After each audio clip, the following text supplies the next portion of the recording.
As Chen Bei lamented the peculiarities of Marvel films, he found himself unexpectedly thrust into the Marvel universe after receiving a forceful kick. It was in this bewildering moment, while attempting to borrow money from Iron Man to bury himself, that his extraordinary journey commenced.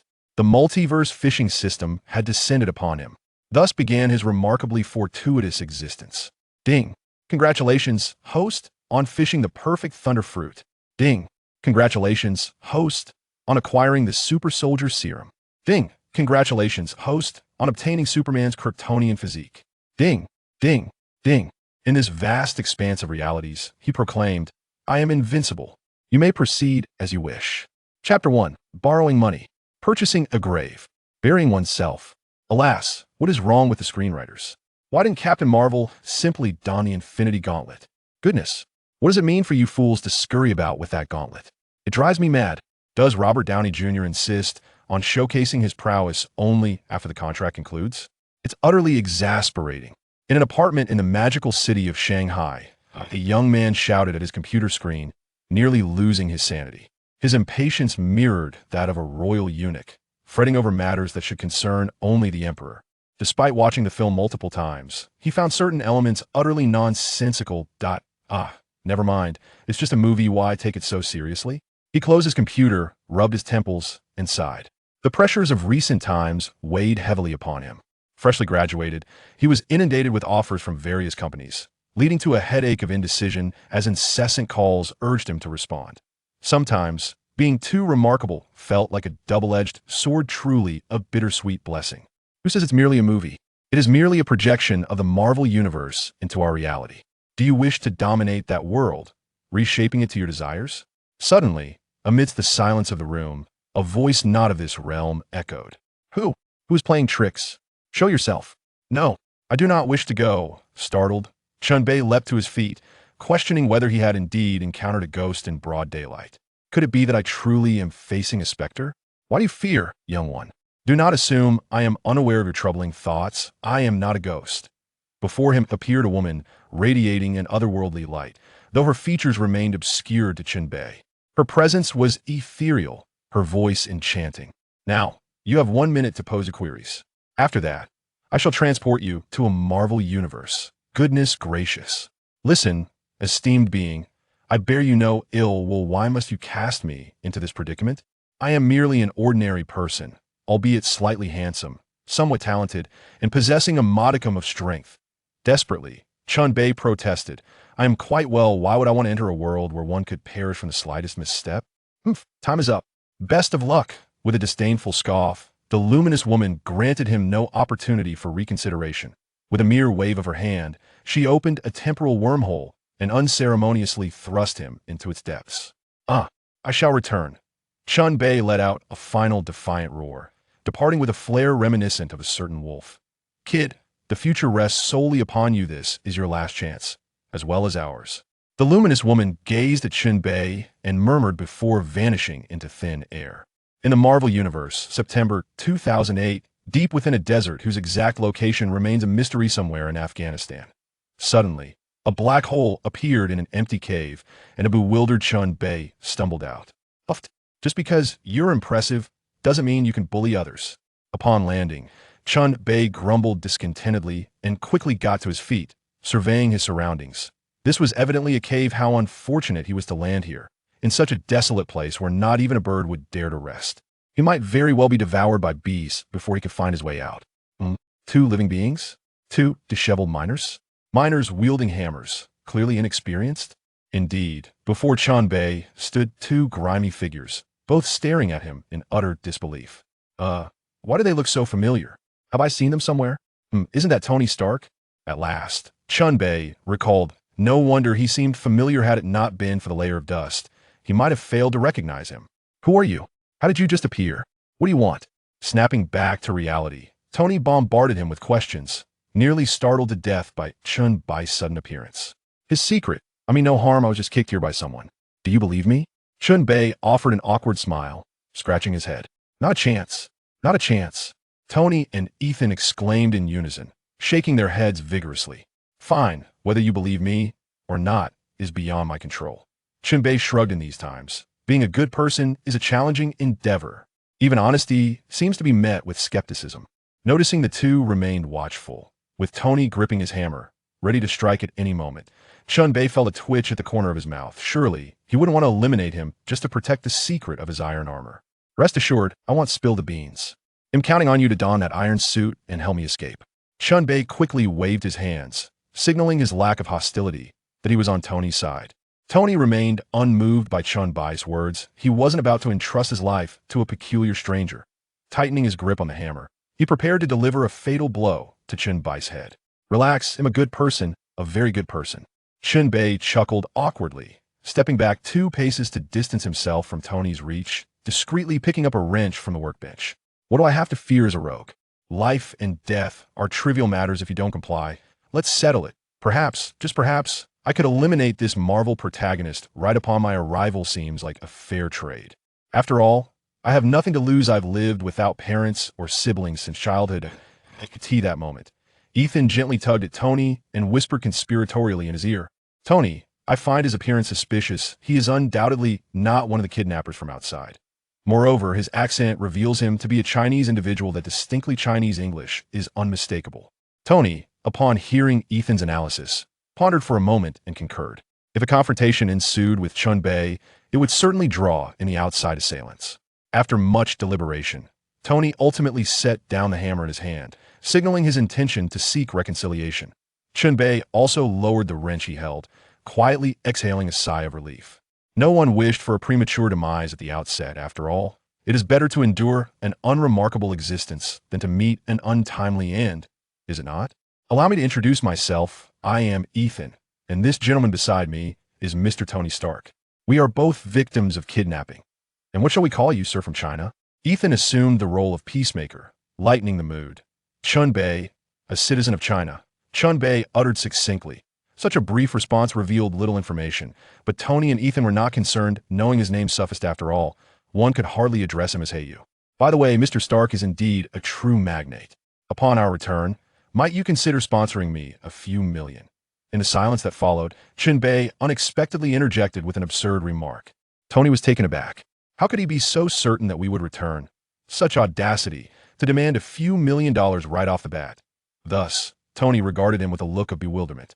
What do you require such a large sum for? Chen Bei, with an expression of exasperation, retorted, to purchase a piece of prime real estate. I intend to bury myself there. Good grief, what is happening? I thought Ultraversers were supposed to be protagonists. Chapter 2. Are you the system graduated from Penguin? Ethan and Tony exchanged bewildered glances, their expressions reflecting a mix of confusion and incredulity. Was this individual truly a fool summoned by a monkey? His thought process was undeniably peculiar. He was indeed an oddity. It was no wonder he emerged from a place resembling a black hole. His bizarre demeanor was perfectly aligned with his eccentric mind. Tony, suppressing his amusement, approached Chen Bei and gently patted him on the shoulder. Rest assured, I shall provide you with ample funds to ensure you select a satisfactory, auspicious location. Thank you. I am immensely grateful to you and your ancestors, Chen Bei replied, casting a sidelong glance at him, his face radiating an exaggerated politeness. No need for thanks. No need for thanks. Tony repeatedly waved his hand, completely oblivious to the fact that this was one of the treasures of Chinese culture. Mistakenly believing Chen Bei was genuinely appreciative of his offer.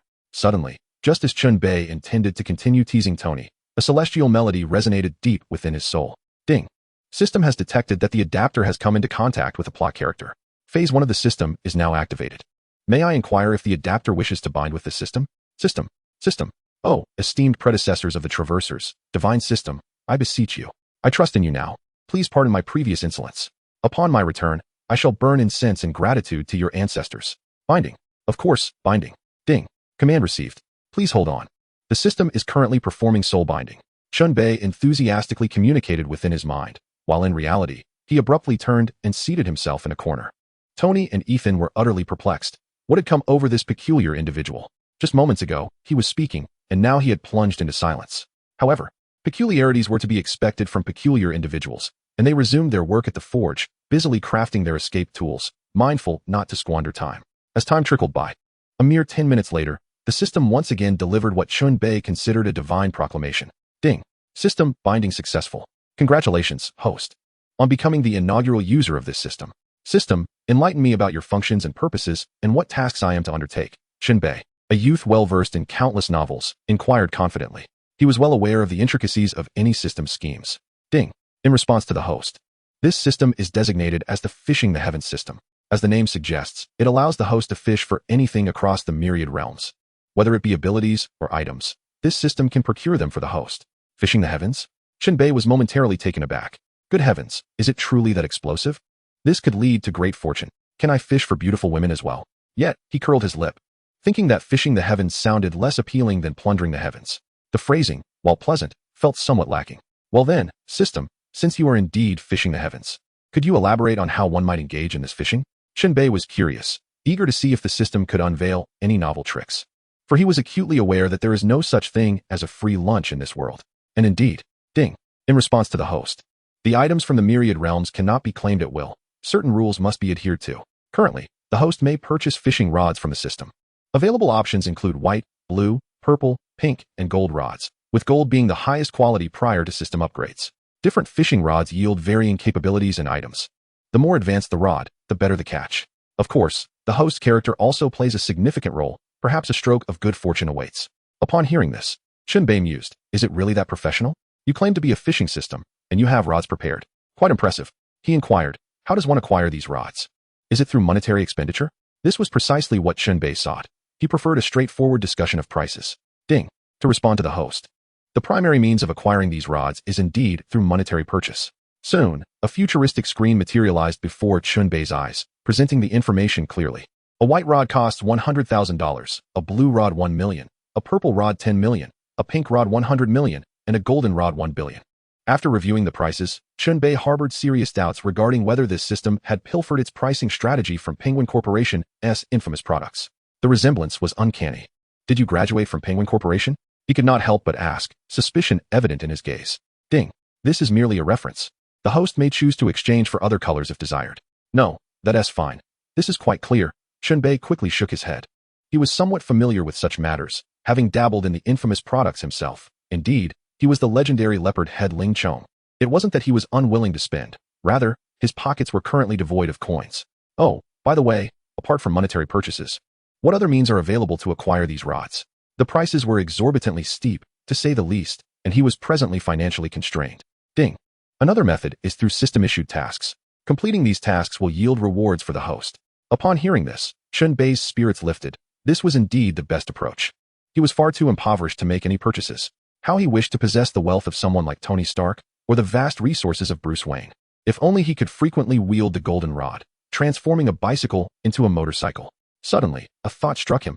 Who said he was without funds? A flash of inspiration ignited within him. The wealthy benefactor he had mentioned was right before him. He had almost forgotten about Tony, this walking treasury. He must rob him.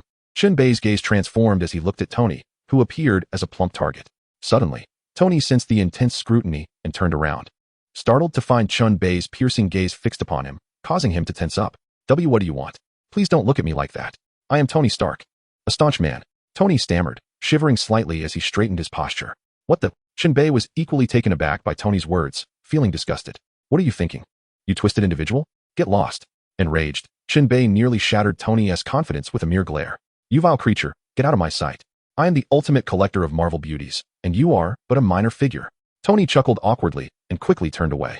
Yet, his heart was constantly on alert, wary of the peculiar individual lurking behind him, certain that this person would lead him astray. Chen Bei, having finally quelled his anger, continued to immerse himself in the myriad issues presented by the system. By the way, do I have any beginner's gift package? Chen Bei inquired. As this was of utmost personal interest, this wretched place was perilous, and he was merely an ordinary person, easily felled by a single bullet. Ding. Responding to the host. In light of your inaugural binding to this system, a special reward of a golden fishing rod has been granted. The system announced. Shall the host commence fishing now? Why wait any longer? Let's begin. Chen Bei exclaimed with palpable excitement. A golden fishing rod valued at billions of dollars had just been bestowed upon him. What was there to hesitate about? Ding. Fishing has commenced. No sooner had the system's words echoed in his mind than a pond, spanning 100 meters in circumference, materialized in his consciousness. The system certainly went to great lengths in its presentation. Within a minute, the fishing rod began to tremble violently. Chen Bei swiftly flicked the rod, reeling in a grotesque fruit. Ding. Congratulations, host. You have acquired the perfect thunder fruit. Chapter 3. The perfect thunder fruit is quite powerful. The perfect thunder fruit? In what manner is it deemed perfect? There had been talk of the many drawbacks of devil fruits before. For instance, sea prism stone is their nemesis. Any substance containing it can nullify their powers. Moreover, they are susceptible to seawater, which can lead to drowning if submerged for too long. Additionally, devil fruits are known to counter one another. Encountering an adversary whose abilities negate your own could spell disaster. Most critically, they can only be consumed once. Ingesting a second fruit would likely result in catastrophic consequences. It is crucial to note that many devil fruits lack a detailed description, and consuming a subpar fruit could lead to unfortunate circumstances. While the need for personal development during the adaptation period is not inherently a flaw, as any formidable power requires practice, in the past, he would have consumed it without hesitation. It mattered little if he could not become a pirate. He could still embrace a life of banditry. Now, with the perfect thunder fruit in hand, how exactly is it perfect? System, please elucidate. This fruit, procured by the system, undoubtedly showcased its capabilities. However, it must be acknowledged that these capabilities were remarkably profound. At that moment, the system spoke directly. Ding. First and foremost, congratulations, host. One must admit that your luck is exceptionally fortuitous. Your inaugural fishing endeavor has yielded such a high-caliber item. The perfect thunder fruit, as its name implies, eliminates all previous drawbacks.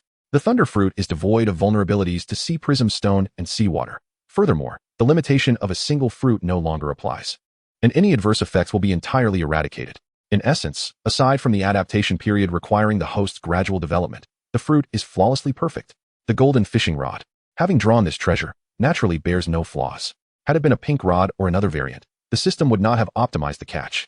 The system articulated its explanation with clarity. You simply possess remarkable luck. Upon hearing this, Chen Bei was overwhelmed with joy, nearly bursting into laughter. Perfect. Perfect. The beginning was undeniably exceptional. With a flick of his wrist, a demon fruit, shimmering with violet and white lightning, materialized in Chen Bei's hand. Just as he was about to devour it, he hesitated.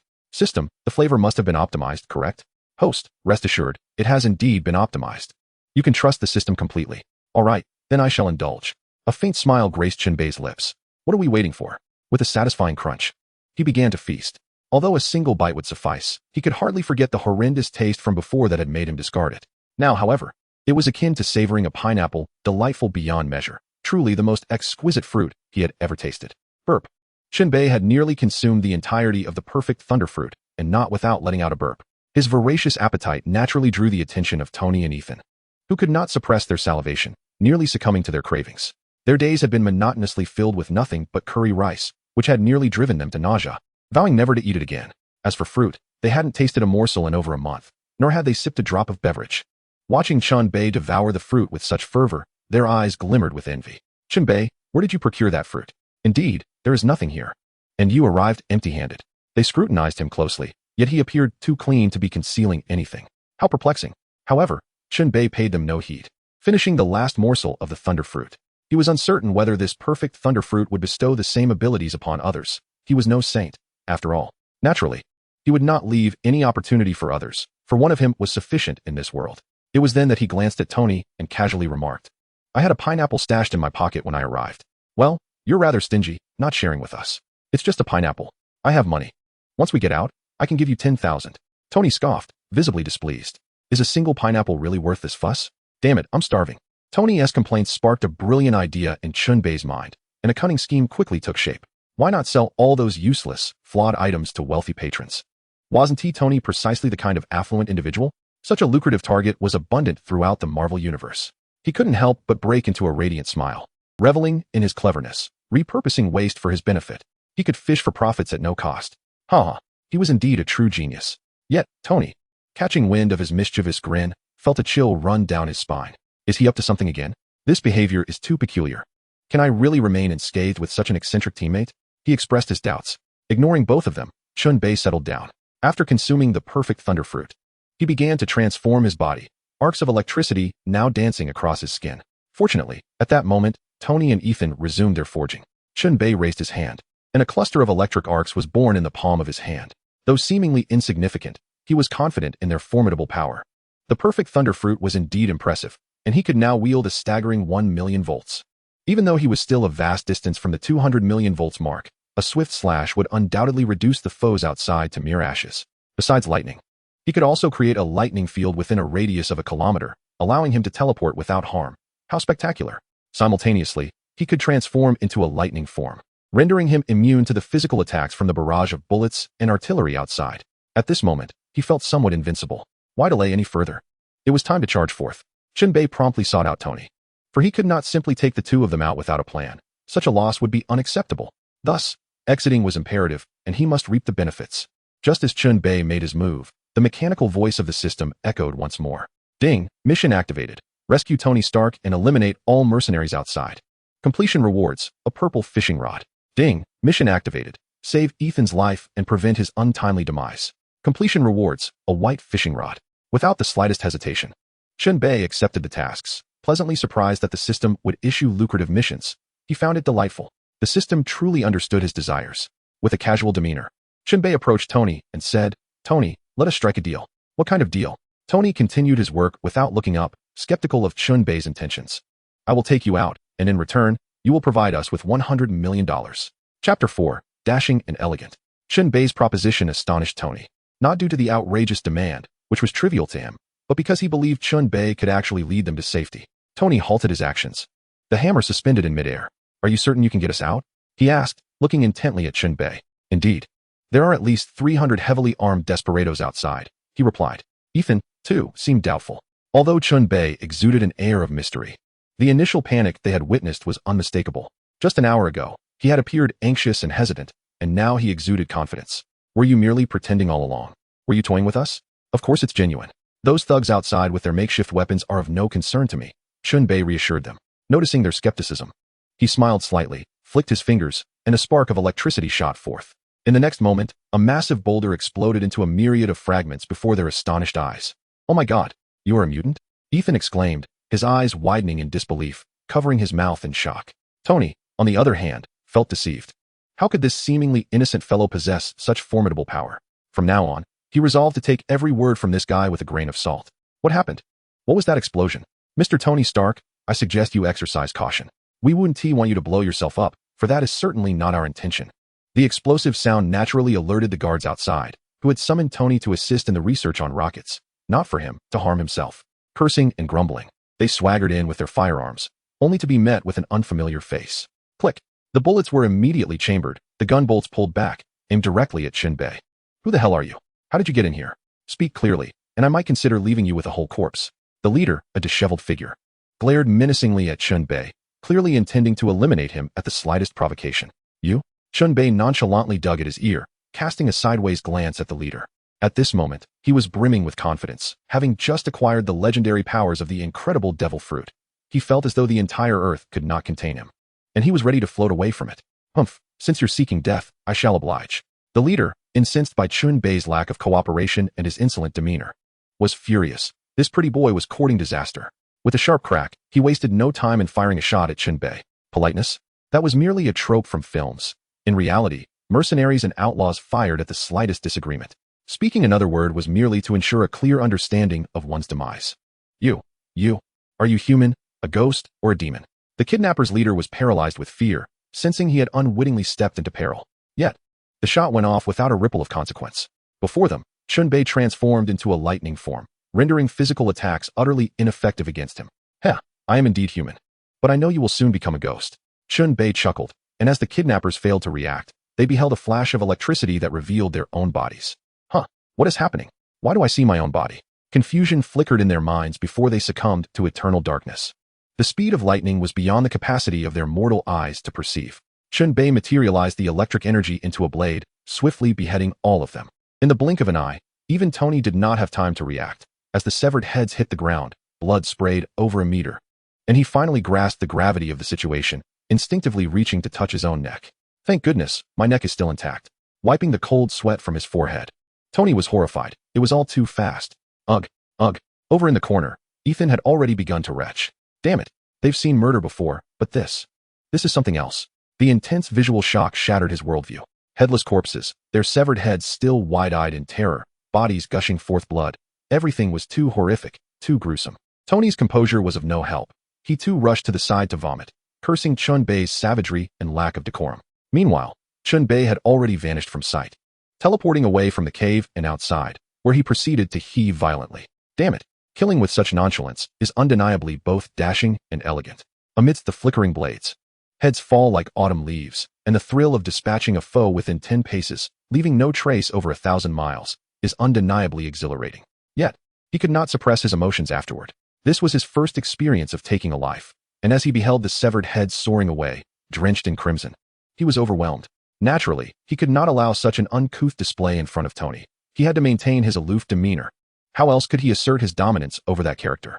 Fortunately, he possessed the ability to teleport, otherwise, he would have lost face entirely. After retching for a while, nearly expelling his bile, Chen Bei finally felt somewhat better. Now that he had purged himself, it was time to attend to the matter at hand.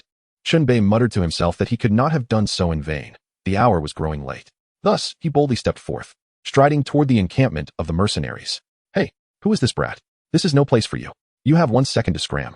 He had barely taken 2 steps before being spotted by the patrolling guards, for Chen Bei could only teleport within the confines of a kilometer in the electric field. Bang! The response to his bravado was merely a crackling arc of electricity. This time, Chen Bei had learned his lesson, opting for a less bloody approach to project his civility. After all, he was no savage. The unfortunate bandit met his demise, and Chen Bei rifled through his pockets, retrieving a bottle of water to gargle vigorously. Gulp, gulp. Ah, refreshing. With the unpleasant taste eradicated, Chen Bei felt rejuvenated. Click, click, click. Just as he contemplated washing his face, he realized he had unwittingly surrounded a group of bandits. Bang, bang, bang. These ruffians wasted no time, firing upon him without uttering a single word. Goodness, movies truly deceive. The moment he heard the sound of bullets being chambered, Chen Bei entered a state of lightning, evading every projectile in an instant. Was he one to be merely struck without retaliation? He retaliated fiercely. 100,000 volts. In his electric form, Chen Bei conjured a long whip of lightning, lashing out at the nearby mercenaries. An indiscriminate lash of the whip was no match for these mere mortals. Bang, bang, bang. With a sweeping Thomas-style spin, dozens of mercenaries were obliterated amidst the flickering arcs of electricity. The aftermath was rather tidy, leaving only a heap of ashes. Ah, now that is much more civilized. Chen Bei clapped his hands, quite pleased with his handiwork.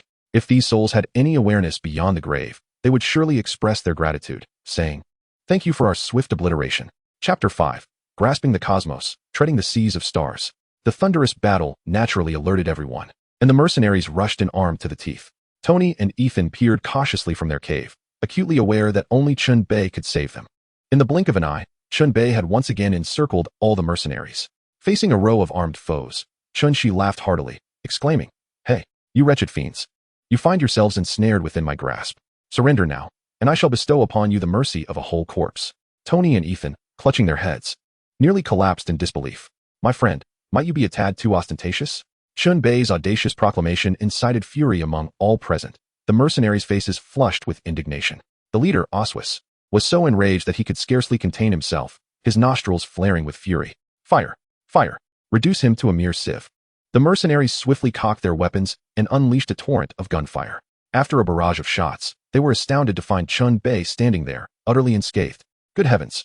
Oswis cursed under his breath, his heart plummeting to despair, palms and soles damp with sweat, cold beads trickling down his forehead. All the mercenaries widened their eyes, trembling uncontrollably, their hands shaking so violently they could scarcely maintain their grip on their firearms. "Hey, a mutant!" Someone's voice broke the silence, igniting a chain reaction of disbelief among the ranks. In their minds, mutants symbolized overwhelming power, capable of annihilating these mere mortals at will. The atmosphere shattered like a house of cards. Their psychological defenses crumbled in an instant. "Well, since you squandered your chance, do not blame me for being ungracious." Chen Bei's smile was laced with mischief. Suddenly, he transformed, embodying the essence of lightning as he ascended into the air. The mercenaries stood agape, witnessing Chen Bei morph into a humanoid bolt of electricity, while the surroundings pulsed with flickering lightning. Terror gripped their hearts as they beheld the swirling arcs of electricity, capable of incinerating them in an instant. Thoughts of escape never crossed their minds. They were mere mortals. Who could outrun lightning? They stood frozen in place, faces ashen, awaiting the judgment of the thunder god, their eyes filled with despair. At that moment, the atmosphere shifted dramatically. Dark clouds loomed ominously, enveloping the sky as if night had fallen in an instant, transforming the landscape into a desert apocalypse. The oppressive clouds threatened to crush the city beneath them, while golden scales shimmered like armor under the sun. The sole beacon of light in this chaos was Chen Bei. With a piercing gaze, he bellowed, 1,000,000 volts. A tempest of thunder descends. In that instant, the sky erupted with thunderous roars. Countless bolts of lightning burst from the storm clouds, cascading toward the earth. In the mercenaries' eyes, filled with hopelessness, the lightning struck with blinding swiftness. The The apocalypse had commenced. Their lives were drawing to a catastrophic end. Boom, boom, boom. In an instant, only wisps of black smoke remained, accompanied by an incessant cacophony. As the storm subsided, the ground lay scorched, a desolate expanse of charred earth. Chen Bei felt a sense of relief. He saw no blood, and thus had no cause for concern regarding his own nausea. To prevent any surviving rats from lurking in the shadows, he employed his electromagnetic field once more, discovering that, aside from Tony and Ethan, 7 or 8 more were concealed in the darkness. Ah, how well they hid. A few arcs of lightning burst forth from his fingertips, swiftly dispatching those hiding beneath vehicles. Within tents, and in the armory, "Come forth, Tony." Chen Bei called out to the dazed Tony, rousing the two individuals from their stupor. They cautiously glanced around, wary of the blackened ground, and approached Chen Bei with expressions of astonishment. "Are all mutants as formidable as you?" Tony stammered, gazing at Chen Bei in disbelief. Indeed, indeed. This is just too cool, akin to the legendary gods and their might." Ethan exclaimed, energetically gesturing as he echoed Tony's sentiment. Chen Bei shook his head and replied calmly, "You are overestimating things. The vast majority of mutants are not powerful. Only a select few among them possess exceptional abilities. Most mutants have rather mediocre powers, hardly superior to an ordinary person, easily subdued by a handgun." Upon hearing this, Tony and Ethan reflected on his words. If everyone were as outrageously strong, mutants would not have remained so obscure for so long, only making sporadic appearances in the news every few years.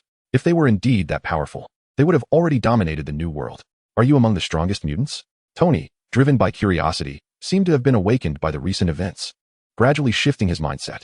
"No, I wouldn't classify myself as a mutant. However, in the eyes of others, I might belong to a non-human category. As for my current strength, I could be considered part of the second tier of mutants," Chen Bei conservatively stated, reflecting only on his present abilities. "In a few years, however, one could hardly contest his claim of invincibility. Second tier? Then how powerful is the first tier?" Tony's mouth hung agape, struggling to fathom that someone as strong as Chen Bei could only be deemed second tier. Chen Bei, observing Tony's bewilderment, uttered softly, "The strongest mutants have the universe spinning at their fingertips, holding the sun, moon, and stars in their grasp, while their feet tread upon the vast cosmos." Tony and Ethan appeared as if struck by lightning, rendered speechless. They struggled to process and believe Chen Bei's words. After a long silence, Tony exhaled deeply. "Go ahead and continue your deception. I don't believe a single punctuation mark of what you've said. Is that so?" Chen Bei shrugged, unconcerned. He understood Tony's character. After this incident, he would prepare for even the slightest possibility. System, tally the rewards. While Tony contacted the military, Chen Bei remained occupied. Ding. Congratulations to the host for completing the purple task of rescuing Tony and annihilating the mercenaries. Reward, a purple fishing rod. Ding. Congratulations to the host for completing the white task of rescuing Ethan. Reward, a white fishing rod. The system's efficiency was remarkable to Chen Bei.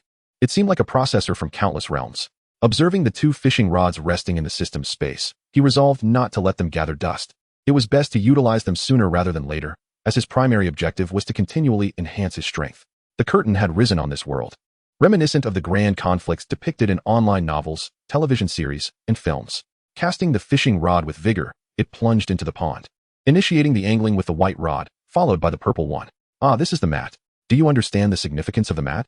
Those who dabble in toxic milk powder are well aware that even a seemingly infallible success rate of 99.99 requires a cushion. Ding. Congratulations, host. You have acquired a medium-sized supermarket. Ding.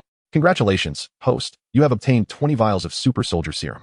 Chapter 6. You actually possess Super Soldier Serum? The mat is indeed a mat. A supermarket plus 20 vials of Super Soldier Serum is undeniably a worthwhile acquisition. Chen Bei examined one vial of the Super Soldier Serum with meticulous attention, fully aware of the remarkable efficacy contained within those few tubes of azure liquid. They had forged Captain Steve Rogers, a legendary figure whose legacy permeated the Marvel Cinematic Universe. It is undeniable that such feats were orchestrated by the film directors. The notion that a mere tenfold enhancement of an ordinary person's strength and speed could stand against Thanos, or rather, against anyone, is somewhat far-fetched. Nevertheless, the allure of the Super Soldier Serum remains undeniable. Why is it so enticing? While its effects may seem modest for someone of Chen Bei's caliber, rendering it somewhat superfluous for an ordinary individual, it represents a revolutionary transformation. Most crucially, the Super Soldier Serum can be mass-produced.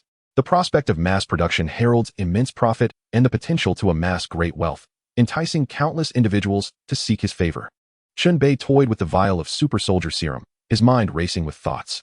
As an educated and astute individual, he comprehended how to seize greater opportunities. Images of military, corporate, and parliamentary entities that could generate substantial profit flitted through his mind. However, he swiftly dismissed each notion. Despite possessing formidable strength, he lacked the requisite social standing to negotiate with them. After all, one cannot rely on threats of force in negotiations, can they? Reflecting on this, he decided to bide his time, awaiting the development of his own influence, envisioning a time when others might come seeking him. At that moment, Tony had completed his phone call, successfully contacting Colonel Rhodes, the character portrayed in the film. Upon learning of Tony's situation, Rhodes immediately began to pinpoint the location of the satellite phone, taking a helicopter to fly directly to him. Tony had been missing for far too long, and those connected to him were in a state of urgent anxiety. On a professional level, the military was in a state of desperation should Tony perish. It would represent a colossal setback for future weapon development. On a personal level, as a close friend of Tony Stark, Rhodes could not help but worry, especially as the stock price of Stark Industries had plummeted to a mere third of its peak value, an alarming decline, even more severe than a mere halving.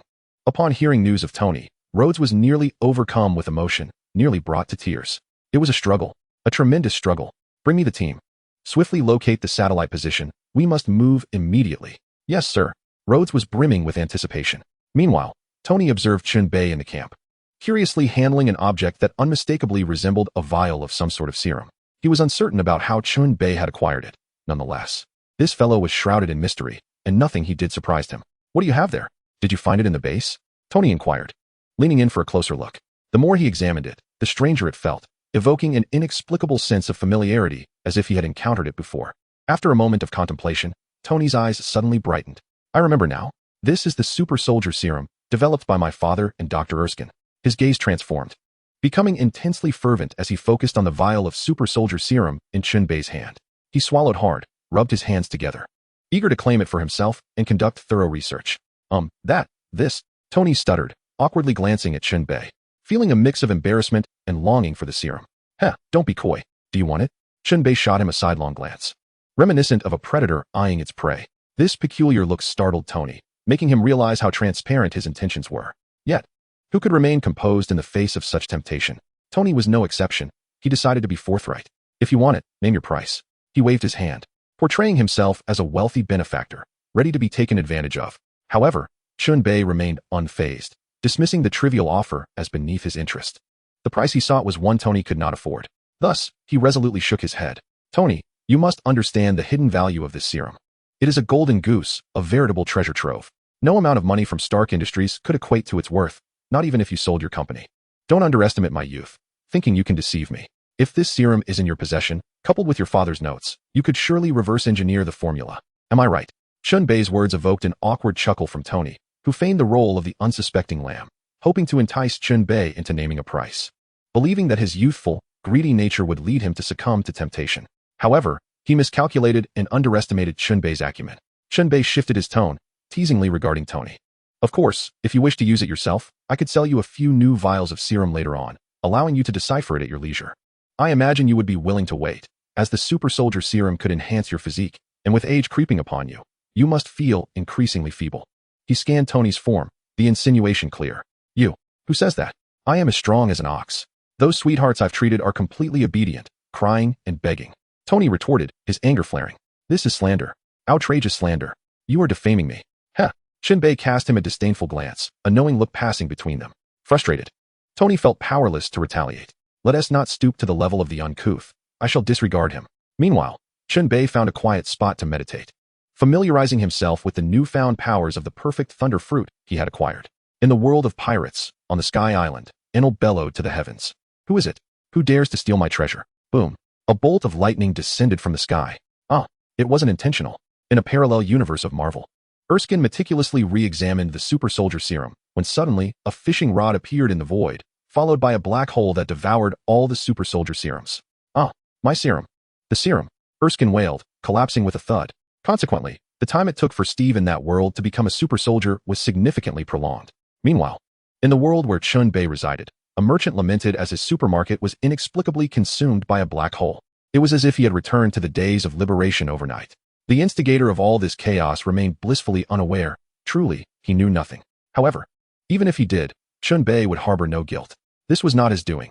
All of it was the fault of the system. Chapter 7. 1 million for a hamburger, 500,000 for a cola. Tony scratched his head in deep contemplation, occasionally casting furtive glances in Chen Bei's direction. His intent was clear. How could he obtain a vial of Super Soldier Serum? This was a genuine treasure trove. Once he could mass-produce it, he would effortlessly reap profits, becoming the wealthiest person in the world in no time. As time passed under these peculiar circumstances, an hour later, 4 to 5 armed helicopters roared towards their destination. Upon spotting the camp below, Rhodey leaped with excitement. Ha! We found it! We found it! Hidden deep within this desert.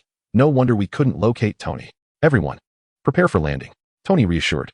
Only then did Rhodey's subordinates ease their minds and begin their descent, fully prepared for battle. As the helicopter hovered down, the powerful wind stirred up clouds of sand, awakening both Chen Bei and Tony from their reverie. Haha, they're here. They're here. We're saved. Tony momentarily set aside his scheming and cheered as he rushed towards the large aircraft. Haha, Rhodey. Over here. I'm here. Haha, burgers. My beloved, I have arrived. Tony, full of unexpected vigor, dashed towards Rhodey and enveloped him in a warm embrace. Rhodey, equally exhilarated, patted Tony's back vigorously, nearly overwhelming him with emotion, tears streaming down his face. Tony, you rascal, you truly are fortunate.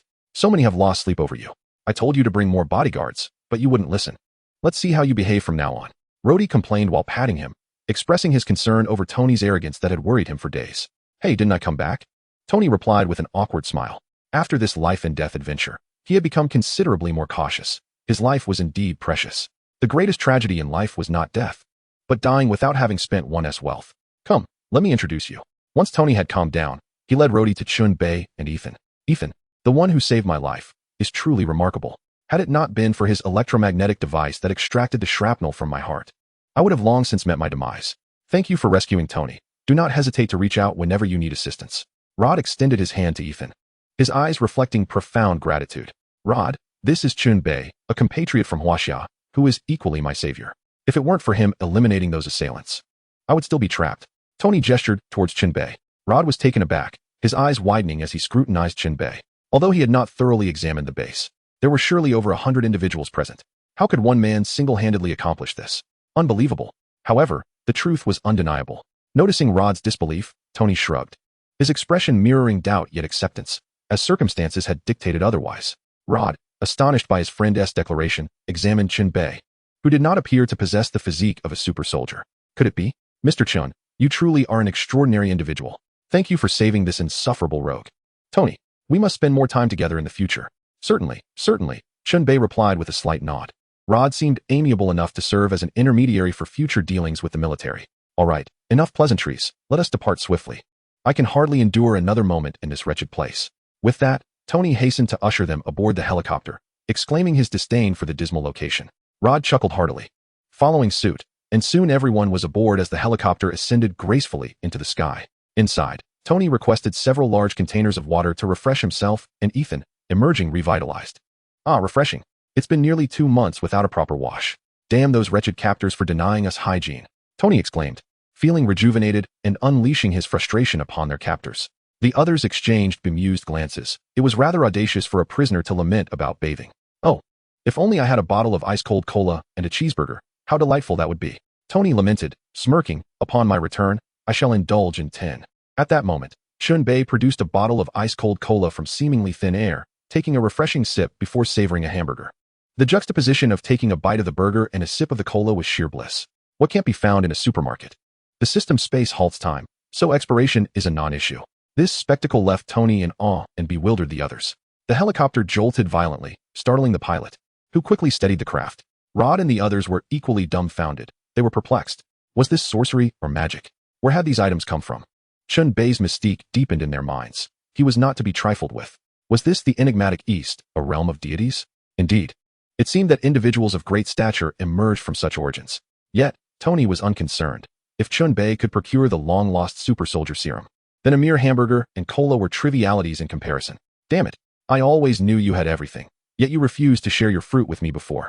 And now you tempt me with hamburgers and cola. Tony, seemingly aggrieved, pointed an accusing finger at Chen Bei, lamenting the betrayal of friendship. We are comrades who have faced life and death together.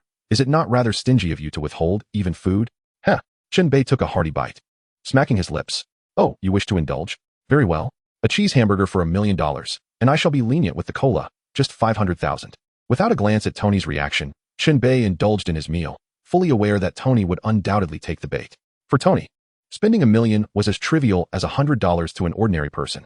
Would a person who has eaten nothing but steamed buns for months hesitate to spend $100 on a beloved meat sandwich? The answer is self-evident. Of course. They would buy it. Immediately, Tony transformed into a man possessed. 2 bottles of icy cola and 6 hamburgers, please. What's a mere $1 million? A drop in the bucket. I, Tony Stark, am not short on cash. Chen Bei felt elated. After all, a wealthy man is still a wealthy man, and he couldn't be too unscrupulous, could he? $1 million for a hamburger seemed reasonable, especially considering his reputation as an honest gentleman. All right then, I shall give you a discount. Now you owe me a total of $110 million. Chen Bei chuckled as he produced the hamburger and cola, sharing half with Ethan. For what are good brothers if not to share both hardships and joys? Only Ethan raised an eyebrow, pondering the absurdity of such calculations. How could one possibly tally things this way? It was blatant exploitation. Suddenly, Tony's realization dawned upon him. His hunger was sated, and his wits returned. What the hell? How can you discount $7 million into $10 million? Is there anyone more unscrupulous than you? I don't care. Bring me 2 more bottles of cola and 4 hamburgers. Good heavens. This fellow is too unscrupulous. Tony himself was already quite the rogue, yet here was someone even more devious. What is this, a case of black eating black? As an honest gentleman, Chen Bei still obliged, for he was nothing if not fair-minded. Chapter 8. Marvel set sail into the unknown. March passed without savoring meat. This cheese hamburger nearly brought tears to Tony's eyes. What is this? It is too delicious. He devoured several cheese hamburgers with abandon, finishing with a satisfied belch and a lingering lick of his fingers. Oh, you truly have no taste. Witnessing Tony's crude, gluttonous display, Chen Bei couldn't help but express his disdain with a raised middle finger. How embarrassing. Tony, entirely unperturbed, relished the icy cola, reveling in his delight. Casting only a fleeting glance at Chen Bei. You, the satiated, cannot fathom the hunger of the famished. We have no common language. Well, where on earth did you learn such a saying? Chen Bei was puzzled. How could this fellow know such colloquialisms? There exists something called online novels now. Do you not read them? Tony replied with a sneer. Very well. Chen Bei acknowledged the cultural export of Chinese online novels reaching foreign shores. Countless foreign individuals await with bated breath each day for the translation of novels on websites. Some have diligently honed their Chinese skills to avoid the wait, seeking to grasp the intricate meanings of various esoteric terms. Little did they anticipate that the cultural exchange beyond their borders would revolve around online literature. The helicopter's speed was remarkably swift. Within an hour, they landed at a military airport in Afghanistan.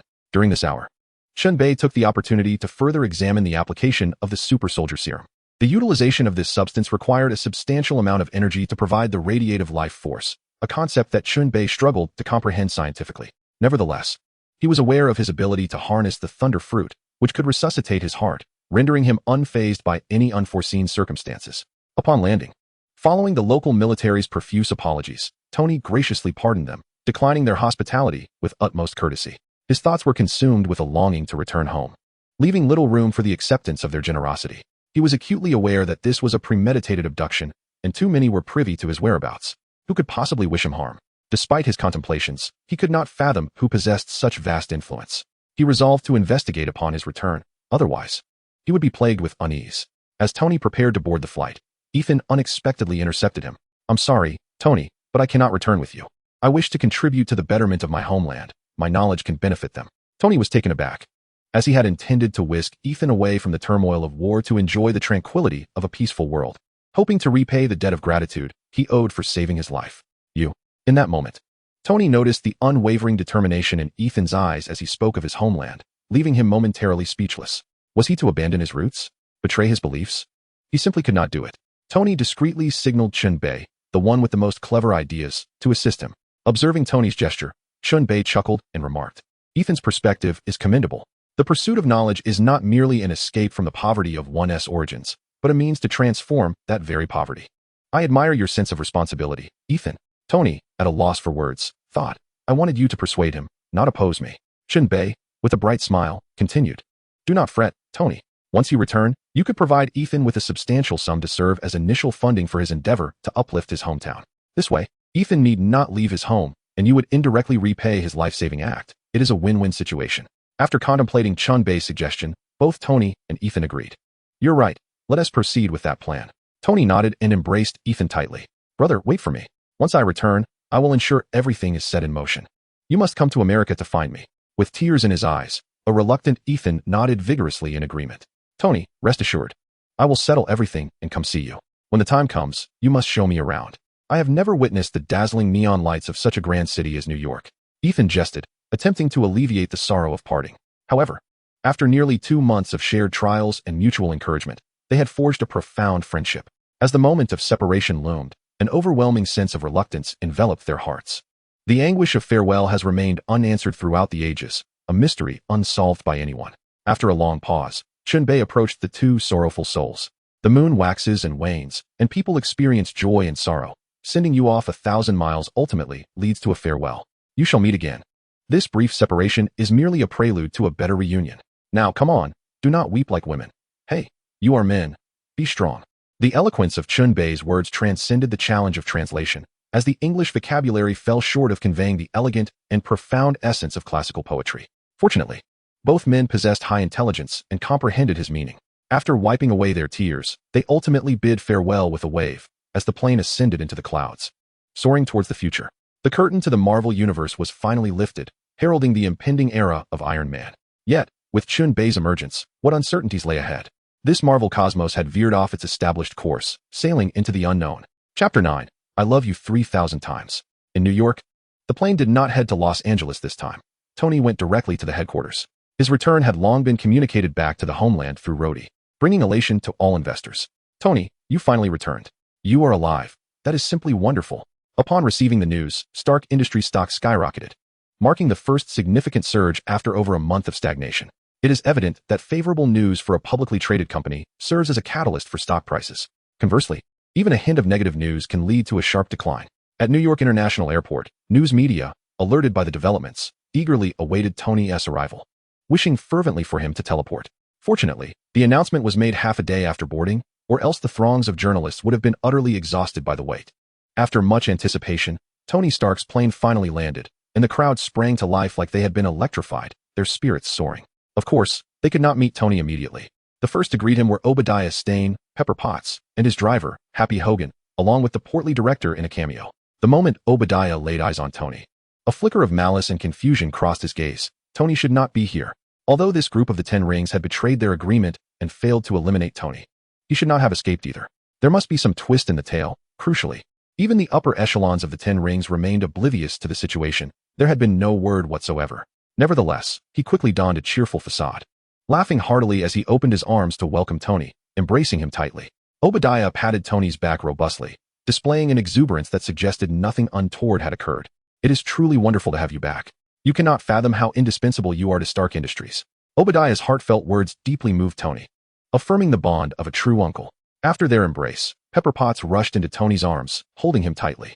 Tony, you have finally returned. I have thought of you day and night, praying for your safe return in church. God truly answered my prayers and brought you back. Dear, thank you. It is your sincerity that has touched the divine, allowing me to return safely. You are indeed my devoted partner. The two engaged in a display of affection, pouring out their emotions, much to the chagrin of those around them. Chen Bei could no longer bear to witness their public display of affection. Isn't it enough to exchange a few words? Why must you go on so?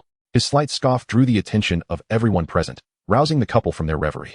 Seeing Chen Bei's discontent, Tony couldn't help but smile triumphantly. It was a rare victory in this regard.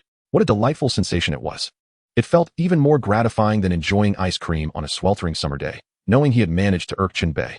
Coughing discreetly to mask his excitement, Tony addressed the group. Allow me to introduce my savior, Chen Bei. This remarkable young man from Huaxia is the one who rescued me in my direst hour. Without him, who knows if I would have returned at all. From this day forth, I shall ensure that my brother never goes hungry. Please give him a warm welcome. The audience erupted in applause, celebrating the boss's return. Who would dare show disrespect? After all, the young man before them had exhibited great strength by saving their boss from a multitude of kidnappers. Surely, he would soar to great heights from here on out. Yet, two individuals wore intriguing expressions. Obadiah's eyes darkened momentarily, realizing this young man had thwarted his plans. Clearly, he possessed formidable skills. But how long could he evade the shadows of assassination? Obadiah had resolved to eliminate Chen Bei. A person who disrupted his ambitions could not be allowed to remain in this world. Meanwhile, Pepper scrutinized Chen Bei closely. Could this slender figure truly possess such strength? He seemed no more than a college student. One should never judge solely by appearances, for even those who appear frail may hold extraordinary power. She felt immense gratitude for Chen Bei's role in rescuing Tony, her eyes gleaming with appreciation. Thank you for saving Tony. I shall ensure you are well taken care of this evening. Pepper approached and gently shook Chen Bei's hand, expressing her gratitude. Thank you, seeing you. I understand that your daughter resembles you, and certainly not that scoundrel Tony, whose temperament is exceedingly foul. With a broad smile, Chen Bei gazed at Peibo and remarked, that girl who sings I love you 3,000 times must have inherited her charm from you. Haha. Peibo chuckled at his jest. Sir, you certainly have a way with humor. However, we are not yet married, so where would our daughter come from? And how could you possibly know that our child would be a girl? She covered her mouth, stifling a laugh, skeptical of his words. You sound just like Tony, always fooling around. Chen Bei replied mysteriously, hee, I saw it. Whether you believe it or not is entirely up to you. Nearby, Tony scoffed, thinking to himself, this guy is just spinning tales. How could he possibly get married? Besides, how dare he criticize my temperament? Compared to him, my character is as innocent as a blank sheet of paper. He stepped forward, pulled Peibo aside, and whispered, don't listen to this peculiar fellow. His heart is far too dark. Tony then recounted how Chen Bei had refused to share fruit with him, extorting $1 billion, and selling a few dollars worth of hamburgers for $1 million. He was on the verge of turning his hardships into a tragic autobiography. Peibo cast a discreet glance at Chen Bei. This radiant and handsome young man didn't he seem like the type? Surely, Tony was weaving another tall tale to deceive her. That rascal hadn't he changed his knack for nicknaming people. All right. Peibo nodded earnestly on the surface, yet inside, she believed not a single word of it. If Tony possessed the ability to read minds, he would surely be in a fit of rage. Chen Bei's appearance was exceedingly deceiving, capable of beguiling any woman. The group began to walk down the corridor. Having notified the media, they could not afford to leave them disappointed. After all, favorable news needed to be disseminated through these individuals to ensure their stock continued to soar. Soon, in the airport lobby, Tony and the others emerged amid a chorus of calls. In an instant, cameras were aimed at them, the incessant clicking of shutters overwhelming, and the blinding flashes nearly blinded them. Chapter 10. Administering the Super Soldier Serum. Each reporter craned their necks, standing on tiptoe, wishing their legs could stretch another 10 centimeters. Each held their microphones high, directing questions at the newly arrived group. Hello, Mr. Stark, we heard you were kidnapped. How much ransom did the kidnappers demand for your release? Mr. Stark, what is your perspective on this kidnapping incident? Did you offend someone, or did someone grow envious? Hello, Mr. Stark. Will you require a large security detail for your safety in the future? Indeed, what measures will you take regarding the recent plummet in Stark Industries stock? A flurry of questions ensued, driven by curiosity about what had transpired with Tony and what he intended to do next. They sought first-hand information, as acquiring such insights would place them ahead of their competitors and ensure lucrative sales for their publications. In this era, Tony had certainly supported the livelihoods of many in the news industry. Those tabloids thrived on following him, capturing any sensational news to sustain their operations. Today, Tony Stark dined once again with a certain celebrity, bringing them back to his opulent villa. Just yesterday, he hosted a lavish party with a renowned contestant from a talent show. Regardless, the public revels in the tales of Tony's romantic escapades, as they serve as delightful gossip for casual conversations. Of course, there is an undercurrent of envy and resentment. Why can't I be Tony Stark? Many would wish to usurp his place. Who is the most celebrated figure in America? Not a movie star, nor an athlete, but undoubtedly the gossip-laden CEO, Tony Stark. Amidst the throng of cameras and microphones, Tony maintains his composure, flashing a confident smile at the crowd, for he is no stranger to such attention. This is merely a routine affair. He is a born headline, a quintessential public figure. He relishes in the spotlight. Addressing the reporters, he clears his throat with a sense of pride. Greetings, esteemed media friends. I am truly honored by your warm welcome. What a farce. It's merely for the sake of profit. Firstly, I must clarify that I have not been kidnapped. Rather, I have been secretly working on a project meant to benefit humanity, and I invite you to await its revelation. Regarding the plummet of Stark Industries stock, I assure you that with my return, all will be well. I, Tony Stark, embody the confidence of the market and its investors. Thank you all, but I must now take my leave to rest.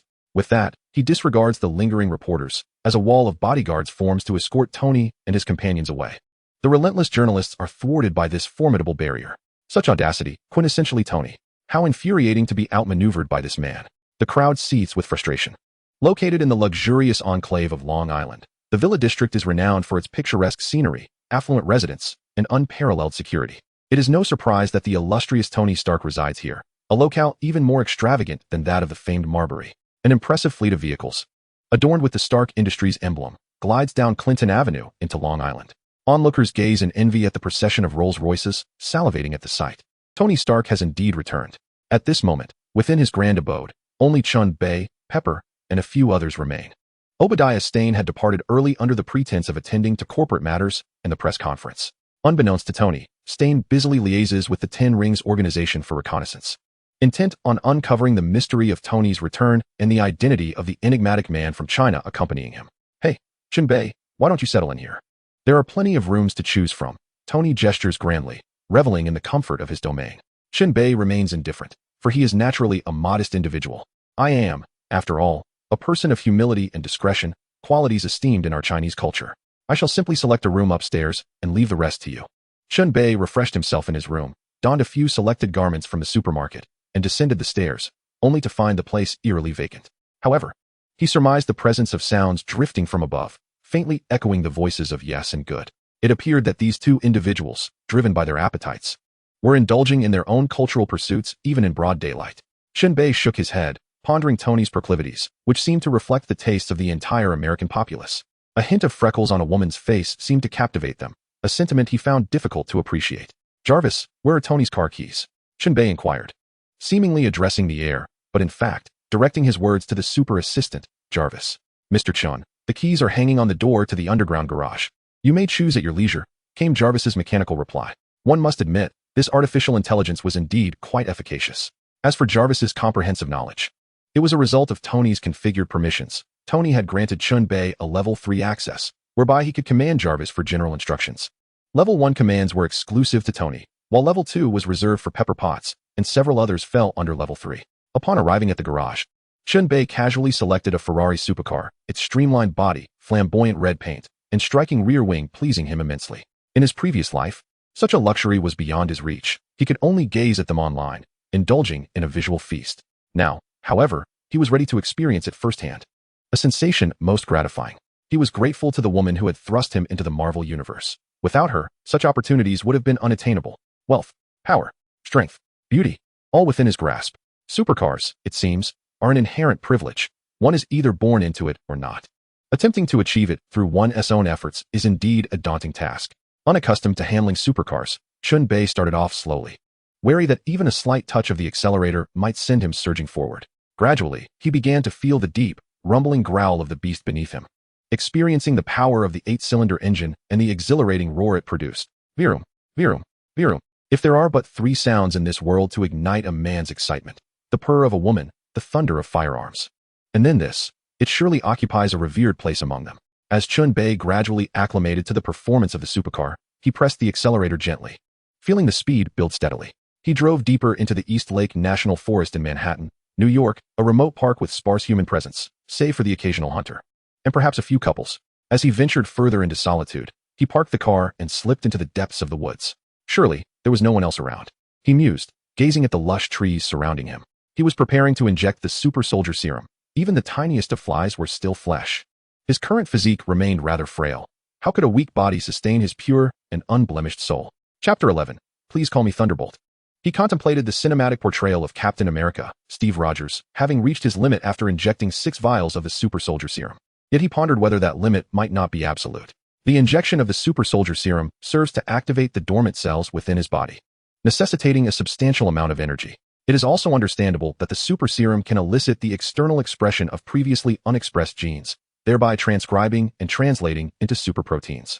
Thus, Captain America is transformed from a mere mortal into a superhuman. As for the process of electrical therapy, it essentially provides Captain America with additional sustenance, or energy, to facilitate his rapid growth. The swift awakening of the cells undoubtedly requires immense energy, and he is not lacking in this regard. Ordinary electrical energy pales in comparison to the perfection of the Thunder Fruit. Upon extracting all the Super Soldier Serum from the system space and arranging it neatly beside him, he inquired, "System, according to your calculations, how much energy from the Super Soldier Serum can I currently endure?" "Beep," the system responded. "According to current calculations, your energy is purer than electrical energy. Your body, having been transformed by the Thunder Fruit, has cells that are already activated at an advanced level. Based on system calculations, you can presently accept the energy from 16 vials of Super Soldier Serum." The system swiftly provided the answer, noting that the Thunder Fruit's lightning had already energized his cells, placing them in a nourished state. Indeed, the method of electrical stimulation proved effective. Chen Bei pondered for a moment. Since this was the case, he decided to commence. With no one to assist him with the injections, he took matters into his own hands, grasping 4 vials of serum and injecting them directly into his veins. After several injections, all 16 vials were administered, and the transformations intensified with each passing moment. A torrent of energy surged into his cells, awakening large numbers of them each time, and Chen Bei could distinctly feel his muscles gradually bulging. Simultaneously, every cell clamored for sustenance, crying out for energy. Energy. We need energy. In response, Chen Bei summoned the lightning to provide him with an endless supply of pure energy to meet their demands. At this moment, every cell in his body rejoiced at the immense energy output, exclaiming, "Feed, feed, consume with vigor." Time trickled by, and the blinding flashes of lightning deep within the forest sent nearby wild mandarin ducks scurrying in alarm. This wild transformation could occur at any moment. Yet one's life is truly singular. Minutes passed, and his cells had become satiated, no longer requiring his energy output. Chen Bei recognized that the transformation had concluded. He pulled out his clothes to change and retrieved a mirror to inspect himself. His face remained unchanged. This was to be expected. Could his head alter as well? Noticing that his handsome visage had not transformed, Chen Bei shifted his attention to the changes in his physique. His muscles had significantly increased. He now sported at least 8 defined abdominal muscles, with considerable muscle development in his arms and legs. The once diminutive Chen Bei, now Chen Bei, had also gained an impressive circumference, and as for length, with a hint of colorful suggestion, it was at least 20 centimeters beyond. Overall, Chen Bei was immensely pleased with his transformation. During his school years, he had little time for exercise, but now he was spared the rigors of diligent training. "Oh, my transformation lacks the dramatic upheaval akin to that of Steve," Chen Bei pondered aloud. In the film, Steve experienced an astonishing growth spurt from a mere 1.6 meters to an impressive 1.9 meters. Yet, his own height remained unchanged. "Host, is it not true that this subtle transformation is the change you desired?" The system inquired. The Super Soldier Serum is designed to refine certain genes. The nature of change varies from person to person. Perhaps you harbor a misunderstanding regarding the Super Soldier Serum? Erskine's original intent was to enhance genetic attributes. Upon hearing the system's explanation, Chen Bei experienced a moment of clarity. He realized he did not require drastic changes, only those that aligned with his needs. Setting aside his doubts, he was eager to test the newfound power bestowed upon him. He clenched his fist and struck a tree, thick enough to be embraced by a person, with tremendous force. With a thunderous crash, the towering tree toppled, severed at its base by Chen Bei's single punch. "Not bad at all," he exclaimed, blowing on his fist with a grin. "This strength and defense are quite satisfactory. System, what is the extent of my current strength?" he inquired. Lacking a measuring device was inconsequential, for he had the system at his disposal. The system promptly responded, 10 tons. Upon receiving this response, Chen Bei felt no disappointment. After all, Steve's strength peaked at a mere 2 tons. With a more robust foundation, purer energy, and an abundance of serum, achieving 10 tons of strength was commendable. After all, this Super Soldier Serum was merely a prototype, a fleeting marvel lost to the annals of history. In the future, should he procure advanced technological enhancements, he could delve into the second and third generations, which would undoubtedly yield superior results. Content with his acquisition of the remaining Super Soldier Serum, Chen Bei exited the premises, his objectives fulfilled. Where to next? He sat in his car, stroking his chin and musing to himself. He had no desire to return to Tony's lavish estate. Such a return would only ignite feelings of envy and longing, and he wasn't in a position to join. Perhaps a stroll through the city would suffice? Sample some delectable cuisine and indulge in a drink? With resolve, he pressed the accelerator, speeding towards the heart of New York City. Hell's Kitchen in Manhattan is quite renowned. As the epicenter of crime in the Marvel Universe, Hell's Kitchen has birthed numerous villains, accompanied by the superheroes who rise to combat them. Though it comprises a mere 8 streets, the malevolence harbored within could rival that of 8 devils. Walking through the streets of Hell's Kitchen, even under the broad daylight, one cannot feel safe, for at any moment, a hooded figure may approach, brandishing a cold object against your back, casually asking, "Brother, can you spare some change?" Of course, alongside the criminal element, there exist superheroes dedicated to maintaining order. Here, one can encounter various heroes patrolling the streets: Luke Cage, Iron Fist, White Tiger. And undoubtedly, the most sought-after figure in Hell's Kitchen is its emblematic hero, Daredevil. As for Chen Bei's purpose, it was certainly not to witness the evils of this place, nor to engage in any criminal activities, nor to observe a blind man who still clings to the ideals of justice. No, he had a more pressing need. He required funds for his endeavors. Upon his arrival in New York, Tony was so engrossed in his own revelry that he completely neglected to pay him for his services. As an unconventional individual who occasionally dabbles in the role of a superhero, Chen Bei resolved to take it upon himself to uphold the law in New York, albeit temporarily. Do not express your gratitude, for he is the thunderbolt. Naturally, he would select a few unfortunate souls, or rather, tonight's fortunate ones. Chapter 12, Do Not Fire Blindly. Chen Bei parked his car at a distant lot and strolled leisurely towards Hell's Kitchen. It would be a tragedy if such a fine vehicle were to be vandalized here. He had yet to fully enjoy it. In some street of Hell's Kitchen, Chen Bei was uncertain of his exact location, but it did not matter, for he was in search of the fortunate ones. As night descended, Darkness enveloped the area, and thugs, ruffians, and bandits made their entrance. And so did Chen Bei. Not far into his walk, he sensed the distinct aura of this place. It was indeed his paradise, a locale he adored. Before him stood a group of individuals with yellow and red hair engaged in a lackluster brawl. Their fighting lacked the ferocity he had once exhibited before traversing into this world.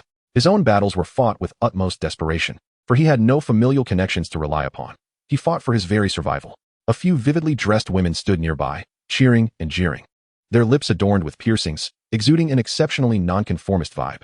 It appeared that the shamate aristocracy was not scarce even in contemporary America. Mark, get him. Poke his eyes out. Banlon Jin, smash him with a brick. Where are the knives? Where are your knives? Use them. The crowd, reveling in the chaos, enthusiastically supported their favored nonconformist miscreants, creating a cacophony of whistles and cheers. Chen Bei shook his head, finding this group utterly tedious. He continued to wander aimlessly, realizing that these petty thugs possessed little worth robbing. No, wait. Perhaps he could engage in friendly negotiation. The earlier scene was all too commonplace. Such skirmishes unfolded continuously in Hell's Kitchen. The prevailing themes here were fighting, brawling, and robbery. As he delved deeper, Chen Bei soon encountered his first wave of fortunate souls. Hey, you yellow-skinned kid, I'm talking to you. You look like it's your first time here, huh? Today, we're going to give you a lesson in social practice. A gang of 7 or 8 white thugs, adorned with gold chains and watches, swaggered in front of Chen Bei. There was no mistaking it. His forehead practically bore the inscription, "I'm new here, feel free to rob me." These thugs, emboldened by their apparent strength, had chosen to make a move. Are your gold chains and watches even real? To everyone's astonishment, this unsuspecting lamb dared to question them, as if he were inviting a black-on-black robbery. The thugs, momentarily taken aback, exchanged glances, their bravado slightly faltering. The leader, amused and infuriated at once, scoffed derisively. Of course they are real. Are you trying to play a game of black-on-black? After speaking, he drew a dagger, gesturing menacingly, the implicit threat unmistakable. Is it truly genuine? Chen Bei retorted. Of course it's true. Quickly empty your pockets of anything valuable, lest we be compelled to do it ourselves. We are not gentlefolk and can be rather heavy-handed, the leader grumbled impatiently, exasperated by the incessant chatter. Given this, why wait any longer? Let the show begin. In the blink of an eye, Chen Bei appeared before the ruffian, catching everyone off guard. With a swift motion, he seized the leader's arm and delivered a decisive elbow strike, causing the ruffian's arm to snap audibly, the dagger clattering to the ground. A blood-curdling scream echoed down the street. It hurts. It hurts terribly. The arm had been gruesomely broken at the joint, a pain unbearable for anyone. Witnessing their leader incapacitated, the surrounding thugs erupted in fury, brandishing their daggers and charging forward. In a brawl, it is the momentum that matters. Expecting them to possess any finesse would be futile. They had only their brute force. Hey, huh. Their fervor was palpable as 7 or 8 of them converged on a single target, igniting the crowd's excitement. As the thugs rushed in, Chen Bei remained unfazed, wielding his weapon in sweeping arcs. Ouch! Ouch! Ah! 3 more anguished cries rang out, 2 from the thugs sent flying by Chen Bei, and 1 from his own weapon. Realizing the dire situation, the remaining thugs hastily sheathed their daggers and drew firearms. While knives might inflict wounds, they seldom resulted in death, and the law could be lenient. However, discharging a gun and causing a fatality would lead to severe consequences. Life as they knew it would be irrevocably altered. Typically, they brandished guns merely to intimidate, bolstering their courage. But today was different. The stakes had escalated. As the crowd witnessed the emergence of firearms, the atmosphere surged to an electrifying peak, cheers and whistles resounding.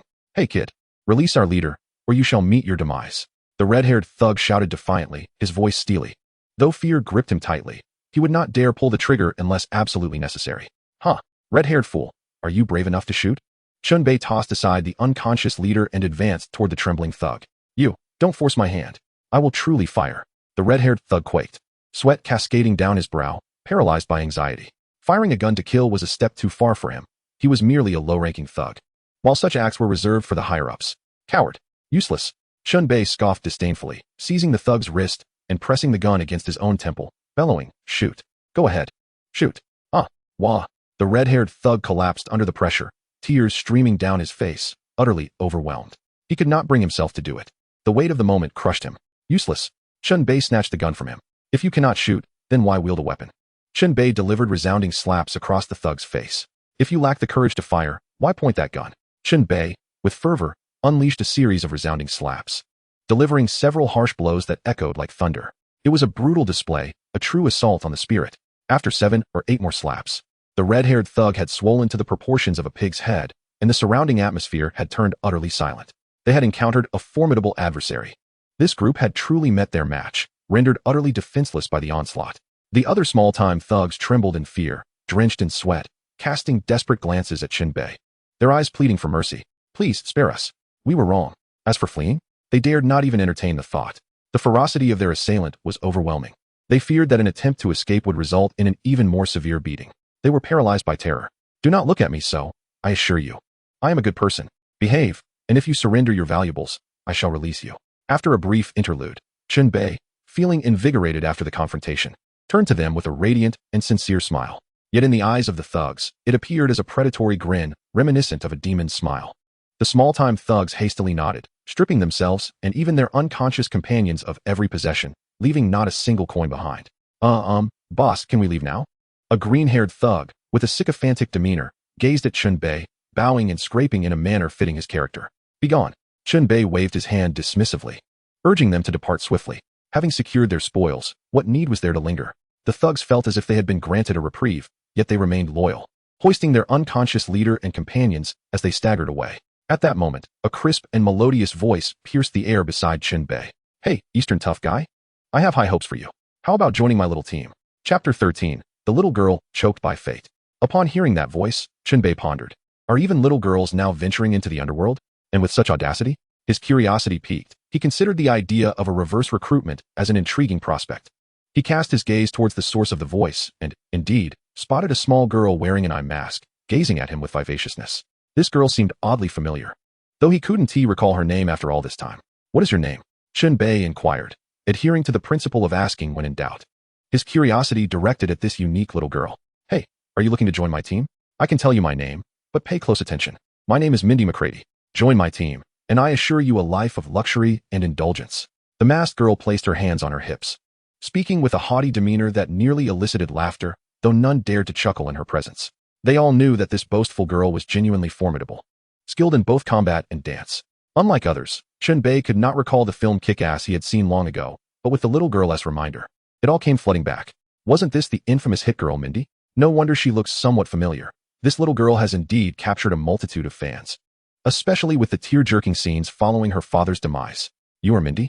Not an imposter? Chen Bei inquired once more. I am undoubtedly Mindy, without a shadow of a doubt. Who would dare impersonate me? The formidable hit girl nodded with a haughty pride, asserting her uniqueness. Oh, very well then. From this moment forth, you are my captive, which means I am your superior. Did you hear that? Chen Bei declared, surprisingly nonchalant amid her arrogance. What? You want to recruit me? Are you out of your mind? Big brother? Hit girl Mindy exclaimed, her face a canvas of confusion. Surely you jest. Not at all. It's definitely you. Chen Bei reiterated calmly.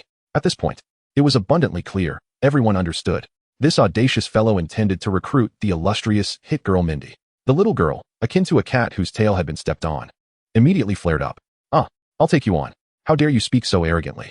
Today, I shall teach you a lesson. The petite Mindy, now fully riled, stood defiantly, her hair sticking out in a comical manner. Clenching her tiny fists, she charged forward, determined to administer a thorough beating to this presumptuous individual, leaving him battered and bruised, all in hopes of him obediently joining her team. For the moment, she had cast aside her weapon, mindful not to cause him fatal harm. Chen Bei, witnessing her approach, chuckled heartily. This was fortuitous. He too wished to make her reconsider her audacity. The little girl launched a direct punch aimed squarely at Chen Bei's face. In his eyes, her diminutive fist loomed closer, growing larger by the second, seemingly destined to collide with him. Closer, closer. It connected. It connected. To the astonished onlookers, it appeared that her tiny fist had indeed struck Chen Bei's face. Yet the reality was a mere hair's breadth away from disaster. Calmly, he seized her small fist amidst the collective gasp of the crowd, then placed his palm firmly against her head. Despite her flailing and futile attempts to land a blow, Hit Girl found herself unable to reach his body. She couldn't hit him, no matter how hard she tried. Frustration mounted. Could she truly not land a single hit? Hit Girl was beside herself with rage. This man was insufferable, mocking her shorter stature. His strength was overwhelming, rendering her powerless to retaliate. Infuriated, she vowed to someday sink her teeth into him, to make him experience the taste of defeat. Indeed, she later honed her biting skills, earning substantial rewards from Chen Bei for her efforts. The onlookers were left in utter disbelief. Goodness, this man possesses immense strength. Hit Girl is completely unable to gain any ground. How is this even possible? He doesn't appear to be a mutant. Well done. Indeed, Hit Girl has met her match. She ought to vanish from this infernal kitchen, along with this meddlesome crowd. If this man recruits her, surely she will leave, and we'll be rid of one less nuisance. The ruffians were initially taken aback, marveling at the formidable power of Chen Bei, only to erupt in excitement soon after. Indeed, every villain has their match. This murderous little lowly is about to leave, heralding the end of their good days. Only this lowly possesses the penchant for killing. The other meddlesome types would merely teach a lesson or report to the police. Chen Bei disregarded the gossiping ruffians and instead wore a smile as he gazed at the seething little lowly, the lethal girl. Little lowly, do you yield? Will you still seek to recruit me?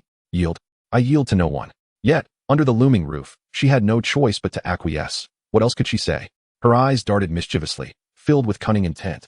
Hee, I yield, I yield. Boss, could you let me go? Your grip is quite painful. The best strategy is to retreat. If one cannot win, it is wise to soften one's stance and escape while the opponent is distracted. Revenge, after all, is a dish best served after a decade. Is that so? Then I shall let you go. Chen Bei replied with a mysterious smile, releasing her. As for the cunning glint in her eyes, how could he be oblivious? But what could she do? Dare she threaten him? She would find it impossible to escape his grasp. Once free, the little lowly quickly distanced herself, seemingly fearful of Chen Bei, but the very next moment, she took off, sprinting away. Haha, I knew it. You can run 9,999 meters. But don't say I bullied you. Chen Bei laughed heartily behind her, allowing her to flee, while the little lowly, swift as a shadow, dashed over 100 meters in no time. Not forgetting to taunt Chen Bei, she turned back and made a face, sticking out her tiny tongue. Hee. You foolish brute with mere strength, catching me in your next life perhaps. You're so gullible, I doubt you'll ever get the chance. Just be careful not to fall into my hands again. The little lowly provocatively raised her middle finger, clearly relishing in her mischief. Is that so? Chen Bei replied with a faint smile, and in an instant, he vanished. The crowd was taken aback. Was he a ghost? How could he disappear so suddenly? Damn it. Mutant. We're doomed. The little lowly, the lethal girl, gasped in shock and turned to flee. However, she suddenly found herself suspended in midair, gripped by the nape of her neck, her fate sealed. Chapter 14. I can make you stronger. Chen Bei scooped up the little lowly, indifferent to her flailing legs. Knowing they could not reach him. Hey, run. Why have you stopped? Weren't you just making faces at me, mocking my brute strength? He held the little lowly with pride, playfully swatting her behind. You may be young, but your well-trained body is remarkably robust. Just feel how solid you are. Indeed, her physique was both firm and remarkably elastic. Truly delightful to behold. While Chen Bei reveled in the moment, it was clear that someone was far from pleased. Ah, you insufferable wretch, this is a dairy re. Not a pillow. Do you not comprehend the essence of cherishing beauty? Blast it all. You seem to be addicted to this. I shall have my vengeance. I will bite you to death. The teeth of the formidable assassin itched with anger.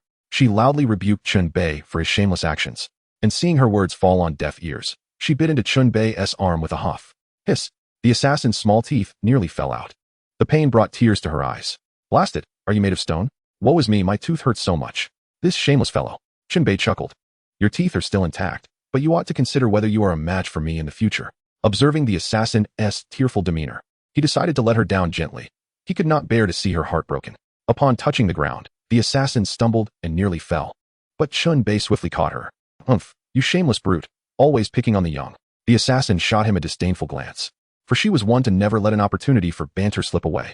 Chen Bei raised his hand, feigning an intention to smack her dairy re, causing the assassin to blink her charming, large eyes at him in alarm. I was wrong. I shall not complain any further. Humph, behave yourself, or I shall not hesitate to discipline you. Chen Bei let out a triumphant snort, and the assassin eagerly nodded like a chick pecking at grains. Yet, her darting eyes revealed her true intentions. She was merely feigning compliance, resolutely refusing to change her ways. The assassin busily sought to appease Chen Bei, biding her time to slip away when he was distracted. However, Chen Bei was unfazed. Since fate had brought them together, he would not allow her to escape his grasp. The assassin sweetly clung to Chen Bei's arm, her voice dripping with charm. Dear brother, what is your name? Chen Bei. Oh, it is wonderful to meet you. Chen Bei, you are the strongest man I have ever encountered. The assassin continued to coo, her intentions clearly aimed at charming him. Indeed, thank you. I hold the same opinion, and I must say, your taste is quite discerning. Chen Bei responded with unreserved confidence. Modesty? What is that? The assassin was taken aback. Aren't people from Huaxia typically modest and cautious? They usually respond with humility, but what on earth was he? An atypical Huaxia person? Or was everything on the internet a fabrication? Cough, cough. Dear brother, are you a mutant? Your speed is astounding, and your strength is formidable. This time, the assassin looked at Chen Bei earnestly, her eyes filled with envy. Not exactly, but you may consider me a mutant. Chen Bei remained non-committal. Was he a mutant? It hardly mattered. Surely, everyone would categorize him among the mutants, for anyone with super abilities would be seen as an outlier, automatically isolated from ordinary folk. Alas, if only I could be like you. Unfortunately, I am but an ordinary person. No matter how much I train, I shall remain ordinary. The tone of the assassin was laced with melancholy and disappointment, for no matter what, she would always be an ordinary person. She cared not for the opinions of others. The strength of a mutant was paramount. She envied Chen Bei for possessing superpowers, effortlessly rendering her defenseless. That was true strength. Sensing the melancholy of the assassin, Chen Bei reached out to gently pat her little head in a gesture of comfort. At that moment, the assassin fell unusually silent, resembling a pitiful little kitten. He spoke softly, "Do not worry, there will be opportunities in the future. This world is not solely inhabited by mutants. There exist countless incredible entities and infinite possibilities." The assassin paused, then realized the implication behind Chen Bei's words. Are you suggesting that human factors can also give rise to various superpowers? Or are they equivalent to different mutations? Indeed, anything is possible, Chen Bei affirmed with a nod. The assassin inquired further, so, does that mean you also underwent such a transformation? Of course. Do you think it came out of thin air? I naturally became powerful through means you may not comprehend. Chen Bei replied, ruffling her little head with a smile. Oh, can I become as strong as you? What must I sacrifice to achieve that? The assassin exclaimed excitedly, her big eyes sparkling with anticipation as she gazed at Chen Bei, quietly awaiting his response. Chen Bei scrutinized her closely, nodding to himself. Not bad. There is indeed significant room for improvement. He recognized that this assassin was portrayed by Chloe Grace Moritz, and her future would undoubtedly be more formidable than that of Moritz herself. After all, Moritz would grow into a stunningly beautiful woman with a captivating figure. And in the Marvel Universe, appearances only became increasingly advantageous, especially with the prospect of wielding powerful artifacts in the future. He needed a companion. Noticing Chen Bei's contemplative demeanor, the assassin grew anxious, fearing he might sell her for a high price. Oh my, help. Someone is trying to abduct a little girl, she thought, looking up at Chen Bei with trepidation. Please don't look at me like that. Are you really going to do this? Chen Bei stroked his chin and spoke gravely. It is not impossible, but the existence of such abilities is exceedingly rare, and they cannot be easily entrusted to others. If you wish to utilize what I bestow upon you to grow stronger, you must follow me until death. You are obliged to obey my commands. And should you dare to betray me, I will reclaim everything I have given you. If I can grant it, I can also take it away. Like this. As his words fell, Chen Bei conjured lightning from the void and hurled it forcefully at a wall in the shadows. Boom. To the assassin's horror, the wall collapsed with a thunderous roar. What immense power. She gasped, astonished. That strike felt like a cannonball. The assassin gasped, covering her mouth in amazement, her eyes reflecting deep envy. This is merely a trivial skill, nothing to boast about. I possess even greater abilities. Would you like to experience them? Chen Bei smirked, casually gesturing towards the fallen debris. Clap, clap, clap. What a master. You are the strongest man I have ever encountered, though I have yet to see you. I have heard your voice. Chapter 15, $1 million for a question. Chen Bei turned his gaze towards the sound, and from the shadows emerged a striking beauty with wine-red hair. Her alluring figure glided gracefully, enveloped in an intoxicating fragrance, as she approached him. Even from a distance of nearly 2 meters, Chen Bei could distinctly sense the seductive aura she exuded. Was this not an enticing allure that could lead one astray? A classic femme fatale? Alas, while many might fall prey to such charms, he was not a shallow man swayed by mere beauty. Chen Bei observed her quietly, appreciating her elegance and the lethal allure she possessed. Truly a woman one would go to great lengths to impress. Yet, he pondered, why was this gentleman so lacking in decorum, staring so intently at her? This enchanting figure was none other than the renowned Black Widow, Natasha, from the Marvel Universe. What is a gentleman, one might ask? Can it be consumed? What is its weight in gold? Chen Bei glanced around, jesting, well aware that he would not play along.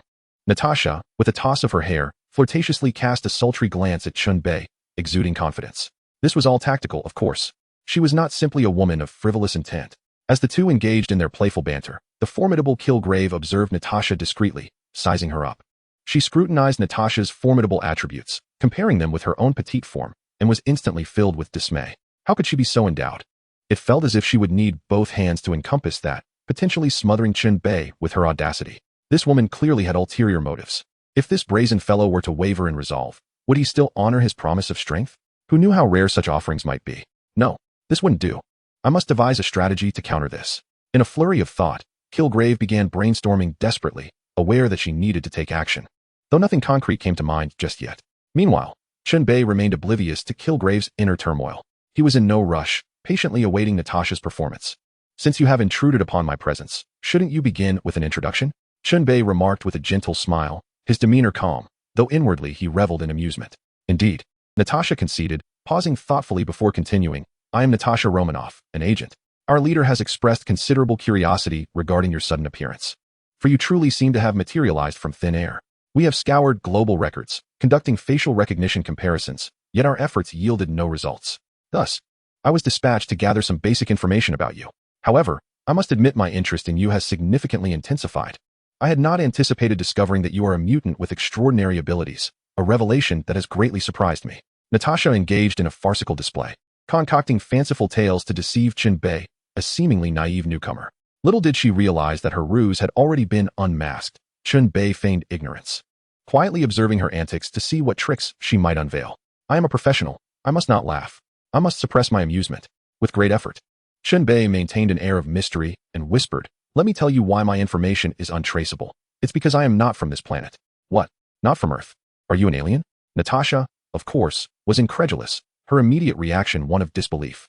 "Your so-called extraterrestrial resembles a typical Huaxia person. Are you attempting to deceive a mere child?" She cast him a sultry glance, her tone dripping with mockery. "Please, spare me your nonsense. Where would you even find aliens?" "Well, if you don't believe me, there's nothing I can do. Truth seems to be a rarity these days." Chen Bei shook his head in resignation, lamenting that even his earnestness was met with skepticism. "Huh, I would believe you as much as I would a ghost. You're quite the trickster," she retorted. "Sir, do lend me a hand. Working late at night is quite taxing, as you can see from my dark circles." She leaned closer, batting her eyelashes, almost invading his personal space. From his elevated position, Chen Bei could not help but worry about the precariousness of her attire. "Where did you purchase that outfit? Its quality is remarkable. How does it withstand such tension without bursting? Truly, that button bears the weight of it all." "Humph, you enigmatic woman should perhaps conceal that alluring charm of yours. I fail to see what you have to be proud of. Do your kind rely solely on beauty to procure information?" Just as Chen Bei pondered the durability of her clothing, the formidable Black Widow grew irritated. How could this woman be so shameless, lacking even a hint of modesty? It was infuriating. Cough, cough. Natasha nearly choked on her breath. "Little sister, I assure you, I have done nothing." Even she felt a flush of embarrassment, momentarily forgetting the presence of a little cat nearby, as she insisted she had been blameless. "Little sister? Little?" This word struck a nerve for the formidable assassin, who felt provoked. How dare she? Natasha was incensed. The term was an affront. Haha. Chen Bei could not contain his laughter, fully aware of the characteristically irritable nature of the Black Widow. "What is it with her?" Natasha asked, pointing at Chen Bei, who was still chuckling. "Nothing, nothing." He hurriedly waved his hands. "By the way, what do you wish to inquire? I can share some insights. Also, could you assist me in obtaining a driver's license and passport?" Chen Bei made his modest request, recognizing the value of utilizing resources from S.H.I.E.L.D. in the future. Certainly, it is a trivial matter. Without hesitation, Natasha acquiesced. "Very well, I shall share some fundamental information. My name is Chen Bei, hailing from the depths of the mountains in Huaxia. You will find no trace of me in your records, so there is no need for you to exert yourselves." Upon hearing this, Natasha grasped the situation. It was no wonder they could find no information on him. What else? She could not help but inquire, feeling that this was rather insufficient, knowing only a name. "The rest is for you to ask, and for me to answer. The price is rather modest, $1 million per question, and I assure you, my responses will be sincere." Chen Bei beamed at Natasha, almost inviting the label of a shrewd merchant upon himself. Chapter 16. Secretly Pleased Black Egg. Chen Bei was casting bait, deliberately throwing out a hook. The S.H.I.E.L.D. agency was indeed quite affluent, wealthier than even Tony Stark. Just consider the astronomical costs Nick Fury incurred in constructing the helicarrier and the numerous secret bases he established worldwide. How did he amass such wealth? It was the taxpayers' money, embezzled for his own gain. Thus, it was his duty to purify that ill-gotten wealth. Strengthening himself would ultimately benefit all of humanity. Natasha was momentarily taken aback. This individual was exceedingly bold, demanding $1 million per question. Was this a jest? Did he perceive them as mere lambs for slaughter? They were not a money-printing machine. Natasha bristled at the thought. Her own salary was a mere $30,000, earned through blood, sweat, and toil. And here was this man, casually tossing out exorbitant demands. Was this not an affront to her diligent efforts? Consequently, both in principle and personal sentiment, Natasha shook her head resolutely and rejected the offer. "No, it is far too expensive. This is an outrageous price, lacking any semblance of sincerity." "Expensive? I assure you, my offer is fair and reasonable. In fact, I feel I am asking far too little. If you do not wish to miss the greatest opportunity of your lives, that is your decision. This is a gift for you, and if you do not cherish it, I cannot help you." At this moment, Chen Bei was fully engaged in his charade, skillfully weaving his narrative to bewilder and ensnare Natasha. "Very well, I shall consult with others," Natasha conceded, feeling the weight of his words and hesitant to act unilaterally. His assertions were quite daunting. At this juncture, Chen Bei remained calm, awaiting the response from Natasha's superior, the formidable Nick Fury. He was not in a hurry, for he understood the complexities of Fury's paranoid tendencies. Better to mistakenly eliminate 1,000 than to let one slip away. Hello, Director, there is a matter requiring your decision. Even at the end of the workday, Nick Fury remained diligently engaged in his duties. Just as Natasha made her call, the line connected immediately. Hello, what is it? A steady male voice resonated from the other end. It was indeed Nick Fury. Director, regarding the man accompanying Tony, he has made certain demands. Natasha succinctly conveyed Chen Bei's background and his recent request. $1 million for a single question? Why not just rob a bank? Nick Fury exclaimed, nearly losing his breath. Who in the world does not know that Nick Fury is notoriously frugal, a miserly man? The audacity to demand such a sum was tantamount to seeking his life. Without a moment's hesitation, he contemplated a refusal, but then hesitated. Could matters truly be so straightforward? At that juncture, Natasha interjected, Director, he is a mutant. A mutant from across borders. Shouldn't we consider his motives and secrets? Natasha had come to a realization. After all, it was not her money. That unscrupulous rogue had already siphoned off a significant portion of their salaries, leaving them with mere pittance. This time, Nick Fury must be made to part with some funds. Indeed, her words compelled the paranoid Nick Fury to make a decision. Agent Natasha, I accept, he replied gravely. Understood. Natasha acknowledged, then turned to Chen Bei. Our director has agreed. Oh, that is to be expected, Chen Bei said with a confident smile. You seem quite familiar with our director. Natasha remarked with a hint of skepticism, considering she had provided a false name. Of course, there are no secrets in this world as far as I am concerned, Chen Bei replied, tilting his head slightly, exuding an air of superiority. Both the character known as Killer and Natasha exchanged glances of disdain, their lips twitching in disbelief at his pretentiousness. Ahem, let us return to the matter at hand, Natasha coughed lightly, her expression becoming more serious. Very well, please proceed with your questions. Chen Bei straightened his demeanor, elated, realizing that earning money could be so effortless. Meanwhile, on the other end of the tiny earpiece, Nick Fury's expression darkened, begrudgingly accepting his fate. Agent Natasha, please inquire of him. Since he was seen with Tony, he must have rescued him. Who were the kidnappers, and what were their motives? Understood. Natasha nodded. Looking at Chen Bei, our director requests to know who kidnapped Tony and why. Hold on, that constitutes 2 questions, Chen Bei quickly pointed out. Why didn't Nick Fury ask all the questions at once? Let us adhere to 2 questions. Then, Natasha replied, likely at Nick Fury's behest. For someone with his callous disposition, being exposed would not evoke embarrassment, having long since steeled himself against such scrutiny. Chen Bei nodded in satisfaction and stated, the first question, the kidnappers are a terrorist organization known as the 10 Rings. As for their headquarters, no one knows. But their leader is known as the Mandarin. The second question, the motive behind Tony's abduction is quite simple. It stems from internal strife within Stark Industries. Obadiah Stane could not tolerate Tony's arrogance and wishes to usurp his position. Chen Bei swiftly provided his answer, which was a well-known fact among them. There was no harm in using it to bamboozle these locals. However, it hardly qualified as deception, for it was merely the truth.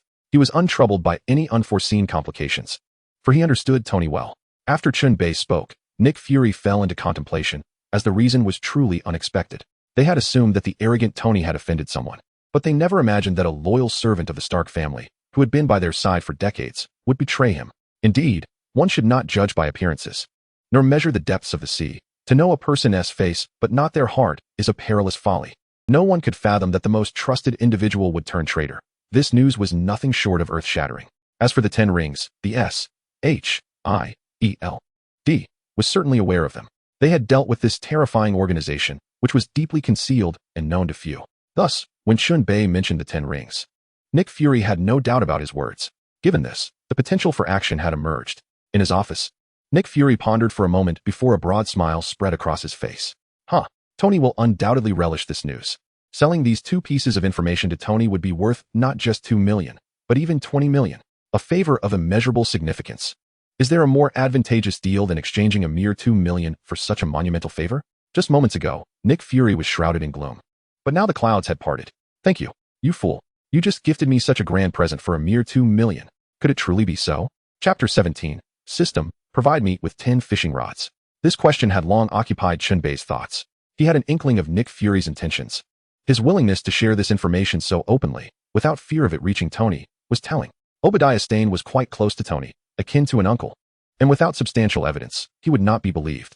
Nick Fury's exuberance raised the possibility that he might indeed uncover proof of Obadiah's machinations behind this. Do you have any further questions? If not, I shall take my leave. Chen Bei observed the silent Natasha and assumed they were reluctant to part with their money. Preparing to depart. Wait, Natasha, let us ask him one last question.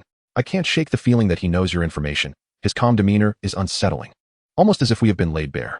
The way he made his request and treated them with such tranquility made it seem like he understood them completely, which was quite disconcerting for Nick Fury, who was already plagued by a severe sense of paranoia. Upon hearing that her superior shared this sentiment, Natasha finally comprehended the source of her strange familiarity. Previously, she felt that this enigmatic man had an uncanny understanding of them, as if there were no secrets left to conceal. His every word and action conveyed an omniscience that rendered them transparent, mere locals in his eyes. This sensation was profoundly unsettling, evoking a sense of dread. The knowledge that he was aware of their secrets, with no semblance of privacy, instilled a profound insecurity. Natasha, upon hearing the command, cautiously turned to Chen Bei and asked with a grave expression, "Do you possess a particularly profound understanding of us?" "Ah, indeed.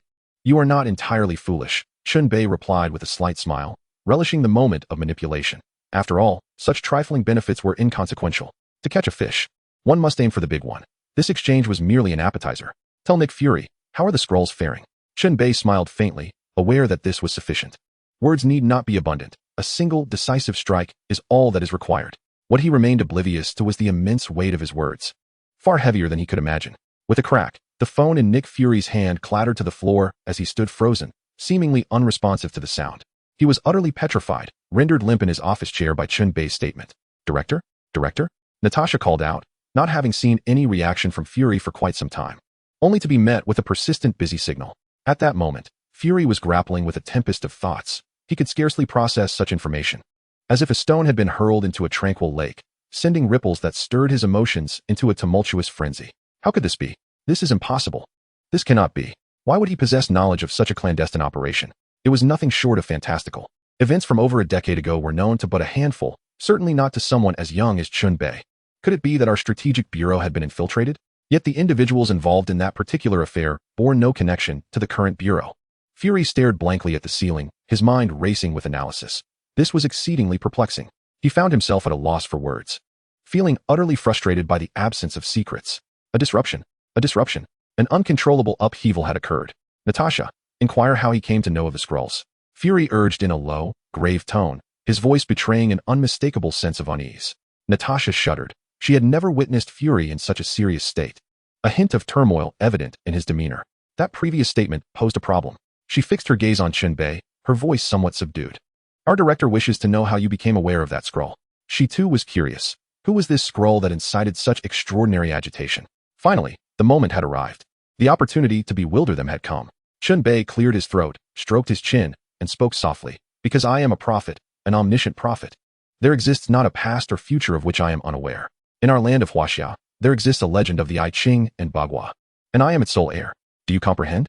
His words dripped with an enigmatic allure, laced with the power to captivate minds.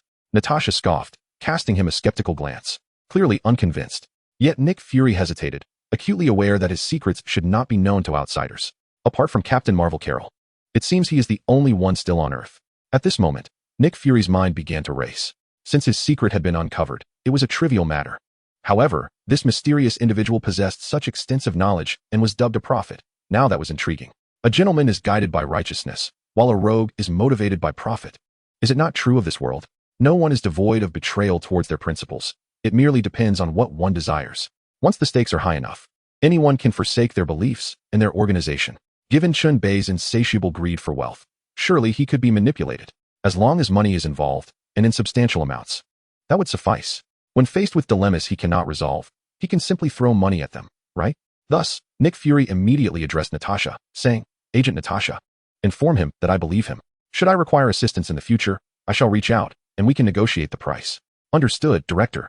Natasha thought her superior was quite mad, as if he had an endless supply of funds to give away. However, what could she do? He was the director after all. With a resigned expression, she turned to Chen Bei and congratulated him. "Congratulations, Nick Fury believes you and mentioned he will contact you if needed. We can negotiate the price." "Thank you. I believe we shall become strategic partners," Chen Bei replied with a faint smile, yet inwardly, he was elated. Another wealthy patron to exploit, and he could sell them his wares at exorbitant prices. What a delightful prospect.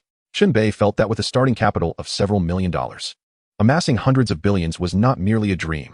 Of course, This required maintaining a calm facade while accruing wealth silently. He composedly stated, "In that case, please transfer the $400,000 from earlier. However, I do not possess a bank card, but I trust you have many anonymous cards at your disposal." "Indeed. Let me check," Natasha replied enviously, realizing he had earned in minutes what took her 10 years of hard work. Was there no fairness in this world? After a brief, quiet wait, Natasha handed Chen Bei a bank card, already loaded with funds. "Here it is, the money is all set. After such an effortless gain, you must treat me to a drink." Natasha playfully draped her arms over Chen Bei's shoulders, exuding a sweet fragrance. It seemed she would not let this opportunity pass without a little compensation, and Chen Bei had already slightly saluted her. However, with remarkable resolve, he intended to resist for a while longer. System: procure 10 white fishing rods and 1 blue rod to test the waters. Chapter 18. The catch is rather unusual. Wealth indeed holds power. The money in a man's pocket is his confidence. Chen Bei decisively splurged on 10 white fishing rods, and astonishingly, there was even a blue rod. This was extravagance beyond measure. Even little Ma would hesitate. Grasping a fishing rod, he cast it into the small pond. Gurgling sounds echoed as 10 white rods were flung into the water. Not long after, the rods began to tremble and then sank effortlessly. Chen Bei knew he had caught something, and he promptly lifted each rod to inspect his catch. Ding. "Congratulations, host, you have acquired a first-hand piece from Natasha." Ding. "Congratulations, host, you have obtained a 2021 model fruit phone." Ding. "Congratulations, host, you have received a complete set of Chong Wei emoticons." Ding. "Congratulations, host, you have acquired a keyboard specifically designed for keyboard warriors." Ding. "Congratulations, host, you have received." Ding. "Congratulations, host, you have obtained a first-hand pair of pants from Natasha." What in the world is this, system? After spending so much money, this is all I get? Are you sure you haven't squandered my funds on some extravagant system? Chen Bei was nearly infuriated. Is this it? Is this all? Is this not a scam? Hasn't he worked tirelessly for his earnings? Rising early and toiling late, he has endured every possible hardship. After painstakingly saving up, he is now being exploited by a merciless system. Chen Bei was instantly enraged. He shouted in his mind at the system, "System, will you not come forth and provide an explanation?" Ding. In response, the system stated, "This fishing expedition entirely relies on your luck, host. Please do not impose your personal shortcomings onto the system. Your previous catch of the perfect thunderfruit was merely a manifestation of your own luck. You never expressed gratitude towards the system." The system's retort left Chen Bei both irate and speechless. "You." Chen Bei glared, yet the system was an intangible presence, wholly unseen. Furthermore, it reminded the host that it was imperative to make the most of everything.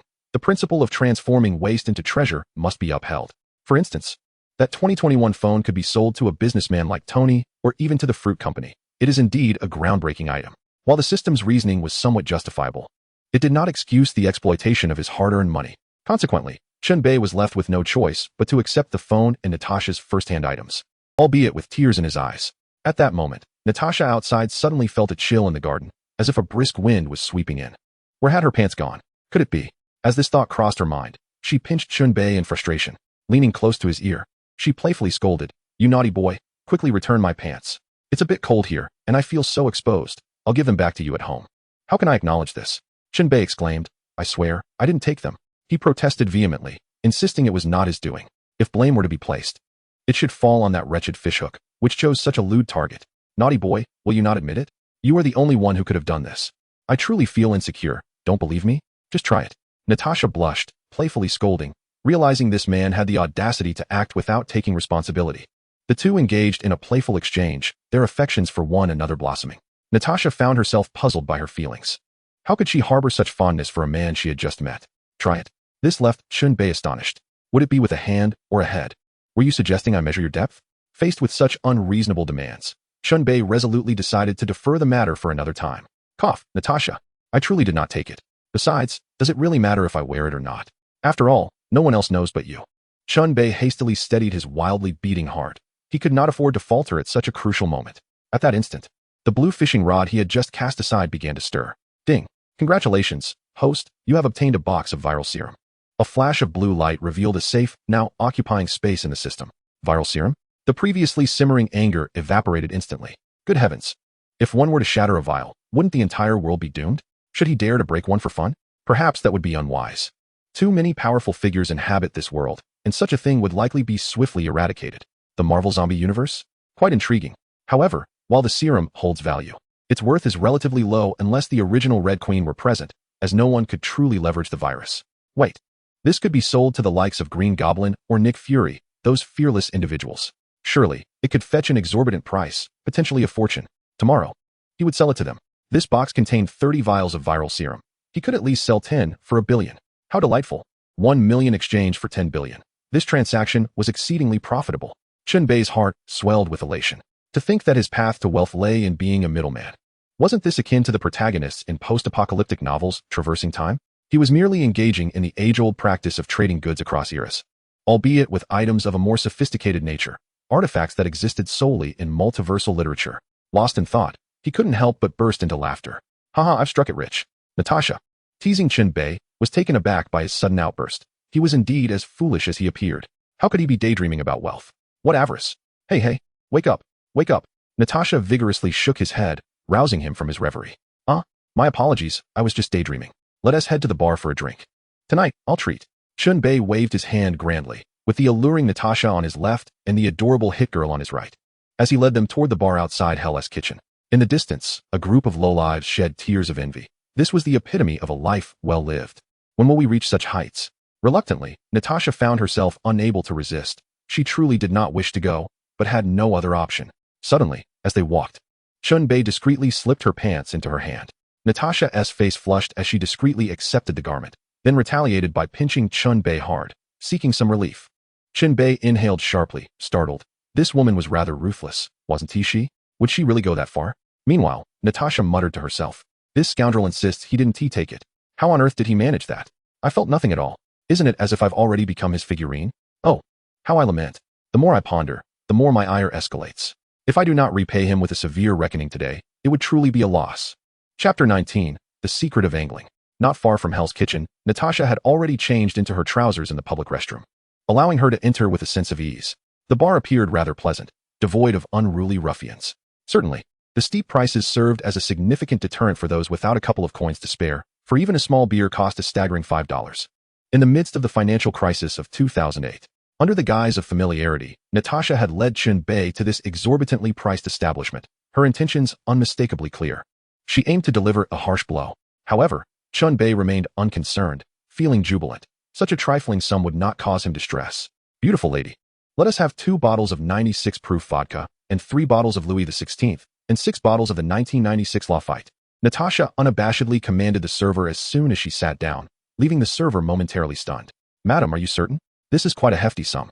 Our prices are exceedingly steep. The server hesitated, realizing that larger orders meant greater commissions. Yet this considerable expenditure from an unfamiliar patron left her in doubt. What if they could not pay? It would be her own misfortune to bear. Are you worried we can't afford it? Natasha shot her a sidelong glance. The server quickly clarified. No. I'm concerned that you might not be able to drink at all. Would you like to order a smaller amount? She dared not imply that they couldn't pay. Offending someone of stature could spell disaster for her. I understand your concern. He will cover the bill. Natasha indicated silently to the reticent Chen Bei. Seeing this, Chen Bei produced his card and offered it to the server with a smile. Go ahead and process it. There's no password, and there should be ample funds. The server, now relieved, bowed profusely in apology before hastily departing to process the payment and fetch the drinks. Before long, the beverages were prepared. Natasha, with her background as a Russian operative, was no stranger to vodka, and in consideration of the formidable Kill Bill, she had ordered a few cocktails for her. Presently, only Chen Bei accompanied her in consuming such potent vodka, enhanced by the Super Soldier Serum. He had long since developed an immunity to alcohol. Gulp, gulp. The two of them drank with abandon, as though quenching their thirst. Those nearby could only swallow hard, exclaiming, Goodness, this is 96 proof vodka. Are these two even human? Must they be so fierce? The aspiring suitors and burly men who had intended to approach were now deterred, fearing that a failed attempt at flirtation might result in a brutal reprimand. Anyone capable of such prodigious drinking could not possibly be ordinary, and they had no desire to meet an untimely demise amidst so many beautiful women. At that moment, however, one audacious fellow, undeterred by danger, approached. Aware of the potential peril, clutching a bottle of vodka and puffing on a cigar, he swaggered over to Chen Bei and Natasha. In a lively bar, a bold gentleman approached, complimenting a stunning woman on her impressive drinking prowess and suggesting they indulge in a drink together. Beside her, a rather insipid fellow attempted to maintain his composure while simultaneously belittling Chen Bei, rendering him inconsequential.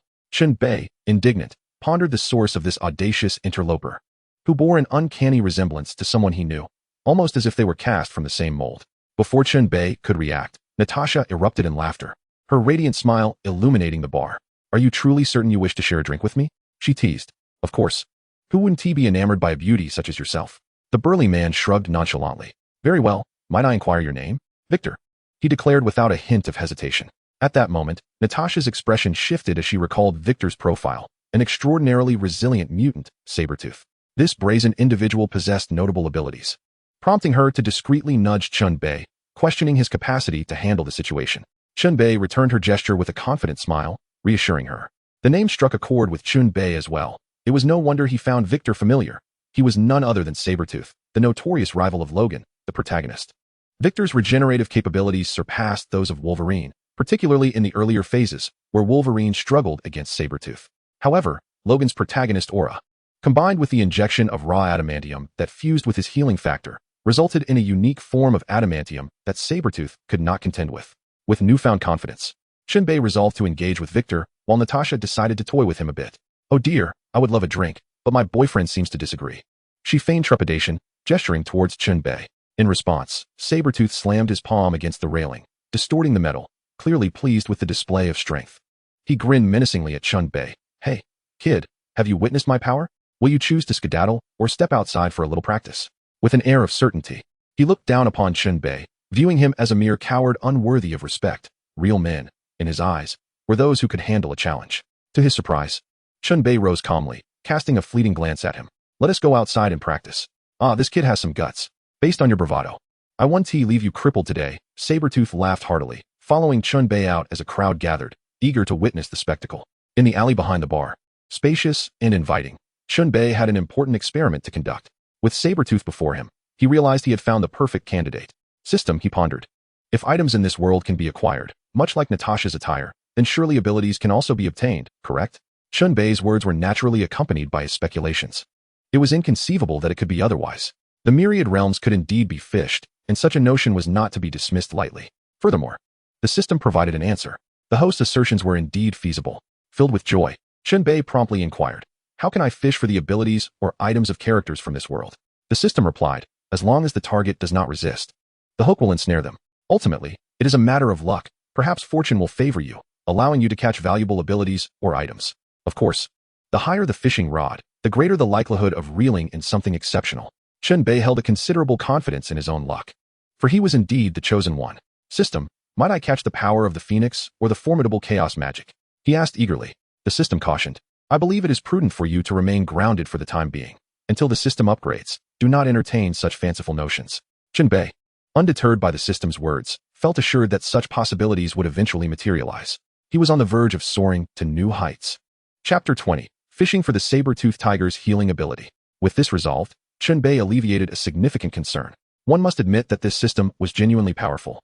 His interpretation of the system's mention of non-resistance was uniquely his own. It simply meant to incapacitate the opponent to the point of helplessness.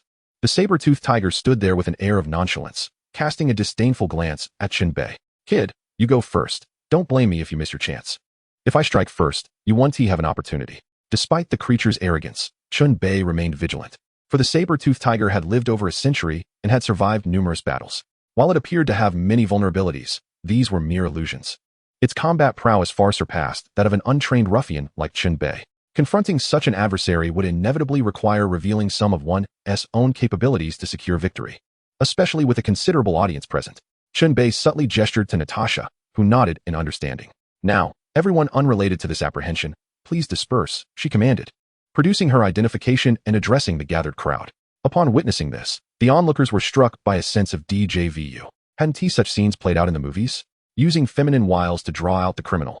Today, they were witnessing it firsthand. Although intrigued, they dared not oppose the law enforcement. These agents from America were known for their ruthless efficiency. The saber-toothed tiger was momentarily stunned. "What the hell? Are you folks employing entrapment? I merely followed Magneto in committing a minor infraction. Is this really necessary?" In an instant, he realized he had been outwitted. This had been a setup all along. His first instinct was to flee, but just as he took a step, he abruptly halted. "Why should I run? It's just two people. Can they truly apprehend me? Have I become cowardly lately?" He muttered under his breath, turning back and launching a punch at Chen Bei's head. Chen Bei, perceiving the sudden attack, deftly sidestepped the incoming blow, for the saber-toothed tiger was no ordinary individual. He was akin to a perpetual motion machine of a mutant.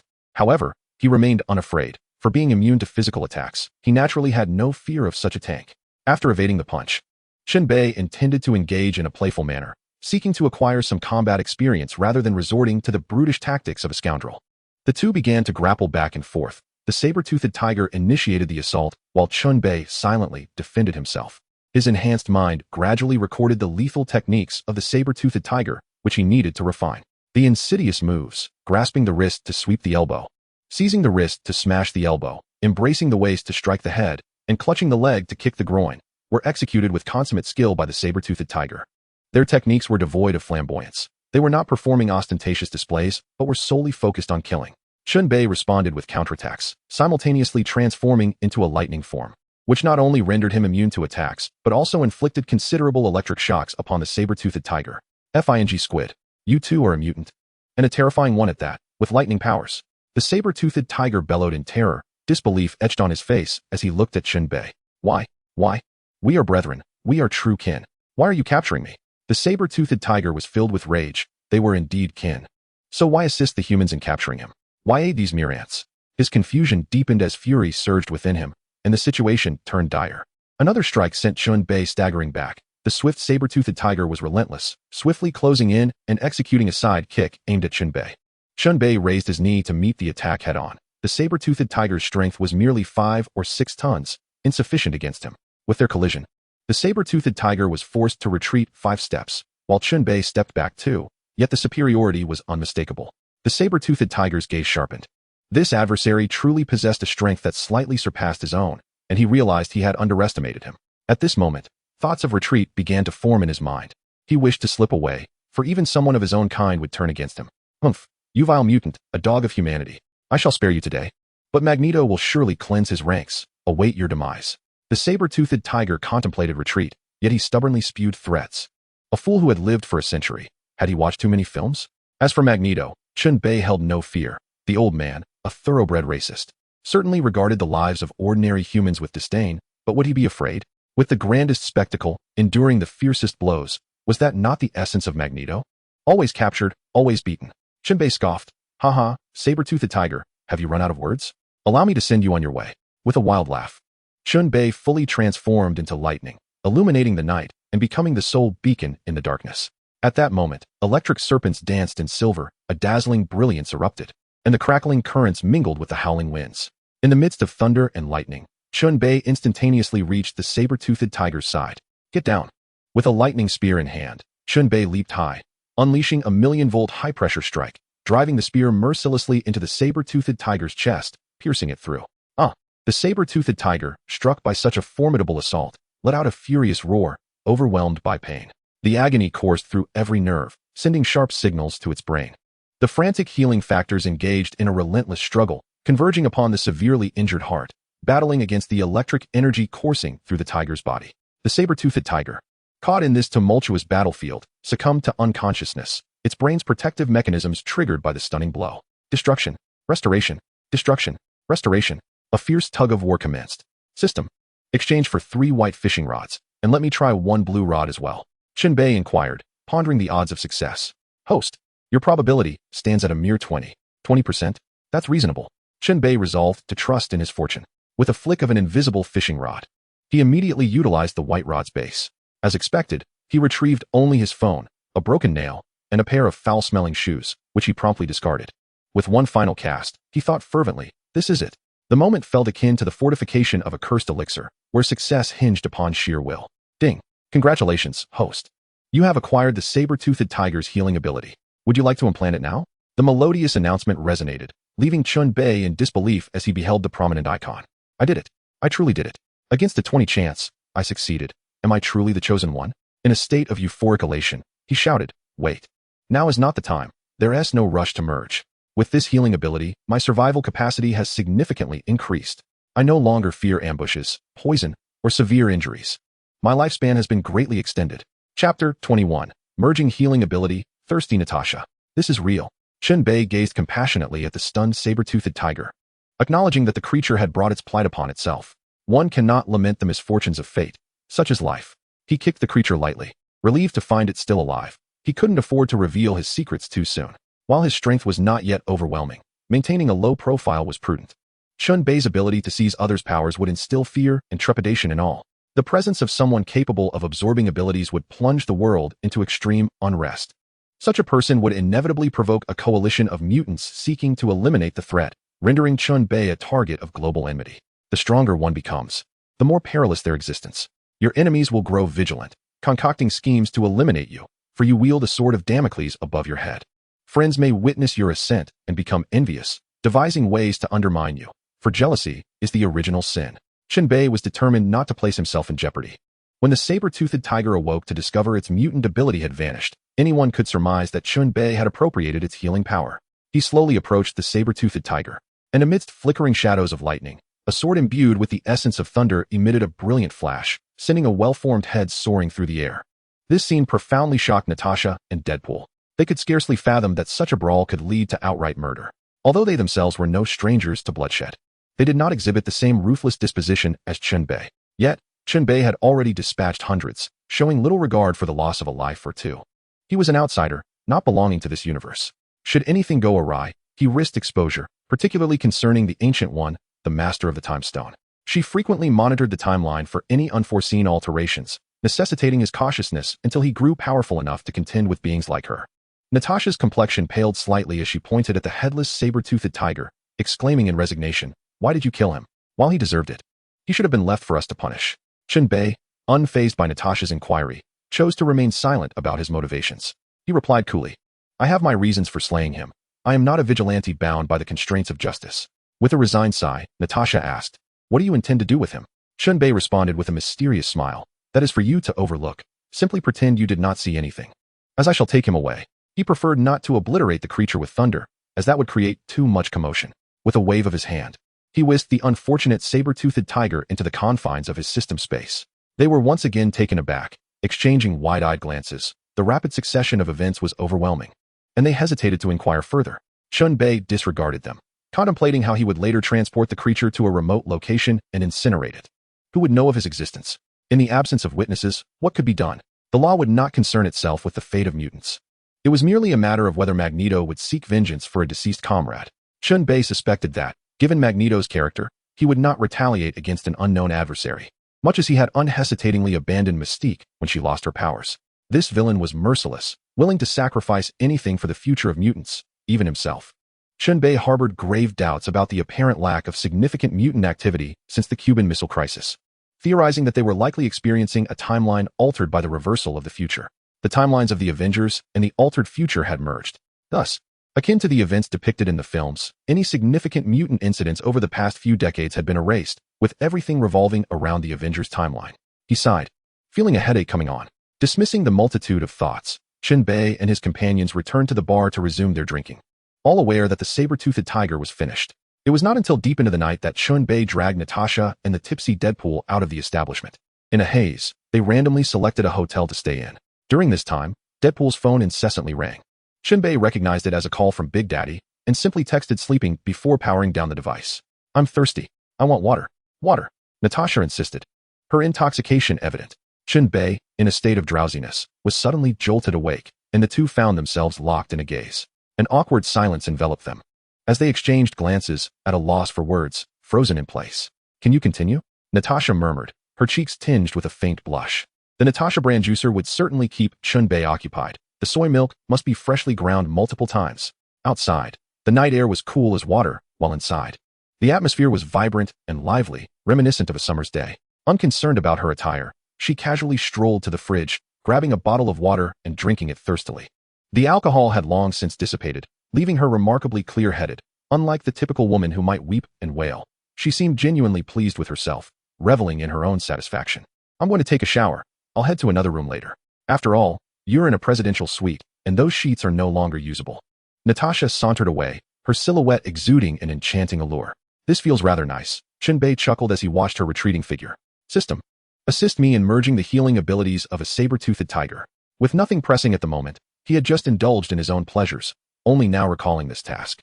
"Ding! The system is commencing the integration of the saber-toothed tiger's healing abilities. Please hold on." The merging process was unexpectedly soothing, surpassing his earlier comfort tenfold. Every cell in his body seemed to rejoice, celebrating this leap in vitality.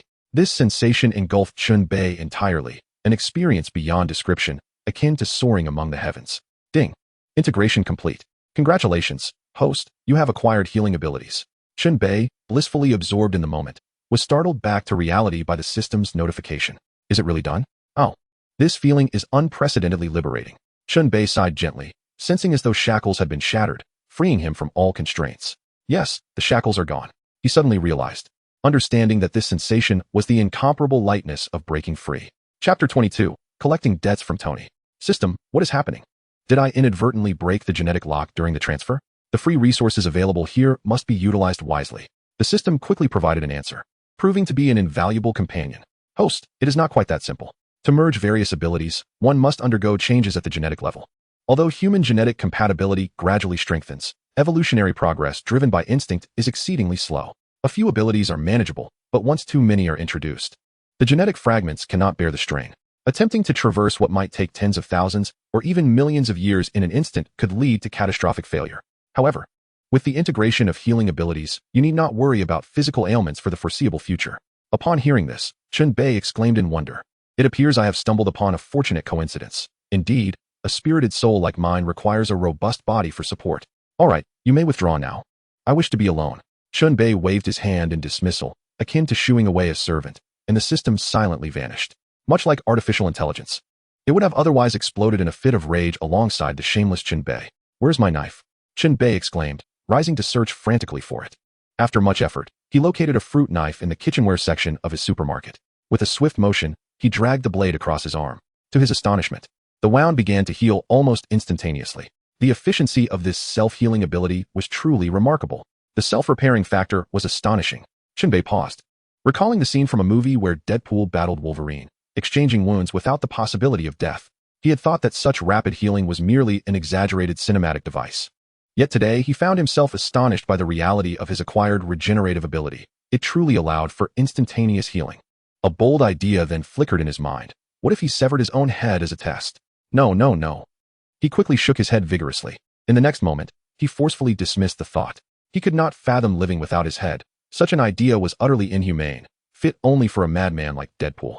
Stowing away his little knife, Chen Bei, grinning like a blooming rose, dashed into the bathroom. Hours later, the dew on the glass had finally evaporated. The following day, after the sun had risen high, Chen Bei leisurely rose from bed, allowing the heavily injured Natasha another opportunity to rest. The plan for the day begins at dawn. As life persists, so must the battle, he declared. Mindy, Mindy, dressed and ready. He called out for Mindy, but received no response. Puzzled by her absence, he knocked on her door, only to find silence. Upon opening the door, he discovered that she had already left, leaving a note on the bedside table. Brother, I have left. Dad was nearly frantic, and I feared he might go mad, so I decided to depart first. I intended to inform you, but to my surprise, you were with that wildcat Natasha. That woman screamed like a slaughtered pig last night. Was it really that enjoyable? It infuriated me. Couldn't she be a bit quieter? I barely got any sleep, and you both were so loud in the morning. You, my dear brother, will eventually meet your demise if you don't learn to exercise restraint. Lastly, here is my number. Remember our agreement. Reading the note, Chen Bei couldn't help but smile at her understanding nature. As for feeling embarrassed himself, please, he was not that sort of person. He tucked the note away and left a message for Natasha, advising her not to wander off until he returned. I'm off. Time to make some money. Chen Bei smiled slightly, filled with motivation at the thought of earning. He kissed Natasha gently on the forehead and quietly closed the door behind him. Unbeknownst to him, at that very moment, Natasha opened her weary eyes, filled with warmth, before peacefully drifting back to sleep. He found his Ferrari, wondering about Tony. Who was Tony? Would it still be in his possession? Could such a thing actually happen in this world? The roar of the sports car instantly captured the attention of a multitude, passers-by casting envious glances as the ostentatious vehicle zipped by. Despite the absence of tariffs making sports cars comparatively affordable, the number of individuals capable of affording such luxury remained scant. They lacked the habit of saving. Where would they find the funds to purchase? Even second-hand luxury cars were beyond the reach of those who scrimped and saved. Damn, driving a Ferrari is quite the feat, young men muttered in jealousy, while young women gazed with sparkling admiration. The automotive culture of America is unrivaled across the globe. Their passion for cars is astonishing. One might live without a home, but never without an automobile. As they watched the Ferrari vanish from sight, their frustration grew. How infuriating to be outshone. Chen Bei drove Tony's Ferrari straight to the Stark Industries headquarters, brazenly parking at the entrance. Upon noticing the license plate, the security personnel hurriedly approached. Eager to assist their boss with parking, for such audacious behavior was quintessentially Tony. However, just as they were about to open the car door, a young, handsome Oriental man emerged from within. What the? The security guards were bewildered, utterly perplexed. What was happening? Had the boss's car been stolen? Sir, who are you? Why are you driving our boss's Ferrari? For a moment, their thoughts of theft were swiftly dismissed. Which thief would dare to be so brazen? Who am I? I am your boss's creditor. This fellow dares to owe money and not repay it. I have come to collect, Chen Bei replied, feigning a disdainful smirk. Appearing every bit the insufferable rich air. The bustling Stark Tower was filled with people, and upon hearing this, they began to murmur excitedly. What? Tony owes money. Huh. What a monumental scoop. This is sensational. Could it be true that the illustrious owner of Stark Industries was in debt? Absurd. Perhaps Tony had merely lost his Ferrari in a gambling match. Suddenly, the atmosphere shifted, rumors began to swirl, suggesting wild tales of Tony being pursued by creditors, or losing everything to gambling, even his women, leaving him no choice but to pawn his car. The security guards, realizing the potential for chaos, hurriedly ushered Chen Bei inside, unable to manage the escalating situation outside. Then someone shouted, "You've all been deceived. Isn't this the Eastern gentleman who was seen with Tony yesterday? Clearly. He is a friend. Damn. We've been played for fools, believing his fabrications. Crap. Those Easterners think they are so clever, treating us like naive bears. Beat him. Let him learn the consequences of toying with us." Yet, amid the frenzy, there were still those with clarity, just as all the men sought retribution against Chen Bei. He had already slipped away. Chapter 23, The Unassailable Law of Temptation. In the office of the president of Stark, Tony was engrossed in manipulating some model, intensely focused on his computer, utterly still. Suddenly, a knock at the door startled him from his concentration. Damn, who is it? Come in, Tony exclaimed, exasperated, as his critical thoughts were so abruptly interrupted. Ah, have you taken to consuming gunpowder? Why the fiery temper? Chen Bei entered with a smile, intent on conducting business. For he believed that amiable dealings foster prosperity. Upon seeing Chen Bei, Tony raised his gaze, suppressing his retort. After all, he was no match for Chen Bei's formidable presence.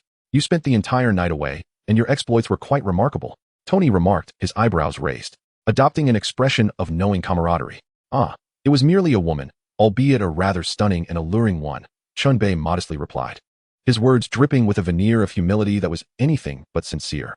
Goodness, I have never encountered such audacity. Tony scoffed, his irritation palpable. How could Chen Bei's demeanor be even more insufferable than his own? How could Tony Stark maintain his reputation in America with such competition? Seeing Tony's vexation brought Chen Bei immense satisfaction. Indeed, his joy seemed to thrive on the misfortunes of others. After a moment's disdain, Tony rose to fetch a bottle of soda for Chen Bei and inquired earnestly, "What brings you here?" He understood that Chen Bei was not one to seek him without a purpose. The adage that one does not visit without reason was well known to him. "Well, I'm here to collect a debt," Chen Bei replied with a grin. "Stop right there. You can't be this mundane. It must be regarding a phone call." Tony shrugged. An expression of disbelief etched on his face. "Huh, you truly are perceptive, Tony. You are indeed a little genius," Chen Bei chuckled, producing a remarkable item from his possession. "What is this?" Tony queried, eyeing the substance that bore a striking resemblance to the Super Soldier Serum. Could it possibly be a derivative? A flicker of hope ignited within him at the prospect of collaboration. This is a viral serum, far superior to the Super Soldier Serum. It can enhance human capabilities several-fold and even awaken superpowers. Would you desire such a thing? Chen Bei tantalizingly whispered, his tone laced with persuasion. Superpowers? Superpowers? Tony was utterly astonished by Chen Bei's proclamation. The notion that such a diminutive vial could awaken extraordinary abilities was simply unfathomable. Was this the pinnacle of biological technology? It is an undeniable truth that the desire for superpowers resides within us all. Who has not, at some point, be it in their youth or at any age, indulged in such fantasies? Especially after witnessing Chen Bei's extraordinary abilities, Tony's longing for power reached a fever pitch. If he possessed formidable strength, would he ever be subjugated?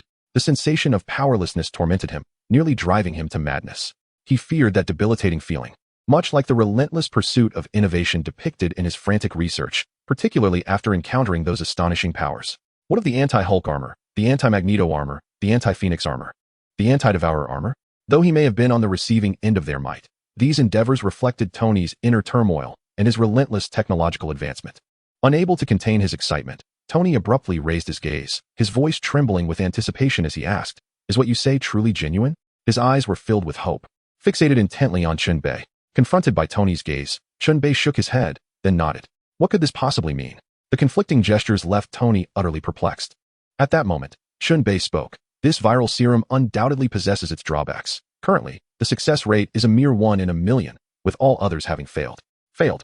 1 in a million. The weight of this information struck Tony with astonishment, for such odds were tantamount to utter hopelessness. What, then, are the consequences of failure? Tony's concern lay in the repercussions, for this serum must harbor some inherent flaw. The consequence of failure is transformation into a zombie, and not just any zombie, but one capable of contagion. A bite would lead to further transformation, Chen Bei remarked with a heartless glee, as if relishing the grim prospects. Good grief. To inject this concoction is tantamount to death. Nay, to becoming a zombie, there exists no possibility of success. Tony's previously buoyant spirits plummeted, his excitement evaporating into thin air. Well then, I shall return to refining my Iron Man suit. The success rate of this venture is 0, and I am not willing to gamble with my life. The dream of being a superhero lay shattered, reduced to mere fragments. Noticing Tony's retreat from the endeavor, Chen Bei was determined not to let this lucrative client slip away. With a smile, he continued to entice. Though its success rate is low, there are indeed a few individuals whose genetic sequences are identical, and they have triumphed. Ultimately, the parent company of the virus engaged in extensive cloning, resulting in a proliferation of superhumans worldwide. Why then, could you not develop a virus suited to your unique genetic makeup? Is the genius of Tony Stark merely a fabrication of public acclaim? Do you lack confidence in yourself? What? Some have succeeded? Chen Bei's words pried open the door of hope in Tony's heart, illuminating it once more. He grasped Chen Bei's arms, his voice steady. Are you certain? You are not deceiving me. Such news was too staggering to dismiss lightly. He had to approach it with utmost seriousness. Chen Bei, satisfied with Tony's reaction, affirmed, of course it is true. Would I deceive you? If you were to perish, how would I continue to benefit from our collaboration? Wouldn't you agree, Mr. Tony Stark? The illustrious Iron Man. Inadvertently, Chen Bei revealed his true thoughts, quickly backtracking to avoid any misstep. My apologies, my apologies. Huh, you are clearly not to be trusted. Tony mused, aware that Chen Bei often sought ways to part him from his wealth. Yet he could not dismiss the implications of Chen Bei's assertions. If he were to perish, whom would Chen Bei deceive thereafter? Moreover, he would not administer the serum without first ensuring its efficacy. With this resolve, Tony firmly decided, how much does this virus cost per vial? Money? To him, it was merely a numeral. Tony Stark was never lacking in funds. You've hooked me. Here we go. Haha, it is not exorbitant. Merely $100 million per vial, Chen Bei said, rubbing his hands together with a feigned modesty, as though presenting a most honest offer. What the heck? You expect me to pay $100 million for such a failed experimental product? Do you take me for a fool? Tony was furious. I am not a dog, and you are certainly not a human. Am I not? Chen Bei retorted nonchalantly, his questioning gaze causing Tony to doubt whether he was indeed the fool. Upon witnessing this, Tony felt his blood boil. I'll buy it. Give me 3 vials. His clenched jaw was comically exaggerated. Ah, truly, no one can escape the well-known law of the philosopher from our nation. It's simply irresistible. Chapter 24, Hulk Goes Wild. Chen Bei's headgear. Ah, what a delightful feeling. 3 vials of the inferior virus serum casually exchanged for 300 million. How splendid. Chen Bei, relishing the moment, handed Tony the 3 vials. Isn't it just 300 million? There will be plenty of fools lining up soon. Hee. Hey, be careful. If it leaks, we're doomed, Tony warned, visibly perturbed by Chen Bei's nonchalance. He was being extremely cautious while handling the vials. This guy had a heart of steel. With such reckless behavior, Earth would eventually be in his hands.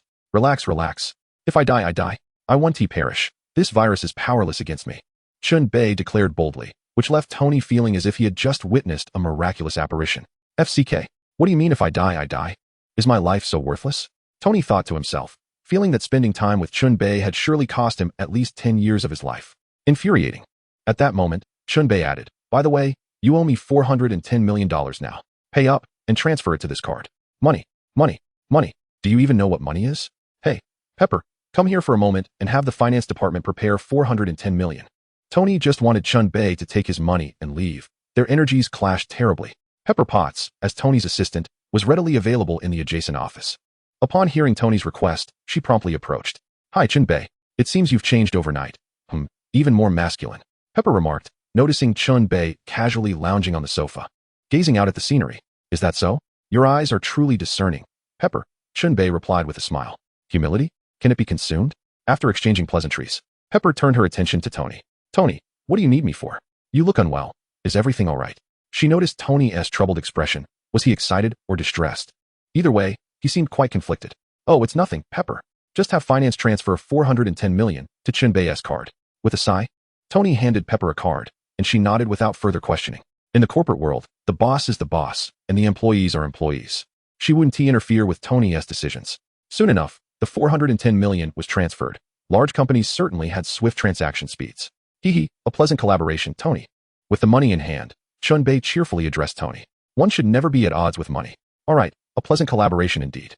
I hope I haven't been deceived. Tony replied helplessly, unable to resist the immense temptation. What could he do? With the transaction complete, he was ready to depart.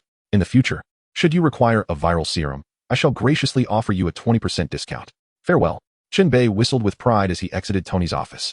For the second victim had already been identified. Driving his flamboyant Ferrari, he roamed the streets of New York, savoring the exotic ambience beneath the unique azure sky. It was his inaugural visit to a foreign land, a first encounter with the most developed nation on this planet. Yet, amidst the financial crisis, the streets were teeming with hurried passers-by and a myriad of homeless souls. Alas, New York, the supposed center of the universe, was but a tapestry of poverty, hunger, and despair. Observing the mechanical, numbed expressions of the pedestrians, Chen Bei could not help but muse that a bubble is merely a bubble. Glancing across the ocean to the east, one might wonder how the world financial crisis could manifest. There was little upheaval, save for the unscrupulous merchants, while the common people remained largely unaffected, even stimulating domestic demand. Suddenly, an intense palpitation struck him. Chen Bei abruptly swerved the steering wheel, pressed the accelerator to the floor, engaged the handbrake, and executed a forced drift. Thanks to the enhancement from the Super Soldier Serum, his heightened self-healing abilities and sensory nerves allowed him to evade a shell that plummeted from the sky in a seemingly impossible feat, amidst the gasps of onlookers. Good heavens! This was the land of the free, indeed. An impromptu blockbuster could unfold in broad daylight. Having narrowly escaped, Chen Bei vented his frustration, lamenting the absurdity of the situation. Ordinary folk could perish in the blink of an eye. Calamities rained down without warning, devoid of natural disasters, merely the bizarre aftermath of sudden conflicts. The news from the central bank rang true. One need only observe New York to comprehend that foreigners truly live a life fraught with uncertainty and peril. Thud, thud, thud. A tremor akin to an earthquake reverberated through the air, and Chen Bei distinctly felt the vibrations from within his vehicle. Before he could ascertain the source of the recent shelling, an unexpected spectacle unfolded. Raising his gaze, he beheld a colossal green figure barreling toward him, closely pursued by an unidentified military convoy of tanks and helicopters. What extraordinary luck was this, to encounter the Hulk while meandering about? Without a doubt, that verdant giant sporting Marvel's iconic shorts was unmistakable. Behind the green behemoth loomed his formidable father-in-law, General Ross, the Hulk's lifelong adversary. What rotten luck! Encountering these two absurd figures, so prone to wreaking havoc in the city, left him pondering the exorbitant costs involved. Chen Bei could only curse under his breath. This predicament had caught him utterly off guard. He needed to vacate the area promptly, for he had no desire to become embroiled in such trivial matters. Ding! The system detected the Hulk's narrative. Please, host, demonstrate your prowess by defeating the Hulk. Completing this task will reward you with one purple fishing rod. My goodness. Now I must put on a show. The system has once again bestowed a bounty upon me. Even the smallest fly is still meat. Especially when it comes to a purple fishing rod. Grabbing a mask, he donned his temporary superhero persona, the masked hero. Men conquer banks through audacity, while women conquer men with charm. Today, he intends to subdue the green giant with sheer bravado. With a swift drift, he vanished in the blink of an eye. Reappearing in an alley, now standing at the scene. The sound of gunfire echoed, rat-tat-tat, boom. The cacophony of submachine guns, the thunderous roar of the Gatling gun, and the explosive blasts of missiles sent all passers-by fleeing in terror, wishing they had two more legs to escape faster. Screams filled the air. At this moment, the Abomination and the Hulk clashed fiercely, both titans of brute strength engaging in a raw battle devoid of flashy techniques, relying solely on the visceral impact of their blows. This is what it means to be a true man. You strike my head, I shall return the favor with a resounding slap. You pound my chest, and I will retaliate with a blow to your gut. Watch me not crush you, you scoundrel. The Abomination is a monster with the intellect of a normal human, while the Hulk possesses the mentality of a 7- or 8-year-old child. Naturally, in the realm of martial prowess, the Abomination holds the advantage. Yet the Hulk compensates with sheer power. Chen Bei, donned in a mask, leisurely perched atop a dilapidated car amidst the ruins, observing the titanic struggle, plotting his ambush. The onlookers were astounded, nearly dropping their jaws in disbelief, quickly reassembling them. Where did this audacious figure emerge from? Are bank robbers this brazen nowadays? Chapter 25, an eye-popping display of audacity. Indeed, I am the most dazzling individual in the universe. Unabashed, Chen Bei basked in his own self-praise. Oblivious to the attention he garnered from spectators and military personnel hundreds of meters away, he filtered out the murmurs of lunacy and madness, reveling in his own inflated self-perception. In this moment, the battlefield was in a constant state of flux, and soon the Hulk found himself at a disadvantage. The relentless military presence was overwhelming. with the Gatling gun from the helicopter unleashing fiery projectiles upon the Hulk, distracting him even if it did not inflict harm. This diversion left the Hulk scrambling to counter the Abomination's onslaught, while simultaneously contending with the military's psychological warfare. Seizing an opportunity, the Abomination unleashed a flurry of punches and kicks upon the Hulk. As the Hulk momentarily lost focus, the Abomination launched a fierce left jab aimed at the Hulk's head. A brutal strike that could easily cause a concussion if it landed. In the blink of an eye, the Hulk slightly sidestepped, evading the savage punch. While simultaneously grasping the Abomination's left hand, he took a small step back, firmly planting his right foot to stabilize himself. This quick response showcased the Hulk's impressive reflexes, though his fighting skills paled in comparison to the Abomination's years of combat experience. Just as the Hulk prepared to deliver a devastating elbow strike to the Abomination's head, the Abomination swiftly countered, seizing the Hulk's right wrist. In an instant, all power was thwarted, rendered ineffective as his wrist was captured, and the strength of his right fist was nullified. With an overwhelming sense of loathing, the entire body of the creature known as Abomination leveraged its strength to execute a reversal. A figure named Thomas soared into the air. Using the Hulk's massive arms as support, his legs propelled like cannonballs, striking fiercely against the Hulk's chest. The resounding thud echoed far and wide, reaching Chen Bei's ears most acutely, while others, albeit at a distance, could faintly perceive the commotion. Subsequently, they witnessed the Hulk being hurled backwards with a pained scream. Yet his hand remained firmly grasped by Abomination, who was relentless in his pursuit. As the Hulk was sent flying, Abomination followed suit, bending his right leg midair to deliver a brutal knee strike to the Hulk's chest. The impact of these unexpected blows knocked the Hulk down, causing him to struggle painfully as he attempted to rise. How does it feel to be brought down? You are the mighty Hulk. Stand up. Stand up. Abomination taunted. Relishing the moment. Everyone claims I am your inferior, a failure, but what does that matter? You are merely a brainless waste. He triumphantly placed his foot upon the struggling green giant, loudly proclaiming his derision, venting his long-suppressed feelings of inadequacy. The Hulk roared in fury, striving to break free from the humiliation inflicted by Abomination, yet he found himself unable to escape. With each stomp, Abomination reveled in the humiliation, embodying the essence of a petty victor. There are higher powers at play. Oh, how foolish of you. You lack the intelligence to comprehend my words. Chen Bei could no longer bear the sight. After all, the Hulk represented all superheroes, and it was intolerable to allow such insults to go unchallenged. We cannot allow our heroes to bleed and weep, he shouted at Abomination, feeling invigorated by the fierce spirit of his heritage. His sudden appearance shocked the onlookers. How audacious for this small figure to confront Abomination, who had openly defied the military. By the heavens, this artist of defiance has remarkable courage. I find this fellow to be quite amusing, someone remarked, amused by the audacity of Chen Bei's words. The spectators were stirred by this unexpected confrontation, rallying behind Chen Bei's boldness. Upon realizing the situation, Abomination turned to face Chen Bei, infuriated. You dare insult me? Do you not fear for your life? Abomination's grotesque visage was enough to unsettle anyone. Chen Bei could no longer contain himself. Your ugliness is not your fault, but your choice to frighten me is, he bellowed, as if his very soul was affronted by Abomination's repugnant appearance. In a fit of rage, he unleashed a powerful punch directed at Abomination's head. The creature, caught off guard, was felled by the sheer force of Chen Bei's blow. Do you comprehend the speed of lightning? Or the swiftness of teleportation? Wounded and retching a nauseating yellow liquid, the Abomination nearly expelled Chen Bei's leftover meal. Curse that squid. For the first time, Chen Bei lamented that his keen eyesight felt like a curse. An ambush. You. Bang. The Abomination barely completed a sentence before Chen Bei's fist sent him reeling back, the words lodged in his throat. Roar. I will not back down. After being struck twice, the Abomination's fury erupted. Do you not understand the rule of not striking the face? Yet you intentionally aim for it. Leaping into the air, the Abomination swung his fists towards Chen Bei's head, seeking retribution, an eye for an eye, a tooth for a tooth. If Chen Bei struck his head, he would retaliate in kind. You? A cannon punch? I shall show you what a cannon punch is. The Abomination's attacks were utterly futile. It would be miraculous for him to land a blow on the swiftly moving Chen Bei. In an instant, Chen Bei vanished from sight. The Abomination's punch missed, causing him to stumble forward, only for Chen Bei to materialize behind him. Eat dirt, you dog. Chen Bei unleashed a kick aimed at the Abomination's midsection, followed by a surge of 1,000,000 volts of electricity directed at his head. With nearly 30 tons of strength, while not rivaling the Hulk or the Abomination, it was formidable nonetheless. With a resounding thud, the Abomination collapsed, losing consciousness in a classic dog-eats-dirt manner. The audience erupted in applause, awarding a staggering 9,999 points. From a distance, Ross realized with shock that his ace was so woefully vulnerable. How could he tolerate this? Everyone, focus your fire on that lunatic in the headgear, Ross bellowed, gritting his teeth as he issued the command. In this age, why are there so many perverts? Damn it. Boom, boom, boom, rat-a-tat-tat. In an instant, the air was filled with flames, accompanied by a barrage of gunfire. Humph, trivial skills. Do they think such attacks can touch me? Chen Bei seized the stunned abomination with his left hand and the disoriented green giant with his right, using them as a makeshift shield. I will block, block, block. If you can hit me, you lose. Cough. Apologies, I didn't mean it, I meant to do it, alright. This.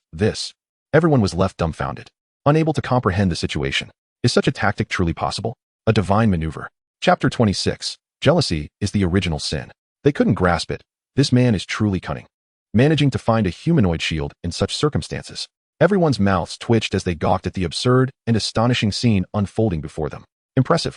I am utterly astounded. Yet, within mere seconds, the Hulk began to struggle and swiftly regained control, violently shaking off Chen Bei's grasp. Ah, the Hulk is indeed the Hulk.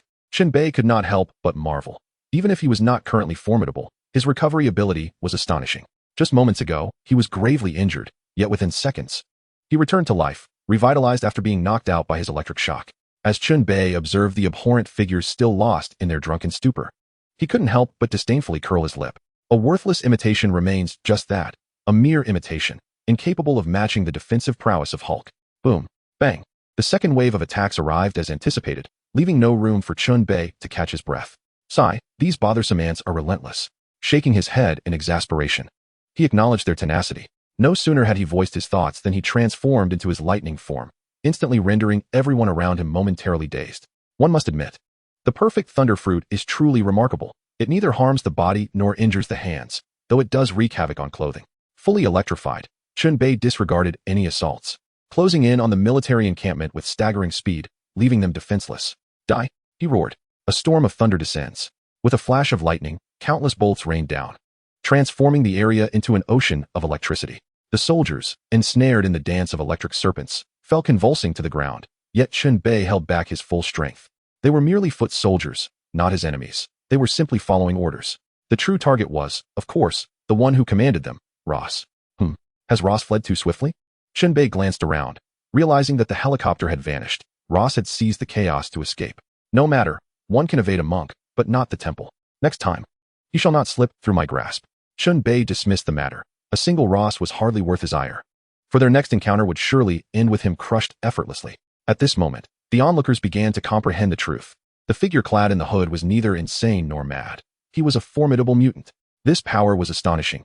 Each strike summoned lightning, akin to a deity of thunder from mythology. How splendid it would be to possess such strength. No wonder he donned a hood. It was to conceal his identity. Mutants are not benevolent beings. They are a cadre of criminals who disregard the law by virtue of their abilities. With admiration comes disdain. In this age, no one can achieve universal acceptance, not even Franklin. Mutants are always shrouded in controversy, stemming from humanity's inherent flaws and jealousy. Jealousy is the original sin of it all. As the ancients wisely stated, it is not scarcity that troubles us, but inequality. This sentiment has explained everything since millennia ago. The powers of mutants originated from the celestial assembly, yet for reasons unknown, this experiment was abandoned, leading to their downfall. The Eternals and mutants were products of their experimentation. The former truly lives up to their name, with genes that remain eternally stable, while the latter, the mutants, are wholly uncontrollable. Any number of bizarre abilities may emerge. Entirely devoid of predictability, they have indeed spiraled out of control. All of humanity is descended from the experiments of yesteryear. Every human body harbors mutant genes, and the potential for awakening is fraught with uncertainty. As for why mutants are unwelcome, imagine one day, your relatives, friends, neighbors, or colleagues suddenly possess immense strength. The ability to become invisible, the power to control fire or water, or even attain immortality. What then would society do? They must have devised ways to stand apart, to possess their own extraordinary abilities. Yet, such matters hinge upon fortune, which cannot be manipulated by mere mortals. Thus, they remain bereft. What to do when they are denied? Then, let destruction reign. The seeds of jealousy have been sown. If I cannot have it, neither shall you. All original sin stems from this. Confronted with the formidable Chen Bei, their envy surged once more. By what right does he, through mere mutation, achieve godlike feats? Why is it that he alone can flaunt his power? Why can we not? Of course, this sentiment is shared by only a select few. The majority are exhilarated, for they see a glimmer of hope. If he can mutate, why cannot I? Click, click. The sound of shutters echoed as they captured the electrifying form of Chen Bei. This is newsworthy, and regardless of the outcome, it translates into currency. Chen Bei remained oblivious to their thoughts. The abomination and the Hulk had already healed. The abomination, meeting Chen Bei's gaze, trembled in fear. The wind howled ominously. This was the abomination's first thought. He was no match for Chen Bei. And if he did not flee now, when would he? Run. He must flee swiftly. Delay further, and it would be his end. Realizing this, the abomination hastily retreated. Devoid of the earlier bravado of having defeated the Hulk, now resembling a dog with its tail between its legs. Ha ha ha. Bronsky. This time I shall let you escape. Where would my dignity reside otherwise? I shall grant you a head start of 1,000 meters. Do not say I do not offer you a chance. Chen Bei laughed heartily, calling out to his retreating figure, run? With that speed, can you outpace lightning? Upon hearing this, the abomination quickened his pace. Meanwhile, the green behemoth, Hulk, pursued with relentless determination. He held grudges like a child does, with fervor. Thud, thud. With enormous strides, he was swiftly closing in on the abomination. Roar. Without a moment's hesitation, Hulk seized a rock and hurled it with remarkable accuracy. The small stone struck precisely at the abomination's calf, causing him to stumble precariously. Damn it, the abomination muttered, hastening his escape, but fortune was no longer on his side. I'm sorry, the kilometer has been reached. Are you prepared to embrace your demise? A mocking voice rang out, startling the abomination into a sudden halt. His expression grave as he beheld the figure before him. Chen Bei had positioned himself directly in his path. Why must you pursue me? Have I wronged you? The abomination was on the brink of despair. What manner of person is this? He angrily demanded to know why Chen Bei could not simply let him be. To which Chen Bei replied coolly, cats eat fish, dogs eat meat. Ultraman enjoys battling little monsters. As a champion of justice, why would I not oppose you? The abomination stood momentarily stunned, unable to comprehend the nonsensical words. Given this, why be courteous? Let us engage. To the onlookers, it appeared thus. What? The abomination has charged. The abomination has fallen. At this moment, Chen Bei embodies the essence of the god of thunder, distinctly separate from the foolish Thor, who harbors a fear of electricity. Let there be no misunderstandings. Grasping a spear of lightning, he teleports and drives the weapon forcefully into the chest of the abomination. Kneeling on one knee, he exudes both elegance and flair, radiating an aura of grandeur. The abomination collapses, marking the end of his tragic existence. The rushing Hulk, upon witnessing the abomination fall at his feet, is filled with unexpected joy. Could such fortune be true? With a resounding smash, a watermelon bursts. Chapter 27. Task completed. The Golden Fishing Rod Quest. Little did the abomination realize, his life was lamentable, and his death even more so. His demise was not merely due to the lightning, but also tragically met with the crushing of his body by filthy feet. Suddenly, the green behemoth, Hulk, fixates his gaze upon Chen Bei. This man had rendered him unconscious, had used him as a mere shield. Today, vengeance must be exacted. You are my enemy. Hulk, I do not like you. Hulk, I shall bring you down. Admittedly, this creature struggles with articulation, yet boldly claims he will topple Chen Bei, though prowess and speech fluency are not necessarily correlated. You? Just you? Do you dare to speak clearly? Chen Bei finds amusement in his antics. Hulk's intelligence is indeed endearing, but it seems he requires several more years to mature. Hulk, I shall bring you down. You look down upon Hulk.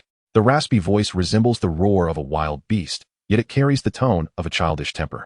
The green giant Hulk charges toward Chen Bei with an unparalleled fervor, embodying the might of 1,000 warriors. Alas, the System S mission is rather stingy. Had he not just been stunned? Yet the task remains incomplete? Sigh, dear green giant, it is no wonder my heart has hardened. Chen Bei finds himself with no choice. Hulk advances, and the system's task is yet to be fulfilled. Retreat is not an option.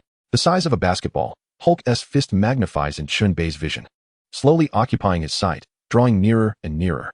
As it seems destined to collide with Chen Bei's handsome visage, the onlookers gasp, urging him to dodge. In contrast to a creature like Hulk, they favor the mutants, for they still appear human. Hulk's face reveals a wickedly charming grin, a classic smile in cinematic history. Yet, such expressions often precede a swift and brutal reality check. Closer, closer. In the blink of an eye, Chen Bei calmly teleports behind the green giant, leaving him to strike at nothing but air. Ah, hello? Hulk, hearing the playful taunt, instinctively retaliates with a punch. However, once again, he swings at nothing. Oh, agile one, I shan't play with you any longer.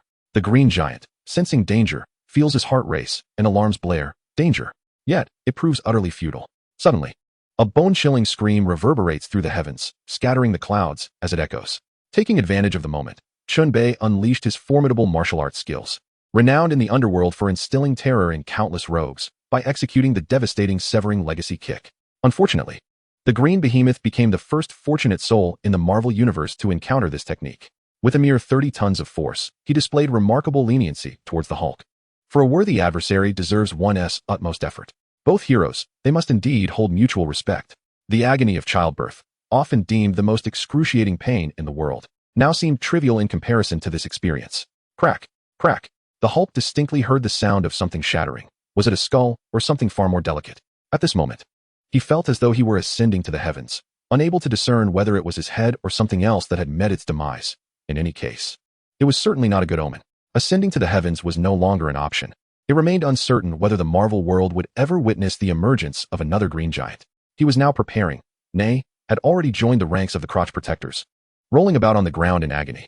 Such a devout attitude reflected the fervor of this new, emerging force. The Hulk's heart ached. This world was perilous, and he longed to return home. How could there be such shameless individuals? Woe is me, I wish to go home.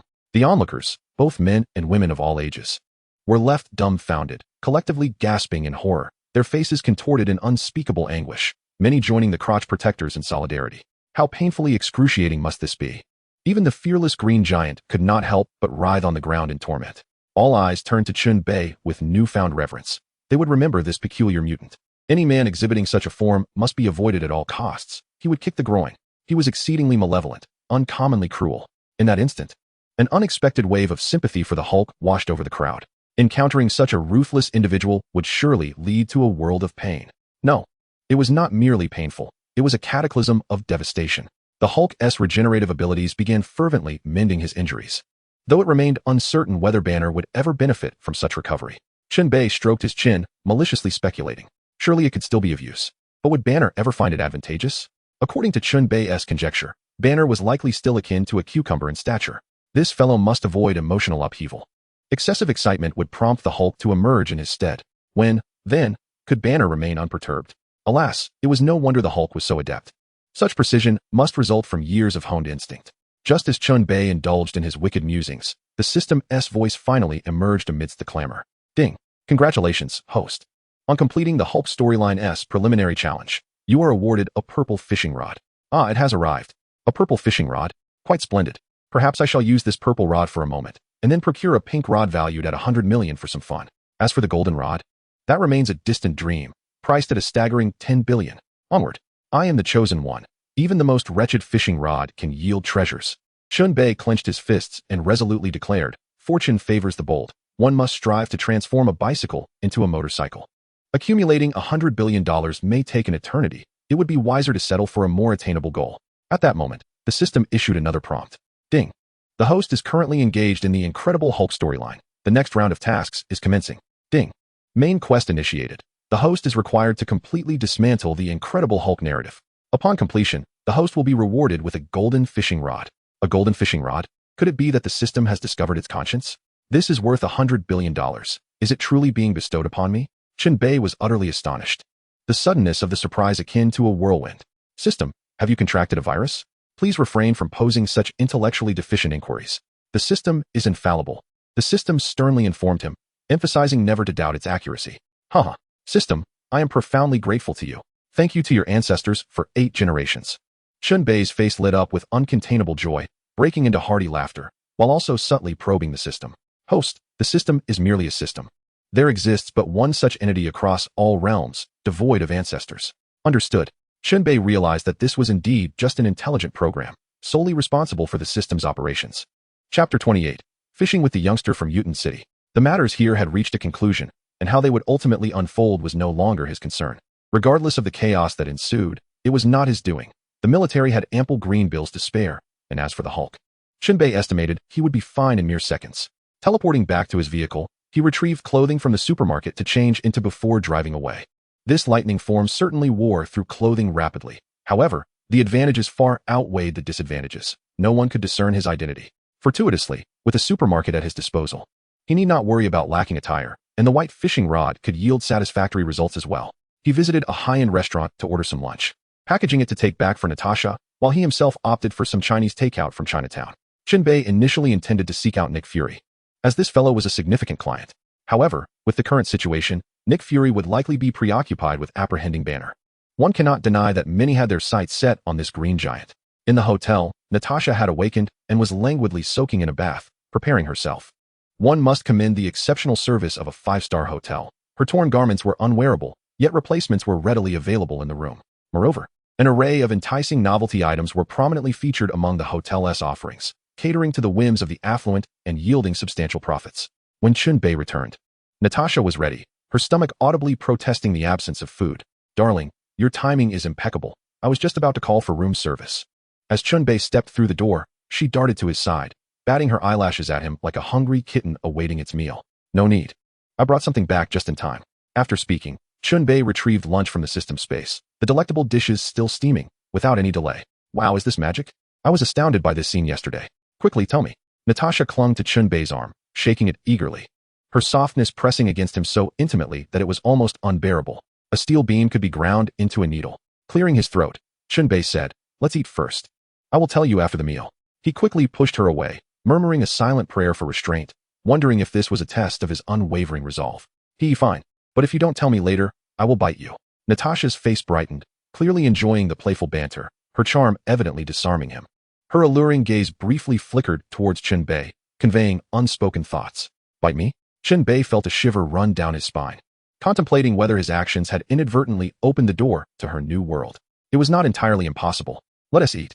Chen Bei shook off his wandering thoughts as he presented a sumptuous array of dishes: steak, foie gras, pizza, and cheesy lobster, alongside his own creations of chicken stew with mushrooms, braised pork ribs, fish-flavored shredded pork, kung pao chicken, and spicy potato shreds.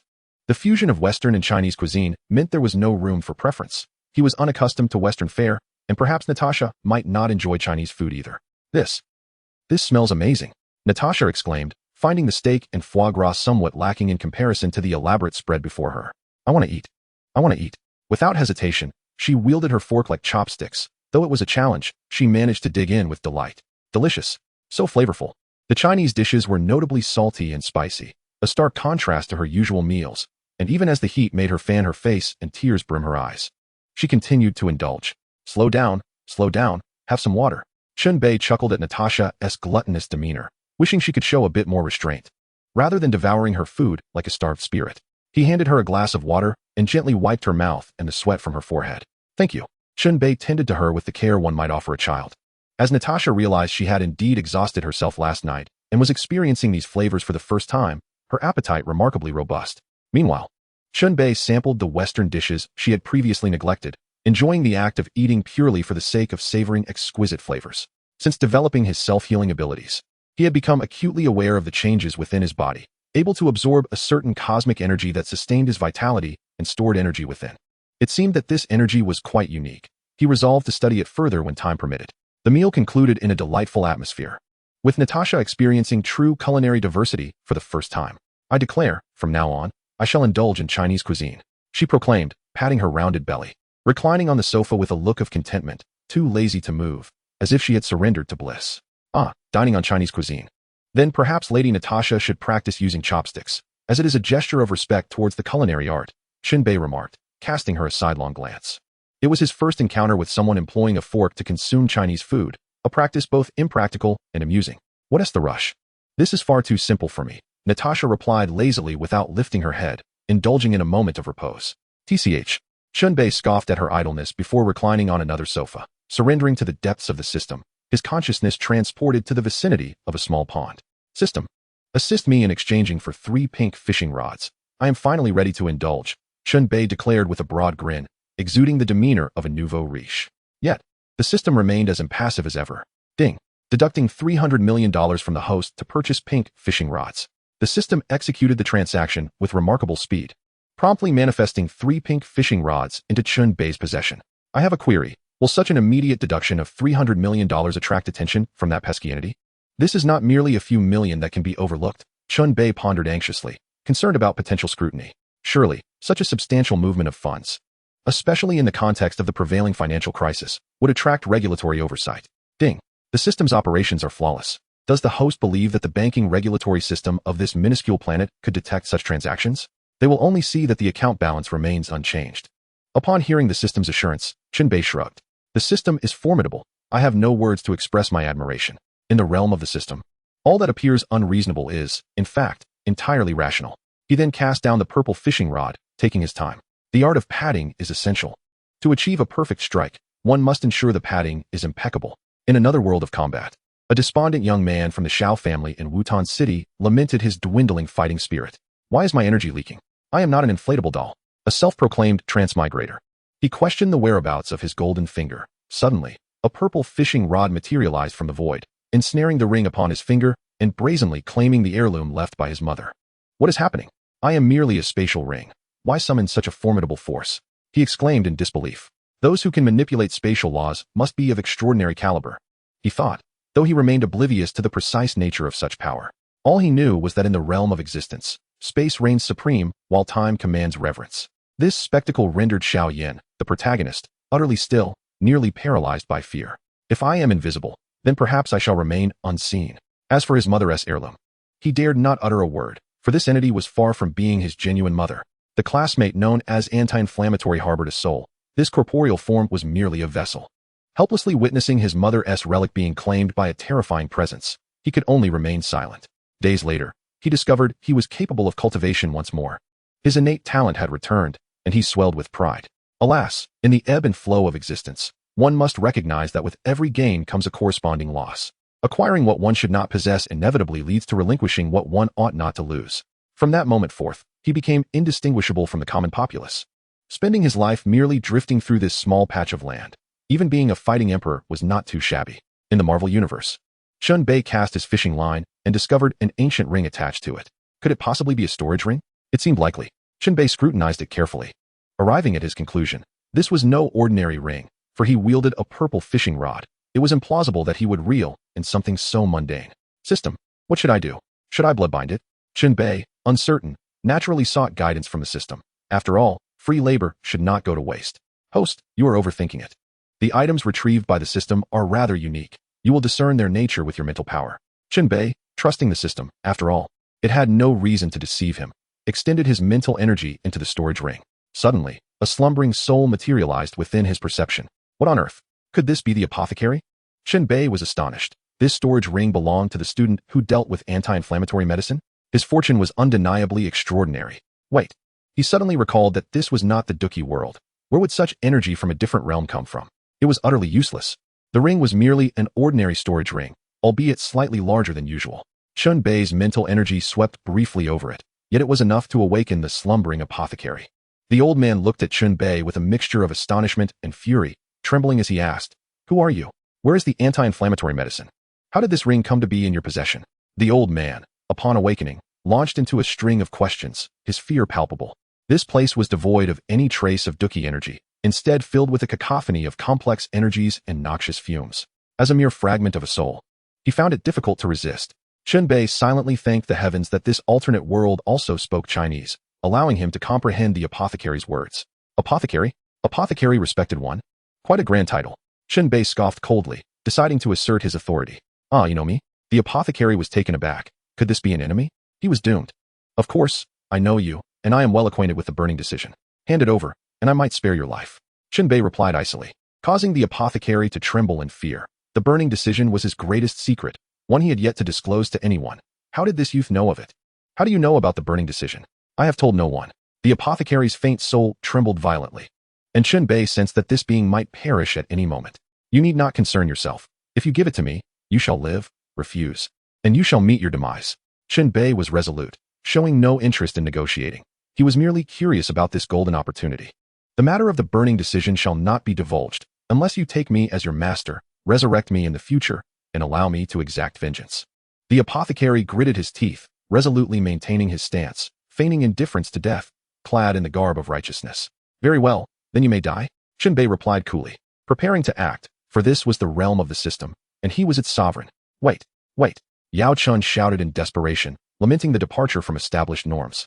He believed he should have moved Chen Bei with his unwavering resolve. However, Chen Bei showed no intention of ceasing his assault. A flash of violet light flickered, and Yao Chun's soul disintegrated into mere dust within the confines of the system's realm. I am merely intrigued. This cannot serve as a basis for bargaining. You, an insignificant insect, dare to aspire to be my mentor? Truly, you are oblivious to the vastness of the world. Chen Bei murmured as he gazed at the vanishing particles, pondering the futility of this world devoid of combat energy. The Marvel Universe is replete with complex energies, yet it lacks the unconventional forces of realms such as Potato World. What purpose does the burning decision serve? What benefit is there in having it? if this world offers no ethereal flames for him to fuse and advance, relying on mere chance, that is but a distant dream. Chen Bei glanced at his spatial ring, discovering nothing but a handful of gold coins and some unknown herbs. At that moment, the anti-inflammatory medication classmate was likely still a penniless young man, brimming with spirit. Stowing away the spatial ring, Chen Bei felt quite pleased.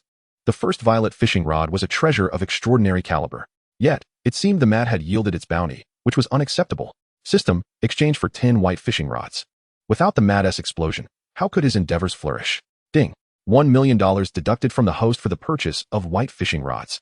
The system promptly materialized 10 white rods before him. Chen Bei brandished these rods, commencing a fervent prayer. Do not yield any treasures. Do not yield any treasures. His supplications appeared to bear fruit. Ding. Congratulations to the host for acquiring Luffy's broken straw hat. Ding. Congratulations to the host for obtaining Tsunade's sake flask. Ding. Congratulations to the host for receiving the pants of the 2 lovely ladies. Ding. Congratulations to the host for acquiring the singular hair of Saitama. Indeed, this was a fruitful wave of fishing rods. He was particularly intrigued by the notion that Saitama had indeed preserved a stash of hair. The system's penchant for such peculiar items was rather disconcerting. Was it truly designed to ensnare him with such trinkets? With determination, Chen Bei cast these items into the deepest recesses of his warehouse, relegating them to obscurity. Ahem, I am most upright, he muttered, engaging in a bout of self-praise. Subsequently, his demeanor shifted. He solemnly grasped a pink fishing rod. This is the elder brother's pink rod. It must pierce the soul. Go forth, my treasure. Catch me a grand fish. Chen Bei cast the rod with fervor, the fishing line swiftly disappearing into the small pond. In the world of the demonic mobile phone, the protagonist Lu Shaoqian found himself in dire straits, grappling with a mere $100, all while planning a date with his goddess. However, Huame was far too pragmatic. Despite being a recent college graduate herself and struggling to find work, she was cunning beyond her years, with a deep-seated avarice for gain. She had long since lost interest in Lu Shaoqian, yearning to sever ties with a man who could not provide her with a life of luxury. Just as Lu Shaoqian was in a state of frantic despair, the energy-depleted fool tumbled directly into his bag, causing it to grow suddenly heavy. In that moment, he witnessed an unforgettable scene that would haunt him for the rest of his life. A black hole suddenly appeared in his bag, and a fishhook effortlessly extracted a crystal doll of unknown origin. Chapter 30. A direct hit. The dimwit is captured. Lu Shaoqian hurriedly rubbed her eyes and, upon a closer inspection of her small backpack, found everything to be exactly as it was before, leading her to doubt her own perception.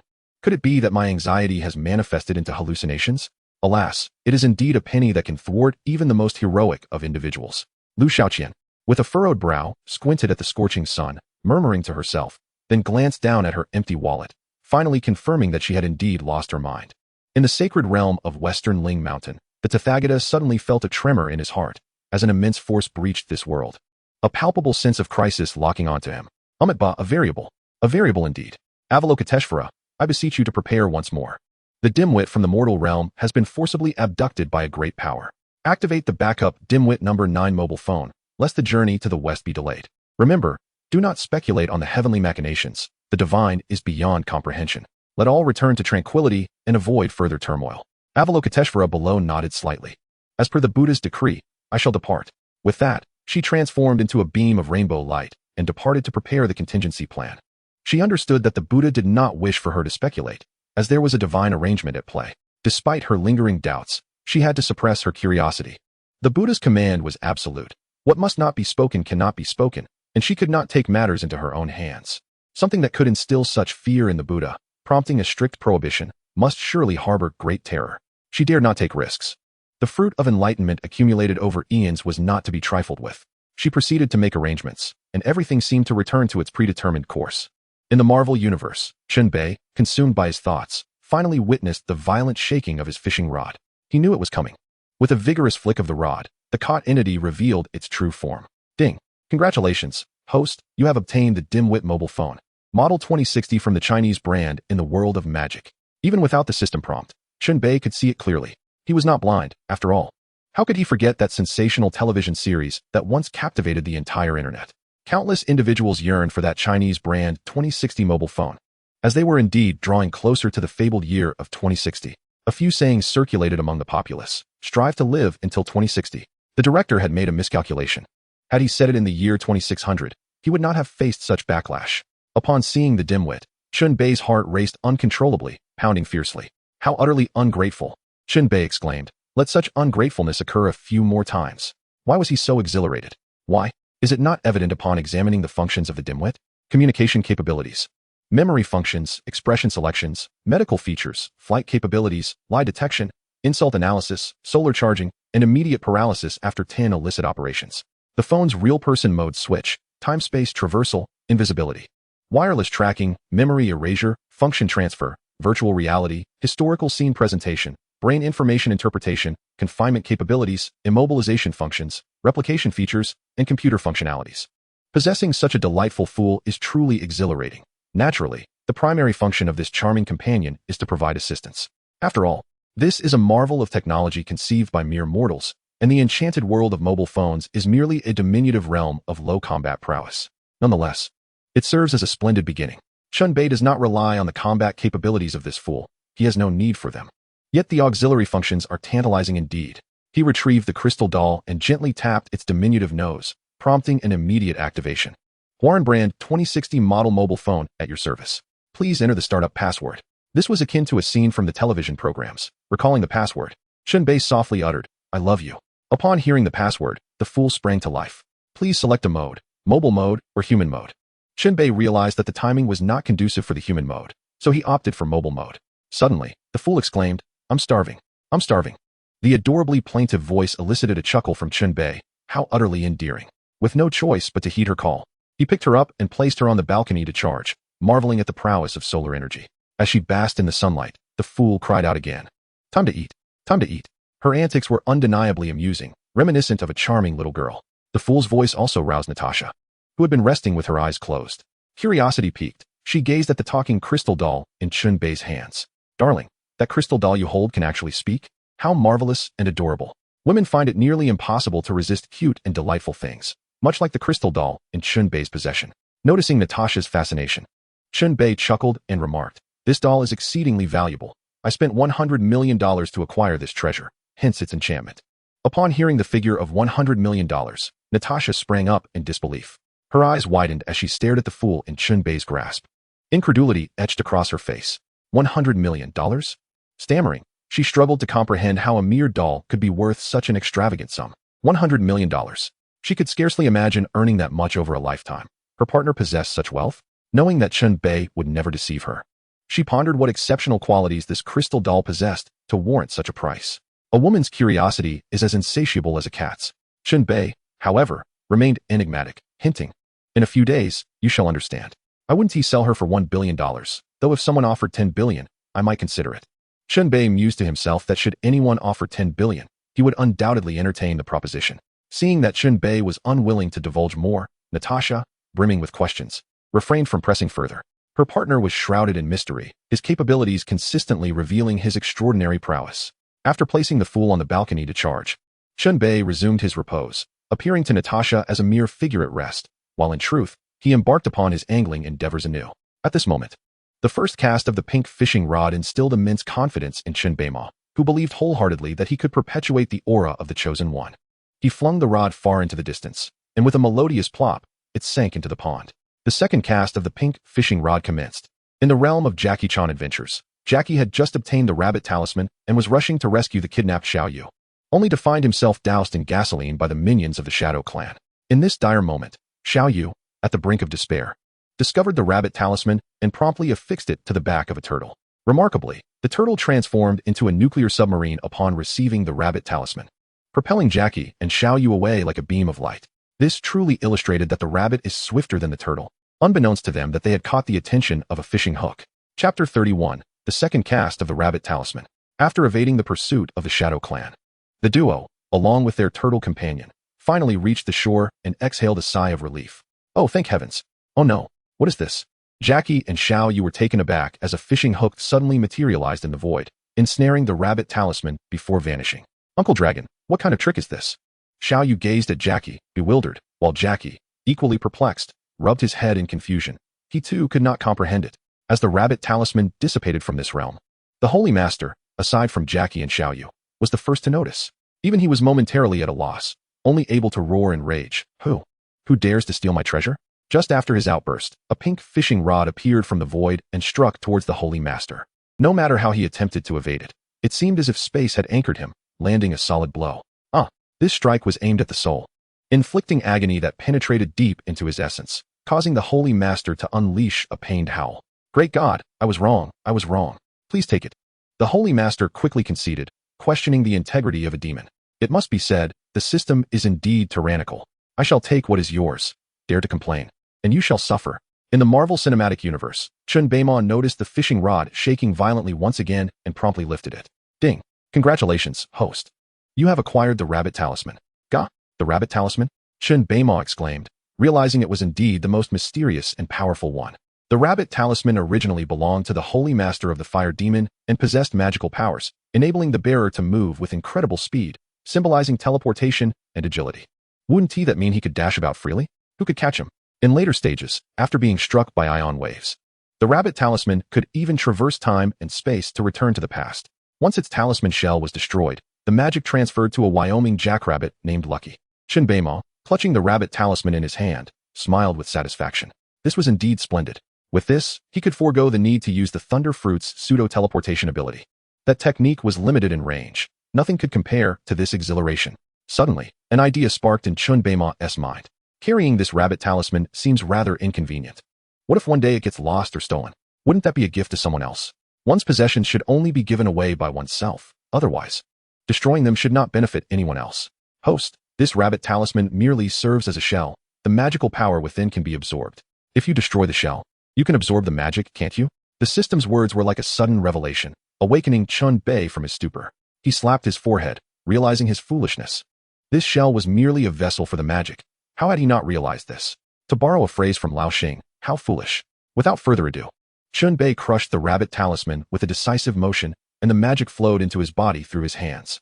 Suddenly, a refreshing sensation coursed through him, and he instinctively grasped the control of the rabbit talisman's abilities, as if flipping a switch. Chen Bei realized he could teleport at will, and his current speed could reach 100 times the speed of sound. To attain the speed of 16 times light would require an opportunity. Ion waves. He wondered if the ion waves from the world of Jackie Chan adventures were comparable to those in the Marvel Universe. He was hesitant to experiment carelessly. Moreover, traversing time and space in the Marvel Universe was no trivial matter. The laws of time and space here were protected by powerful deities. Anyone attempting to traverse time and space would likely be detected. With 2 pink fishing rods, 1 silly girl, and 1 rabbit talisman, these 2 had already struck it rich. Chen Bei was quite indifferent to the 3rd rod, confident that whatever it yielded could not be too disappointing. In just a few days, he had become remarkably powerful, and he was thoroughly satisfied. One must learn to find contentment. After all, it was merely 2008. How long until Thanos arrives? At that time, Thanos was nothing significant. This world is populated by mutants, not just a simple Avengers universe. Could Thanos truly contend with Jean Grey? Without the director's assistance, Wanda could easily crush him. Furthermore, there were formidable beings like Franklin, who could resurrect planets, not to mention that lunatic, big guy. Of course, Franklin would not be making an appearance here. This wasn't the comic version of the Marvel Universe unless he crossed over. Chen Bei counted on his fingers, realizing Thanos indeed seemed quite weak, only at the level of a demigod. Unless the cosmic heart Thanos crossed over to confront them, there would be nothing he could do. At that point, he would have to find a prime location to bury himself. If no one comes, I am the boss. Chen Bei chuckled mischievously. Crossovers require significant resources, after all. Little did he know, Franklin would indeed arrive in the not-so-distant future. This was a real world, after all. Just because he didn't appear in the movies didn't mean he didn't exist. What was Franklin coming for? Naturally, to deal with Chen Bei. As for the reason, that was for everyone to ponder.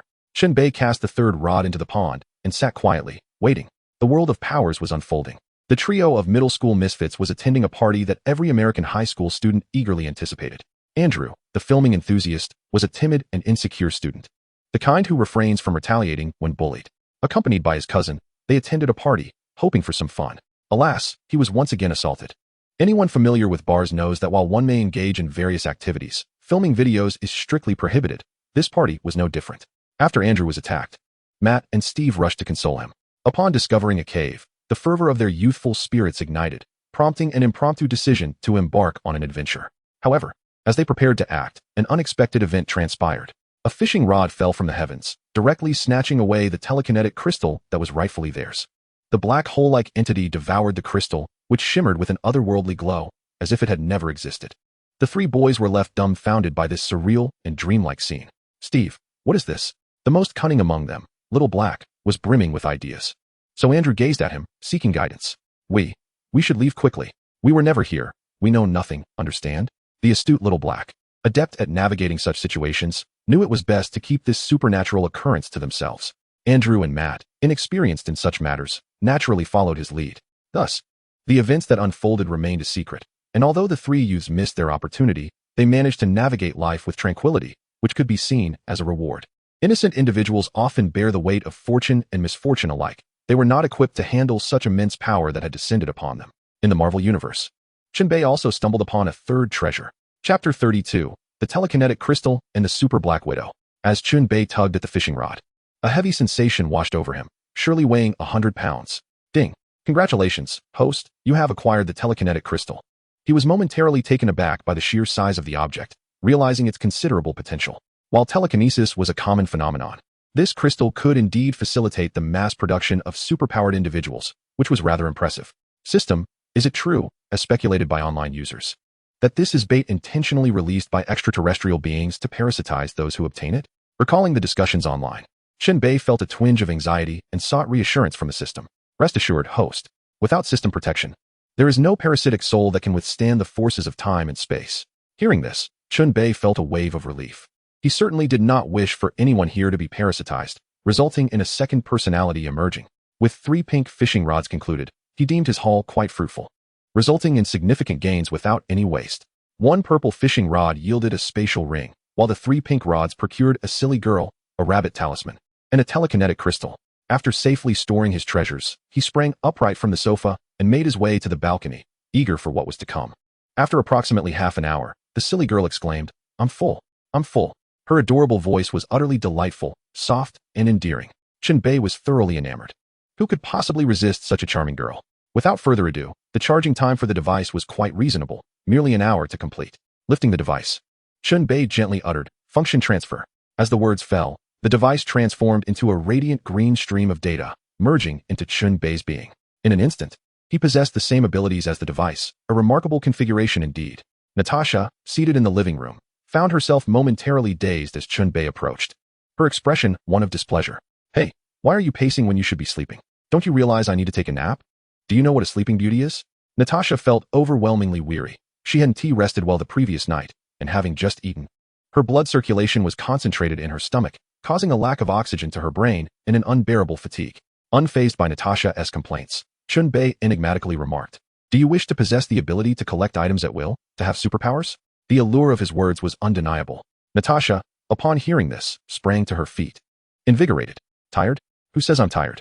Her enchanting eyes widened in disbelief as she gazed at Chen Bei. "Darling, are you serious? Of course. Would I deceive you from your sweets?" Chen Bei retorted, casting her a bemused glance, pondering what he could possibly gain from misleading her. "Wow, that sounds incredible. I want it. I want it." Natasha exclaimed, elated beyond measure, her sparkling eyes fixated on Chen Bei, clearly implying, "Stop talking, just show me." Clearing his throat, Chen Bei adopted a more serious demeanor, signaling that the next part was crucial. "I have a few questions for you." Her expression shifted to one of gravity. Natasha assumed it was some ancient Eastern ritual. In films and novels, significant matters were often approached with solemnity. Did it require a formal apprenticeship for her to learn? "I ask you, would you betray SHIELD, the so-called Strategic Homeland Intervention, Enforcement and Logistics Division, and follow me as an undercover agent?" Chen Bei inquired earnestly, each word deliberate. The balance of gain and sacrifice is never equal. Although Natasha was now his, their emotional foundation was fragile. In this realm, where sentimentality held little weight, he had to proceed with caution. No one, apart from his own, could earn his elevated favor, regardless of how easily he could discard them. Upon hearing this, Natasha fell into contemplation. She recognized Chen Bei's lack of trust in her. Rather than feeling offended, her regard for the man before her deepened. She understood the importance of careful deliberation, resisting the urge to act impulsively out of fleeting emotion, and approached matters with maturity and steadiness. Betray SHIELD. She understood that the organization Chen Bei referred to was her current agency. While she was unaware of the reasoning behind his terminology, it did not hinder her contemplation. Her escape from the Red Room to New York had been a desperate measure. That place was no haven for any human being.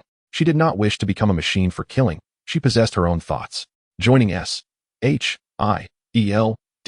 was not a quest for justice, but rather a better choice for herself. Perhaps, following her original life as trajectory, she might have sincerely committed herself to the cause. However, at this moment, she merely sought the protection of SHIELD.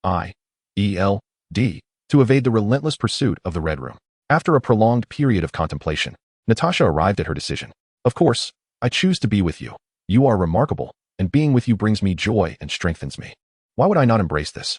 Weighing the pros and cons, she ultimately opted for Chen Bei, not for any other reason but that she could grow stronger, no longer drifting aimlessly. Moreover, Chen Bei could safeguard her, ensuring her a life devoid of worries. Hearing Natasha's playful words, Chen Bei was left speechless. This audacious woman had a knack for twisting everything into that context. His powerful impact had indeed opened the door to a new realm for her. Yet, this was not the time for such matters. There would be plenty of opportunities later for her to lament and cry out. A flicker of green light sparkled in Chen Bei's eyes as the lie detection function automatically recorded her expressions, tones, and behaviors, concluding that Natasha was not deceiving him. He quietly felt relieved. His judgment had proven correct. There was no betrayal that did not exist. It merely hinged on whether the stakes were sufficient. He firmly believed that no one could match the value of his own stakes. Chen Bei smiled slightly. I believe what you say. Follow me. So mysterious, she thought. Feigning reluctance, yet her body betrayed her honesty. Natasha trotted eagerly behind Chen Bei, her little heart racing with excitement. It seemed she was on the verge of a breakthrough. With a blend of exhilaration, nervousness, and anticipation, Natasha followed Chen Bei into the bedroom. She was taken aback when he suddenly produced a massive crystal from an unknown source and placed it on the ground. The moment the crystal touched the floor, Natasha felt herself becoming disoriented. Her mental fortitude, though somewhat above average, was still insufficient to resist its influence. Natasha, this is a telekinetic crystal. You must first make contact with it. It will help awaken your telekinetic abilities. However, do not push yourself. The moment you experience a nosebleed, I will sever the connection, indicating you have reached your limit. Natasha was elated to hear that this was the kind of telekinesis commonly depicted in films. Could it truly be hers? Eagerly, she placed her small hand upon the telekinetic crystal, absorbing its energy. The crystal emitted a faint blue glow, and an inexplicable energy gradually flowed into Natasha. After a few minutes, blood began to trickle from her nose. Chen Bei swiftly dashed forward to catch her while also retrieving the crystal.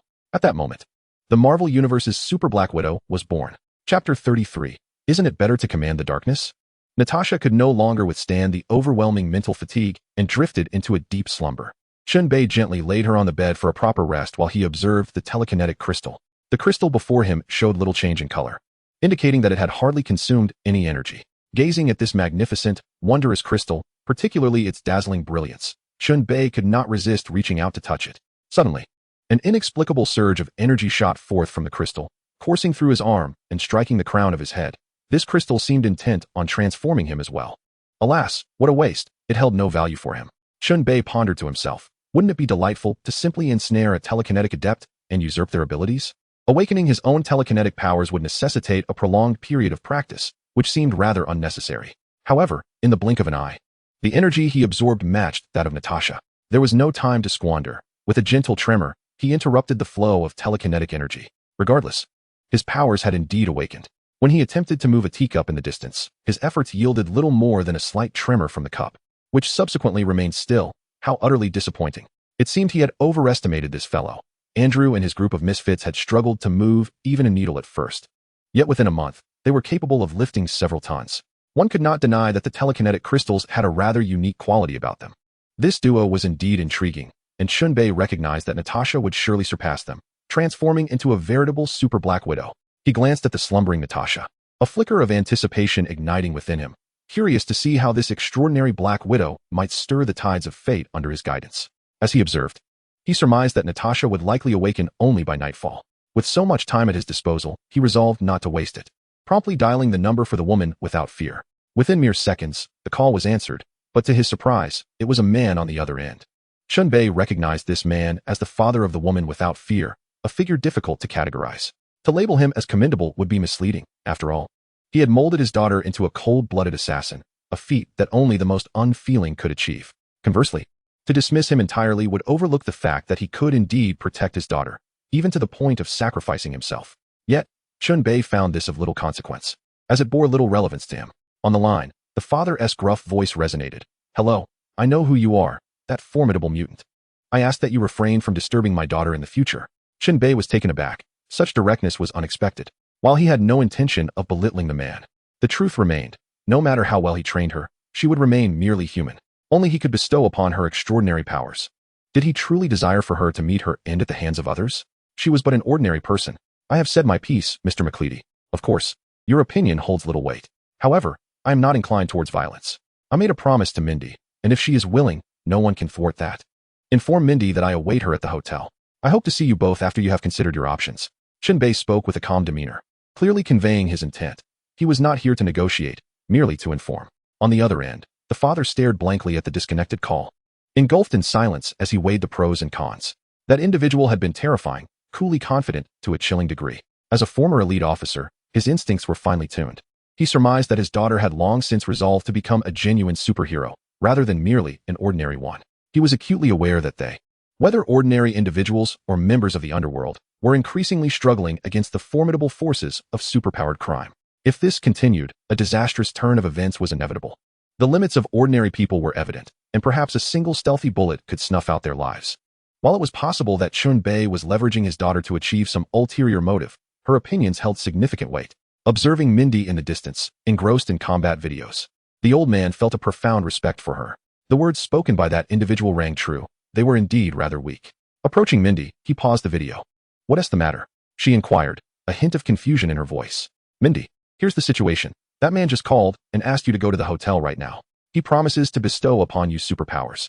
But I am fully aware that he has his own agenda." He paused, contemplating the implications. In this day and age, there's no such thing as a free lunch. Acquiring great power invariably demands a price. Do you wish to proceed? He entrusted the decision to Mindy. Although she was merely 12 and still a child, her maturity surpassed that of most. "Wow, so soon?" Mindy exclaimed, her excitement palpable as she leapt into the air, enthusiastically punching her fists. The prospect of superpowers felt overwhelmingly sudden. Who wouldn't yearn for such abilities? Watching movies and envying the powers of mutants had long been her dream. Finally, it's my turn. Ha ha ha. Seeing his daughter so exuberant, the old man felt it necessary to temper her enthusiasm and prevent her from being overwhelmed by the allure of power. "Mindy, don't you find all of this rather incredible? Consider why he would grant you superpowers. What does he stand to gain, and what will you have to sacrifice?" He urged her to cool her ardor, having always encouraged her independence. "Hey Dad, I'm aware. I've already promised Chen Bei that I would join his team. I will combat the gangs and ultimately lead the underworld of New York." Mindy candidly revealed her agreement with Chen Bei and the terms of their deal. This revelation left the old man utterly horrified. "What the hell? My purpose in training you was to combat evil and eradicate the underworld. And now, you're aspiring to become its leader? Was this not a stark slap in the face? The tale of a dragon-slaying youth transforming into a dragon himself?" He glared at Mindy, his voice rising in anger. "Mindy, have you forgotten our objective? It was to fight crime, and now you wish to become a criminal?" In response to her father's vehement questioning, Mindy stood her ground, hands on her hips, articulating her reasoning. "It's not like that. Since darkness cannot be halted, we shall become the greatest darkness ourselves. In that moment, the shadows will be under our control. Only the strong can dictate the rules of the game. This world has no absolute black or white. Strength determines all. Power is neither good nor evil. It depends on who wields it." The old man was taken aback, unable to fathom that such sentiments could emerge from his own daughter. What manner of person, imbued with such confidence and strength, could articulate such thoughts? Was it that seemingly bland, yet terrifying man from earlier? Indeed, it must be him. Mindy had only ever been in contact with him. Only such a person would utter the outrageous phrase about mastering the shades of black and white. In Chapter 34, Chen Bei expressed his satisfaction with the attributes panel. The old father, at a loss for words, found himself powerless, as his daughter had resolutely decided to be with someone else. What could he do? "All right, Mindy, let us go together," he sighed, conceding to her wishes. Mindy cheered, her cheeks flushed, as she bounced excitedly, grabbing her little bag and darting outside, her eagerness palpable. The two then drove to the hotel where Chen Bei was staying. At that moment, Chen Bei had already retracted the telekinetic crystal and was immersed in the system. "Didn't you generate an attributes panel for me?" he inquired. "I believe that online game panels allow one to keep track of personal information, which is quite a sensible option." Upon hearing this, the system promptly responded, affirming the host's statement. The attributes panel for the host was currently being generated, and the host was requested to wait a moment. Ding. The attributes panel has been generated. The host may now review it. Host, Chen Bei. Age, 23. Level, Peak Earth Class. Physique, none. Abilities, Perfect Thunder Fruit ability, Self-Healing, Teleportation, High-Speed Movement, Telekinesis, Super Strength. Items, Huarn Brand 2060 Model Full, Telekinetic Crystal, Spatial Ring. Wealth, $100 million. As Chen Bei scrutinized his attributes, he felt content with his capabilities, the power of teleportation and high-speed movement for escape, self-healing for defense, and the unparalleled might of the perfect thunder fruit for offense. With such a promising start, Chen Bei was thoroughly satisfied with his current possessions. Contentment breeds happiness. He still had numerous tricks up his sleeve, such as that fruit phone from 2021. Once unleashed, that ultimate move would surely rain down wealth upon him. He was officially taking flight. With a slight smile, Chen Bei triumphantly closed the system. Now, all that remained was the tedious wait. Naturally, he would not remain idle. He produced a coin and began to strike it against the table. After all, isn't telekinesis something that requires practice? He understood the necessity of perseverance. That consistency leads to victory, and the principle that practice enhances skill while neglect leads to regression. After persistently hammering for several minutes, Chen Bei felt he had finally succeeded, leaving a deep dent in the table. Haha, indeed, I am a genius. This enhanced body is remarkable. He laughed heartily, boasting about his prowess. His mental strength had been reinforced numerous times, yet here he was, priding himself like a fool. Ding dong. The doorbell rang, and Chen Bei knew Mindy had arrived. Instead of getting up, he simply twisted the doorknob with a flick of his hand, and the door opened effortlessly. Ah, splendid. Telekinesis is indeed quite convenient. He mused with a smile. Upon seeing the door open, Mindy and her father were taken aback, as Chen Bei had yet to emerge from the living room. Especially the first time Big Daddy witnessed such a miraculous scene, he was utterly astounded. Is this truly the extent of his powers? To accomplish so much without even rising from his seat? It's genuinely terrifying, with his daughter mingling with such a formidable figure. Wouldn't she soar to great heights in the future? Mindy eagerly ushered her anxious father into the living room, leaping forward to pounce on Chen Bei, playfully rummaging through his belongings. My goodness, this display is simply astonishing. Mindy, ever the curious child, was deeply intrigued by these supernatural occurrences. Stay calm. Stay composed, Chen Bei said as he effortlessly pulled Mindy down from himself, swiftly subduing her with a single hand. The mischievous Mindy transformed into a docile kitten in an instant, blinking innocently with her large eyes fixed on Chen Bei. Don't worry, you will possess it soon, Chen Bei assured with a smile. Yes, yes, hurry up. Mindy nodded enthusiastically like a little chick pecking at grains, her face alight with excitement. Big Daddy observed this scene with a twinge of discomfort. His beloved daughter, whom he raised single-handedly, was now running off. Mr. Mike Leedy, please wait a moment. This waiting period may be a bit prolonged. Mindy is entering a state of slumber, and you may watch television in the meantime, Chen Bei remarked over his shoulder as he led Mindy into her room. All right, I suppose I shall venture downstairs, Big Daddy thought, preferring the gym over watching tedious television dramas. In Mindy's room, Chen Bei retrieved a telekinetic crystal from the system space and placed it on the floor. Mindy was instantly captivated by the deep blue glow emanating from the crystal. It was as if it contained a vast azure sky, dazzling and translucent, pulling one into its depths uncontrollably. Hey, wake up, wake up! Chen Bei shook the girl, bemused by her rapt attention, akin to that of a group of overly dramatic youths. Oh, pardon me, I was lost in thought. But this enormous crystal is truly enchanting, Mindy exclaimed upon regaining her senses. Precisely. It can exponentially enhance your mental energy, allowing it to influence reality, hence the immense spiritual power that draws you in, Chen Bei explained nonchalantly. Oh, I see. But how do I achieve this? Mindy inquired, tilting her head curiously. Simply place your hand on this crystal, and the mental energy will flow through your hand into your brain, stimulating your mind and awakening your telekinetic abilities. Following his instructions, Mindy gently placed her small hand on the telekinetic crystal. In an instant, the energy surged through her arm and began transforming her being. A few minutes later, Mindy's body began to tremble slightly, beads of sweat forming on her forehead, her complexion turning crimson. Chen Bei, noticing this, promptly pulled her away. She had reached her mental limit and was becoming disoriented. Ugh, I'm so sleepy, so very sleepy. I need to rest, Mindy murmured drowsily before collapsing onto her bed, drifting off into a peaceful slumber. In her tranquil state, Mindy resembled an adorable and serene young girl. This child, Chen Bei shook his head with a smile and put away the telekinetic crystal. Given the rate of consumption, he estimated that after another 7 or 8 uses, the energy within this crystal would be entirely depleted.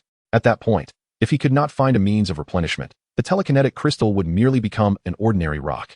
The ensuing hours were spent in quiet anticipation, as Chen Bei continued to engage in various little games using his telekinesis. Remarkably, this telekinetic ability proved to be exceptionally effective, akin to possessing an invisible pair of hands that moved effortlessly through the air, truly convenient. Time flew by as he lightly maneuvered a book through the air. Before long, evening had arrived, and both Natasha and Kilgrave awakened. Chapter 35. Overlooked details. A different Nick Fury. Natasha had awakened an hour earlier than Kilgrave, who soon sprang up with enthusiasm. Wow, I feel as if my head is wide open, and I am entirely invigorated, like I've just had a shot of adrenaline. Ha! Mindy exclaimed, bouncing around with excitement, her cheeks flushed with glee. Chen Bei looked at her with bemusement, pondering the nonsensical babble spilling from her lips. All right. Calm down. You've never seen anything like this before, have you? Is this little excitement really worth all the fuss? Chen Bei scoffed. grabbing her and once again bringing her under control. Yet she remained restless, twisting and wriggling in his grasp. "Ah, let go of me. I want to fly. I want to fly," she protested. With a swift motion, Chen Bei delivered a playful smack to her backside. "Mindy, behave. Now, let us place this needle on the table. There are some coins as well. Use your telekinesis to first move the needle, then shift the coins. Stop when you feel your mental energy waning and your head is spinning. And Natasha, you too, practice slowly. The growth of telekinetic ability is remarkably swift. In a month, moving several tons of objects with ease will be well within your grasp." Chen Bei spoke with a smile, despite lacking telekinesis himself. His words inspired great motivation in the two women. They could hardly fathom the magnitude of such power before. To their delight, Natasha rushed over to envelop Chen Bei in a warm embrace, punctuated by an affectionate kiss, while Mindy shyly followed suit, giving him a peck, her first kiss. Yet she was no stranger to the ways of the world. Subsequently, the two of them, like children with a new toy, began their experiments with unrelenting zeal. The joy they derived from it was insatiable. "You two practice at your own pace. I'll step out to fetch some food for you," Chen Bei said. "Darling, go ahead. Off you go, big piggy brother." Chen Bei sighed, exasperated by the cheeky girl. Thus, 2 days passed in a tranquil routine. Chen Bei's driver's license and passport were finally processed, marking him as a person of identity. Once his identity was established, the first order of business was to purchase a residence. For someone from Huaxia, the act of buying a home was indeed an obsession. Many would opt for renting instead. However, Chen Bei waved his hand and promptly spent $20 million to acquire an opulent villa on the peninsula. The transaction has utterly exhilarated the real estate company, particularly given that we are now in the timeline of 2008, amidst a financial crisis. This villa, which had lingered on the market for over a year, had not attracted a single glance, despite its staggering price of $20 million. Such an exorbitant sum. The affluent do not lack for residences.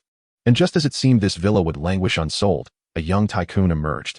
Amidst the general manager's profuse gratitude, nearly falling to his knees in thanks, he departed, granting Chen Bei a permanent exemption from property fees and replacing all furnishings and appliances with the latest models. The burden of holding on to this villa had become overwhelming, and the $20 million in liquidity provided much-needed relief from their predicament. It is worth noting that Donggu had been similarly distressed at this juncture, managing only to secure $800,000 in turnover. Otherwise, he would have long since vanished. It is evident that, at this time, money holds immense value. "Wow, this house is incredible. Are we really going to live here?" exclaimed the female protagonist in disbelief. It felt like a dream come true. She kicked off her shoes, which flew through the air, and threw herself onto the sofa, reveling in the luxury of such a residence for the first time. "Alas, I lack the fortune to make this my permanent abode." Seeing her excitement, Natasha sighed. As an agent of S.H.I.E.L.D., she could not stay at Chen Bei's place indefinitely, lest their association raise eyebrows. "Don't worry, it won't be long. You can visit anytime," Chen Bei reassured her, squeezing her small hand in comfort. "But aren't you supposed to be monitoring S.H.I.E.L.D.? I can only sneak over to see you." Natasha replied with a hint of confusion. "It will only take a year or two. I will ensure Nick Fury is ousted and you will take the helm of S.H.I.E.L.D. Chen Bei declared confidently, gazing earnestly at Natasha. "Yes, I believe in you," she whispered softly, resting her head on his shoulder. Savoring the warmth of the moment, Chen Bei was not merely speaking thoughtlessly. He genuinely harbored such intentions. Had he not feared that Nick Fury might call upon Captain Marvel in his final moments, he would have acted against him already. Currently, Nick Fury still possessed considerable untapped potential, and Chen Bei felt his preparations were interrupted by the intrusion of the Hulk. Once he had extracted the value from Fury, it would be the opportune time for him to either eliminate or dismiss him at will. He vaguely sensed that Nick Fury was not an ordinary individual. It seemed he had overlooked some crucial information regarding Fury before his transmigration. At that moment, he had merely skimmed over it, failing to recognize its significance. Who could have known he would find himself in this situation? Had he truly considered such a fate, he would have been deemed insane long ago. Regardless of Nick Fury's hidden stories, they bear little consequence to me. Either you leave willingly, or I shall escort you out. Chen Bei scoffed inwardly, dismissing further contemplation. Whatever schemes he might possess would be utterly dismantled before his overwhelming power. 3 days after Chen Bei departed from Tony's villa, he had thoroughly indulged in his revelries and was ready to attend to more pressing matters. On September 20th, 2008, Tony Stark convened his inaugural press conference. Attendees included Tony, Pepper, and Obadiah Stane, along with a throng of journalists armed with cameras and notepads. Naturally, our old friend, the Strategic Homeland Intervention, Enforcement and Logistics Division, was present as well. Our amiable Agent Coulson, adorned with a gentlemanly smile, approached Pepper. "Miss Potts, may I have a word with you?" "I'm sorry. The conference is about to commence. You can inquire with Tony afterward." Pepper smiled and shook her head, assuming this affable man was merely a journalist. No, no, Miss Potts. My name is Phil Coulson, and I am an agent of the Strategic Homeland Intervention, Enforcement, and Logistics Division. He then handed her a business card. Pepper shrugged, taking the card and glancing at it. Oh, this sounds rather chaotic. What? Have you contacted us about everything? Her meaning was clear. She was not inclined to engage. Yet, the ever-persistent Coulson refused to relent, patiently asserting, No, we are the national organization responsible for these matters. We seek to gather some details. Very well. I shall convey your message and card to him. Realizing the futility of further resistance, Pepper conceded to Coulson. Thank you, Miss Potts. Coulson smiled as he bid her farewell and departed. At that moment, Obadiah Stane took the stage, officially commencing the press conference. Chapter 36, The Relentless March of History. Just then, what was meant to be a solemn press conference transformed into a personal chronicle of Tony's reflections, the atmosphere turning strangely surreal. I did not get to see my father one last time. I still have questions for him, particularly regarding his views on arms production. Did he ever grapple with inner conflict? Did he ever doubt? Perhaps he was not the ironclad figure I perceived from the news. At this juncture, Tony paused slightly. As if the brush with mortality had altered his perspective, slowly beginning to comprehend his father, a glimmer of poignant realization flickering in his eyes. I witnessed young lives extinguished, killed by the very weapons I developed to protect them. At this moment, the audience's gazes faltered. They sensed an unsettling shift. Obadiah Stane looked at Tony in confusion, perceiving that something was amiss. Yet, Tony continued his discourse, growing increasingly bold and radical. Moreover, I have come to realize that I have become an integral part of an irresponsible system. By this point, many had recognized that something was indeed wrong, and Obadiah stared at Tony in bewilderment, uncertain of the intentions of this man who had narrowly escaped death. Meanwhile, journalists erupted with questions. Mr. Stark, what are your intentions? Many others whispered among themselves. Indeed, this was an unusual state of affairs. Something significant was about to unfold. Breaking news. This was a momentous occasion. Today's events would dominate tomorrow's headlines. At that moment, Tony rose to his feet, leaning forward to face the throng, directly confronting the multitude of flashing cameras. With deliberate clarity, he declared, I have finally awakened. I have come to realize that I can contribute more to this world and society. I shall no longer be an agent of destruction. Therefore, I have resolved to shut down Stark Industries' weapons manufacturing division, effective immediately. A wave of astonishment swept through the audience, prompting an eruption of applause as everyone stood in disbelief, their reactions a cacophony of excitement and confusion. The microphones, cameras, reporters, and cameramen converged upon Tony, enveloping him in a frenzy. This was indeed a sensational news event that would reverberate throughout the nation. The notion that Tony Stark intended to close Stark Industries' weapons division was nothing short of surreal. The announcement detonated like an underwater bomb, sending shockwaves through the assembly. Obadiah Stane, exhilarated, attempted to pull Tony off the stage, exclaiming, all right, Tony. No, I believe I possess the absolute authority to determine all significant decisions for the company. Tony, that's enough. Ladies and gentlemen, the theme of today's press conference is Tony's return. He is healthier than ever. As Tony vociferously protested, he was forcibly escorted down by Obadiah, who hastily took the stage to mitigate the situation. We will discuss the developments internally and will promptly communicate our final decision to you all. Yet, who would heed his attempts at reassurance? The reporters, driven by an insatiable curiosity, surged past security, rushing towards Tony with fervor. They clamored for his attention, bombarding him with questions. Mr. Stark, please, let us discuss this further. Why have you made such a decision? Is it true, as rumored, that you were coerced into this choice? The relentless spirit of the journalists was palpable, as they seized every opportunity to inquire, yet Tony remained silent, swiftly departing under the protection of his bodyguards. Meanwhile, in his villa, Chen Bei keenly followed the press conference. He had anticipated that his presence might trigger a butterfly effect. However, he never expected Tony to actually close the weapons division. How astonishing it was that he remained unchanged, still the same star. Unbeknownst to him, Tony had spent days contemplating his existence, and the recent kidnapping had jolted him into clarity. He recognized that he had been the executioner in this world, creating weapons that were instruments of death, and he had wrought too much havoc, nearly leading to his own demise. Thus, after considerable introspection, he resolutely chose to dismantle Stark's weapons division. Everything seemed to be returning to a semblance of normalcy. Chen Bei pondered whether he truly could influence the greater tide of events. Unless he intervened decisively, the relentless march of history would remain unimpeded. Silly girl, do you think I should seize the moment? This is indeed the perfect opportunity. Chen Bei found it rather peculiar to converse with the air, yet soon received a response. Indeed, according to the calculations of the silly girl, this was not the opportune moment for a bottom fishing venture, and it seemed that, dear brother, your funds were insufficient. The silly girl chirped sweetly, embodying the essence of a professional manager and stock trader. In accordance with the original plot, she could craft a flawless business plan within 10 minutes, given her half-century of foresight, filled with successful case studies yet to unfold. You are indeed correct. The shares of Stark Industries have surged close to their zenith, thanks to Tony's return. However, the forthcoming press conference carries ominous implications that could erode investor confidence, leading to a catastrophic collapse in stockholder sentiment. Following this event, the shares of Stark Industries may plummet to an all-time low. Alas, Stark Industries, once a purveyor of arms, now appears to be trading in salted fish. As Chen Bei stroked his chin in contemplation, he mused that the stock of Stark Industries seemed tailored for his own advantage. Let the storm rage on. No, let the stocks fall for a while first. Yet, dear brother, you lack the funds. The silly girl teased, deliberately dousing his enthusiasm with cold water. He chuckled, funds? Surely there are plenty. Numerous wealthy patrons are awaiting my entrepreneurial endeavors. Chen Bei laughed heartily, while the silly girl remained silent, pondering which unfortunate soul would soon fall victim to his schemes. Feeling that he had lingered too long in seclusion, Chen Bei resolved that a life of monotony was not for him. Life must be vibrant and diverse. He returned to his room to prepare himself, ready to venture forth in search of his next target. Meanwhile, Obadiah Stane had arrived on his hoverboard to confront Tony Stark. Bursting into the office with unrestrained fury, Obadiah exclaimed, Tony, do you grasp the extent to which your actions will precipitate a catastrophic decline in Stark Industries stock price? His wrath was palpable. Resembling a bear in a rage, his imposing figure exuding an air of intimidation.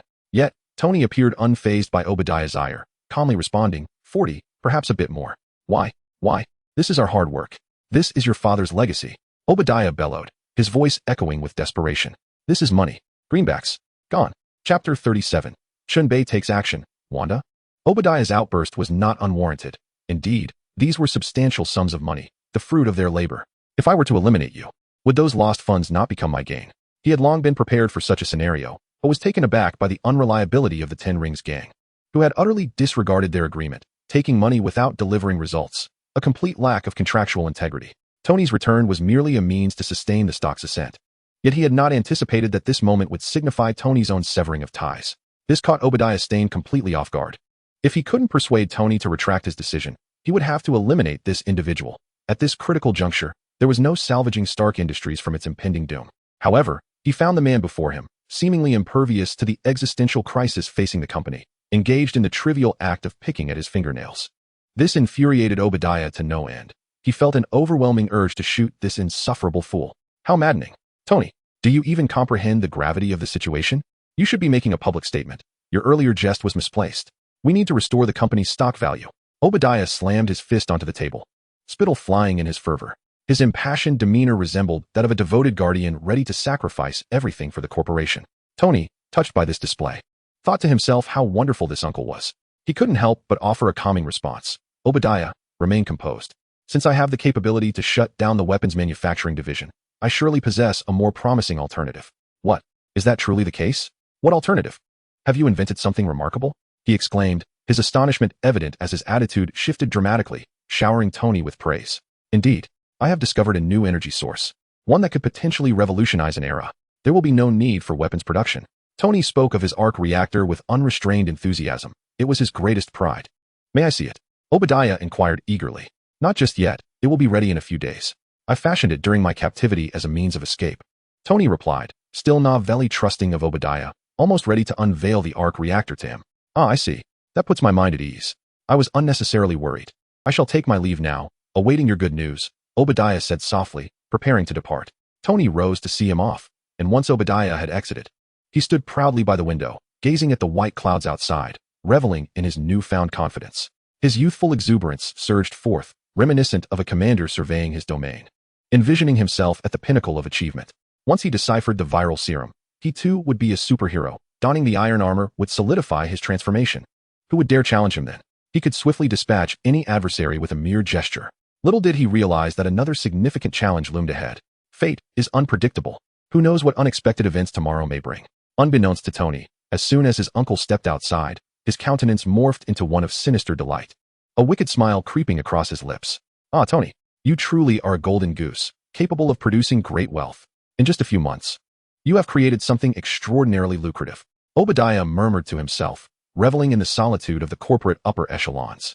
Little did anyone suspect that the seemingly affable elder of Stark Industries harbored such treachery. Just wait, once you release the new energy source, it will mark the end of you, Tony Stark. Obadiah Stane whispered, his voice barely audible to himself. He then took out his phone and made a call. Hello. What did the team in Afghanistan report? Soon, a deep voice came through the line. Boss, we went there and found only an unfinished, rudimentary suit of armor, reminiscent of something from a movie, but it clearly lacks a certain energy source. Iron armor? Energy source? Upon hearing this, Obadiah immediately understood. Tony was secretly constructing a means of escape. How could that group of the 10 Rings be so incompetent as to let him nearly succeed right under their noses? Damn, what a bunch of useless fools. He cursed under his breath before commanding, find a way to dismantle that armor and secretly transport it back home. Yes, boss. As he hung up the phone, Obadiah wore a smug smile. Tony, oh Tony, you truly are a genius. Unfortunately, I must seize your creation to prevent any unforeseen complications. He resolved to deceive Tony and acquire that energy source as soon as possible, intending to eliminate him directly. Meanwhile, on the other side, Chen Bei sprang into action. After being idle for a few days, he drove straight to the Osborne Group. Upon parking, he approached the towering headquarters, only to be stopped by security. Hey sir, I don't think you're an employee of this company, the guard stated. Who else would he stop if not this clearly affluent individual who appeared to be there to chase after women? Who on earth drives a Ferrari to work at noon? As a dedicated security guard of the Osborne Group, he felt it was both his right and duty to protect the young beauties of the company. Cough, cough, my friend. You have a discerning eye. Indeed, I am here to discuss business with your esteemed company, Chen Bei said, adjusting his cuffs and feigning seriousness. Huh, do you think I would believe that? Just leave, or wait at the CAF by the entrance until the ladies finish work, the guard replied, completely unconvinced. He had little patience for these wealthy second-generation individuals. Why should they have such good fortune in life? And why should they be able to casually pursue the unattainable goddesses in their eyes? They grew bored and tired of their pursuits. And even when they wanted to get close, they found it utterly impossible. Since becoming a proud security guard, he had chased away countless such spoiled brats who made his teeth grind in frustration. Upon hearing this, Chen Bei thought, damn it, what a troublesome brat. He subtly unleashed a hint of his formidable aura, a presence strong enough to intimidate a mere guard. Are you really going to act solely on your instincts? If you delay something crucial for the Osborne Group, how many lives do you think you have? The overwhelming pressure emanating from him caused the guard's face to turn pale. Beads of anxious sweat trickling down his brow. He felt that even his boss did not possess such an imposing presence. It was nearly suffocating. Fortunately, at that moment, the security captain and the receptionist noticed the disturbance and hurried over. Sir, whom are you looking for? I can contact them immediately. The receptionist's eyes sparkled with interest. Her demeanor slightly flustered. Wanda? Maximoff. Chen Bei glanced at her name badge, his heart racing with astonishment. His expression was one of sheer astonishment, as if he had encountered a ghost. Goodness gracious. I merely sought to acquire some funds, and it seems the heavens have favored me excessively. Upon looking up, he realized it was Wanda Maximoff, the Scarlet Witch. Chapter 38, Bewildering Wanda, Startling Green Goblin. Chen Bei appeared to seek confirmation, not wishing to mistake her for someone else. As foreigners often possess a lesser degree of recognition. You are Wanda, are you not? Do you have a brother named Pietro? This time, it was Wanda's turn to be astonished.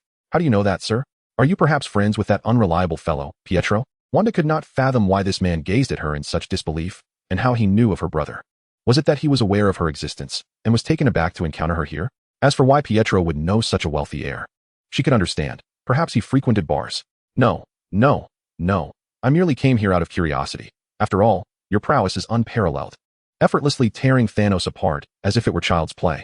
Chen Bei smiled gently, seemingly in high spirits as he made jokes others might not comprehend. Indeed, she was the Scarlet Witch, Wanda. This encounter was exceedingly worthwhile. What? Who? Wanda was utterly perplexed. Who was this, your sister? What was this talk of prowess and Thanos?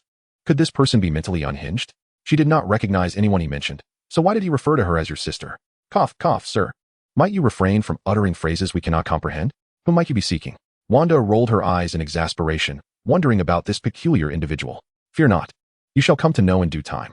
Chen Bei teased, wearing a mysterious smile.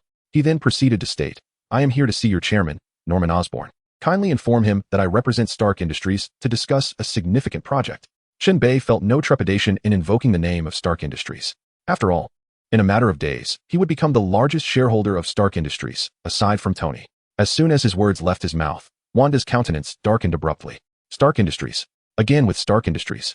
They were the ones who had obliterated her homeland. They were the transgressors, and she would gladly see Tony Stark perish. All her profound hatred stemmed from Tony, that unprincipled merchant of death. Noticing Wanda's sudden shift in demeanor, Chen Bei quickly realized something was amiss. He recalled that Wanda held a grudge against Tony. Thus, mentioning Stark Industries had clearly unsettled her.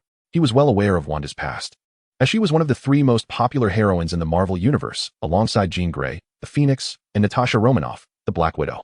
My sincerest apologies, Wanda. But I bear no responsibility for Stark Industries' weapons, Chen Bei hurriedly clarified, unwilling to shoulder the blame. Those transgressions belonged to Tony. I had no connection to them. 7 or 8 years ago, I was merely a youth thriving under the red banner, basking in the gentle spring breeze. You? Wanda gasped, covering her mouth in disbelief as she regarded Chen Bei. Pietro told you all this? That loose-lipped fellow is utterly unreliable.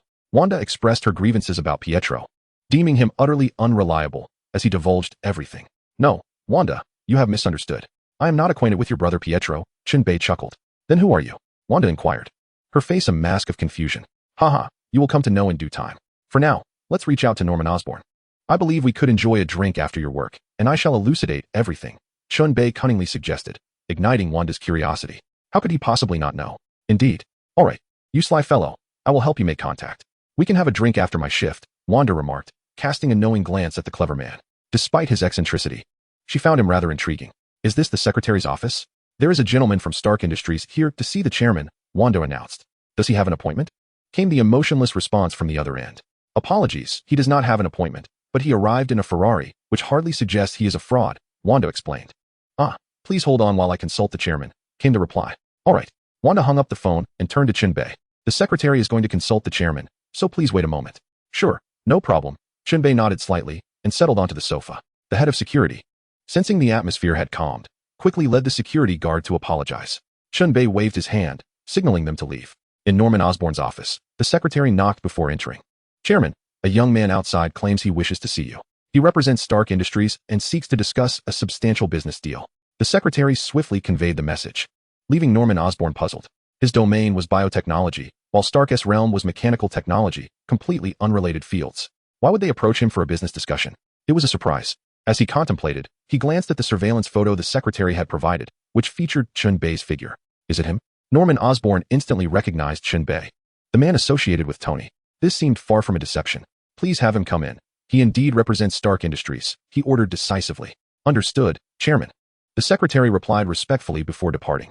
Norman Osborn resumed his solitary reflection. Others claimed this man was a new friend of Tony, but they were not easily swayed by Tony's narratives. This individual was undoubtedly Tony's savior. Tony's claims of it not being a kidnapping were mere fabrications to deceive the onlookers. Could he fool seasoned foxes like them? To rescue Tony from a throng of hundreds indicated this man's secrets warranted profound contemplation. He was a mutant, a powerful one at that. His visit today was not merely about discussing business with Stark Industries. It was directed towards Norman Osborn himself.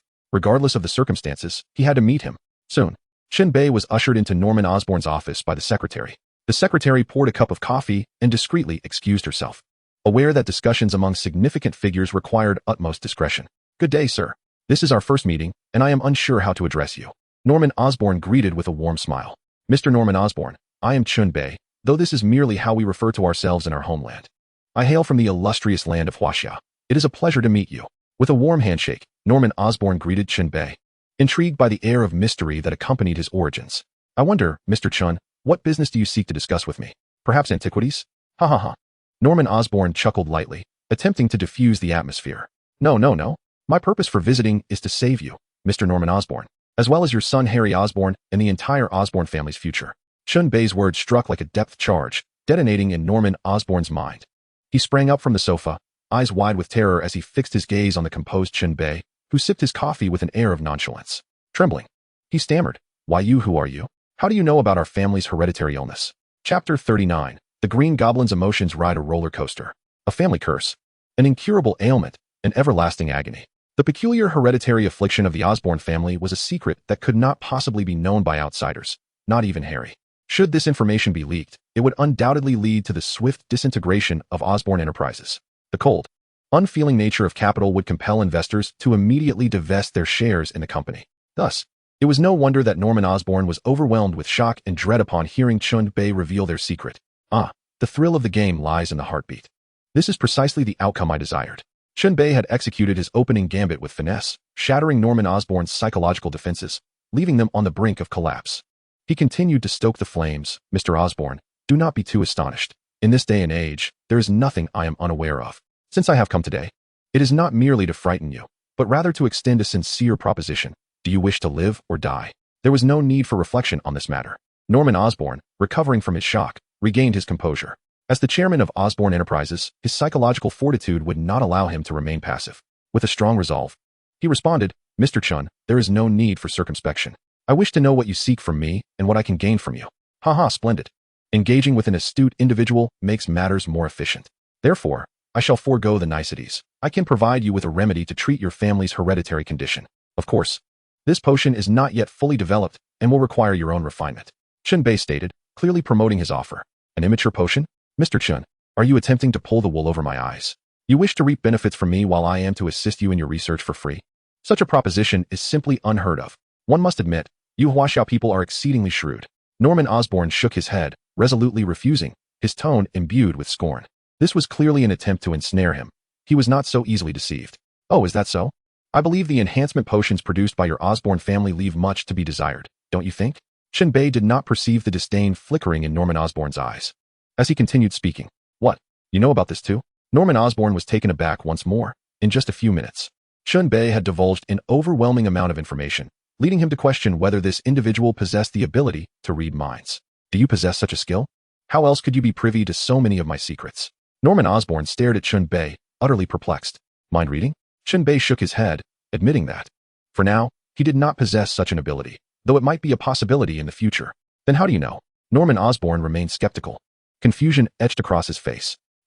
I can foresee the future and comprehend the past. Do you truly believe you still harbor secrets? Chen Bei remarked cryptically. What? Foreseeing the future and understanding the past? Such mutations exist in this world? How extraordinarily powerful. Norman Osborn found it hard to believe. Possessing such an ability would undoubtedly lead to immense wealth. Investing in stocks, purchasing lottery tickets, betting on sports, his fortune would soar. Thus, the human enhancement serum your company is developing is destined to fail, as it would inevitably give rise to a second personality within individuals. You would be compelled to inject this serum, leading to the emergence of the green goblin within you, resulting in your replacement by this alter ego, ultimately meeting your demise at the hands of Spider-Man. Your son, Harry Osborn, would, in turn, seek vengeance, choosing to become the second green goblin, only to be vanquished by Spider-Man as well. Chen Bei was not misleading him this time. This was the preordained fate awaiting them. However, his own intervention altered the narrative. As Norman Osborn absorbed Chen Bei's words, his trepidation deepened, his complexion paling, and cold sweat dampening his back. He did not doubt Chen Bei's assertions. The truths he had previously shared resonated with undeniable authenticity, including the hereditary illness that was a closely guarded secret, known only to each generation's head of the family. He understood that such a formidable individual would not deign to fabricate lies. With a trembling voice, Norman Osborn inquired, "What flaws exist in the serum you propose? What is incomplete about it?" He now wished to abandon his research on the human enhancement serum, realizing the potential consequences were far too dreadful. Being supplanted, spiraling into chaos, and ultimately perishing at another's hands was a tragic fate, one that could ensnare his son as well. You've taken the bait. Chen Bei felt a surge of delight. His blend of persuasion and intimidation had ensnared Norman Osborn in a web of confusion. However, he did not consider this deceitful, as the possibility was genuine, albeit challenging. He retrieved a vial from the system space. This serum, known as the virus serum, could enhance a person's physical attributes by 3 to 5 times, while also curing all ailments and disabilities. Upon hearing this, Norman Osborn did not immediately express excitement to purchase it. He was acutely aware of potential drawbacks. And what are the deficiencies? I know you mentioned that this virus serum is incomplete. Norman Osborn asked calmly. Deficiencies? To speak candidly, the success rate is merely 1 in 10,000, Chen Bei stated. Fabricating yet again. 1 in 10,000? That probability is virtually non-existent. The flicker of hope in Norman Osborn's heart was extinguished instantly. It was far too low. So low that he was ready to abandon the notion entirely. And what are the consequences of failure? Then you would transform into a zombie and achieve immortality. Chen Bei jested, seemingly unperturbed by Norman Osborn's pallid complexion, reminiscent of a tarnished frying pan. Is that death? Or merely a 1 in a million chance? Never mind. I shall continue my research on the human enhancement serum. Norman Osborn shook his head, yearning for a few more years of life. However, there existed a genetic sequence that promised absolute success, and the research standards in that world were vastly inferior to those of our current reality. What? Absolute success? Norman Osborn's form trembled with astonishment. Moreover, it appeared that this serum, upon completion, could grant abilities such as teleportation, self-healing, immortality, and telekinesis. Seemingly oblivious to Norman Osborn's reaction, Chen Bei continued to muse aloud. At this moment, Norman Osborn was so overwhelmed with excitement that he felt rigid, his face flushed as if on the verge of bursting. He was so astonished that he held his breath, nearly unable to think. Norman Osborn mechanically turned, swallowed hard, and fixed his gaze on Chen Bei, asking each word with grave seriousness, "Is what you say truly real? A serum developed from blood that can yield extraordinary abilities? This is utterly unimaginable. What kind of serum is this? What genius, no, divine being, could conceive such a thing?" Chen Bei was thoroughly gratified by Norman Osborn's fervent gaze. He desired a partner just like him. Of course, the technology in that laboratory pales in comparison to what we have here. Even the preliminary version, once successfully injected, could awaken telekinetic powers, Chen Bei added, further stoking the flames of desire. Chapter 40. The transaction is complete. Osborn stakeholders. The allure deepened step by step, methodically dismantling his psychological defenses. The final statement shattered Norman Osborn's last barrier, leading him to acknowledge his complete capitulation. He considered not only his own fate, but also the future of his son, Harry, who represented his final hope and the legacy of the Osborn family. Even if he himself were to perish, he had lived long enough. Yet, what parent does not contemplate their child's future? With resolve, Norman Osborn gritted his teeth. "How much does this serum cost? I will buy it outright." He understood that this was a price dictated solely by Chen Bei, and he truly had no point of reference. Thus, the business deal was sealed, and the funds of the Affluent would flow into his own pockets. "Excellent. Mr. Osborn, you are indeed magnanimous. Rest assured, I shall not charge you excessively. Each vial of the viral serum is $200 million, and I have an ample supply." Chen Bei blurted out, brazenly doubling the price without hesitation. Ugh! Norman Osborn nearly spat blood in disbelief. $200 million? You truly dare to say such a sum? This is not merely a lion's demand. It's akin to a tiger devouring the heavens. Robbing a bank would be swifter than this. There is absolutely no risk involved. Chen Bei treated him as though he were not but a mere target, wielding a metaphorical cleaver with reckless abandon. Norman Osborn's expression darkened, his demeanor turning hostile. "Mr. Chen, your approach to business is quite perplexing. How can one demand such exorbitant prices? I see no sincerity in your offer. It is simply too steep. Even the Osborn Group cannot acquiesce to such a staggering sum. It would undoubtedly devastate their working capital. Regardless of their market valuation, should they attempt to liquidate such cash, it would profoundly strain their resources. A single serum is utterly insufficient. To invest $5 to $6 billion in this venture would compel the Osborn Group to tighten their belts, rendering them unable to engage in any further investments. Norman Osborn is a businessman, and he weighs his options carefully. Certainly, he would opt to forego such an endeavor. This decision is solely his own. Unless he divests shares, he cannot possibly marshal several billion for this purpose." Seeing the turmoil on his face, Chen Bei recognized the internal conflict he was grappling with. With a subtle smile, he remarked, "Mr. Osborn, might I suggest that your business acumen is somewhat lacking? Can you not perceive the immense opportunity at hand? Once a simple body enhancement serum is developed, what market share could that command across the United States and the globe? $100 billion? Or perhaps even $1 trillion? It is lamentable to note that your instincts appear significantly inferior to those of Tony Stark. It is no wonder that the Osborn Group's market value pales in comparison to Stark Industries. Just yesterday, Tony unhesitatingly acquired 3 serums for research. What foresight and audacity! Reflecting upon the esteemed Osborn Group, a biotechnology powerhouse, it is indeed tragic to witness such timidity. Nevertheless, I shall not press further. There are numerous corporations eager for this virus, and my supply is limited, with demand far exceeding availability. I shall take my leave now, Mr. Osborn. Farewell." Though Chen Bei spoke with an air of calmness, each word pierced Norman Osborn's heart. He adopted a strategy of retreat to advance, rising to feigned departure. In truth, he could easily sell the virus serum elsewhere. 1, 2, 3.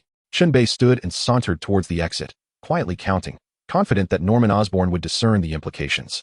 Indeed, just as he placed his hand on the doorknob, Norman Osborn called out, "Mr. Chen, wait. Oh, have you changed your mind?" Chen Bei turned back, a confident smile gracing his face.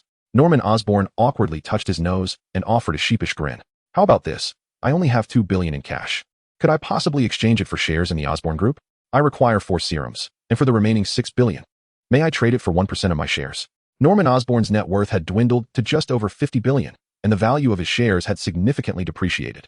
Following the financial crisis, the Osborn Group, once valued at over $200 billion, was now worth less than $600 billion. His own shares accounted for approximately 10%, while his son held around 5%, which was a typical distribution. It is rare to find a chairman like Tony, who commands a remarkable 25% stake.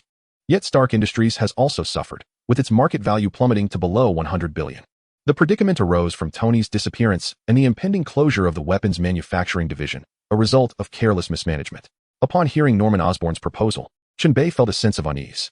He found himself in dire need of substantial cash, with the timeline for liquidating stocks remaining uncertain. Lost in contemplation, the office fell into a hushed silence. After a moment, Chen Bei acquiesced.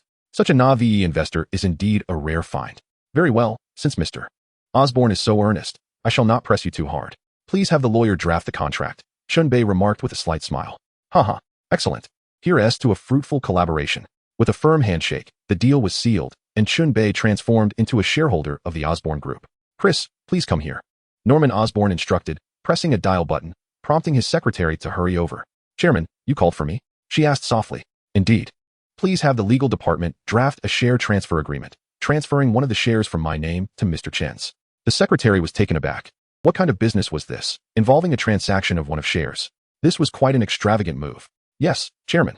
Suppressing her astonishment, the secretary nodded respectfully, offering a courteous acknowledgement to Chen Bei before quietly exiting. After all, Chen Bei would now be one of her superiors, deserving of her utmost respect. Your secretary is quite impressive, Chen Bei commented with a smile as he observed her departure. Indeed, she knows precisely what needs to be done and what should remain unasked. She has an exceptional sense of propriety, Norman Osborne replied, visibly pleased. Such a secretary was indeed a rarity. However, a stir arose among the legal team at Osborne's office, with many questioning whether Chris had made an error. One of the shares? Who was this individual, and how had such a transaction been so easily secured? They felt compelled to contact Norman Osborne once more for confirmation, and only after receiving his affirmation did they breathe a sigh of relief. 2 hours later, a notarized share transfer agreement was presented to Chen Bei, officially marking his entry as a shareholder of the Osborne Group. Here, take these 4 vials of the viral serum, and ensure that they do not leak. A single vial could transform the entire planet into a world of the undead, Chen Bei cautioned Norman Osborne solemnly. The latter, taken aback, hastily ensured the secure handling of the serum. With the transaction complete, Chen Bei had no intention of lingering. Wanda awaited him to enjoy a drink together. As he prepared to leave, Norman Osborne naturally accompanied him. Upon reaching the lobby, they were met with a cacophony of voices engaged in a heated argument. Chapter 41. Is living not good enough? At the front desk of the Osborne Group, Wanda, being a relatively new employee, found herself subject to the whims of the more seasoned staff, who directed her in various tasks. Having left school immediately after high school, she and Pietro were struggling to make ends meet. Fortunately, Pietro had a knack for charming wealthy young women, allowing him to secure financial support without her having to spend a dime. Otherwise, adhering to Pietro's extravagant spending habits, the two would have long been left to fend for themselves. She holds this respectable position in high regard, enduring the commands and whims of others. As the intrigues of the workplace are commonplace, particularly the tendency to bully newcomers. However, Wanda's striking beauty sets her apart. She is the face of the company as a receptionist, and it is no surprise that someone of her youthful background, a mere high school graduate, would occupy such a role. Yet, her arrival has stirred the men of the Osborne Group into a frenzy, with both single and married colleagues frequently approaching her front desk with offerings of breakfast, lunch, fruits, and an abundance of flowers. Such preferential treatment inevitably breeds jealousy among the women. The envy of women is a well-known phenomenon, and the seasoned employees often take it upon themselves to harass Wanda. Today, Wanda had plans to meet Chen Bei for drinks after work, a rendezvous she eagerly anticipated. However, just as the end of her shift approached, a mid-level supervisor from the administration department interjected, bluntly instructing Wanda, "Wanda, you'll cover for Rena tonight." This unexpected directive disrupted her prior arrangement, and Wanda could no longer tolerate such authoritative demands. "Why should I? It's not my duty today. Why do you insist on making me cover for others time and again?" she retorted, her frustration spilling forth. Her loud protest naturally drew the attention of her male colleagues, who rallied to her defense. "Hey, is your administration department bullying her? You only dare to pick on the newcomers," they exclaimed, emboldened by their collective indignation. "We won't let this slide. Let us escalate the matter and see how you handle it." The men surged forward, eager to impress Wanda and defend her honor. Their imposing presence intimidated the women of the administration department into a retreat. Just as they were about to back down, the bald-headed head of the department swaggered over, his beer belly protruding prominently. "What is all this noise? This is a company, not a marketplace. Do you not wish to work? If so, tell me now, and I will have HR terminate your employment by tomorrow." His authoritative tone was formidable. The mere mention of termination caused the impassioned men to hesitate. After all, it was unwise to risk their jobs over a dispute of this nature, especially during a financial crisis that left thousands unemployed and desperate for assistance. Wanda's eyes flashed with disdain. Is this truly what it takes to win a heart? A bunch of inept fools. Sighing, she pondered whether that man would come to her aid. She recalled the charming, mischievous fellow, wondering if he would arrive like a gallant prince to rescue her. Meanwhile, the bald-headed supervisor reveled in his triumph, watching the young men retreat in fear. "You are all too young. Only true power serves as the weapon against the timid subordinates," he mused, confident in the efficacy of his tactics. He strode with an air of arrogance towards Wanda, a lewd glimmer flickering in his beady eyes. Wanda, if you join me, I shall ensure your rapid ascent within the company, indulging in all the pleasures it offers. Otherwise, well, consider your options, he whispered, his voice low with an unmistakable hint of coercion. Wanda, upon hearing these words, erupted in fury, delivering a swift kick and admonishing him loudly. Get lost, you bald imbecile. Take a good look at yourself. You're as rotund as a pig, and you dare suggest such underhanded dealings with me? Her fierce reaction startled the man, leaving him utterly humiliated in front of onlookers. The disdainful glances from the crowd only intensified his embarrassment, fueling his rage. With a flushed face, he shouted, Nonsense. How could I ever engage in such dealings with you? You're slandering me. I'll have you dismissed, you deceitful employee. His desperate denial was transparent to all. Wanda retorted dismissively, Please, I wouldn't deign to accept such a job where I am bullied daily. I would gladly fire you instead. With that, she removed her name badge and flung it to the ground, embodying a fierce and cool demeanor. Clap, clap. Hearing the commotion, Chen Bei sauntered over, his formidable presence compelling the crowd to part respectfully. Following him was none other than their chairman, Norman Osborn, who appeared to be trailing behind him like a subordinate. The spectators were utterly bewildered. How could the esteemed chairman of Osborn Group be reduced to such a position? The bald minister trembled in fear, his face devoid of color, cold sweat drenching his back. The shameful incident had caught the chairman's attention, and the repercussions were sure to be dire. Ah, splendid, splendid, Norman. This is your Osborn Group, indeed. Chen Bei remarked with a sardonic smile that left no doubt of his mockery. Norman Osborn, visibly uncomfortable, fixed a baleful gaze upon the bald man. The chairman felt his reputation tarnished by such a scandal unfolding in the presence of a major figure. He wished nothing more than to eliminate this embarrassment. Chairman, the bald man began to protest, only to realize he was being lifted as if by an unseen force gripping his throat. He flailed desperately, like a fish out of water, but his struggles were in vain. His face grew redder, eyes bulging, as terror distorted his features. Why do some individuals court their own destruction? Is it not preferable to live a good life? Chen Bei approached Wanda, while the bald man faced his demise. This terrifying spectacle sent shockwaves through the onlookers, who were left bewildered by the unfolding drama, certain that it all revolved around this formidable man. Heavens, this man is ruthless. Is he capable of murder? Snap. Suddenly, a clear sound of shattering reverberated in the ears of everyone present. They were horrified to discover that the bald man had ceased to exist, his eyes filled with fear, despair, resentment, and regret. A murder has occurred. Help, a murder. In an instant, the hall was filled with screams. Some timid women were so frightened that they lost control, and the men were equally pale with terror. The entire hall descended into chaos, employees scurrying about like headless flies, clutching their heads. Chapter 42, Because You Are the Scarlet Witch. The turmoil in the hall caused Chen Bei to reflect. Humans, moments ago so righteous and steadfast, transformed into self-serving individuals at the slightest hint of danger. Chen Bei turned to Norman, who immediately understood the unspoken command. Bang, bang, bang. The bodyguards drew their weapons and fired into the ceiling, causing everyone to instinctively cower and cover their heads. The precision of their actions was almost painful to witness. As the crowd quieted, Chen Bei slowly approached Wanda, gently rubbing her little head and softly asking, Are you not afraid, Wanda? Afraid? Wanda retorted, shaking her head and calmly stating, Since the day the missile fell on my home, I have feared death no longer. Our homeland has endured countless tragedies, and countless compatriots have fallen before my eyes. Why should I be afraid? I have long become accustomed to death. Every extra day I live is a gift from God. Such a scene was trivial for Wanda. Chen Bei looked at the resilient and optimistic Wanda and felt a genuine joy for her. The hardships of life had not crushed this strong girl before him. The countless adversities she faced had taught her to endure, to take responsibility, to stand firm amidst tears, and to illuminate her character through resilience. Life is always filled with ups and downs. Fate is perpetually twisting and turning. It is the twists and stories that make our lives extraordinary. If you are not strong, who will be brave for you?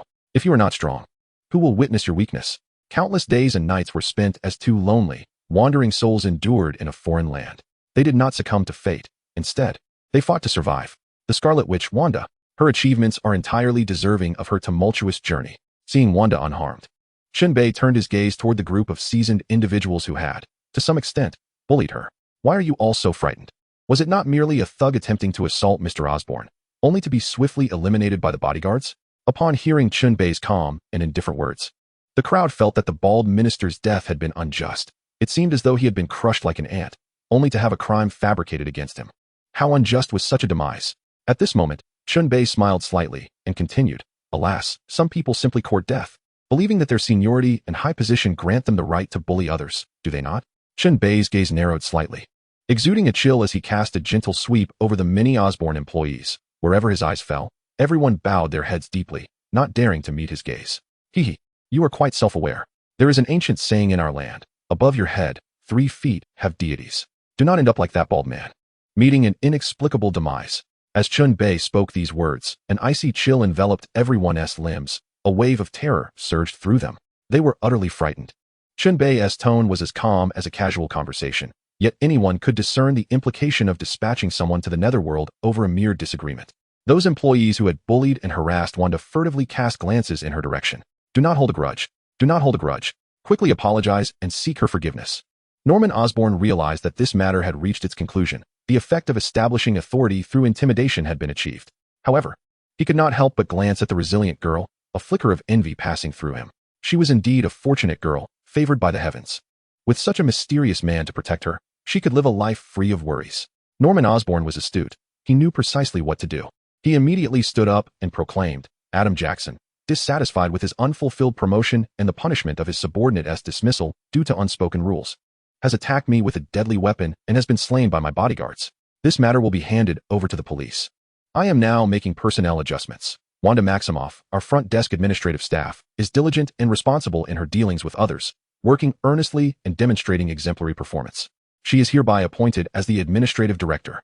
Applause erupted immediately as someone led the charge. At that moment, failing to show enthusiasm could lead to dismissal and a return to a mundane existence. The applause thundered, hands nearly turning crimson from clapping. Moreover, Mr. Chen Bei is a shareholder of our Osborn Group. An internal email notification will follow shortly.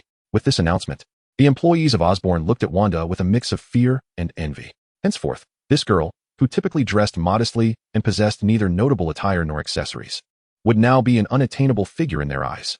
They dared not cast jealous glances her way, for even the slightest disrespect towards her could lead to dire consequences. Henceforth, they would inhabit entirely different worlds. Wanda, equally incredulous, covered her mouth in disbelief. She could never have imagined such an outcome. She had assumed she would be dismissed and left to live on meager welfare, yet unexpectedly, she had transformed into the administrative director, a mid-level position within the company. Life is like a box of chocolates. One never knows whether the next piece will be bitter or sweet. Chen Bei nodded gently at Norman Osborn, acknowledging his adeptness in handling the situation. Thus, the matter temporarily drew to a close, and Chen Bei, accompanied by Wanda, departed amidst the awe of the onlookers. Where shall we go, my great hero? Wanda, exhilarated by her first ride in a Ferrari, felt a thrill. Luxury cars are not solely for men. Women adore them too. Especially today, Chen Bei appeared as if a celestial being had descended, employing thunderous methods to rescue her from her plight. Such heroic rescues, though cliché, tug at the heartstrings. We shall treat our princess to a delightful feast. Chen Bei spoke gently, pondering which divine being had bestowed upon him such a fortuitous bond. He felt an overwhelming gratitude towards his ancestors. How delightful. Just as I find myself hungry, Wanda chimed in with an innocent smile, embodying the essence of a little foodie. Suddenly, as if recalling something significant, she turned to Chen Bei, her curiosity piqued. You must be a mutant, right? It would explain your mysterious aura and your ability to strike without a trace. Oh, how I wish I could be like you. Do you desire to become a mutant to avenge Tony?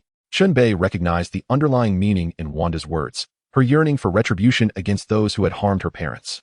Indeed, I dream of avenging my parents. A fierce hatred flickered in Wanda's eyes. Her home and her family were lost, all because of Stark Industries. I truly hope that hatred does not consume your heart, as it would bring no benefit to either you or the universe, Chen Bei sighed. The death of my parents is a burden I cannot share. Even if Tony did not intend it, I cannot escape the reality that my inaction led to their demise.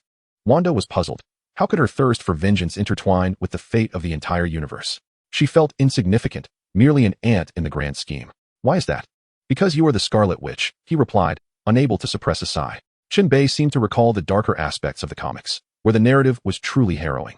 Chapter 43. The arrival of Magneto. Wanda, who had just been curious, was now rendered speechless. As she gazed at the scenery outside, she abruptly turned to Chen Bei, incredulous. Why did he refer to her as the Scarlet Witch? Witch? The term bore not a positive connotation. In myths and folklore, witches were often seen as enigmatic and malevolent beings, despised and feared by the masses. Could she truly be a witch? It felt absurd. She was merely an ordinary girl. With great difficulty, she managed to voice her thoughts, her heart trembling as she asked, Can you truly see the future? Will I become a witch? Perhaps yes, and perhaps no, but your transformation into the Scarlet Witch is inevitable, he replied. The future is shrouded in uncertainty. Every action I take could influence the course of the world. Yet, the impact may not be substantial unless I possess great power, where each of my movements could significantly alter the future. Chen Bei spoke with a light-hearted tone, seemingly unperturbed by the gravity of the subject. Seeing him so relaxed eased Wanda's worries. He did not appear to harbor any disdain for her. Yet, doubt lingered in her heart. Was being a witch not synonymous with evil? But I am just an ordinary person. Chen Bei, aware of Wanda's turmoil, chuckled softly to reassure her. Just because I call you the Scarlet Witch does not imply it is a bad thing. Power itself is neutral. It depends on who wields it, and for what purpose. Your destiny lies in your hands. Ultimately, you will cast aside your hatred, saving your home and the earth. The thought of saving her home and the earth left Wanda astounded. She felt utterly disoriented. Haha. Well, do you really believe it, my dear? You are rather easily deceived, aren't you? Let's end this topic here and instead indulge in the delightful pleasures of food, Chen Bei chuckled, deftly steering the conversation in a more cheerful direction. After all, discussing matters that bring joy to everyone is the way to go. Let bygone topics that are too distant for Wanda fade away. There is no need for unnecessary worry. If you were indeed deceiving me, I would think you had been spinning tales from the very beginning, humph. Such a charlatan. Wanda rolled her eyes, alternating between lamenting her cosmic misfortune and claiming to have saved the world. This fellow is quite the storyteller, indeed, managing to amuse me. I can't believe I actually fell for his nonsense. As the evening progressed, they engaged in light-hearted banter, with Chen Bei effortlessly recounting humorous anecdotes from the next decade, causing Wanda to erupt in laughter. The initial unfamiliarity between them gradually dissipated amidst their shared mirth, akin to the bond of old friends. With the distance between them narrowing, Chen Bei felt immensely satisfied with this promising beginning. Later that night, Magneto, Eric, and his associates convened their regular meeting. While termed a meeting, it was essentially a review of the Brotherhood's progress. They discussed profits from various locations, collected protection fees, and addressed incidents involving their members, as well as the potential recruitment of new mutants. After all, even Magneto required operational funds. He couldn't rely solely on selling stolen manhole covers. Considering his lack of formal education, to his credit, Magneto had successfully established a metal refining operation, amassing considerable wealth through his ability to manipulate magnetic fields, which allowed him to discover valuable metal deposits. Despite global metal detection efforts being tightly controlled by various nations, there were always a few overlooked opportunities.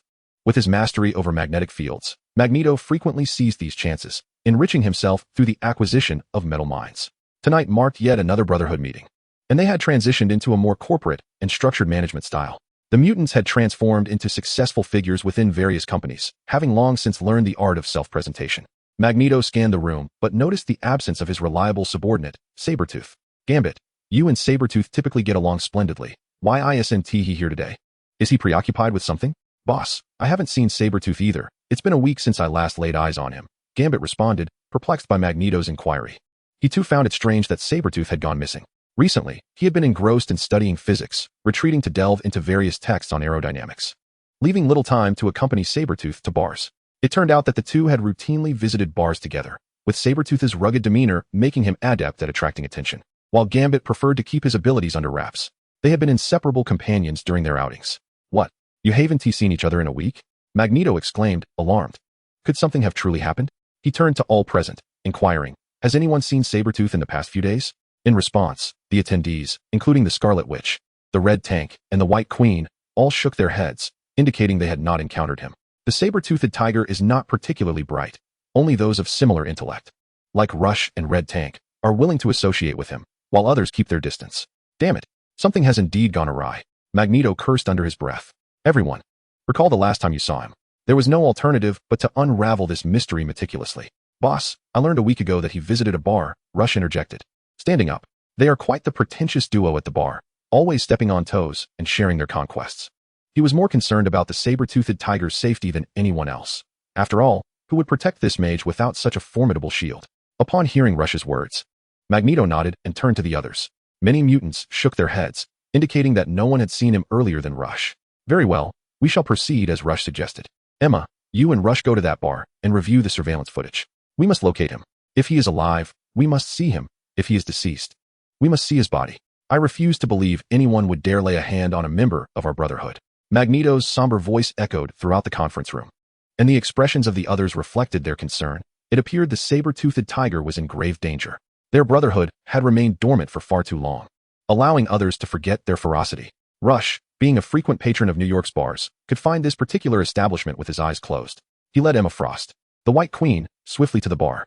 Utilizing her telepathic abilities, Emma promptly commanded the on-duty manager to access the day's surveillance. The footage clearly showed the saber-toothed tiger departing with a young man, after which he vanished without a trace. Damn it. The saber-toothed tiger must have been ensnared by this youth's nefarious scheme. Rush could not restrain his expletives. Everything fell into place. Let us return and report to the boss. Emma's expression remained unchanged, her demeanor unusually composed. Chapter 44. The Arrival of the Warlock. The two hurried back to the Brotherhood's headquarters to relay their findings to Magneto. Upon hearing the news, his expression fluctuated between hope and despair. The saber-toothed tiger being captured was the best-case scenario. At least he was still alive. The worst-case scenario would be his immediate demise, a tremendous loss considering the saber-toothed tiger's formidable combat prowess. Generally, few mutants could rival his strength. Such a resilient and tough subordinate was exceedingly rare. After much contemplation, he realized he needed assistance. Emma's telepathic range was quite limited, making the task of locating someone in a sea of people akin to searching for a needle in a haystack. His choice for assistance was none other than his old ally and rival, Professor Charles Xavier, the master of telepathy, though it felt somewhat beneath him. The stakes were too high for pride. Nightcrawler, we must head directly to the mutant school. Magneto understood the urgency and promptly instructed Nightcrawler to teleport them to their destination. In Westchester, the location of the mutant school, dinner was currently being served. Suddenly, two figures appeared on the playground in a flash of crimson light. The school's alarm system immediately blared, signaling an intrusion at the Mutant Academy, causing a fleeting look of panic to cross the faces of the young mutants. They were terrified. The 9,999 mutants had reached the brink of persecution before awakening their powers, and the stability of their environment was hard-won and precious. Fear not, old friends have arrived. Let us continue our meal, young Charles proclaimed, rising to reassure everyone, still sporting a full head of hair. It seemed he was not yet powerful enough for true strength. As folklore suggests, comes only with baldness. In the Marvel Universe, the formidable villains are typically bald.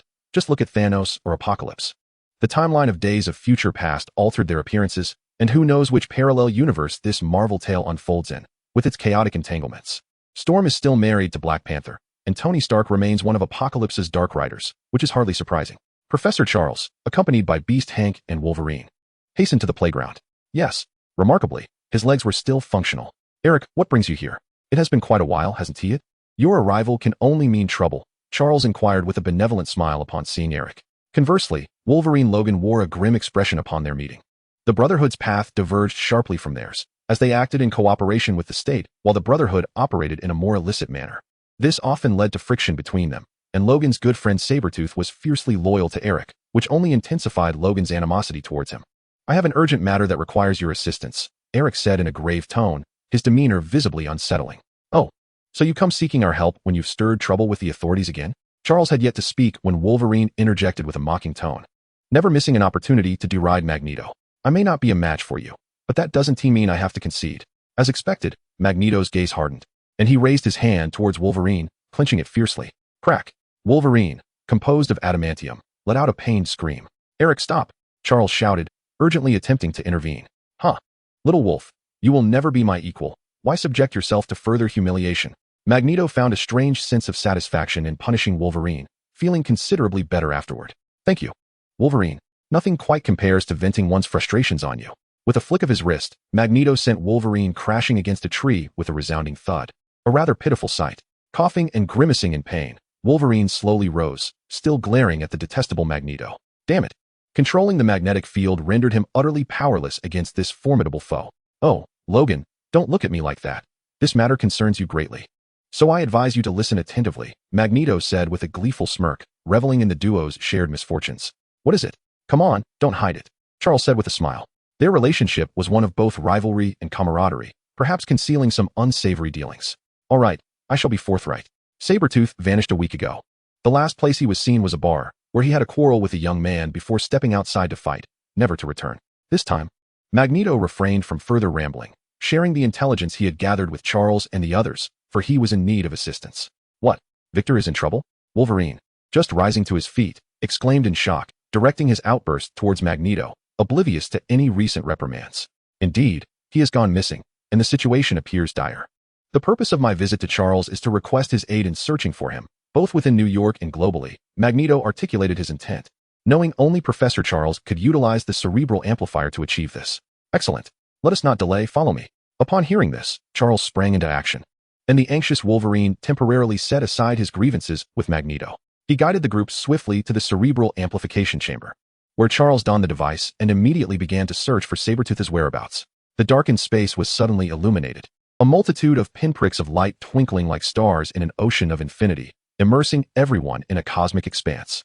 Mysterious, profound, awe-inspiring, purifying to the soul. Within this realm, anything seemed trivial compared to the vastness of the starry sea. The first-time observer felt as insignificant as an ant beneath the celestial dome.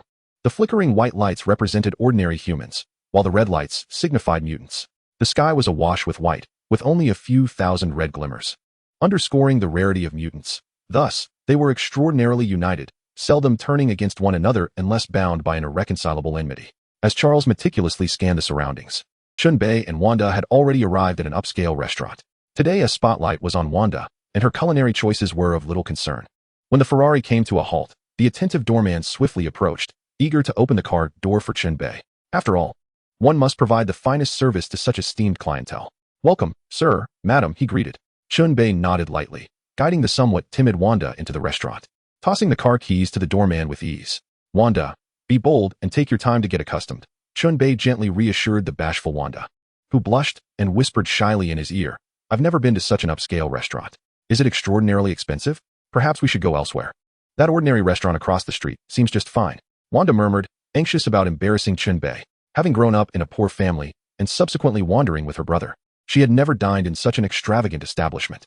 Being well-fed was sufficient. The same fare here must cost 10 to 8 times more than at street vendors, which were her true favorites, delicious and affordable. Chapter 45, Until Eternity. I never expected my Wanda to be so considerate of my finances. Truly the epitome of a virtuous partner. Upon witnessing the bashful Wanda, Chen Bei could not resist the urge to gently tease her. "TCH, shameless, who belongs to you?" Wanda. Her cheeks flushed, retaliated with a couple of playful punches, and amidst their banter, she began to relax. Having already entered, Wanda found herself devoid of the opportunity to retract her decision. She could only reluctantly acquiesce to Chen Bei's whims. "Welcome, esteemed guests. Please follow me." A blonde beauty greeted them with a smile and a slight bow, leading them to a table by the window.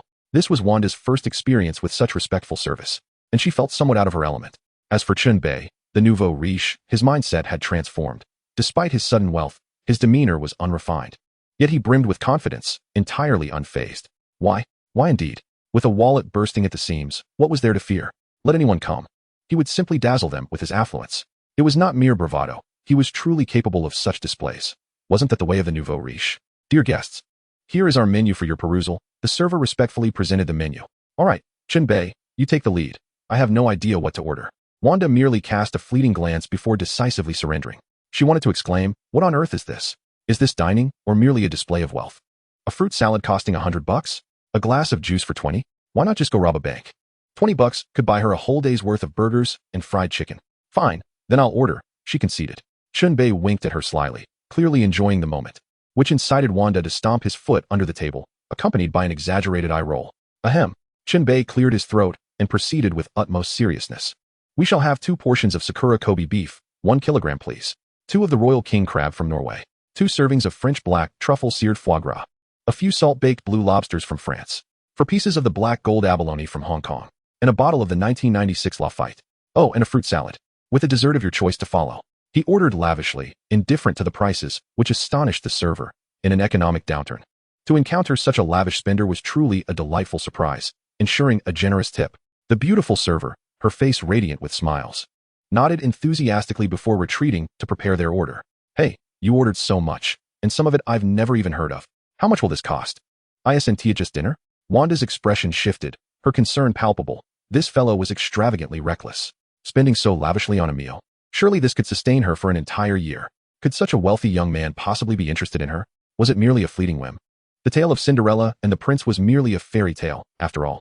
To be honest, I have no idea how much it costs. I've never had these dishes before. I just thought, order whatever is expensive. Chen Bei possessed no telepathic abilities, making it impossible for him to fathom the thoughts of the woman before him. He merely assumed that Wanda was concerned about money. "What? You've never tried it? How could that be?" Wanda clearly disbelieved his fabricated tales, questioning how a wealthy young heir could have missed such experiences. "Oh, are you trying to deceive me again?" "Of course not. I could never deceive you. I was an orphan, raised in China, and my greatest aspiration as a child was simply to be well-fed and warmly clothed. It wasn't until I reached university that I finally fulfilled that meager wish." Perhaps it was destiny's cruel twist. By some divine grace, I found myself in America. As Chen Bei reminisced about his past hardships, his eyes shimmered with poignant tears. Life had been harsh, bitterly so. While other children pondered whether they would have a delightful meal, he longed only for enough to eat. Whereas others fretted over fashionable attire, he yearned merely for warmth.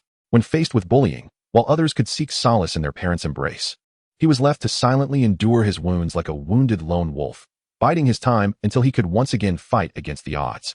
His life was all he had to wager. Without it, he had nothing left. Chen Bei, I'm truly sorry, Wanda murmured, her heart aching as she witnessed the nostalgia etched upon his features. He must have suffered greatly. Why had she ever thought otherwise? It's all in the past now. I cherish every moment of this beautiful life more than anyone else. Chen Bei inhaled deeply, allowing a carefree smile to grace his lips. Everything had transformed. Fate was indeed inscrutable. In those earlier days, had anyone offered him just a morsel to eat, he would have accepted his lot without question. Yet, I, who was once a solitary and insignificant blade of grass, am now burdened with destiny's decree. I, a humble mortal merely seeking survival, am fated to gaze down upon the world. I believe in you, Wanda said earnestly, her gaze steady upon him. Thank you. Why speak of such things? Let us discuss something more cheerful, Chen Bei replied with a smile, deftly steering the conversation toward lighter topics. Perhaps it was the scarcity of patrons in the restaurant or the high-end ingredients they had ordered, but the dishes arrived with remarkable swiftness. Ladies and gentlemen, your meal is ready. Please enjoy. The restaurant manager personally came to decant their wine, offering polite words before taking his leave. Dig in, my little princess. Chen Bei gestured toward the delectable dishes, encouraging Wanda to start. All right then, I shall not hold back, she replied, her appetite piqued by the exquisite presentation of the food. Truly, there was a reason for its high price, as even the plating was an art form. Western cuisine often appeared abundant, yet in reality, it left one feeling merely tantalized, never truly satiated. For Chen Bei, the act of dining was less about consumption and more about savoring a variety of flavors, with fine wine and gourmet dishes. Illuminated by candlelight, he found himself in the company of an elegant and intellectually stimulating lady, while outside, the world sparkled with the warmth and tranquility of countless lights. How could one not be entranced by such a life? How could this serene existence not be worth the utmost effort to safeguard? Amidst laughter and joy, they relished the finest moments together, yet time slipped away all too swiftly. 2 hours had passed in what felt like an instant. The wine did not intoxicate. Rather, it was the charm of Wanda, her cheeks flushed with a rosy hue, that rendered her captivating. At that moment, she was the most beautiful woman in the world. Let us settle the bill and leave. Where shall we wander next? I recall a serene park not far from here, where tranquility reigns. Shall we sit for a while? Wanda proposed, her cheeks flushed, perhaps due to the alcohol or something else. The finest understanding between us lies in the recognition of each other's hidden intentions. I comprehend your feigned modesty, and you understand my mischievous designs. Almost everyone relishes this ambiguous haze, free from the burdens of tomorrow or the future. Very well. I shall acquiesce to your wishes. Hand in hand, they strolled along the road, savoring this moment of warmth, wishing to continue walking indefinitely, until eternity. Chapter 46. The scene old one had a firm grasp on the atmosphere. The small park was sparsely populated, mostly by the homeless and unemployed. Individuals who had faced bankruptcy, a common plight in these times. As they chatted and walked, their surroundings felt warm and comfortable. Wanda, hasn't your brother Pietro called you? Doesn't he worry about you being out so late? Him? Who knows where he is or what he is up to? That boy is such a rogue, off gallivanting somewhere. He has been with a girlfriend for over half a year and hasn't he returned home since. Mentioning Pietro irked Wanda. He was never a source of peace, constantly disappearing without a trace. As they continued their stroll, Chen Bei suddenly noticed a group of menacing figures ahead. They were clad in tails, a red-skinned monster, a helmeted fool, and a blue-haired creature, accompanied by ruggedly fierce men and a suave gentleman. Such an unusual ensemble startled Wanda. Could these peculiar individuals possibly be up to any good? Chen Bei. Wanda nervously tugged at his sleeve and whispered, "Don't worry, it's fine." Chen Bei reassured her with a gentle pat on her hand. He lifted his gaze to the familiar faces before him, stepping forward boldly to confront them. "Hey, who are you? Why are you blocking my path? Don't you know that good dogs don't obstruct the way? Out here at this hour, are you playing games? You've frightened my girlfriend. Apologize at once." Chen Bei's assertive outburst took Magneto and the others by surprise. Well, look at you, quite audacious, aren't you? Not afraid of being bagged and beaten? Such a character was undeniably infuriating. Wolverine, known for his short temper, was the first to lose his composure. Could it be that his brother had perished at the hands of this insolent youth? How could he tolerate it? Damn, today, you shall learn the consequences of your words. In an instant, his claws glinted under the moonlight, casting a chilling glow as he charged forward. "Logan!" Professor Charles shouted, attempting to restrain him. But the furious Wolverine was beyond listening. "Charles, don't rush. Let Wolverine test the waters," Magneto interjected, holding back the professor, who was eager to control Logan. "Very well," Charles conceded, realizing the wisdom in Magneto's words. In the blink of an eye, with beauty before him, Chen Bei could not afford to lose face. Activating his rabbit talisman for swift movement, he safely transported Wanda several meters away before returning to confront the unfolding chaos. At this moment, Logan merely perceived a fleeting shadow before him, his primal instincts failing to react in time. Bang, bang, bang. As Chen Bei moved at high speed, time seemed to slow around him, a phenomenon that even Wolverine could not withstand, for Chen Bei's strength and reflexes were leagues ahead. While delivering powerful strikes, Chen Bei specifically targeted Wolverine's rugged visage, rendering him utterly helpless. Onlookers could scarcely discern Chen Bei's form, only perceiving a flickering presence as Wolverine's face was tossed left and right in utter disarray. With a thud, the resilient Logan, overwhelmed by a mix of anger and humiliation from being so easily bested, dramatically lost consciousness. "Oh, how dull. Such a splendid punching bag, yet so fragile," Chen Bei muttered, his enthusiasm waning as he approached to nudge the feigning Wolverine. "Hey, wake up! Wake up! Enough with the charade. Anyone can be knocked out, but not you, Wolverine." How cunning this fellow was, feigning unconsciousness after losing face. "Who am I? Where am I?" The faux amnesia was Logan's desperate choice to escape embarrassment. Observing this, Magneto and Professor Xavier exchanged knowing glances, arriving at a mutual conclusion. This young man was no ordinary individual. The fact that even a close combat expert like Wolverine had been rendered utterly defenseless was indeed peculiar. From whence had such a master emerged? They remained entirely in the dark. Now, it was the turn of the eloquent Charles to take the stage. He was the most suited for negotiations, his silver tongue far surpassing the illiterate Magneto's, being a master of minds and possessing an unparalleled grasp of human nature. Approaching Chen Bei, Charles amiably remarked, "Your prowess is truly astonishing, sir. We had no idea that New York harbored such a formidable talent like yourself. Complimenting others is a mark of good manners.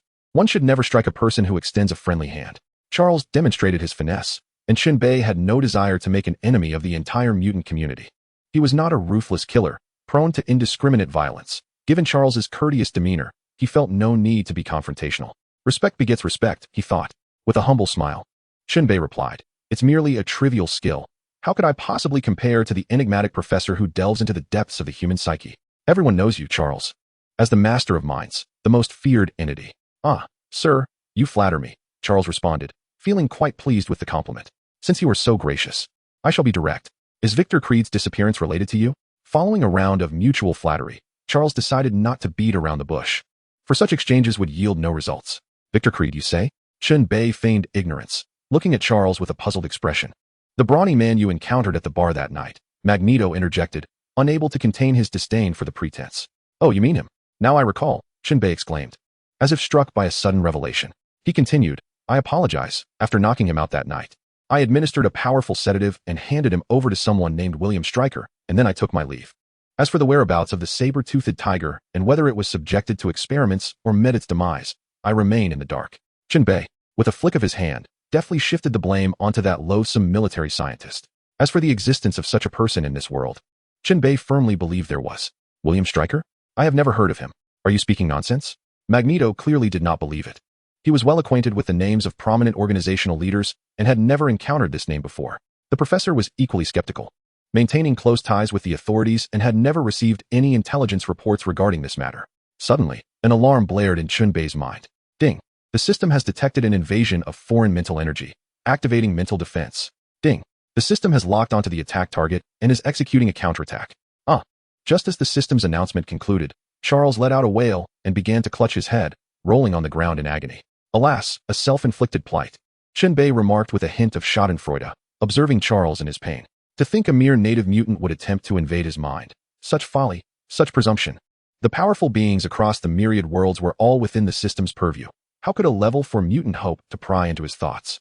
It was fortunate that the system showed restraint. Had it exerted a bit more force, Charles's head might have exploded, for mental attacks are insidious and imperceptible. Charles, what is happening to you?" Magneto was frantic, witnessing his dear friend in such distress. What was he waiting for? Despite their decades-long rivalry, the complexities of their relationship were not for outsiders to comprehend. Bone may break, but tendons remain tethered. In a fit of rage, Magneto seized several park benches, watching as the steel structures warped, gradually transforming into hundreds of menacing daggers aimed at Chen Bei. In a modern city of steel and concrete, Magneto thrived. finding the manipulation of metal's magnetic field exceedingly effortless. Swish, swish, swish. The daggers danced violently before Magneto, as if prepared to unleash a torrent of lethal strikes upon their target. Chen Bei observed his movements calmly, unperturbed by the imminent threat. Chen Bei, be careful. Wanda, from a distance, was unaware of Chen Bei's composure, her expression fraught with concern. Haha, no worries. Chen Bei replied with a hearty laugh, gesturing for her to remain calm. Humph, you shall meet your end. Magneto, fuming, was infuriated that amidst such tension, Chen Bei still had the gall to engage in banter. How dare he disregard him? Countless steel daggers, like a rain of arrows, surged forth under Magneto's command, hurtling toward Chen Bei, truly a master of the dramatic. Despite often being on the receiving end of beatings, Magneto never faltered in his theatricality. In Chen Bei's eyes, the daggers grew larger, seemingly on the brink of striking him. Yet he remained utterly still. From afar, Magneto's smile morphed into something sinister. This fellow was overconfident. Let us see how you meet your demise. Chapter 47. Chen Bei, the modern-day Lu Xiaohui. In an instant, his expression transformed from a smile to one of astonishment, showcasing a flawless display of facial emotions that could easily contend for an award as the best actor. Shadows flickered, and Chen Bei found himself behind the group of daggers. Truly astonishing. Was it teleportation, or was he simply that fast? Magneto turned incredulously to the Red Devil, his voice trembling with disbelief. Boss, it's not teleportation. His speed is just too remarkable. If it were teleportation, you would sense a shift in the spatial magnetic field, replied the Red Devil, swallowing hard, fear gripping him. Wolverine knelt, as did the professor. Magneto was already halfway to the ground. They, the swift movers, had the upper hand over those with teleportation abilities, and he feared he would soon follow suit. Magneto felt a pang of frustration. These speedsters were exceedingly bothersome, slippery like eels, evading capture while occasionally harassing them. Just as Magneto's attack missed and despair loomed, Charles finally overcame the backlash of his mental strain. Eric, wait. A weak voice halted Magneto, who was still poised to strike. Though he felt better, it would take days for a full recovery. Charles, how are you? Magneto hastily approached the professor, concern etched on his face. Cough, I'm not dying. I'm getting better, Charles replied. Beast Hank helped the frail Charles to his feet, and the latter, glancing at Chen Bei's gentle smile, managed a bittersweet chuckle. Indeed, China is a land of hidden talents. I never expected someone so young to possess such formidable abilities. We are humbled. Since this matter does not concern you, we apologize for our rashness, and if you ever require our assistance in the future, we shall do our utmost to help. Charles had to concede. The situation was beyond his control. Haha, no trouble at all. I believe there are many opportunities for collaboration ahead, as I am a businessman, Chen Bei replied, not wishing to put them in a difficult position. Ultimately, the fault lay with him. He was not unreasonable, and the mutant community was indeed a powerful force. With the Red Devil present, they would not be able to hold them back, and he was still too weak to act too arrogantly, drawing the attention of greater powers. There would come a time when he would need their assistance, and their abilities appeared quite delectable. Might he not acquire some of their powers without their knowledge? Upon hearing this, Charles felt a weight lift from his chest. Even with the Red Devil around, they could escape, but if confronted directly, they would be in dire straits. It was impossible to guard against threats indefinitely. Finding a peaceful resolution, though it meant sacrificing some pride, was far more important. With great effort, Charles managed a weak smile. Thank you, sir. You are welcome to visit us anytime. We shall take our leave now. Indeed, I shall be sure to drop by, Chen Bei replied with a smile. Feeling quite fortunate. By happenstance, he had managed to penetrate their inner circle. Charles was indeed affluent, and the mutants possessed a plethora of abilities. This turn of events was most gratifying. At that moment, Magneto, Eric, swiftly handed Chen Bei a check. Chen Bei, initially dismissive of the illiterate Magneto's financial capacity, presumed it was merely a modest sum for protection fees. However, upon glancing at the check, he was utterly astonished to find it inscribed with a staggering sum of $100 million. How could someone like Magneto, often perceived as a pauper, possess such wealth? Was it possible that he had entered a counterfeit Marvel universe? Wasn't he merely a boiler operator collecting protection fees? Had the Mafia's extortion racket become so lucrative? Chen Bei even contemplated whether he should venture into the protection racket himself. After a moment of silent scrutiny, he curiously gazed at Magneto and inquired, Old One, is collecting protection fees this profitable now? Care to take me along? I'm quite formidable, as you can see. With a stumble, Magneto nearly toppled over, exclaiming, How dare you underestimate me, Eric? I do not collect protection fees. That's merely a game for my subordinates. I am a legitimate businessman. A legitimate businessman. I am not in the extortion business. I am a merchant. Allow me to show you my business card. This is infuriating. And why do you call me Old One? I am not old at all. In a fit of exasperation, Magneto tossed a business card to Chen Bei and looked skyward, completely vexed. Chen Bei glanced at the card, noting it belonged to the chairman of the Lancelot Industrial Group. Good heavens, these fellows have really transformed, haven't they? Remarkable. Old one has become a successful entrepreneur. Chen Bei chuckled, now convinced. Indeed, Eric has evolved with the times. Collecting protection fees is mere petty play, allowing his subordinates to scrape by. As the leader, he must maintain his stature. Seeing his old friend's transformation, Charles felt genuine happiness for him. This was the era of capital, once they amassed sufficient wealth. The clamor of money would silence all criticisms, and all truths would be rendered mute. Mutants would hold sway wherever they went, for this was the realm of capital. As Charles and his companions bid farewell, there was a somewhat anticlimactic feeling. They would next seek out William Stryker, likely to uncover a harrowing tale of cruel experiments.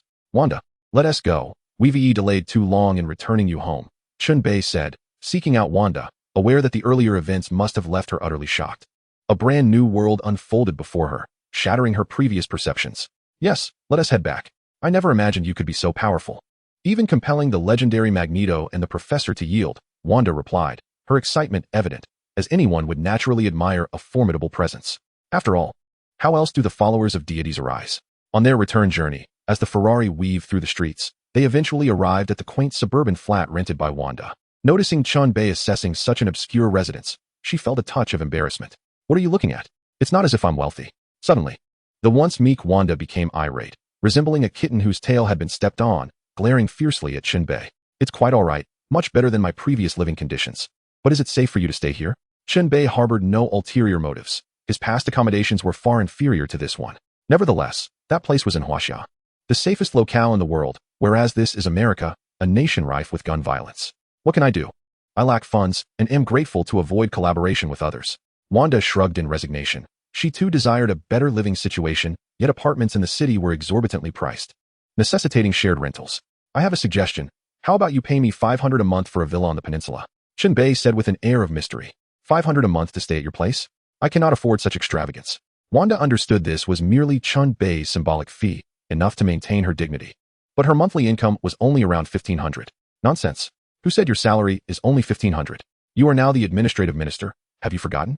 Chen Bei reminded her with a smile. This revelation sparked a light in Wanda's eyes. Indeed, she almost forgot that she held the position of administrative minister. Her salary should be tenfold or more. Haha, yes, I truly owe you my gratitude. Without you, I would have been unemployed and facing the streets in no time. So what are we waiting for? Let's move tomorrow. I cannot feel secure living here. Humph. If I move in with you, I would feel even less secure. You're a big bad wolf, eager to devour this little white rabbit. Wanda shot him a glare, clearly unimpressed. Is this all? I can see right through your little schemes. Wanda, how could you think of me in such a manner? I merely wish to provide you, who lacks a sense of security, with a warm home. I am known as the contemporary Lu Xiaohui, you know? Chen Bei hurriedly patted his chest in assurance, producing a resounding thump. Who is Lu Xiaohui? Wanda was puzzled. Ah, a historical figure from Huaxia, a paragon of virtue who remained unperturbed by temptation. Humph, who would believe you were so virtuous? You should return now. I shan't invite you in for a visit. Wanda blushed and playfully punched him, urging him to leave. Was he really suggesting such things? Oh dear, this won't do. It's too soon. At the very least, we need to wait a year. No, a month. Chapter 48. The frantic acquisition of Stark Industries stock. Ultimately, Chen Bei managed to charm his way in for a brief visit with his silver tongue and a face as thick as a city wall. But he was eventually sent away by Wanda, under the pretense of needing his help to move the next day. Early the following morning, Wanda woke up early, readying her belongings. In truth, there wasn't much to pack, just toiletries, personal items, and a few articles of clothing. The rest belonged to her landlord, making her move quite straightforward. Hey, I said you were supposed to help me move, but where are you? Wanda, after finishing her tasks, realized he had yet to arrive. It was perplexing. His lack of enthusiasm for the move was concerning. I've arrived. You'll see me as soon as you open the door. Is that so? I'll go open the door. Wanda hung up the phone, opening the door to find Chen Bei just stepping out of his vehicle. Hey, I mentioned a larger vehicle for the move, didn't I? The sports car cannot accommodate my numerous suitcases. With a radiant smile, Chen Bei glanced at Wanda, who shot him a reproachful look, thinking, this guy is utterly unreliable. Hey, let's make a wager. If I can use this car to help you move those suitcases. You owe me a kiss, Chen Bei teased with a wink, clearly challenging her. Humph, am I afraid of you? If you lose, you must wash my clothes for a month and provide snacks for half a year. Wanda retorted, her pride refusing to yield. It's a deal. Chen Bei laughed heartily, finding her naivety amusing, believing she had fallen for his trick. Upon entering, Chen Bei noticed the neatly arranged suitcases on the floor, indicating that Wanda had been well prepared. Leaning against the doorframe with her arms crossed, Wanda wore an expression of anticipation. Come on, I'm waiting for your performance. Don't blink. The moment of witnessing a miracle has arrived, Chen Bei said with a mysterious smile. Suddenly, Wanda's mouth fell agape, large enough to fit an egg. Heavens! Oh my God! When she regained her composure, she quickly covered her mouth with her hand to stifle a gasp. How did you do that? This is incredible. Are you the legendary Eastern immortal, the kind that possesses magical powers? Wanda's beautiful eyes sparkled with intense wonder. This man had surprised her time and time again. A man who could slay for her, continuously conjuring astonishments and possessing unmatched handsomeness, was undeniably captivating. Unable to resist, she rushed towards Chen Bei, playfully poking him on both sides, attempting to uncover his secrets. After searching fruitlessly for some time, she finally sighed. All right, a bet is a bet. It's time for you to fulfill your promise. Chen Bei chuckled mischievously, gazing at Wanda with a sly grin. Wait, goodness. Wah. The waiting proved futile. Action was imperative. As Wanda resisted, Chen Bei subdued her with one hand, gradually transitioning from lightly patting his back to embracing his head passionately. Just a mere 10 seconds away. Slowly, she began to reciprocate, hesitantly practicing her response. After what felt like an eternity, as their lips finally parted, a blush adorned Wanda's face as she playfully pounded her tiny fists against his chest. You scoundrel! Why must you hold on to me like that? You're such a rascal! Wanda exclaimed, feeling utterly shy. How could you do this? It was supposed to be just a kiss, yet you shamelessly grabbed me. Ahem, that was a mistake. I just felt the urge to hold on to something during the kiss, Chen Bei replied, his face flushed. Those sneaky hands of yours are quite unruly, making me embarrassed. Humph. A lecher is a lecher, even trying to defend himself. Wanda shot him a glare before recalling the earlier scene, unable to resist asking, where did you put my luggage? It hasn't gone anywhere, it's just in a storage ring. I'll gift you one soon, Chen Bei explained, glossing over the details. Upon hearing about such a treasure, Wanda's attention was immediately captured. Great. I never anticipated there would be legendary treasures. It seems the tales in novels are indeed true. The East truly possesses the art of cultivation. Wanda was so delighted that she nearly leaped from her seat, her large eyes brimming with eager excitement. Well, here she was. Yet another victim of cultural export, genuinely believing the sensationalism presented in cultivation novels. Chen Bei pondered how many Westerners like Wanda had been brainwashed by Chinese cultivation literature. The relocation went smoothly, and Wanda's kiss was sweet and delightful. Time swiftly passed, and a week had gone by, marked by an unusual calm. Silly girl. Could you check how far Stark Industries stock has fallen? During this time, Chen Bei had not been idle.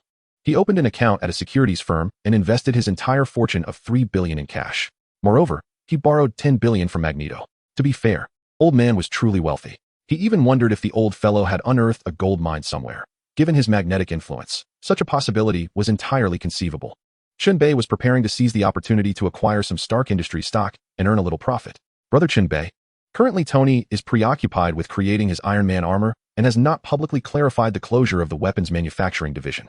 As a result, Obadiah Stane's attempts at damage control have proven futile, and the confidence of investors and capital has long since evaporated. Presently, Stark Industries stock price has plummeted to a mere $800 billion, with about 15% of the shares circulating in the hands of retail investors who are eager to divest. According to my monitoring, it's likely that he will announce Stark's pivot to new energy within the next few days. At that point, the stock price is expected to soar.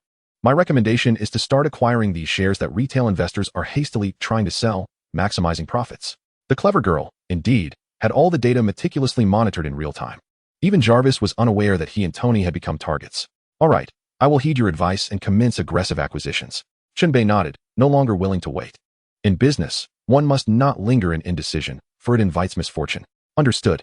No operator could compare to the astute girl, utilizing a plethora of external servers, operating at full capacity to engage in extensive acquisitions.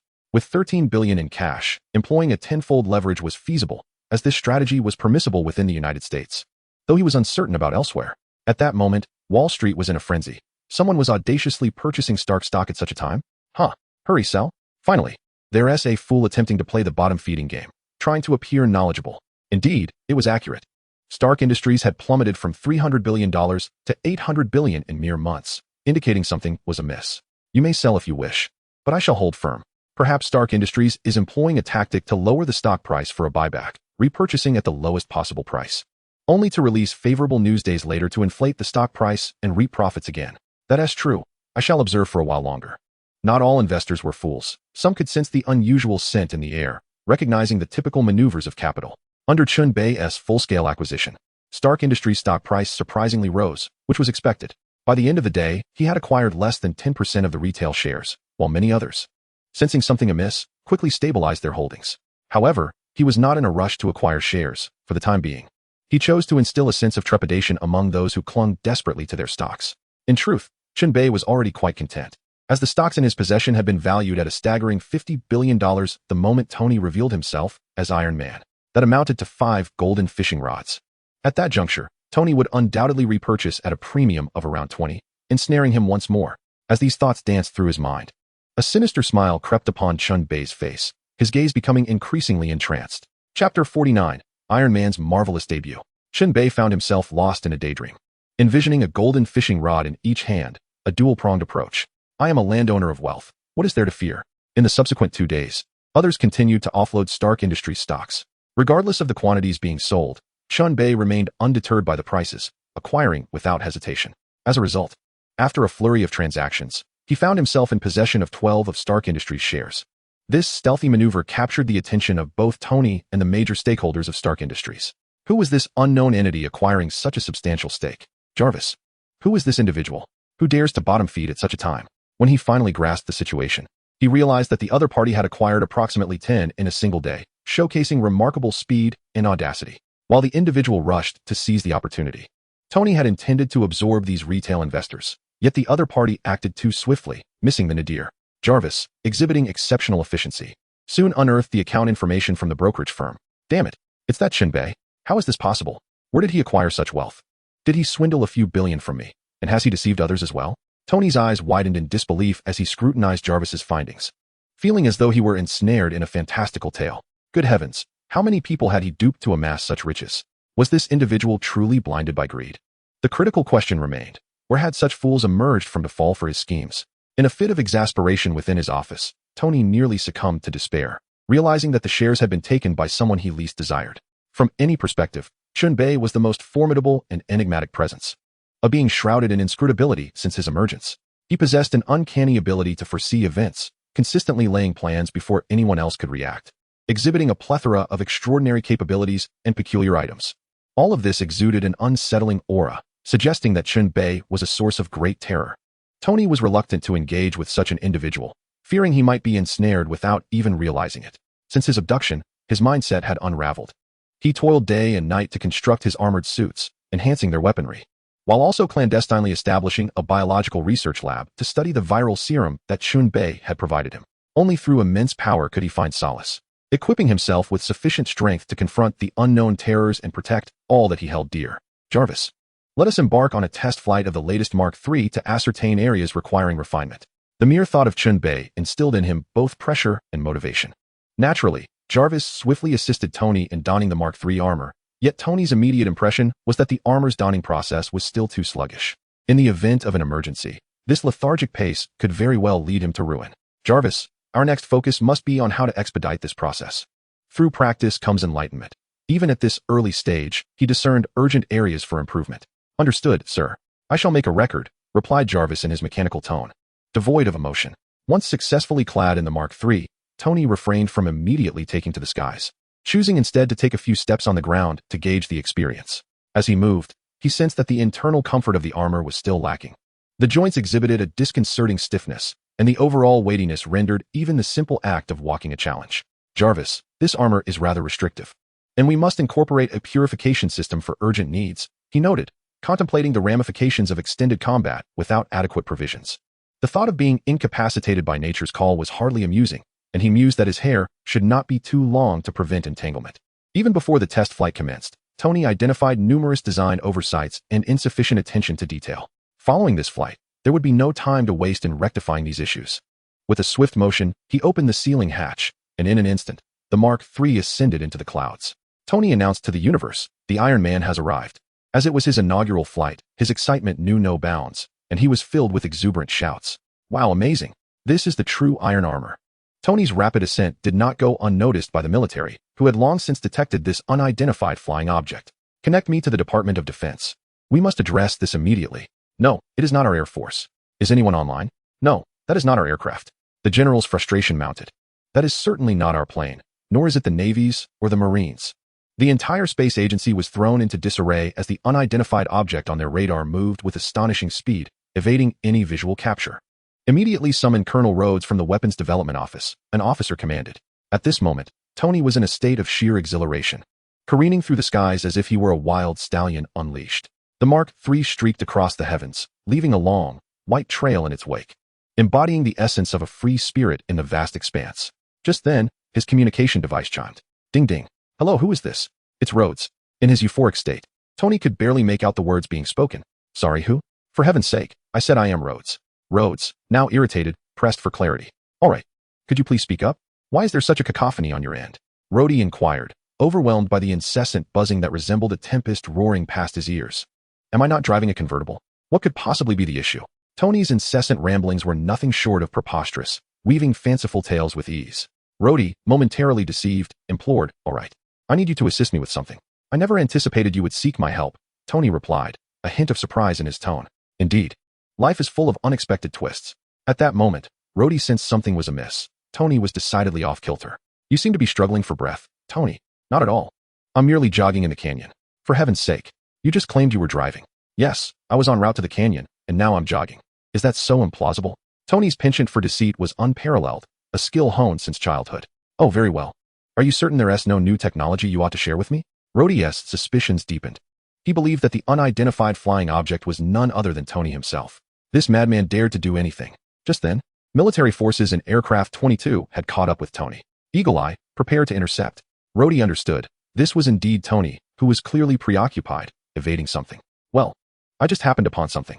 Rhodey promptly ended the call, watching intently as an aerial confrontation was about to unfold. This would also mark Iron Man's inaugural appearance in America. Chapter 50, the climax of Iron Man 1. Two fighter jets had locked onto Tony, issuing warnings for him to halt and submit to inspection. However, Tony feigned ignorance, as if he hadn't heard a word, and initiated a flamboyant display of aerial maneuvers. At that moment, he was flaunting his skills in the sky, weaving up and down, left and right, clearly toying with the military aircraft.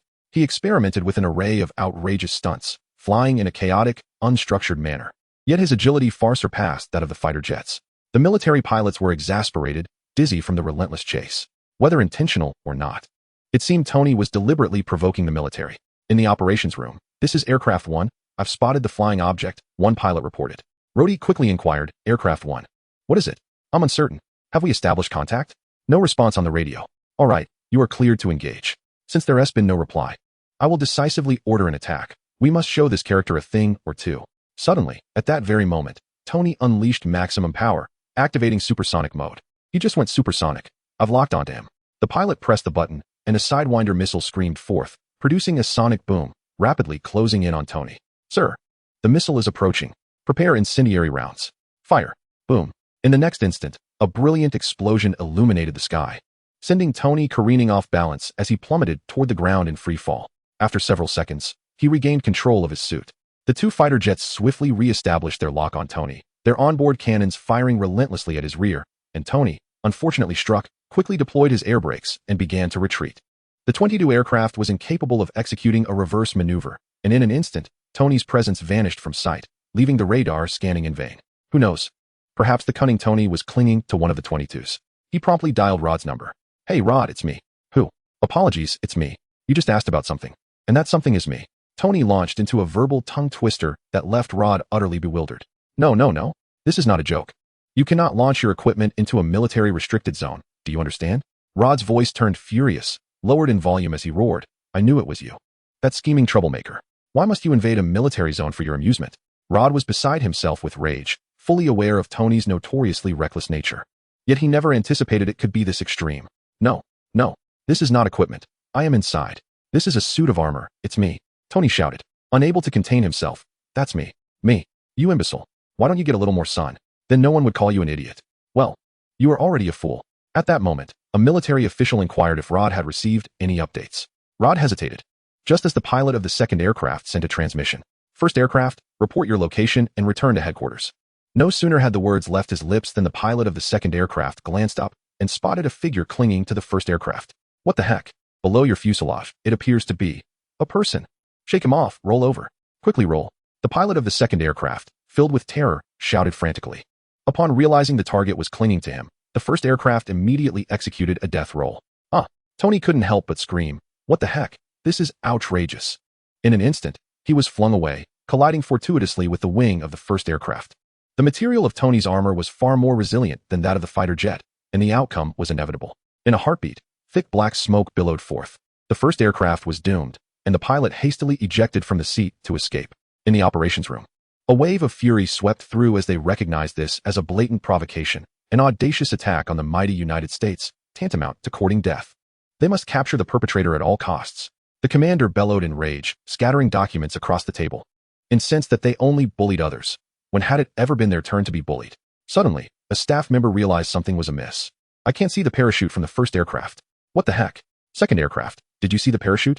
The commander, momentarily setting aside his anger, shouted anxiously. No, I didn't see it. The second aircraft promptly replied, scanning all around to no avail. Just then, the voice of the first aircraft echoed through the command room. My parachute is stuck. It was a voice filled with despair, a voice laced with fear. Silence enveloped the command room. These were their colleagues, their comrades, the nation's cultivated elite.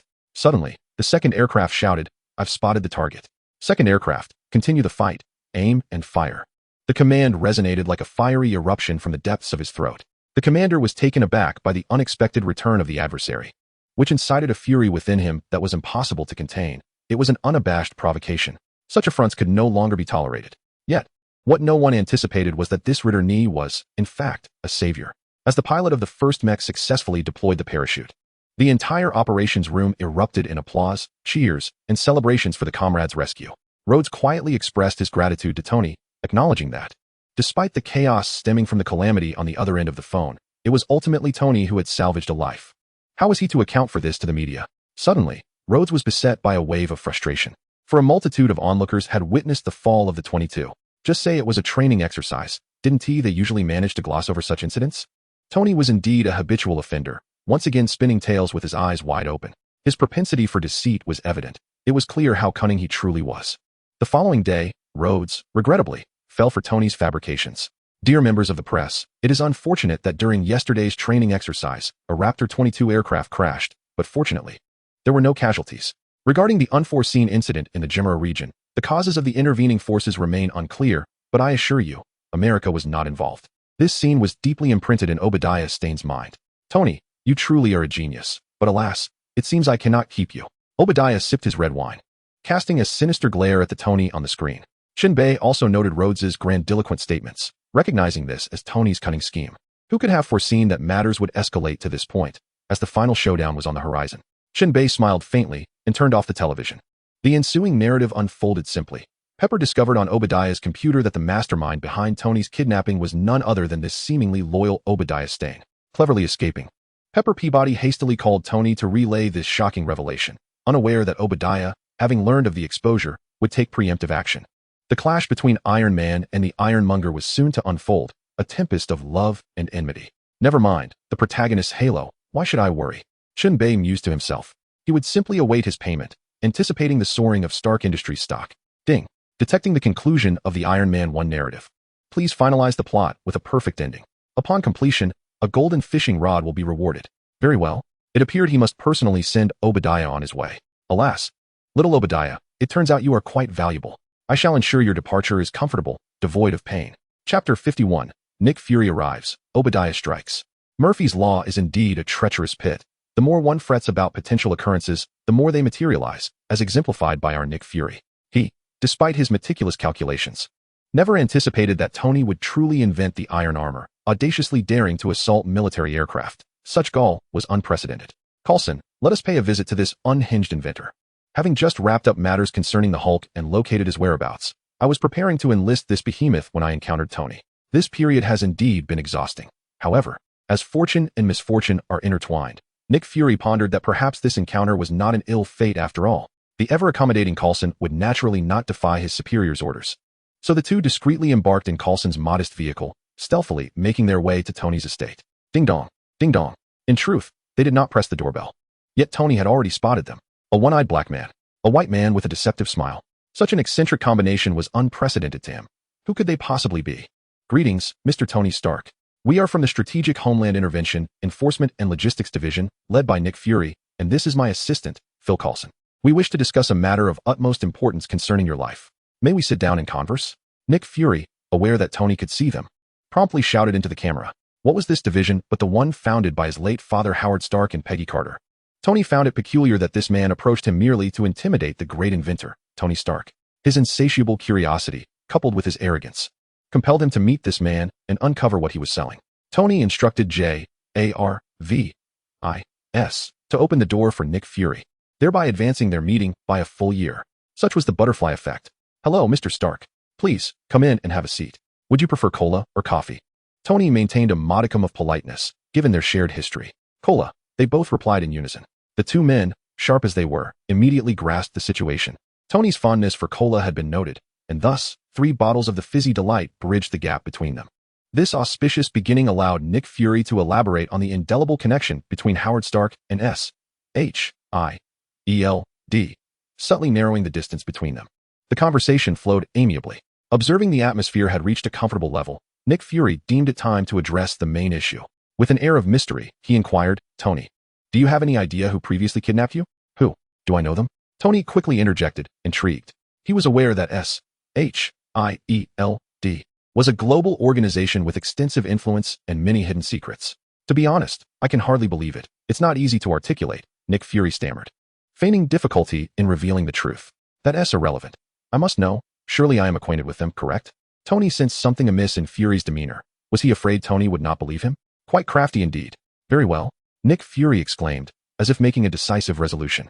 "It's no harm in telling you. The individual responsible for your abduction is none other than Obadiah Stane, an elder of Stark Industries." "What?"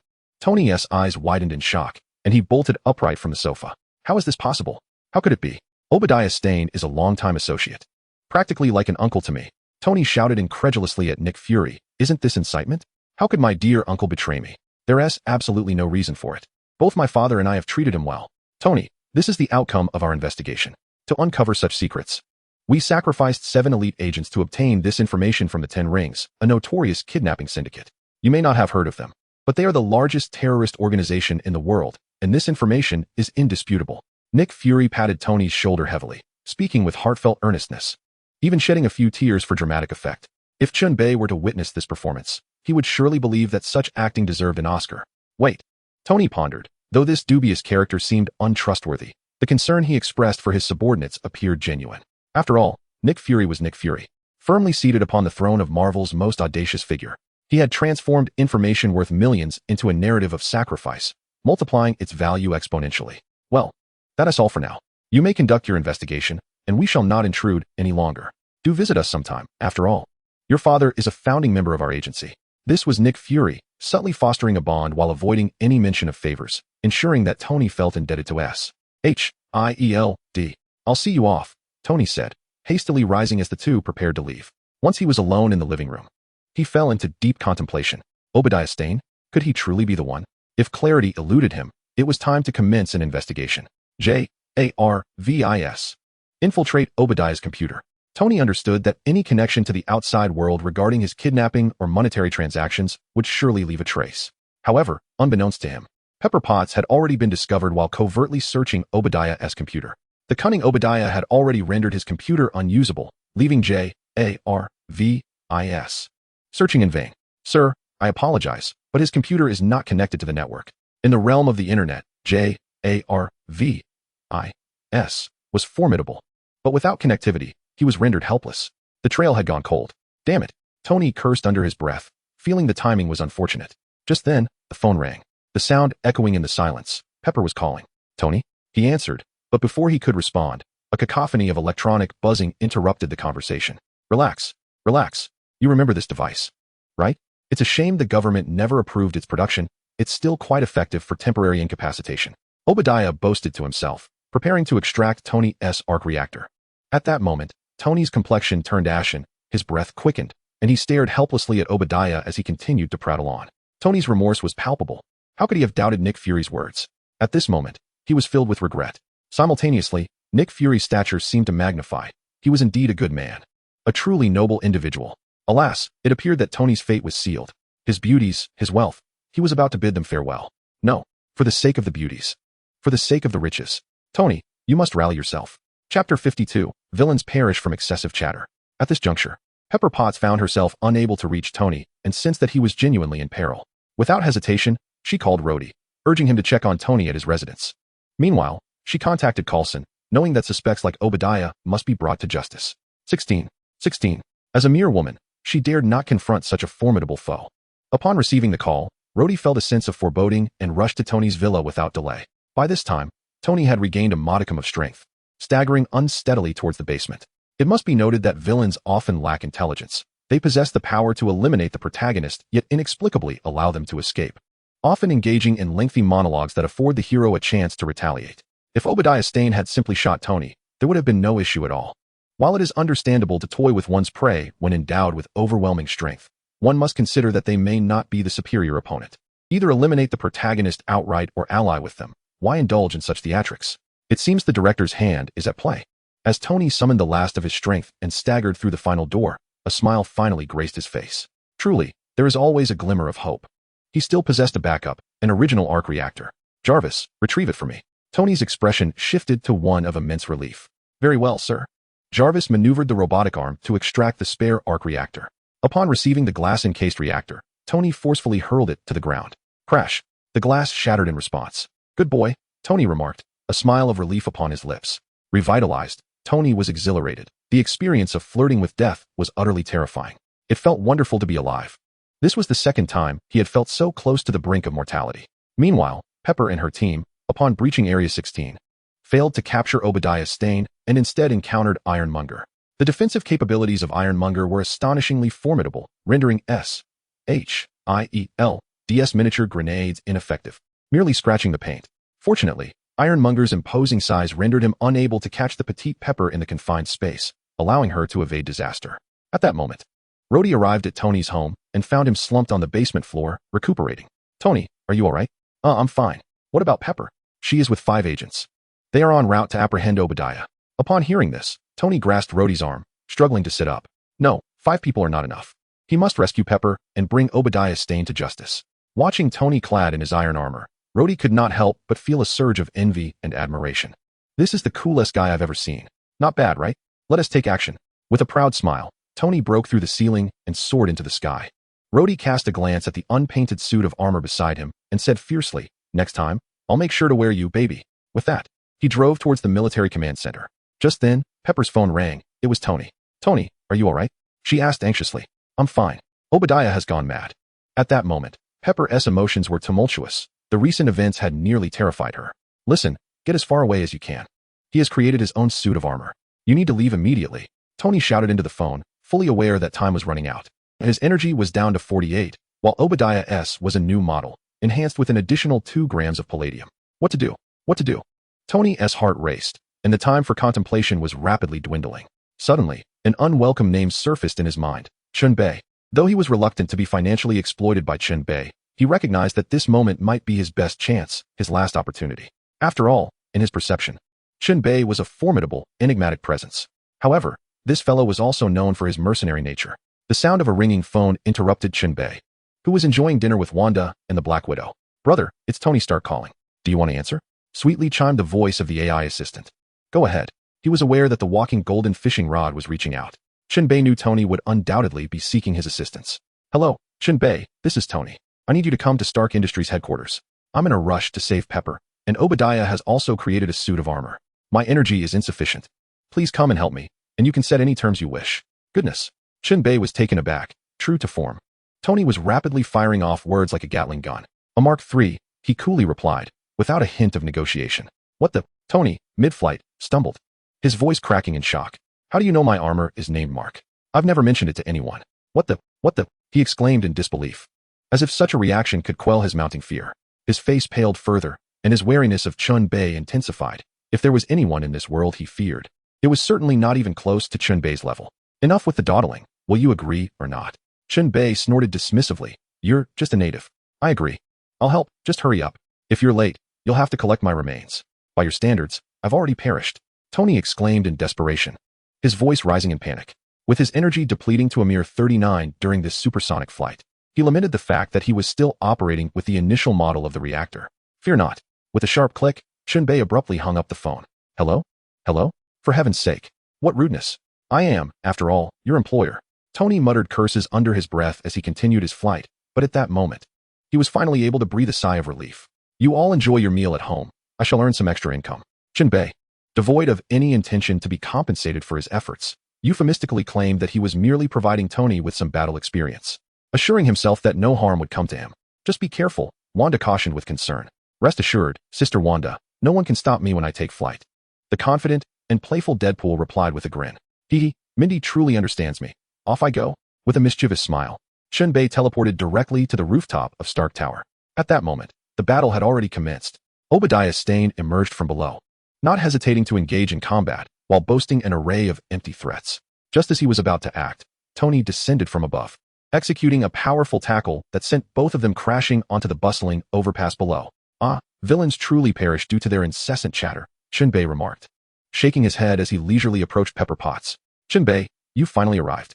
Oh, please, hurry and save Tony. Upon seeing Chen Bei, Pepper burst into tears of joy, clasping his hand tightly. Their familiarity was evident. They lived nearby, and Pepper often accompanied Wanda on shopping excursions. In that moment, she felt as though she had reunited with family. She knew Chen Bei was a formidable mutant, capable of easily handling Obadiah Stane. Chapter 53.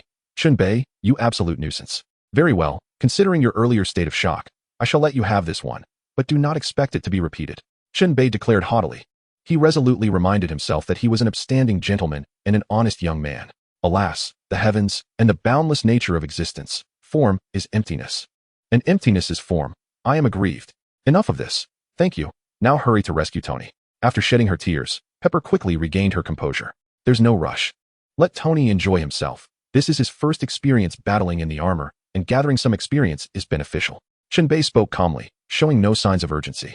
However, Pepper was quite anxious. The situation was perilous. Fear not. The iron suit is resilient and can withstand punishment, Chen Bei reassured her gently. Women are like trains. They simply shop, eat, and occasionally let out a few sobs. At that moment, Tony was nothing more than a human punching bag. Obadiah seized a hapless motorcyclist's bike, swinging it at Tony without warning, sending him hurtling like a deflated balloon. Bang, bang, bang. 3 deafening crashes echoed as the curb. A compact car and a delivery truck became unfortunate casualties, colliding intimately with Tony. Obadiah strode over to the disoriented Tony, grasping him as one would a fragile chick. Tony's expression was one of utter helplessness. For 30 years, I have been supporting you. With that, Obadiah forcefully slammed Tony to the ground, nearly extinguishing his life with the impact, though he was fortunate that the landing was somewhat cushioned. Yet, even after this, Obadiah felt his wrath was not sufficiently quenched. He raised his foul foot and savagely trampled Tony beneath it. Bang, bang, bang. His villainous nature surged forth once more, as he continued to stomp while venting his frustrations. I built this company from the ground up. No one shall obstruct my path. With that declaration, he flung Tony into a nearby bus, and his shoulder-mounted mini-missiles followed suit. Boom. Flames erupted skyward. The bus was obliterated, a regrettable loss of monetary value that Chen Bei lamented. The explosion did not destroy Tony. Instead, it propelled him through the inferno, soaring above. Ah, an improvement. Obadiah was not surprised, as his suit could fly. How could a genius like Tony not possess similar capabilities? In that moment, Tony was seething with rage, especially upon seeing Chen Bei watching the spectacle from a distance, while Pepper had just been clinging to that very man, weeping for solace. This was a line an uncle could tolerate, but an aunt could not. After all, Tony had invested his money. Could there not be a modicum of respect for him? Here he was, on the brink of demise, while Chen Bei seemed to revel in the drama unfolding before him. Did he wish to witness Tony's demise so he could inherit his company and Pepper? Chen Bei, I am Tony Stark. For heaven's sake. Tony, not crushed by Obadiah, felt he might perish from rage directed at Chen Bei. Listen here, Chen Bei, I'm furious with you. If you don't help, I will surely perish. Do you still want your iron armor? Desperation gripped him. He was in dire need. No questions asked. This was a normal physiological reaction. Go ahead and die, once you're gone. I'll simply extract your arc reactor. Your family still has iron armor. I can find someone to replicate it. Chen Bei laughed heartily, unfazed by the murderous glare Tony cast his way. If glares could kill, the lethal beams emanating from Tony's eyes would surely leave Chen Bei riddled with wounds. Amidst the chaos, business was business, and Chen Bei, with a swift motion, teleported between the two, glancing left and right. The disparity was immense. Tony was but a weakling. Upon witnessing Chen Bei's sudden appearance, Obadiah blinked in disbelief, as if to confirm whether this person was real or a mirage. How could he have materialized here so abruptly? Seeing Chen Bei, Tony let out a startled exclamation. What the hell? You can teleport? Oh God, this is so unjust. He rolled his eyes, exclaiming his grievances. This is so biased. It's you. Obadiah gasped, finally recalling. It's me. Do you remember? Chen Bei chuckled, his gaze fervently fixed upon him. Such an intense stare terrified Obadiah. What kind of look is that? I'm not a lamb for slaughter. Chen Bei retorted, if you aren't the lamb, then who is? In my eyes, you are a walking fortune of 10 billion greenbacks. Little Tan, someone is offering 100 billion for your head. I've been a bit short on cash lately. As you know, the saying goes, men die for wealth, birds perish for food, but fret not. With the generous benefits you've brought me, I shall ensure your demise is swift. Chen Bei grinned lecherously, rubbing his hands together. Let the money come forth. 100 billion? Obadiah was dumbfounded, astonished at his own worth. Should I just chop myself up and offer myself to that buyer? Tony Stark was equally shocked. Mouth agape, who could possibly be richer than me? Tony Stark, offering 100 billion for a life? Humph, don't think just because you have some skills you can boast in front of me. Do you really believe you can defeat me? Obadiah scoffed, feeling underestimated. Just wait until my iron fists turn you into a pancake. Let us see why the flowers are so red. In the blink of an eye, seizing the initiative, Obadiah propelled himself forward, like a cannonball, aiming to crush Chen Bei with his iron head. As Obadiah's figure loomed larger, Chen Bei's pupils filled with the sight of the iron brute. Not the sharpest tool in the shed, are we? Chen Bei remarked calmly, then swiftly teleported behind him, delivering a powerful kick to his back. Boom. Obadiah landed in a classic dog-eating shit pose, offering a first taste of humility. Haha, splendid. Tony rejoiced, having just suffered a horrible beating himself. Fortune had turned. Obadiah quickly rose, demonstrating that despite his bulky appearance, he was surprisingly agile. This time, he had learned his lesson, abandoning bravado and opting for a hasty retreat instead. Oh, don't let him escape. Tony shouted urgently. Escape? Could he? Chen Bei watched coolly as the fleeing Obadiah took flight, then inexplicably inquired, how good is his metal conductivity? Tony was momentarily puzzled by the question, but quickly grasped its implication. Obadiah, have a safe journey. With that, a colossal spear of lightning suddenly emerged from the night sky, illuminating the darkness with its brilliance. For miles around, the stars shimmered. In that moment, the people of New York would never forget. As the terrifying mech was pierced through the sky by the divine spear, the guardian of all creation, this scene was a miracle. The night shone as bright as day, forever etched in the minds of humanity. Ding. Congratulations, host, for executing a lethal strike. The golden fishing rod rewarded by the system is now in the warehouse. Please check it. Chapter 54. I am Iron Man. Let the fishing commence. Time swiftly passed, and Tony's minor injuries had healed. On this day, the press conference commenced. An event impossible to conceal, as all of New York had witnessed the occurrences firsthand. Agent Coulson, I wish to express my heartfelt gratitude for all that you have done. Pepper Potts stated with a warm smile. The ever-humble Coulson returned her sentiment with a modest grin. It's merely my duty. We shall keep in touch. It is a matter of national strategy. Suddenly, Pepper found herself struggling to recall the lengthy, convoluted name. No, just call it S.H.I.E.L.D. Coulson interjected, his smile widening as he felt liberated, as the de facto leader of this new venture. He no longer had to burden his introductions with jargon that others could scarcely comprehend. The press conference officially began, with Tony stepping onto the stage first. It has been quite a while since we've met. I suppose I should stick to the script this time, he shrugged, expressing his disdain for such formalities. The journalists seated below exchanged knowing smiles, recognizing that Tony Stark remained refreshingly genuine. True to form, he began reading from the prepared statement. Some have questioned my involvement in the altercations that transpired last night on the highway and rooftop. Barely finishing this sentence, a rather attractive journalist rudely interrupted. Excuse me, Mr. Stark, do you truly expect us to believe that it was merely one of your private security personnel in armor who happened to be present? Questions, you say? Then allow me to elaborate freely, Tony replied, launching into an unfiltered discourse. I have many flaws and have made countless mistakes, most of which you are already aware. His tangent commenced, with Rhodey unable to restrain himself from whispering reminders of the script into his ear. Tony nodded. The most iconic moment was upon them. The truth is, he declared, I am Iron Man. With those words, he calmly surveyed the audience, and the journalists erupted in chaos. Under the barrage of cameras and flashing lights, Tony's whimsical nature shone through, ensuring each press conference was filled with surprises. The reporters were in a frenzy, unable to fathom that the superhero was indeed Tony Stark.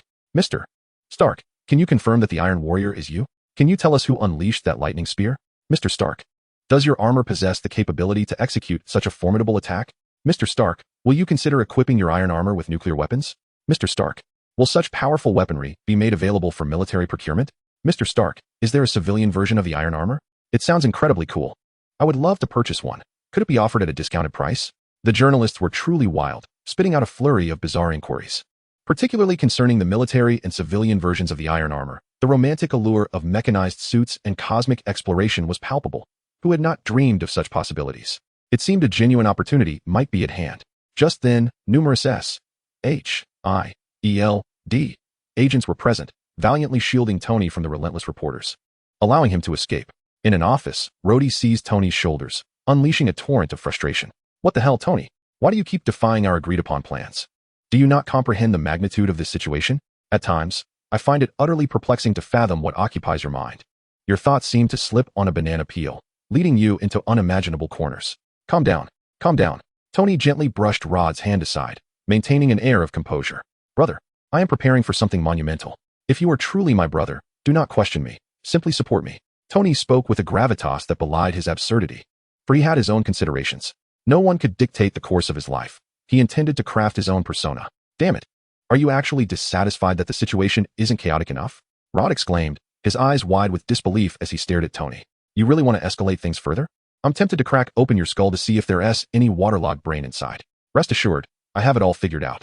Tony replied with an enigmatic smile before slipping away backstage. In Chen Bei's villa, he certainly could not miss the press conference. After all, it was a quintessential moment in Marvel's cinematic narrative. My dear, why do you think Tony would admit to being Iron Man? Wouldn't that adversely affect his life? Wanda questioned, her gaze fixed on the chaotic live broadcast, looking curiously at the composed Chen Bei. She was baffled. Was this not sheer folly? Ahem, therein lies Tony's brilliance, he explained. Consider this. As an arms dealer, how could he possibly contend with the might of a nation? If he were to discreetly deny being Iron Man, the government could easily coerce him. However, by acknowledging his identity as Iron Man, he positions himself as the first superhero exposed to the public eye since Captain America. Steve Rogers. Should they attempt to capture and pressure him, a legion of supporters would rise in protest, for the will of the people is paramount. Moreover, his personality plays a significant role. He is exceedingly arrogant and believes that anything he sets his mind to must inevitably succeed. Tony possesses a penchant for seeking the spotlight. He thrives on showmanship, and a day without it leaves him restless. So, do you believe these reasons suffice? Chen Bei analyzed based on his own conjectures. Though it was merely his opinion, who could truly discern Tony's thoughts? Wanda nodded, her understanding only partial. The more one knows about an adversary, the better equipped one becomes to eliminate them. Truth be told, Chen Bei wanted to express that if Tony did not regard himself as Iron Man, would he then admit to being Professor Tony? Hey, brother, care for a card? As the evening unfolded peacefully, Wanda practiced her telekinesis, day after day, striving to grow stronger for the sake of vengeance. Indeed, hatred serves as the greatest impetus for empowerment.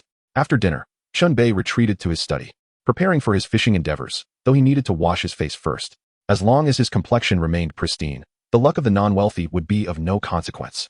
Meanwhile, the individual known as Ross scrutinized surveillance footage from the vicinity of the Iron Battle, lost in contemplation. Tony Stark's associate?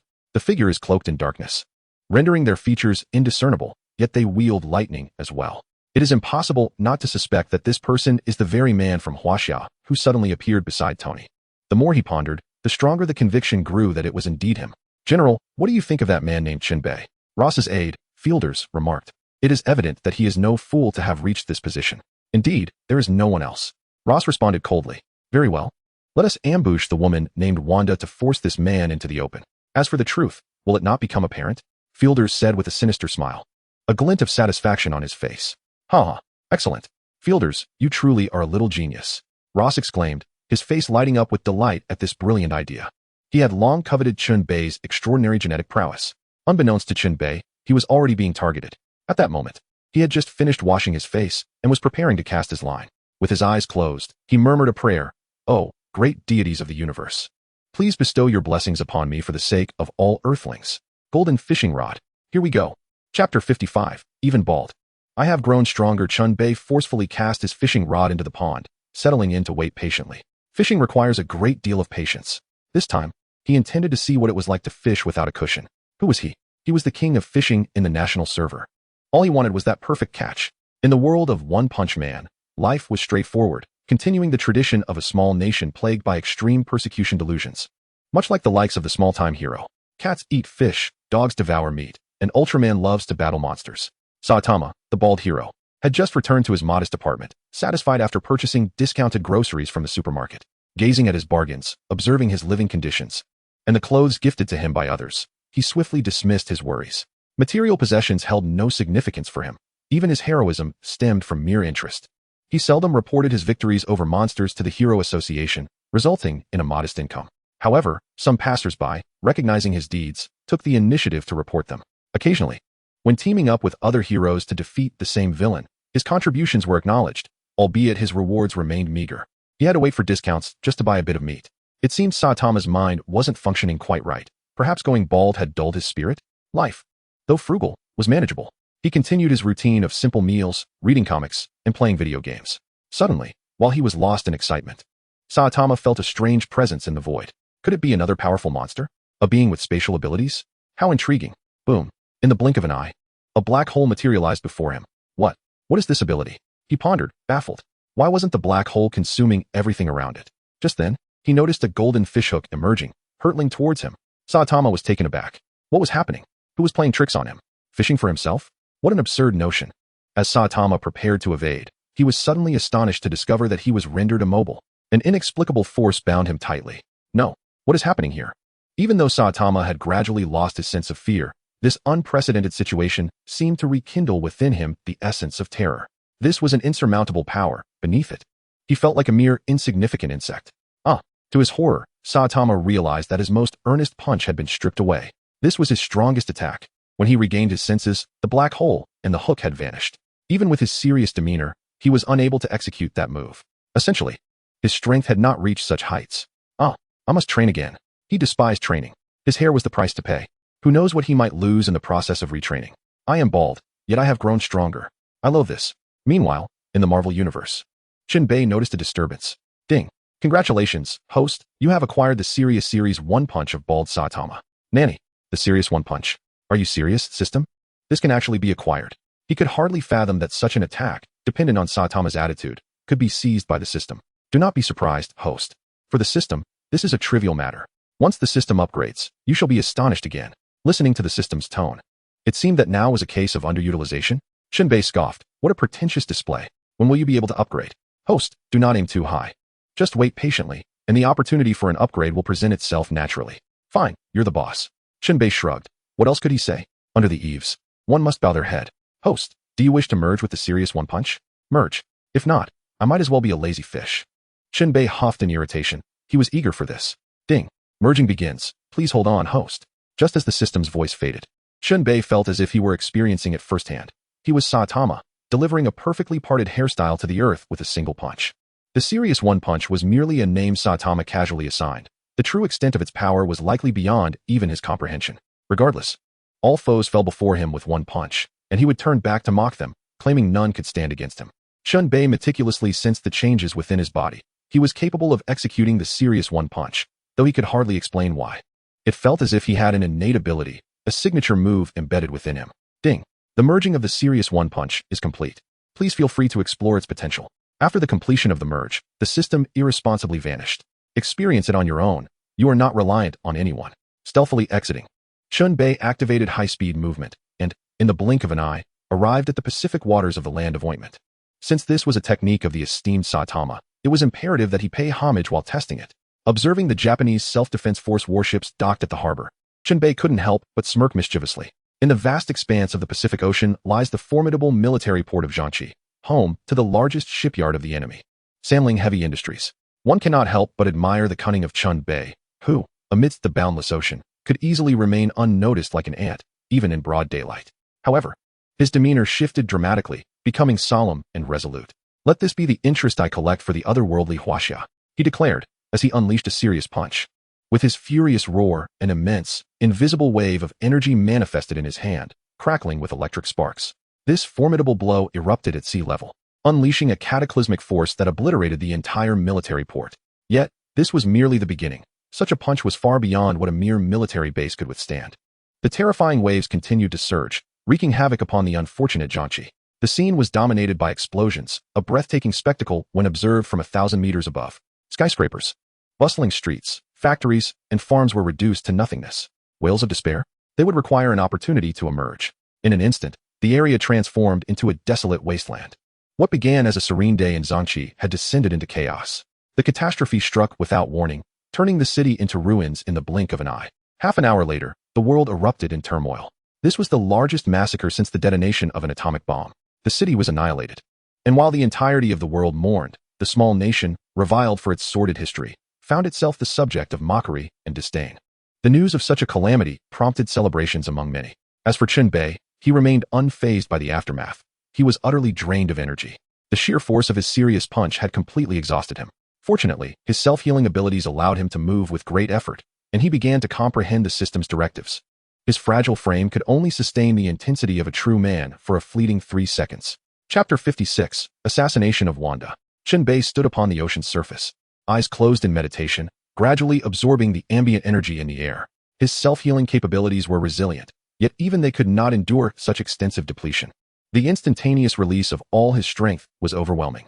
Regardless, he remained oblivious to the specifics of the cosmic energy his healing powers drew upon. He simply allowed himself to rest, trusting that he would recover in time. As moments ticked by, his strength gradually returned. By his calculations, the serious punch had proven to be somewhat excessive for him. He estimated that he could only employ such a technique once in a battle, either to vanquish his foe or to meet his own demise. Chen Bei resolved that he would refrain from using this devastating punch at critical moments. Should he fail to eliminate his target, he would place himself in peril. An hour later, his strength was fully restored. He activated his high-speed movement and, in the blink of an eye, returned home.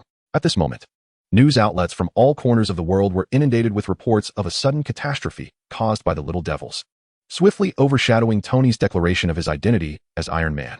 This left Tony in a state of displeasure, for just as he proclaimed himself the Iron Man, someone orchestrated such a monumental event, stealing the spotlight from him, Tony Stark. In his abode, he scrutinized the news online and compared it against satellite imagery of the devastation. Unless he were to carry a nuclear bomb of several megatons, he doubted such destruction could have been wrought by mere human effort. What?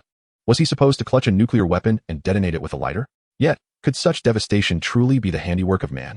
He suspected it might be a terrorist organization employing a nuclear strike, but there was no indication of radiation detected at the scene. He understood the limits of human capacity. This could only be orchestrated by a divine being.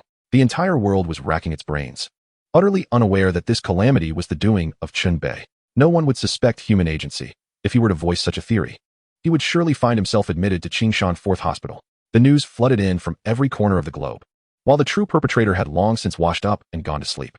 A week later, during a working day at the end of October, after extensive research and reconnaissance, the military agents dispatched by Ross decided to take action.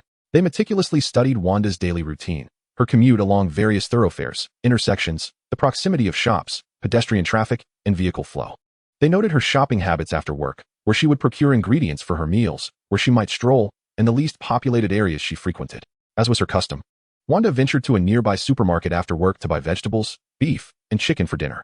Engaging in the culinary arts herself, she was learning to prepare traditional Chinese dishes. As Chen Bei was not fond of Western cuisine, suddenly, as she was about to enter her vehicle, she halted abruptly. Someone was aiming a gun at her. Her mental fortitude had been significantly enhanced. Her telekinesis was a manifestation of her mental influence over reality. Over the past month, she had diligently practiced her telekinesis, ensuring she employed it wherever possible, leading to remarkable progress. She could now fly at supersonic speeds, effortlessly withstand Gatling gunfire, lift objects weighing over 20 tons, and crumple a car with but a flick of her wrist. This sudden surge in her mental acuity alerted Wanda to the imminent danger, prompting her to activate her telekinetic shield. In a heartbeat, the time it took for her to establish her shield was less than 1 second. Bang! Amidst the incredulous gasps of the sniper, a muted thud resonated. The tranquilizer dart struck her shield as though it had collided with a transparent wall. Damn it! The sniper cursed under his breath, disregarding all else. He aimed. He fired. Bang! The second bullet met the same fate, striking her shield with a resounding thud. Shit! This woman is a mutant. The sniper seethed in frustration. Cursed agents. They send me in without proper intel. His head spun. The mission had failed. His opponent was indeed a mutant. The sniper, upon missing his shot, swiftly retreated, for his position could be discerned by the trajectory of the bullet. What? A mutant? Damn! An exclamation of outrage erupted from the headset.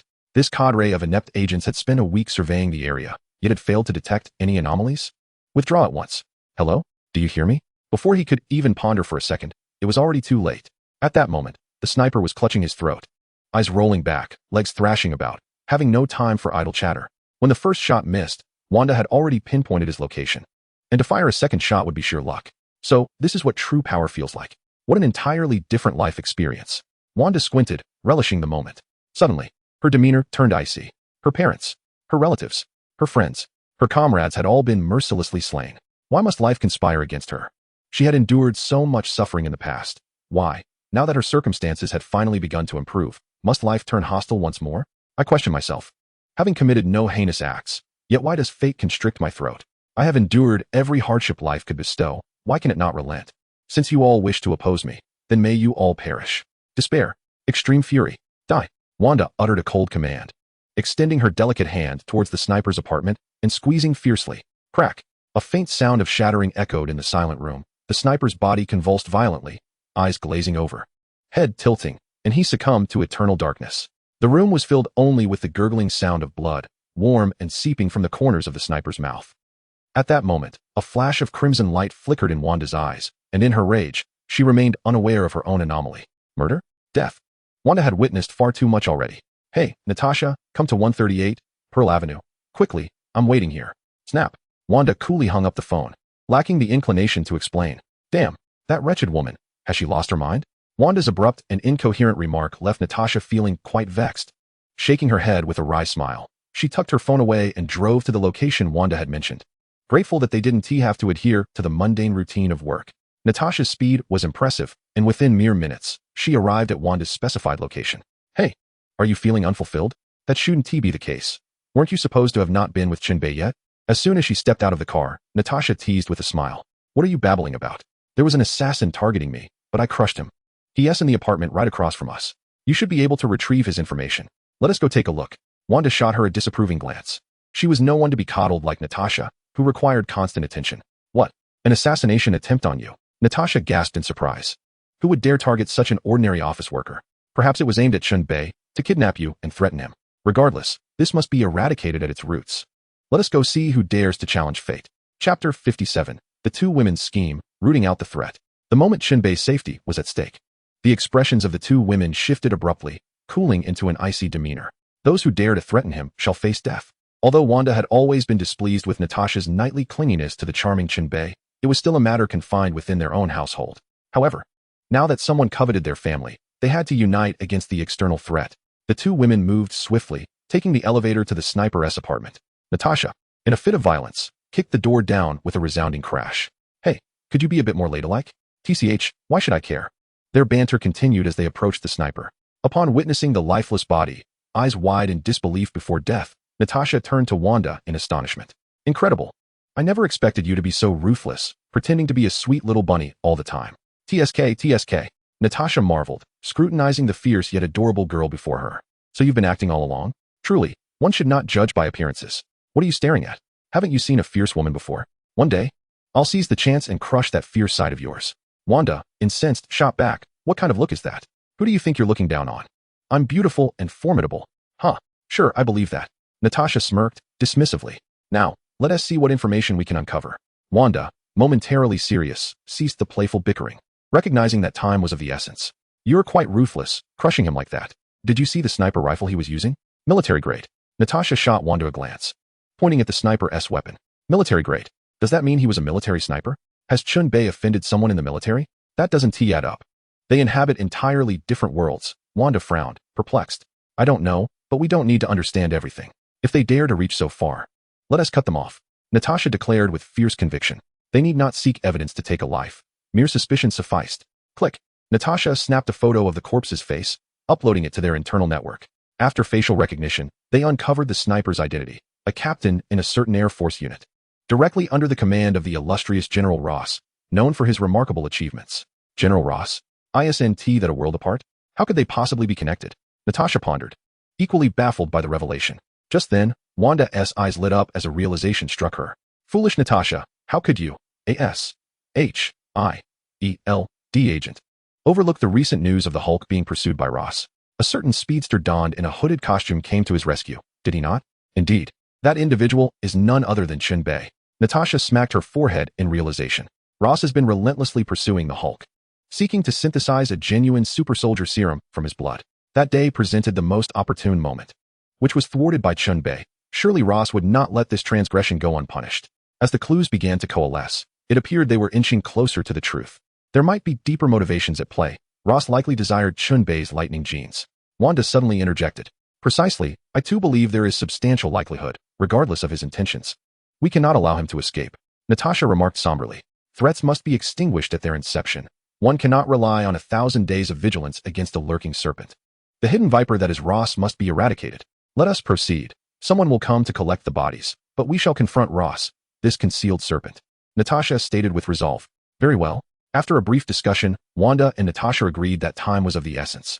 They would strike decisively while Ross was still orchestrating his next onslaught. Wanda would act openly while Natasha remained in the shadows. After Wanda descended, she swiftly entered her vehicle and departed, leisurely making her way from the city towards the suburbs. Meanwhile, Natasha skillfully evaded the inept agents tailing her. Upon leaving, she made her way to Imperial University, where General Ross maintained a clandestine laboratory, with Betty working within its confines. You threatened Chen Bei by abducting Wanda? Then do not blame me. I shall take your only daughter, Betty, hostage. For a merciless agent like Natasha, employing the simplest yet most effective tactics to yield maximum gain is the hallmark of a true elite operative. To use one's own methods against them is an essential lesson for spies. As the two women undertook their missions, General Ross received news of the failed operation. He could scarcely believe that a seemingly ordinary housewife and unassuming urban professional could prove so formidable. Truly, a seasoned horse has stumbled. While he had spent his days chasing geese, he had been pecked in the eye. Amidst the swirling smoke, Ross inhaled deeply from his cigar, his countenance darkened. And he dialed his aide. Fielders. Fielders, what is your current status? The general inquired. Sir, our special forces are tracking Wanda. However, this woman has been circling around, moving at a snail's pace towards the outskirts of New York. Satellite tracking allows us to monitor her every move, and a substantial contingent of special forces is in pursuit, leaving no chance of escape. Fielders, it appears this woman possesses quite remarkable genetics, with formidable defenses and the ability to engage from a distance. Once we reach the suburbs, capture her, regardless of her condition. We do not require her alive. We only need her flesh and marrow. Ross's mind shifted at that moment. Why seek distant targets when this woman should be easier to handle? He immediately issued the order, shoot to kill. The chilling tone of his voice was unsettling, evoking the image of a madman willing to resort to any means to achieve his ends. However, Fields is cut from the same cloth as him. Otherwise, these two would not have found common ground. Thus, Fields resolutely proclaimed, Rest assured, General, I guarantee the completion of the task. Immediately mobilize the troops. As soon as we reach the outskirts, we shall commence fire. Do you truly believe Wanda's defensive shield possesses limitless energy? While Ross was plotting against Wanda, Natasha was concurrently devising a scheme concerning his daughter. The Imperial University, that clandestine laboratory, ostensibly claims to research cancer treatments, yet in reality, it delves into the secrets of Super Soldier Serum. Such a facade may deceive many, but it cannot elude the watchful eyes of S.H.I.E.L.D. And Betty is right here. Natasha had driven to this location, coinciding perfectly with the end of the workday, when Betty emerged and encountered her. Hello. May I inquire if you are Betty? Natasha greeted with a smile. It must be said, the allure of a beautiful woman can be quite deceiving. Upon meeting the sensuous and charming Natasha, Betty harbored no suspicions whatsoever. Betty smiled in return, saying, I am Betty. May I ask who you are? Greetings. My name is Scarlet, an agent of S.H.I.E.L.D. We have apprehended Dr. Banner, and I believe you would want to accompany me to meet him. Correct? Natasha fabricated a name. While riding with Chen Bei, this individual often remarked on the delights of Scarlet, which she had memorized. Upon hearing this, Betty's expression shifted dramatically. The existence of S.H.I.E.L.D. is unknown to ordinary people, yet how could she remain uninformed? Let us go? I will accompany you. Meanwhile, Natasha's investigation into Ross and the sniper could not escape the notice of Nick Fury. He muttered to himself, this is not good. It seems we are about to clash with the military. Chapter 58. The organization takes the stage. The entire power structure of New York was now in turmoil. The military's large-scale operations were impossible to conceal, and suspicions arose that the hardline General Ross was, indeed, losing his mind. On the S.H.I.E.L.D. side, Nick Fury dispatched Coulson and Melinda, along with agents, to monitor Ross's movements while sending Hawkeye Barton and Hill to locate Natasha. The chaos enveloping New York was palpable. Alexander Pierce further sent Crossbones and Sylvette to covertly disrupt Nick Fury's surveillance, relaying the information that Ross had been targeted by Natasha. Pierce aimed to court this influential general to further Hydra's ambitions within the military. The true instigator of all this turmoil, namely Chen Bei himself, remained blissfully unaware. He was currently engrossed in the study of lightning abilities, meticulously developing distinct capabilities based on the various developers of the Devil Fruit. Presently, he had acquired the perfect Thunder Fruit and was naturally inclined to develop a wholly unique set of powers from it. The imagination and creativity of the Chinese people surpass those of any other race. Can the cultural richness of a civilization with 5,000 years of history ever be compared to that of mere barbarians? The development of Devil Fruit abilities is fundamentally rooted in heart, skill, and body. The heart signifies a strengthening spirit and mental fortitude. Skill refers to the continuous honing of techniques and the development of abilities. Body pertains to the relentless strengthening of physical prowess. Utilize it to advance, neglect it, and you will regress. Chen Bei would often take a moment to calm his mind and practice various application techniques within the recesses of his consciousness. The scene shifts from the oblivious Chen Bei to Natasha. As a top-tier agent known as the Black Widow, Natasha walked with Betty toward the parking lot, engaging in light-hearted conversation, completely devoid of any ulterior motives. Betty, however, merely smiled and nodded, her enthusiasm lacking, as her mind was consumed with thoughts of Banner's capture. The only silver lining was that he had not been apprehended by his father, General Ross, for otherwise, Banner would have been in grave danger. When Natasha presented Banner's photograph, Betty was convinced of her claims. Indeed, Banner had been located by S.H.I.E.L.D. All right, Betty, let us get in the car. Dr. Banner is well taken care of. We ensure he wants for nothing, Natasha said with a warm smile, kindly opening the car door for Betty. Thank you, Betty replied, managing a forced smile. Don't worry, you'll see him soon, Natasha assured, returning to her side and entering the vehicle. The sedan swiftly departed from Empire University, heading towards the suburbs. Hey, Wanda, where are you? Natasha began to reach out to Wanda as the car entered the elevated highway. Is everything settled on your end? That's wonderful. It seems to have gone smoothly. I'm near 30 Fury Avenue, heading towards Prospect Park in Brooklyn. Wanda's relaxed voice soon responded, as if the group trailing behind them were of no concern. I'm all set now downtown. They're still hesitant to launch an overt attack here. Let us meet up. Please speed up a bit. I should arrive in about 20 minutes.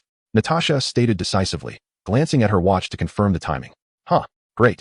See you there. Wanda's excitement bubbled up, her warrior spirit ignited, viewing the park as a venue to collect on their beautiful, overdue debts. At that moment, Betty finally sensed something amiss. This woman was not merely taking her to see Banner. She had an undisclosed agenda. Naturally, Betty would not remain passive. She swiftly drew her gun, aiming it at Natasha. Ma'am, I advise you to let me go. I have no desire to take the life of such a beauty. Nor do I wish to perish alongside you, Betty declared, embodying the fiery spirit inherited from her father, Ross. Her combat and marksmanship skills were formidable, rivaling those of any ordinary special forces operative. With the dark muzzle of the gun pointed at her, Natasha turned to Betty with a slight smile. My dear, you wield that weapon without any threat to me. Oh, is that so? Care to test that theory? Betty remained undeterred, her gaze locked onto Natasha. I'll give you 3 seconds to reconsider. Otherwise, I will pull the trigger. Betty insisted, unwilling to delay further. 3, 2, 1. Fire away. I bet you can't pull the trigger, Natasha taunted, counting down swiftly for her. Then I'm afraid it's too bad for you. Betty's expression hardened as she immediately pulled the trigger, yet no matter how much effort she exerted, she could not make it budge. This bewildering situation left Betty in a state of confusion. What could possibly be happening? Betty, cease your futile struggles and accept your fate.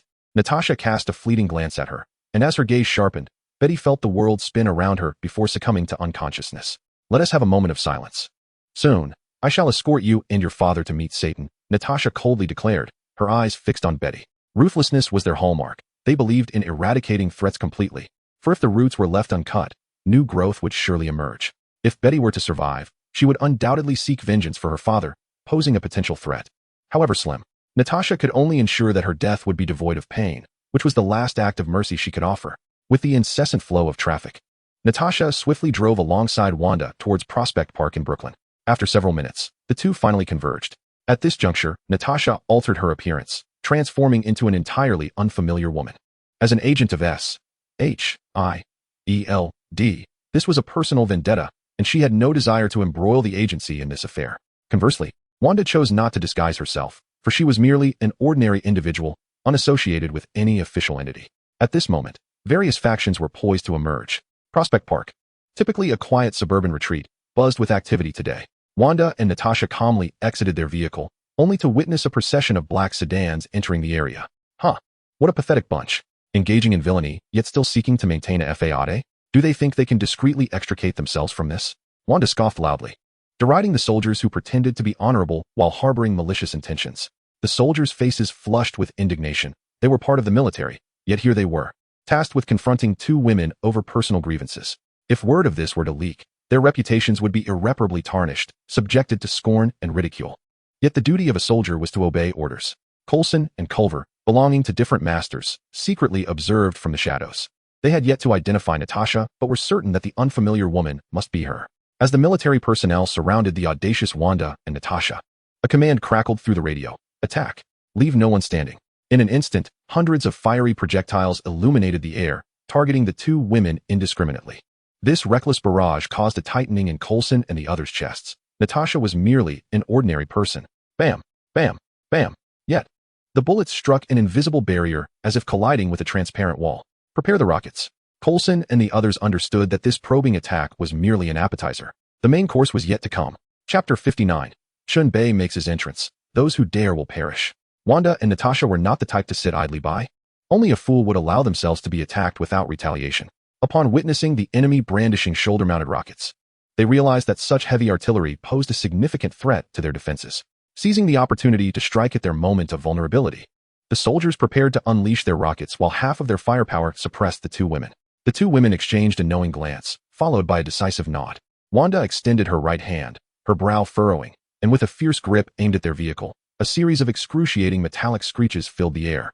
Nearby soldiers watched in astonishment as the car contorted and crumpled at a visible pace, its fuel tank erupting in a violent explosion. The soldiers momentarily faltered, gripped by the sheer power exhibited by the women before them.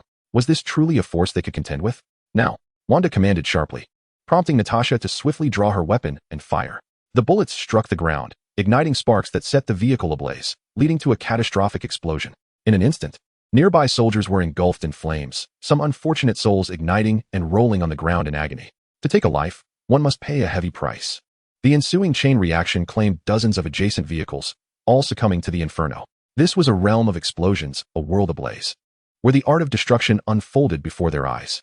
Few soldiers who had taken refuge behind the cars remained unscathed. The blast's intensity had sent them to meet their demise. Flames danced, and fear spread like wildfire. The agents observing from the shadows were drenched in cold sweat, their faces pale with terror. Fortunately, had they ventured any closer, they too would have faced dire consequences. Fields, trembling within the command vehicle, wiped the cold sweat from his brow with a tissue. He had underestimated the woman's abilities, not fathoming she could crush a car single-handedly. This underestimation of such formidable power was the root cause of their impending failure. They were not dealing with a mere kitten, but a ferocious tigress. At that moment, a derisive voice pierced through Fields' thoughts. Hey, the surviving chief, hurry and contact Ross. Tell him Betty is in our possession. Let us have a little discussion. He thought to himself, the one hiding in the shadows must possess some semblance of courage, right? It was Wanda speaking, with the expendable soldiers dispatched. Wouldn't the true orchestrator finally reveal themselves? What, Betty? Fields exclaimed, a sense of dread washing over him from 100 meters away. How had Betty been captured? That shouldn't be possible. Her mission was confidential, her actions spontaneous. How could they have acted with such swiftness? I'll believe Betty has been taken only when I see her with my own eyes. Fields was not one to take others' words at face value. He stealthily started the vehicle, preparing to flee. After all, survival was paramount, with endless riches awaiting him. What is happening? He pressed the accelerator with fervor. But the vehicle remained unresponsive. Old man, don't waste your efforts. The throttle has been sabotaged. You really think you can escape? Hurry and contact Ross, or it's the end for you. This was, of course, Natasha's doing. Wanda, being a novice, was oblivious to the intricacies of car mechanics. Upon hearing this, Fields' heart sank. This time, it felt hopeless. He realized he might be expendable, destined for death once he had served his purpose. Will contacting Ross spare my life? He still clung to a sliver of hope, seeking to negotiate terms and delay the inevitable. In this moment, he discreetly pressed an emergency alert number, prompting the surrounding military forces to receive this notification and intervene openly. These seasoned foxes were not so easily caught unprepared. Reaching such a position was no small feat for mere mortals. Natasha and Wanda, lacking any form of X-ray vision, were oblivious to the subtle maneuvers within the vehicle. In truth, Fields was not acting alone. Corbett had already alerted the Hydra agents of S.H.I.E.L.D. Well before this, the demise of Fields was inconsequential. But General Ross could not be allowed to come to harm. At that moment, Wanda and Natasha exchanged a glance, clasped hands, and swiftly seized Betty from the car, her levitating form becoming clear to Fields. Such an extraordinary display left Coulson and Corbett utterly astonished. Was this not the work of the divine? Do you see now? Hurry and make contact, Wanda admonished sharply. This individual was clearly stalling, harboring some nefarious plot. There was no time to waste. All right, no need to rush me. I will contact them at once, Fields replied, leaping from the vehicle. The car posed greater danger. There was a strong likelihood that escape would not be feasible at that moment. He retrieved his phone, preparing to reach out to Ross, when suddenly a sniper's bullet struck just before Fields' forehead, halted by an unseen barrier. Damn, someone is trying to assassinate me. The abrupt turn of events sent Fields into a panic, his eyes wide with fear as he scanned his surroundings. Their SA killer. The order to fire had indeed come from Corbett, who aimed to eliminate Fields, ensuring no one could contact Ross. He feared that Ross' arrival might lead to his immediate demise, and thus their carefully laid plans would unravel, a golden opportunity lost. While their aspirations were grand, reality was starkly unforgiving. Natasha had long since detected their presence. However, as they were colleagues, she chose to overlook them, merely keeping a peripheral watch. Unexpectedly, she sensed a wave of murderous intent wash over her, a sensation too familiar for someone with her lethal background. Thus unfolded the preceding scene, ensuring Field's life was spared. Friends outside, do you not wish to emerge promptly? Must I summon you? Natasha's voice rang out, her piercing gaze fixed upon their hiding place. With a swish, figures emerged from the thickets. To her surprise, it was none other than Coulson and Melinda, along with Crossbones and Curvet. Ah, ladies, we are agents of S.H.I.E.L.D. Your blatant gunfight, resulting in numerous casualties, necessitates your cooperation with our investigation, Curvet stated, taking the initiative in a matter-of-fact manner. What shall we do, Natasha? Wanda whispered into Natasha's ear. Unfamiliar with such an unexpected turn of events, she found herself momentarily at a loss. The implication was unmistakable. Wait, do not rush. They claim to be S.H.I.E.L.D., and so they must be, Natasha replied, exuding calmness and composure. Who cannot engage in a bit of banter? Even with your credentials, I still harbor doubts about their authenticity. Before Natasha could showcase her talents, Fields leapt forth. Ladies and gentlemen, I am Fields, a brigadier general. And this is my official identification. With that declaration, he brandished his credentials with fervor. I was merely taking a leisurely stroll in this park during my leave when I was seized by this terrorist. Quick, rescue me. He is a remorseless killer. This fellow exhibited remarkable cunning, promptly revealing his identity. With S.H.I.E.L.D. agents present, he doubted that these two women could possibly subdue so many. Curvet also felt that the situation had been brought under control. No one dared to openly defy the state. Ladies, please accompany me. Curvet smirked ominously, exuding an air of assured victory. Just then, a faint voice interrupted the scene. Your performance ends here. From this moment forth, whoever moves shall perish. Chapter 60. An example to deter others. Chen Bei, Chen Bei, Chen Bei. Gasps filled the air. No one expected that such an unassuming individual could be so arrogant and imperious. How did you appear? Are you a man or a ghost? Did you not see? He materialized in an instant. Damn, wasn't there anything unusual about him? This person possesses exceptional skills in concealment, hiding so deeply. The people of Huaxia are formidable. They are exceedingly crafty. Chen Bei could hear the incredulous whispers of the agents surrounding him. This entire family is certainly not composed of innocents. Moments earlier, Chen Bei glanced at the time and realized it was already past 7 o'clock, yet Wanda had yet to return. In the past, she would have been back by now to prepare dinner. Even if something unexpected arose, the meticulous Wanda would have called to inform him. Today was simply too unusual. Chen Bei sensed that something must have gone awry. Otherwise, Wanda would not have vanished without a trace. Silly girl, check Wanda's whereabouts. Chen Bei felt a surge of concern and urgency. It shouldn't be, logically speaking, who would dare trouble Wanda? What ordinary person could rival her? Mutants? That was improbable as well. The mutants had no enmity with Wanda, and they were aware of her prowess.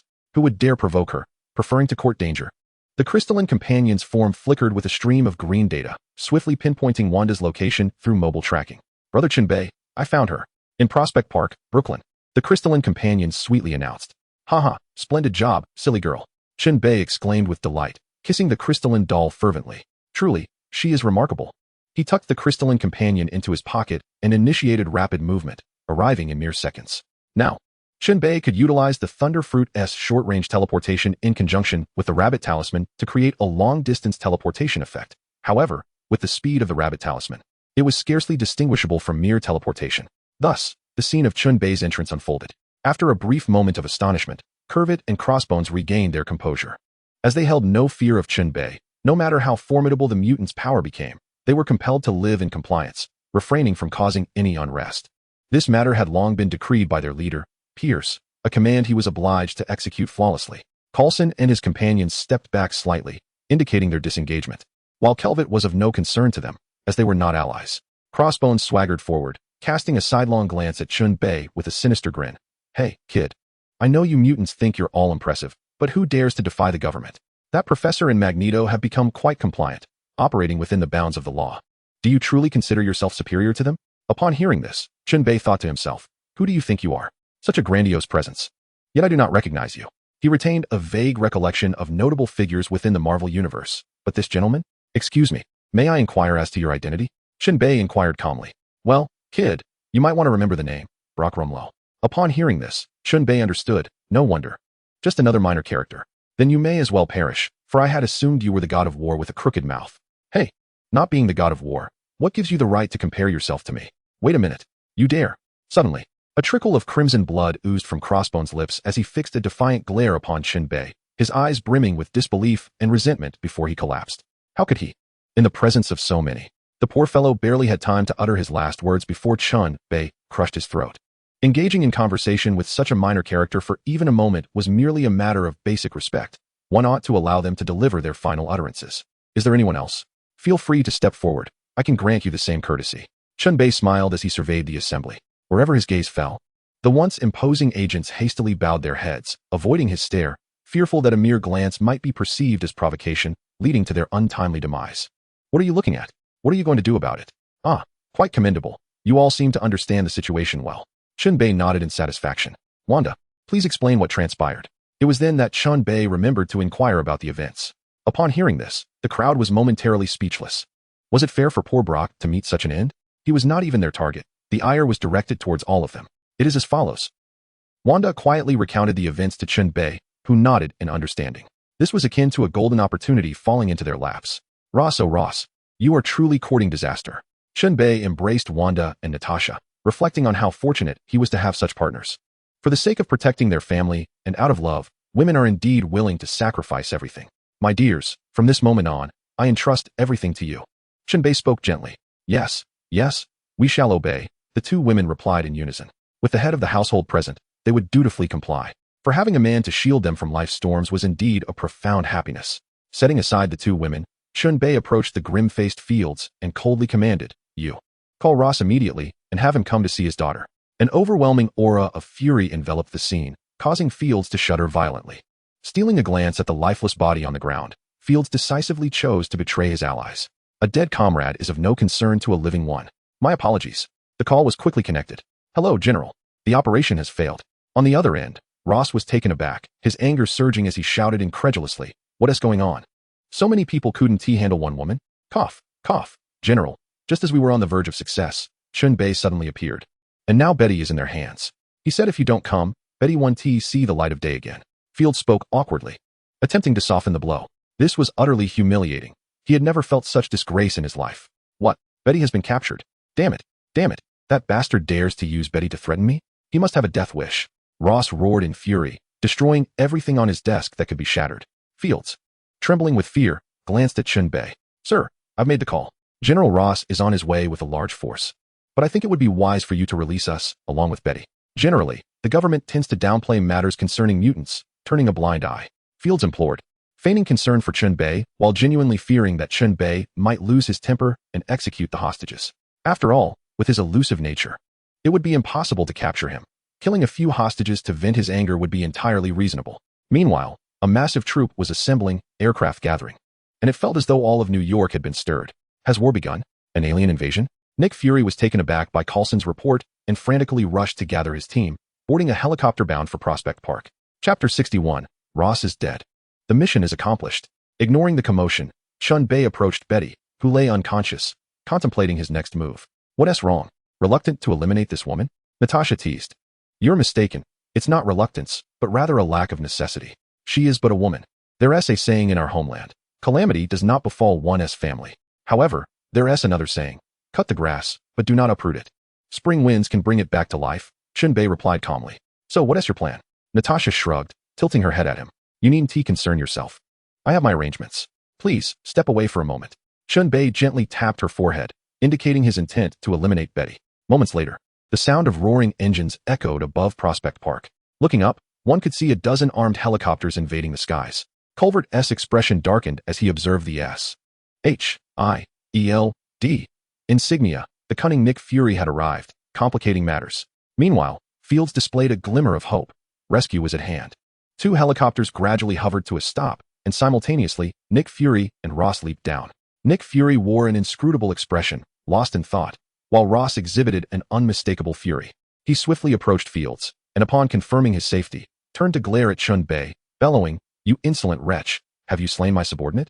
I shall see you tried before a military court. Ross cunningly placed the blame squarely on Chen Bei, demanding his immediate apprehension. rather than allowing his surrounding agents to take charge. Should they handle it, it would likely result in either recruitment or a trivialization of the incident. Huh, your subordinate? Here, I see only a band of thugs who assaulted my girlfriend, and somehow, they met their demise, retorted Chen Bei. General Ross, though you may bear the title of general, you cannot fabricate lies before my very eyes. The corpses on the ground do not adorn military uniforms. Coulson, you were a witness, were you not? Chen Bei dismissed Ross's grandiloquent assertions with a reasoned rebuttal, drawing Coulson into the fray. Engaging in a war of words? Who cannot? Chen Bei continued, unwavering. This was your private operation. Should it escalate, the consequences will be yours to bear, General Ross. Coulson, with a resigned smile, found himself compelled to interject. At that precise moment, Nick Fury nodded in his direction. General Ross, to my knowledge, these individuals are not dressed in military garb executing official duties, nor have they disclosed their identities. If this is a covert operation, do you possess the military orders to substantiate it? Fury pressed. Me. Ross stammered, momentarily at a loss for words, for he had no such orders. Wait, who says I don't? Just then, Fields eagerly returned from the vehicle, brandishing a document bearing the military's orders to apprehend the suspect, Chen Bei. Good grief, Chen Bei thought, inwardly cursing. Fields had indeed proven to be quite cunning. However, Chen Bei would not concede. You claim you are arresting me, as if you possess the authority. Pray tell, what crime have I committed? Furthermore, what transgression necessitates your overreach? Has the military's power surpassed all else? Or is S.H.I.E.L.D. deemed unnecessary now? He regarded the military order with disdain, while the expressions of those present, including S.H.I.E.L.D. agents, shifted dramatically. The military and local authorities were sworn adversaries, each vying for supremacy.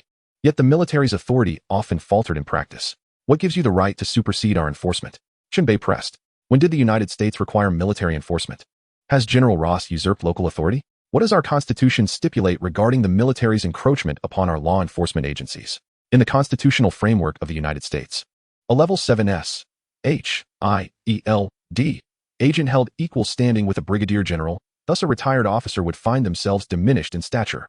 They cared little for Ross's dignity, openly mocking him and seizing the opportunity to undermine his authority. The derision from this assembly cast an ominous shadow over Ross's countenance, rendering him akin to a lion on the brink of fury, glaring menacingly at the crowd. These insufferable individuals continued to squabble amongst themselves, even now. Chen Bei regarded Ross, whose expression was exceedingly grim, and continued to mock him with exaggerated disdain. Come, enlighten me about the charges you claim I have committed. Pray listen attentively. Ross seized the military order for apprehending criminals.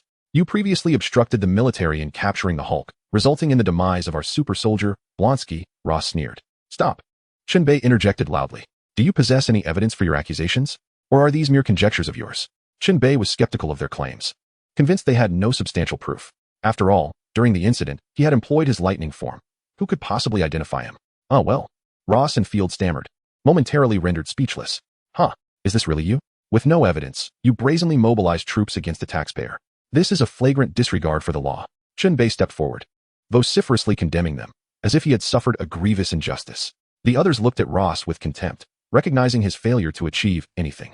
As Ross contemplated digging himself out of this hole, a sudden thought struck him. Who says we have, but this one matter? You, Chen Bei, brazenly kidnapped my daughter, a relative of a high-ranking military official.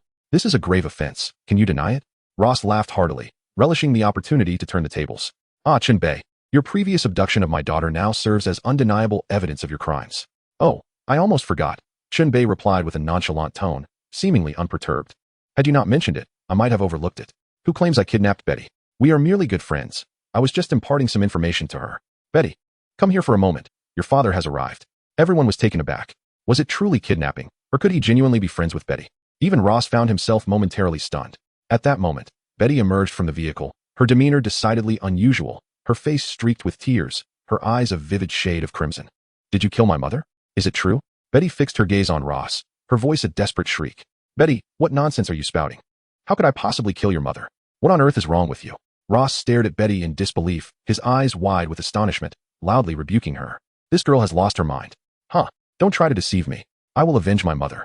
A frenzied Betty raised a gun directly at Ross, tears streaming down her face, torn between her mother's vengeance and her father, who had raised her. She was utterly lost, questioning why they had treated her so cruelly. Suddenly, a gunshot rang out. In a day rife with unexpected twists, had Betty truly pulled the trigger? Thud. Ross collapsed, the bullet striking him squarely in the forehead. his eyes wide with terror and confusion. No, no, no. I did not fire the gun. I never intended to kill him. Stunned, Betty finally processed the reality of the situation. She dropped the gun, sobbing uncontrollably as she kneeled beside Ross, desperately trying to explain herself. The identities of those elite agents are well known to be orchestrated by Chen Bei. Before his demise, Ross was subdued and rendered immobile. And the trigger was not pulled by Betty. Ding. Congratulations, host, on completing the Hulk termination mission. The golden fishing rod awarded by the system has been placed in the warehouse for your collection. Chapter 62. That orange cat is mine, or I shall seize it. The current situation has rendered everyone speechless, unsure of how to proceed. For a moment, they stood frozen in place.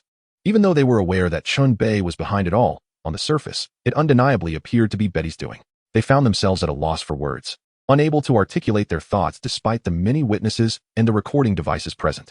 Supernatural phenomena? Has Chen Bei taken control of Betty? Such evidence is hardly credible. As they grappled with their dilemma, Nick Fury stepped forward. If that is the case, this is classified as a homicide. Let us S-H-I-E-L-D handle it. No objections were raised. After all, this was a hot potato, and they were more than willing to hand it over to the higher-ups at S-H-I-E-L-D. The military on the other side had nothing to say, reluctant to engage in a matter that placed them in a difficult position. Everyone dispersed, returning home or seeking their parents, scattering like birds and beasts. Fields? Chen Bei suddenly called out. Fields turned, puzzled. I believe Ross must be feeling quite lonely. Chun, she mocked with a grin. We in the West do not believe in such things, Fields replied with a forced smile, his expression darkening. Chen Bei's implication was all too clear. He was suggesting that Fields accompany Ross. Chen Bei scoffed coldly. If I desire your demise, can you truly escape?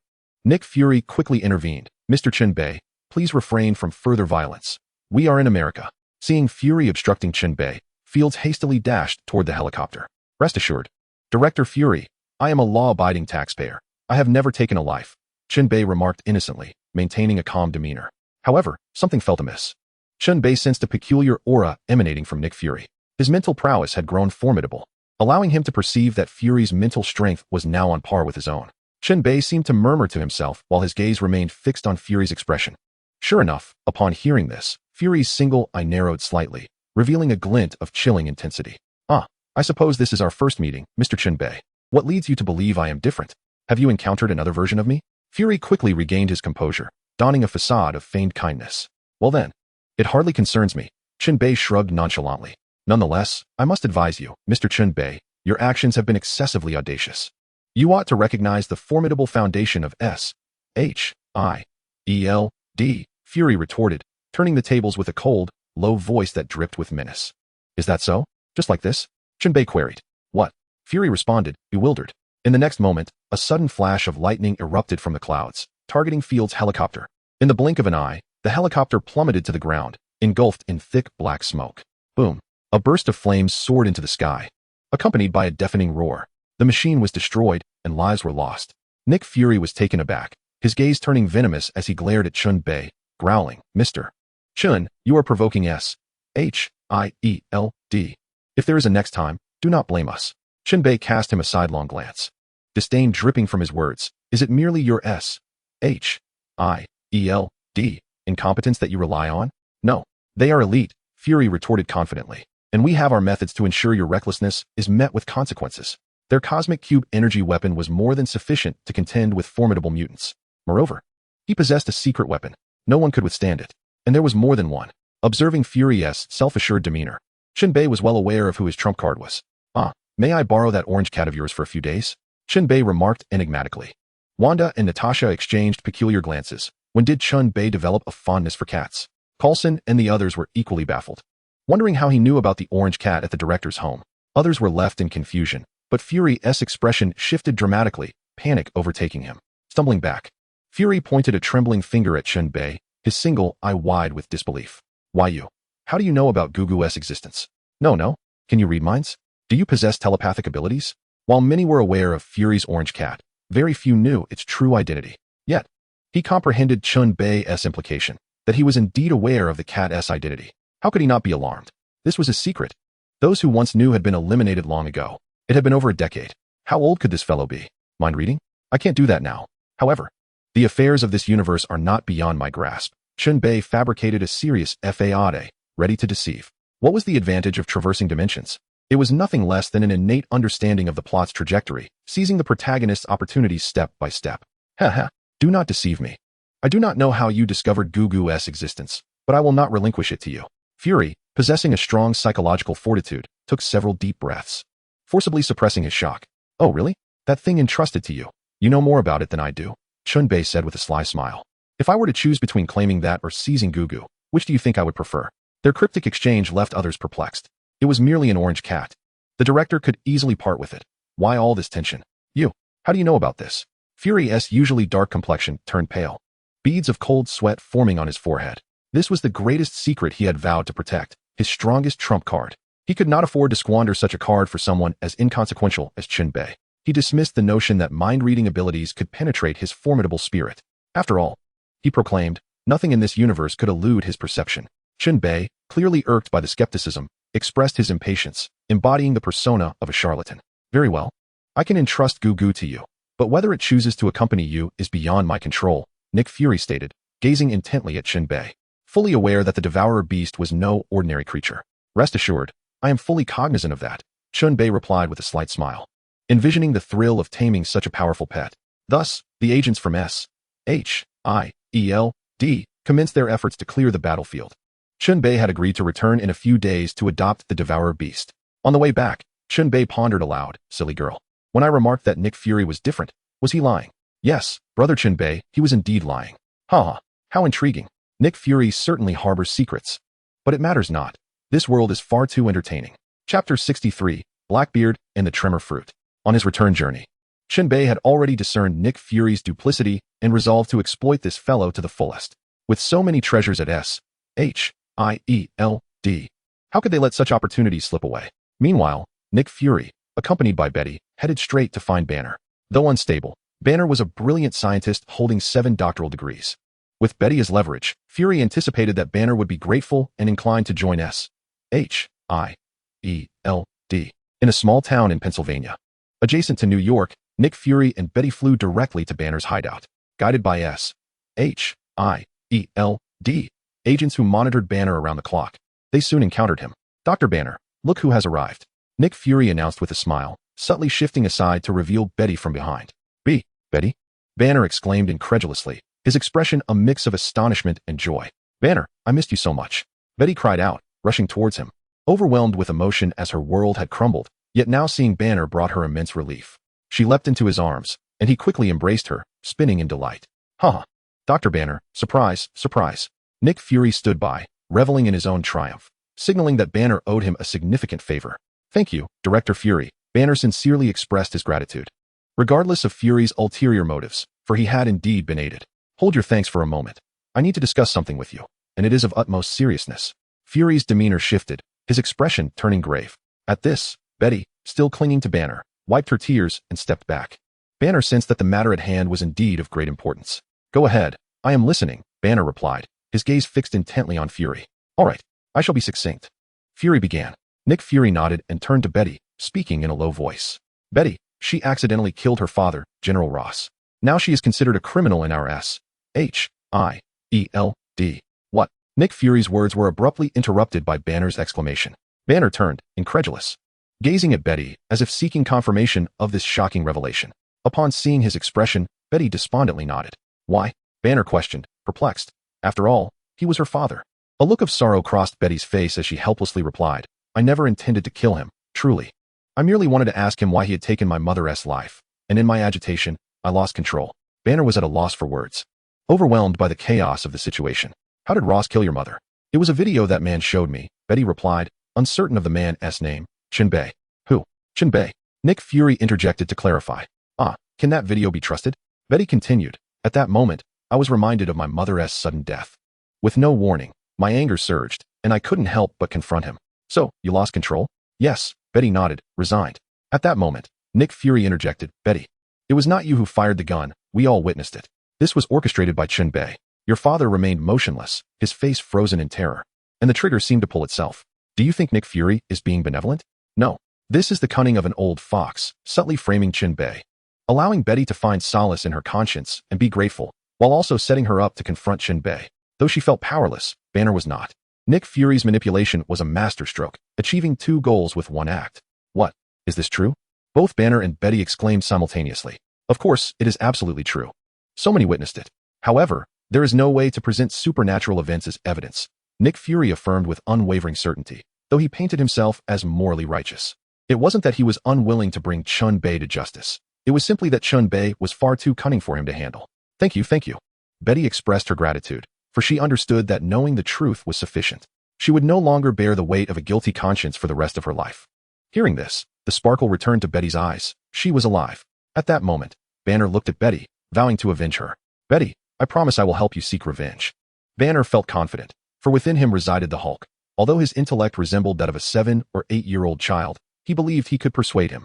Thus, Nick Fury took both Banner and Betty away. They were both elite scientists, unmatched in their research on body enhancement agents within S.H.I.E.L.D. Meanwhile, Chen Bei remained oblivious to the trap set by Nick Fury, though he suspected that the man would indeed act in such a manner. That was his style. Upon returning home, Chen Bei and Natasha were surprised to find that Mindy, the lethal assassin, was absent. However, he surmised that she must have been taken away by the old man for training. With little time to prepare a meal, he decided to order takeout to satiate their hunger. After indulging in some intimate moments with the 2 women, he retreated to his study, a place he had never truly utilized for its intended purpose. Today, however, was a momentous occasion. Immersed in the realm of the system, he gazed at the resplendent golden fishing rod lying before him. Rubbing his hands together, a glimmer of excitement danced across his face as he approached it. Oh, we meet again, Chen Bei mused, realizing it had only been a week since he last had the opportunity to fish for treasures from myriad realms. O great traverser, Jade Emperor, and Buddha, grant me a bountiful catch. With a fervent prayer, he seized the golden fishing rod and cast it into a nearby pond. Bubbles rose as the line submerged. The fishing had commenced. Still within the world of pirates, a cunning figure re-emerged. Blackbeard was reveling in the spoils of his victory, having emerged as the true victor of this war. With the fallen Whitebeard before him, Blackbeard's excitement was palpable. Here I come, tremor fruit. He cackled, his grin growing increasingly sinister. He draped a black cloth over Whitebeard's lifeless form, leaving those around him bewildered. Are you trying to play doctor? Covering the dead? The pirates were incredulous, doubting that such a ruthless man could harbor any compassion. At that moment, Blackbeard held a common apple beneath the black cloth, gradually absorbing the powers of the tremor fruit. Only a select few knew that upon the death of a fruit user, the fruit's abilities would transfer to the nearest fruit.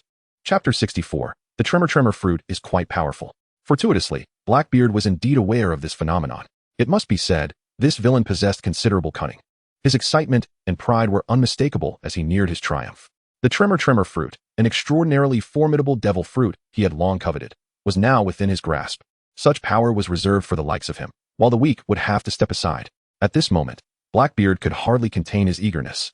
With the powers of both the dark fruit and the tremor fruit, he envisioned a world where he would reign supreme. With 2 hearts, he had no fear of perishing from overexertion. This was the greatest secret of his lineage. As he reveled in this exhilarating moment, the transfer of the tremor fruit's powers was finally complete. A grotesquely patterned apple emerged. Yes, it's done, Blackbeard whispered, desperately concealing his fervor. Calm yourself. Calm yourself. Just then, chaos erupted.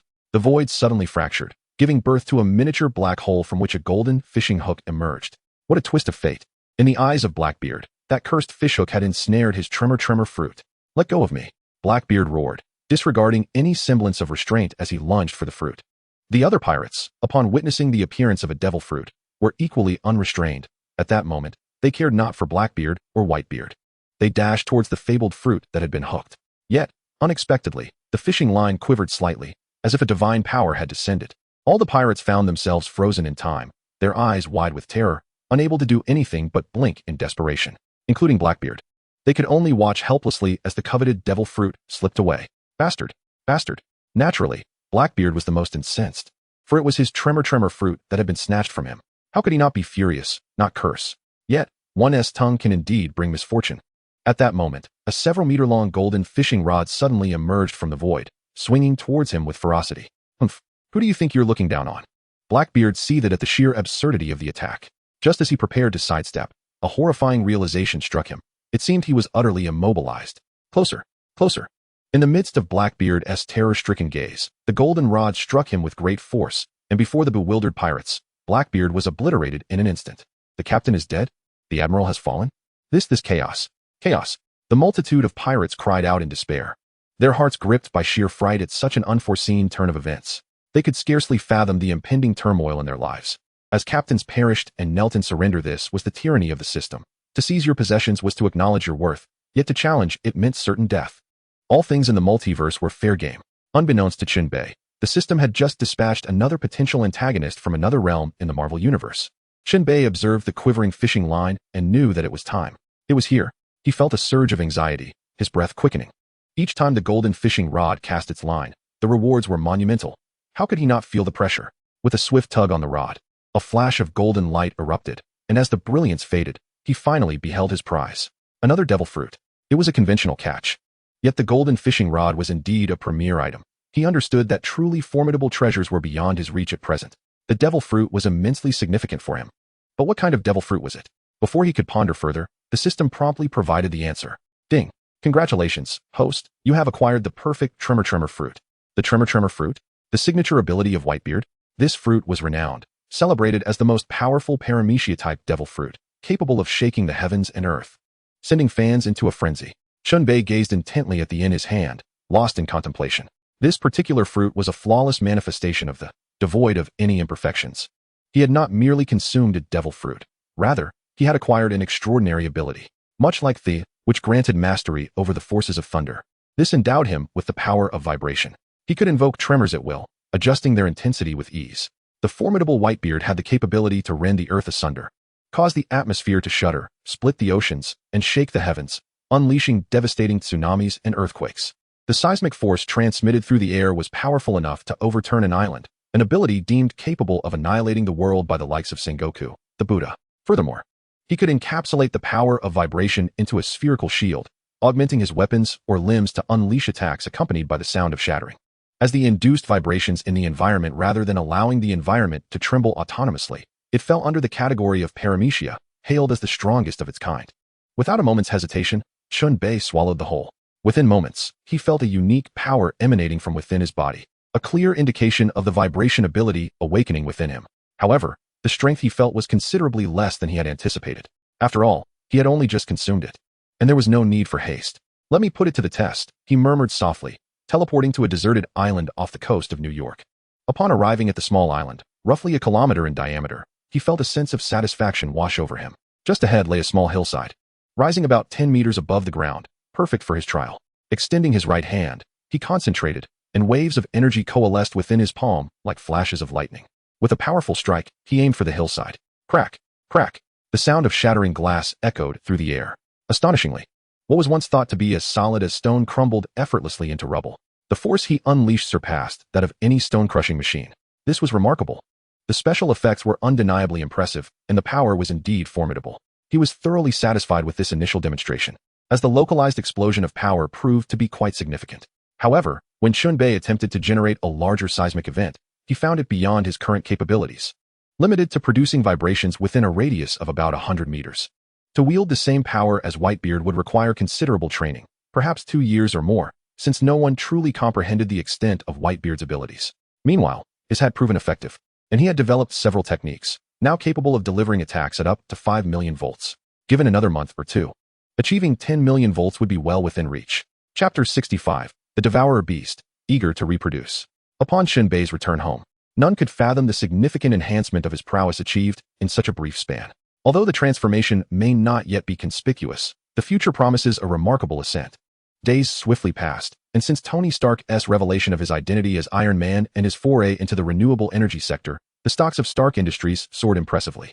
Chen Bei now possesses a 12% stake in Stark Industries, firmly establishing himself as the second-largest shareholder. However, he refrains from liquidating his assets in haste. Why rush for cash when the year-end dividends beckon enticingly? To cash out now would be folly, as Stark Industries is on the verge of an extraordinary rise. The financial crisis has gradually subsided, heralding a period of soaring potential for Stark Industries. In just 2 months, the much-anticipated year-end dividends will arrive, and Chen Bei has already prepared a bag to collect his earnings. Speaking of dividends, he also holds a 1% stake in the Osborne Group, eagerly awaiting its returns. After all, even the smallest of gains is still a gain. This morning, Chen Bei arose early, for he had important matters to attend to. As promised, he was to fetch the adorable ginger cat, a creature of formidable reputation in the universe, known as the Devourer. While the cat may appear endearing, its temperament is fierce. prone to scratching and clawing at the slightest provocation. After all, it was this very creature that left Nick Fury with a missing eye. Consequently, Nick Fury has become the infamous one-eyed agent of S.H.I.E.L.D., a title he owes to the cat's fierce swipe. Weekends do not exist for S.H.I.E.L.D. October's chill has set in, evoking the essence of autumn. The trees outside have begun to blush with hues of red, rendering the cityscape of Washington, D.C., extraordinarily beautiful. This city serves as the political nucleus of America, housing the highest echelons of power and the most formidable institutions the nation has to offer, including S.H.I.E.L.D. itself. Conveniently situated just under 400 kilometers from New York, with Chen Bei's speed, the journey took mere seconds, albeit feeling somewhat sluggish. Nevertheless, he accepted it. The Triskelion, the headquarters of S.H.I.E.L.D., stands in stark contrast to the clandestine nature of most secret organizations, boldly displayed for all to see. This audacity seems to disregard the threat of terrorism, perhaps because S.H.I.E.L.D. truly possesses formidable capabilities. Upon Chen Bei's arrival, S.H.I.E.L.D. was in a state of heightened alert. It was clear that this man was not to be trifled with, as he was known to eliminate adversaries without leaving a trace. Mr. Chen Bei, our director has been anticipating your arrival, greeted the affable yet inexperienced Agent Coulson. Thank you, Coulson. However, have you considered resigning? I could arrange a position more befitting your talents, Chen Bei suggested. Look at your hair, it's nearly gone. Life encompasses more than just work. There are family and leisure to consider. Chen Bei's perspective diverged entirely from Coulson's, leaving the latter momentarily bemused. Am I not here to welcome you? He pondered, taken aback by the sudden inquiry. Yet, being the good-natured individual he was, he quickly regained his composure and responded with utmost courtesy. Thank you for your kind offer, Mr. Chen. I find my current job quite satisfactory, and I truly enjoy it. Oh, is that so? Chen Bei shrugged. You might want to reconsider. I'm offering a monthly salary of 100,000. It's time to upgrade your old car, and your children deserve a better educational environment.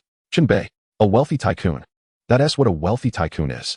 Chen Bei initiated the conversation with a sum of 100,000, causing Coulson's movements to momentarily falter, then slow down. Money can be quite enticing, and Coulson, being merely human, was no exception. The constant turmoil and peril of S.H.I.E.L.D. yielded only a meager income of around 20,000, which was hardly enough given the expenses. Although there were occasional side earnings, they were indeed scant. Did he truly believe he loved this job? Absolute nonsense. Everyone toils for those few pieces of silver, and he felt a pang of temptation. The journey was silent, and Coulson's thoughts were a mystery as he proceeded to Nick Fury's office. Director, Mr. Chen Bei has arrived. I shall take my leave now. You two enjoy your conversation. Coulson, roused from his reverie, knocked on the door and ushered Chen Bei inside, then gently withdrew.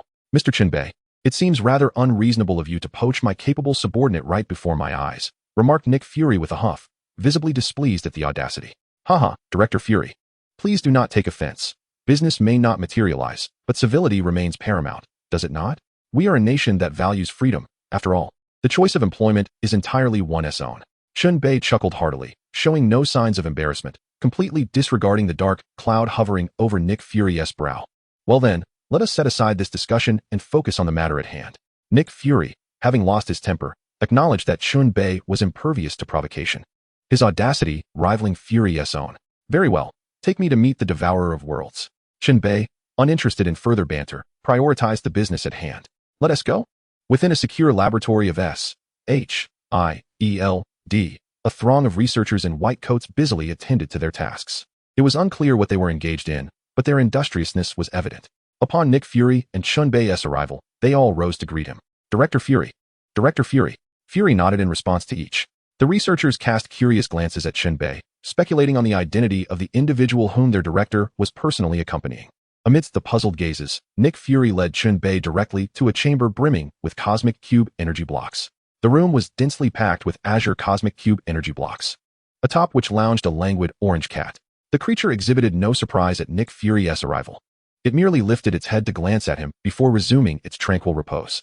The Devourer of Worlds fully embodied the feline disposition, opting to lie down whenever possible. Girdle, I'm here today to ask if you would accompany him for a few days. What do you say? Nick Fury, with an unabashed demeanor, inquired with a tone of flattery. If anyone were to witness a person wearing a sycophantic smile while soliciting the opinion of an orange cat, they would undoubtedly think that individual was deranged. Yet, in this place, no one batted an eye. Meow? The creature known as the Devourer did not even lift its eyelids, merely letting out a soft meow, which served as a clear rejection of Nick Fury's overtures. You see, it is unwilling, Nick Fury shrugged, a smug look adorning his face. It is not my reluctance, but rather its own.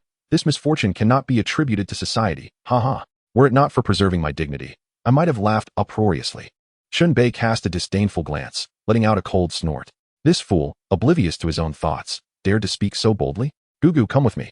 I can offer you a planet where your progeny can thrive undetected. Chapter 66, Trapping Nick Fury. Chen Bei's words resonated like thunder in Gugu's mind, causing it to abruptly lift its head. A kaleidoscope of mesmerizing colors flickered in its eyes, as if it had suddenly awakened. Is what you say true? Can you truly allow me to reproduce? Suddenly, a melodious voice, sweet as silver bells, echoed in Chen Bei's mind. It was Gugu. As a super creature traversing the cosmos, how could Gugu not possess the ability to speak? Even a genetically engineered raccoon could articulate. Thus, the mighty Devourer was certainly capable of mental communication. Chen Bei smiled slightly and replied softly, "Of course, but I will need some time. You are aware that I am not yet sufficiently powerful. But soon I shall be invincible in this universe. At that time, no matter how great the noise you may make, I can ensure your safety and the prosperity of your offspring." His words were resolute, imbued with a compelling strength that stirred the heart. Give me some time. Without relying on anyone, I shall be invincible in the cosmos. And how am I to place my trust in you? Your words are mere air, Gugu retorted telepathically, not easily deceived after years of navigating the universe. No, if you do not trust me, do you truly believe that this dark, one-eyed creature can assist you? Or shall you wait for Carol? Chen Bei stated calmly. You have no other choice. You must choose to believe in me rather than the elusive opportunities offered by the natives. He added, his demeanor composed, as if he had ensnared the Devourer with no alternatives available to it. The Devourer tilted its head in contemplation, realizing the truth in Chen Bei's words. It pondered whether to heed Carol's instructions. At that moment, Nick Fury found himself in a state of perplexity. He could not fathom how Chen Bei and the Devourer were communicating. In the brief silence, he noticed a flicker of mental energy, prompting him to wonder if the Devourer and Chen Bei were indeed communicating through psychic means. Observing the Devourer's silence, it was evident that it was weighing its options. Did this not imply that Chen Bei might genuinely have the means to take it away? The thought gave Nick Fury a headache. He had never taken a liking to the Devourer. Despite its seemingly harmless appearance as a ginger cat, its wrath was terrifying. He merely looked after it on occasion for Carol, ensuring it did not wander aimlessly. As it turned out, the creature exhibited typical feline behavior, being too lazy to leave the confines of its home. Although he felt a twinge of fear, he also hoped that at a critical moment, this adorable ginger cat might deliver a decisive blow to their enemies. Is this esteemed figure truly departing? The fragility of years of affection is indeed astonishing. He remains oblivious to the discourse between a solitary individual and a feline companion. After a brief interlude, the Devourer of Origins finally comprehended the situation. Although the man before him exuded a confidence he could not fathom, he was undeniably superior to the individual who was not Nick Fury. At the very least, his aura was palpably potent. It was instinctual for him to discern the strength of others. Nick Fury, in contrast, appeared exceedingly feeble, a stark contrast to the young man standing before him. After considerable contemplation, he ultimately acquiesced. Very well, I shall accompany you. I am willing to assist you in dealing with some unwise adversaries, converting them into my energy. However, you must ensure a secure planet for me in the future. The Devourer of Origins communicated once more, and both parties reached an accord. Certainly, that is acceptable. It is a promise sealed. Chen Bei's expression brightened, and he generously pledged. He extended his hand to meet the paw of the Devourer, sealing their pact with a playful gesture. This scene was undeniably amusing. An alliance forged between man and cat, a sight that would leave others in fits of laughter had they been privy to it. Nick Fury's already dark demeanor deepened further. He was left pondering what terms Chen Bei had proposed to gain the agreement of the creature. Unable to contain his curiosity, he inquired, "You truly reached some form of agreement, did you not?" "Indeed. From now on, the creature shall accompany me," Chen Bei replied with a gentle smile, his mood buoyant, relishing the rare moment without confrontation. "Oh no, you actually managed to accomplish that," Nick Fury exclaimed, covering his head in frustration. In that moment, he felt an overwhelming urge to eliminate Chen Bei. It seemed a swift resolution to his woes. Yet, he restrained himself. Patience is essential for greater ambitions. He must endure. Observing Nick Fury's tightly clenched fists, Chen Bei felt a pang of sympathy. The man appeared utterly pitiful. He resolved to offer some form of compensation, lest he feel remiss. Thus, he decisively produced a vial of the viral serum.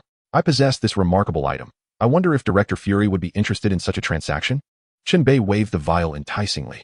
Instantly captivated, Nick Fury's gaze was drawn to the serum. "What is this? My goodness, it is stunning. A vibrant azure, how captivating. Curiosity piqued, he inquired, what is this substance? This is known as a viral serum. It can enhance human capabilities tenfold, far surpassing the Super Soldier Serum utilized by Captain Steve Rogers. Chen Bei whispered mysteriously. What the actual? Nick Fury was taken aback, unable to suppress his astonishment. Tenfold physical prowess? No wonder it bears such resemblance to the Super Soldier Serum. Could this also be a variant of it? Not at all. This is not merely a Super Soldier Serum. It possesses both advantages and drawbacks in comparison, Chen Bei replied, shaking his head emphatically. Advantages and drawbacks? What are the benefits and what are the downsides? Nick Fury's eyes remained fixated on the viral serum, his head unyieldingly poised. He couldn't shake the feeling that he might gain from this encounter. Were it not for the arrangement with the creature, he would never have encountered such an opportunity. Coughing lightly to feign profundity, Chen Bei finally spoke. Its name contains the word virus, and indeed, it is a virus of notable repute. Consider this. While medicine can be a double-edged sword, this virus possesses the extraordinary ability to enhance physical prowess tenfold. However, at this stage, it is compatible with only one individual's genetic sequence, and regrettably, that test subject has been assassinated. Now, those who are injected are doomed to transform into zombies, infectious creatures reminiscent of those depicted in films. Only one type of person is suitable? Nick Fury pondered, sensing the peril involved. Yet, his agency had an abundance of personnel. It would be a trivial matter to procure hundreds or even thousands of death row inmates, given their notorious reputations. This virus serum, albeit merely a preliminary version, not only amplifies physical capabilities tenfold, but also has the potential to awaken psychic abilities, telekinesis, as one might understand. Chen Bei continued to embellish, naturally promoting his product with fervor. Oh, such miraculous effects? Is it true? Nick Fury's eyes widened in disbelief. This was indeed formidable, rather impressive. Haha, absolutely true. No deceit here, Chen Bei declared, exuding confidence as Nick Fury's gaze intensified, silently vowing to acquire the virus serum at any cost. Chapter 67 concludes splendidly, with the year 2008 marking a pivotal moment. Chen Bei, a master of deception, recognized that Nick Fury had taken the bait and contemplated whether to ask for 200 or 300 million. Alas, as a benevolent person, he felt a twinge of guilt about exploiting others. Perhaps 300 million? Would that be excessive? Regardless, he was determined to maximize his gains. As it happened, Nick Fury inquired, how much for a vial of this serum? Not expensive at all, merely 4 small targets in US dollars, Chen Bei blurted out, only to realize that he had inadvertently inflated the price by an additional 100 million. What do you mean by small targets? Nick Fury was perplexed. How much did that equate to? Was this a new internet slang he was unfamiliar with? Clearly, he needed to stay updated on such vernacular. Ahem, my apologies. Chen Bei coughed awkwardly, recalling that he was in the Marvel universe, where such phrases were likely non-existent. Straightening his expression, he clarified that a small target referred to $100 million, a phrase attributed to business moguls. That totals $400 million. Are you serious? Nick Fury exclaimed, visibly displeased. You're pricing a half-finished serum at 400 million. Do you truly think me a fool, a lucrative target, allowing you to dictate the price? Huh. That's just the market rate. I assume you intend to utilize this for constructing some airborne battleship, establishing bases worldwide. Surely, the embezzled funds would begin at $400 billion? Chen Bei was well aware that the United States paid little heed to monetary concerns when it came to military expenditures. An annual budget exceeding $200 billion was what ensured the nation's sense of security. Nick Fury felt a headache coming on. This truly was a world devoid of secrets. Damn it. Do not rush. After all, this is merely the initial product. The serum itself can give rise to a plethora of extraordinary abilities, such as instantaneous teleportation, self-healing, immortality, and fiery assaults. I believe you would find these powers advantageous as well, would you not? Although I am unaware of your identity, gaining strength is invariably beneficial, is it not? Instantaneous teleportation? Self-healing? Immortality? Fiery assaults?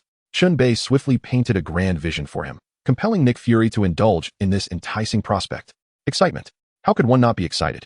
Nick Fury's eyes gleamed with an almost blinding intensity. Is this truly real? He inquired once more, his gaze fixed intently on Chen Bei, his mental energy surging forth to sense any fluctuations in Chen Bei's psyche. Indeed, I am a man of integrity. I uphold basic ethical principles. I strictly adhere to the principle of one falsehood results in tenfold penalty. Do you find my sincerity sufficient? Chen Bei grinned, earnestly persuading him. These effects are genuine. Yet the exploration must be undertaken by you. That is sufficient, Nick Fury replied softly, stroking his chin in contemplation. Should he trust this man's outlandish claims? An expenditure of several billion is no trifling matter. His word alone would not suffice, and a meeting must be convened for deliberation. He is not the sole decision-maker. The vast S-H-I-E-L-D cannot be managed with unilateral authority, as there exists the World Security Council above him. After a moment of reflection, Nick Fury spoke. My word alone does not suffice. I must present this to higher authorities for a decision, and a legitimate report must be produced. Nick Fury's statement held truth. Chen Bei understood that this is not a private enterprise where one can simply rely on personal wealth. This is a government-controlled high-level organization, necessitating formal requests. Thus, Chen Bei nodded in agreement. Very well, there is no need for haste. You must adhere to this protocol. To demonstrate my sincerity, I can provide you with an advance of the viral serum for your research. I shall grant you 1 month, and regardless of the outcomes, you will owe me $400 million for this serum. Chen Bei smoothly handed the vial to Nick Fury, who cautiously accepted it. I will do so. Await my response. I am confident that once a report is presented, those individuals will undoubtedly acquiesce. Nick Fury assured earnestly. Such a method, akin to mass-producing mutants, would find approval from any rational individual. Moreover, the higher one stands, the greater the fear of mortality, who would not desire to extend their existence by a few years or even decades. Each additional year represents an extension of boundless power and wealth. For the elderly members of the World Security Council, the allure of life is simply irresistible. They are incapable of resisting such temptations. Chen Bei was well aware of this. Hence he remained unperturbed. Even the slightest hint of promise in the report would drive that group of elders to invest recklessly. Years ago, a certain life sciences company claimed to extend human lifespan by decades, targeting the extraction of turtle genes to prolong life. And it led the Affluent to squander $200 billion. This time, he had them firmly in his grasp. I shall take my leave, awaiting your favorable news. Chen Bei remarked with a subtle smile. All right, await my message. Farewell. Nick Fury extended his hand and gently clasped it with Chen Bei's, both exchanging a smile that spoke of a pleasant collaboration. After all, it wasn't Fury's money at stake, so why worry? Gugu, let's go. Chen Bei called out to the languid orange cat. Meow, meow, meow. Understood. The orange cat promptly leaped onto Chen Bei's shoulder, displaying an uncanny ability to find a perch. Thus, the duo exited amidst the curious gazes of onlookers. The agents passing by were astonished. This lazy feline was truly accompanying Chen Bei. They were well aware that this lethargic orange cat allowed no one to touch it. Those who dared would find themselves swiftly apprehended. The absurdity lay in the fact that no one could match this cat's agility, unable to even graze a single hair on its body. As they walked, Chen Bei became the most striking figure in Shiled. The agents spread the news like wildfire, abandoning their tasks to witness Chen Bei. What a marvel! He managed to take that orange cat with him. Their admiration was palpable. Truly, he was a formidable individual, capable of taming even this notorious feline. From that moment, a legend began to circulate within Shiled, recounting how the once dominant orange cat, feared for 8 years, had been subdued by an individual. Gugu, let us return to New York. Hold on tight. Chen Bei gently instructed the orange cat outside the Shiled gates. Meow, meow, meow. Rest assured, Chen Bei nodded, then activated his swift movement, vanishing in the blink of an eye like a bolt of lightning. Now, that was a true master. In his wake, he left a trail of astonished faces, jaws dropped in disbelief. Women, akin to felines, often seem indifferent despite one's earnest affections. Upon arriving home, Mindy spotted Gugu and her eyes sparkled with delight, rushing forward with a cheer. Meow, meow, meow. Get away, foolish woman. Gugu, startled, darted away. Entirely dismissive of her, women could indeed be quite intimidating to cats. The scene quickly devolved into chaos, with Gugu zipping around the yard while Mindy chased after, thoroughly enjoying the moment. Haha, you two have fun. Chen Bei chuckled, choosing to ignore their antics and let them indulge in their play. He then instructed the silly girl to make an international call, realizing that it was now 2008 and his friend Dong particularly needed financial assistance. Chapter 68. I offer you tenfold. Hello, who is this? At that moment, Chang Dong was in distress, desperately short of the $8 million he required as a lifeline. He had been begging for help, aging overnight with no one willing to invest in him. If only someone would invest, he would gladly become their subordinate. However, despite reaching out to dozens of investors, not a single one was willing to finance his venture. Although the financial crisis appeared to be subsiding, who would dare to invest in a project that promised no returns for years? Building a logistics system was nothing short of burning money, wasn't it? Professionals should engage in their respective fields. Wouldn't it be wiser for him to focus on his e-commerce? After all, Ollie was thriving, and logistics could simply be entrusted to reliable companies. Taking bold steps could easily lead to dire consequences. They all declined Chang Dong's request, citing a lack of funds and their own inability to engage in such a money-burning venture. However, when Chang Dong noticed the foreign phone number coming from New York, a spark of hope ignited within him. Could it be that his great savior, a benefactor, was finally arriving?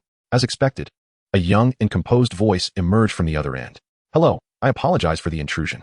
I am Chen Bei, the second largest shareholder of Stark Industries. I have heard that Mr. Liu is currently in need of financial assistance. Clearly, this was an angel investor, a surefire deal. As the Jindong Group was poised to become a unicorn enterprise, projected to generate revenues in the hundreds of billions. Although it seemed to be struggling and on the brink of collapse, with just a little push, it could soar to unimaginable heights. Changdong was momentarily taken aback. Stark Industries? How could such a colossal enterprise be interested in his modest company? It was utterly unexpected.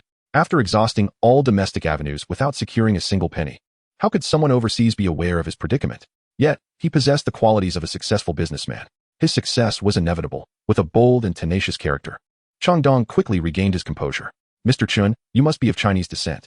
May I inquire how you became aware of my financial situation? He inquired. Indeed.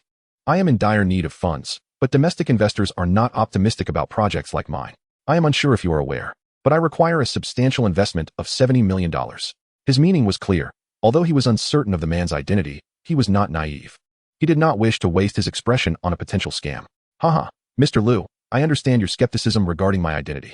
However, it is wise to maintain a degree of caution in business dealings. I can offer you an investment of $700 million to acquire 25% of Jindong. And I can forego voting rights, allowing you to exercise them on my behalf. What do you think? Chen Bei stated calmly. Such a generous offer. Tenfold the amount Changdong had requested, astonished him. Was this person truly serious? Was it common for investors to propose a tenfold increase in investment? Surely, this couldn't be a scam. Changdong's initial reaction was to dismiss the possibility that the person on the other end was playing a trick on him. However, he quickly negated that thought. Someone who had his personal number was unlikely to be a fraud. Mr. Chun, your proposed investment exceeds my expectations significantly. This is quite generous. Changdong admitted, an amalgam of surprise and apprehension washing over him. In this day and age, no one was foolish. Is there truly no catch? Mr. Liu, do you believe that establishing a logistics system and warehouses across the country can be achieved with a mere 70 million? Can you even acquire land in Shanghai, Beijing, or Nanjing with that amount? Even in the suburbs, do you think 70 million is sufficient? As an investor, I am not looking for you to purchase a few hundred or 1,000 square meters of warehouse space. What I require is efficiency. And you should understand that efficiency equates to time, and time is money. Your petty squabbles are utterly devoid of meaning. I have faith in your project, for it mirrors the model of Amazon. I am not inclined to wait for you too long. Chen Bei, with unrelenting fervor, expounded his analysis with sharp rhetoric, ultimately conveying a singular message. Invest decisively. Expedite the establishment of a comprehensive logistics system to enhance the overall efficiency of the company and accelerate the operations of Jindong Company. Changdong, inspired by Chen Bei's resolute demeanor, recognized a true investor in him, decisive and grand in vision. Such an investor aligns perfectly with his own decisive nature. Collaborating with someone who allows him the freedom to operate without undue interference would be his utmost satisfaction. Thus, Changdong resolutely chose to place his trust in Chen Bei. A single conversation with you is worth 10 years of study. If I cannot achieve remarkable results with an investor like you, what face would I have left to continue? Excellent. Since you have chosen to trust me, I shall ensure that your investment does not go to waste. I will repay it tenfold, 100-fold. Changdong was exhilarated, for he was inherently passionate. His fervent promises were not only a commitment to Chen Bei, but also a self-imposed challenge. He had previously underestimated his ambitions. 70 million was far too modest. If we are to embark on this venture, we must aim for greatness. The two then discussed the timing and location for their meeting, set for a week hence, allowing Changdong to begin registering the company and organizing the necessary components before they ended the call. At that moment, sleep eluded Changdong. Even in the deep of night, he felt an urge to shout with exuberance. How many days had passed? How many nights had he spent sleepless? Disheartened by the indifference of others who mocked his aspirations? At last, he had discovered a kindred spirit, a mentor. 70 million could transform into 7 billion.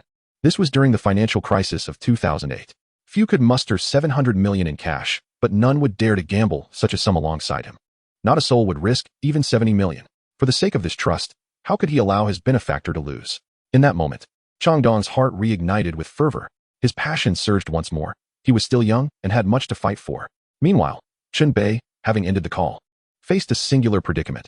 He currently lacked 7 billion. He could barely scrape together 1 billion. He owed Old One 10 billion and a securities company over 100 billion.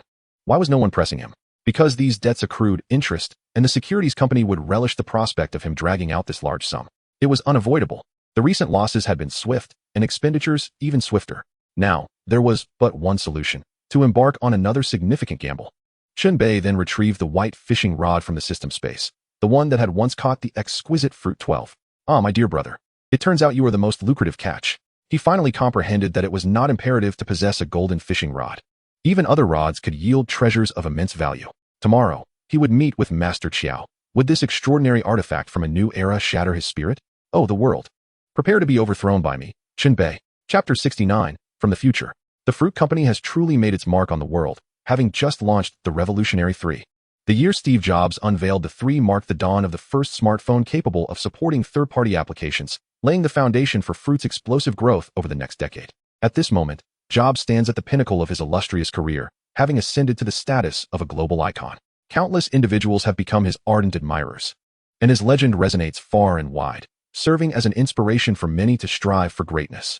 This moment also signifies the glorious inception of Fruit, which gradually evolved into the most valuable company in the world.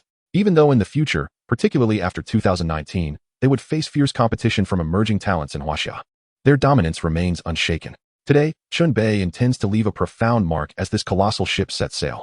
At the Fruit headquarters, Jobs, basking in his triumph, gazes down upon the world from the top floor, feeling a sense of invincibility, as if no rival exists. He perceives the other mobile manufacturers as mere understudies, none capable of posing a threat. Companies like Samsung and Nokia are destined to crumble beneath his feet, and he believes that day will arrive swiftly.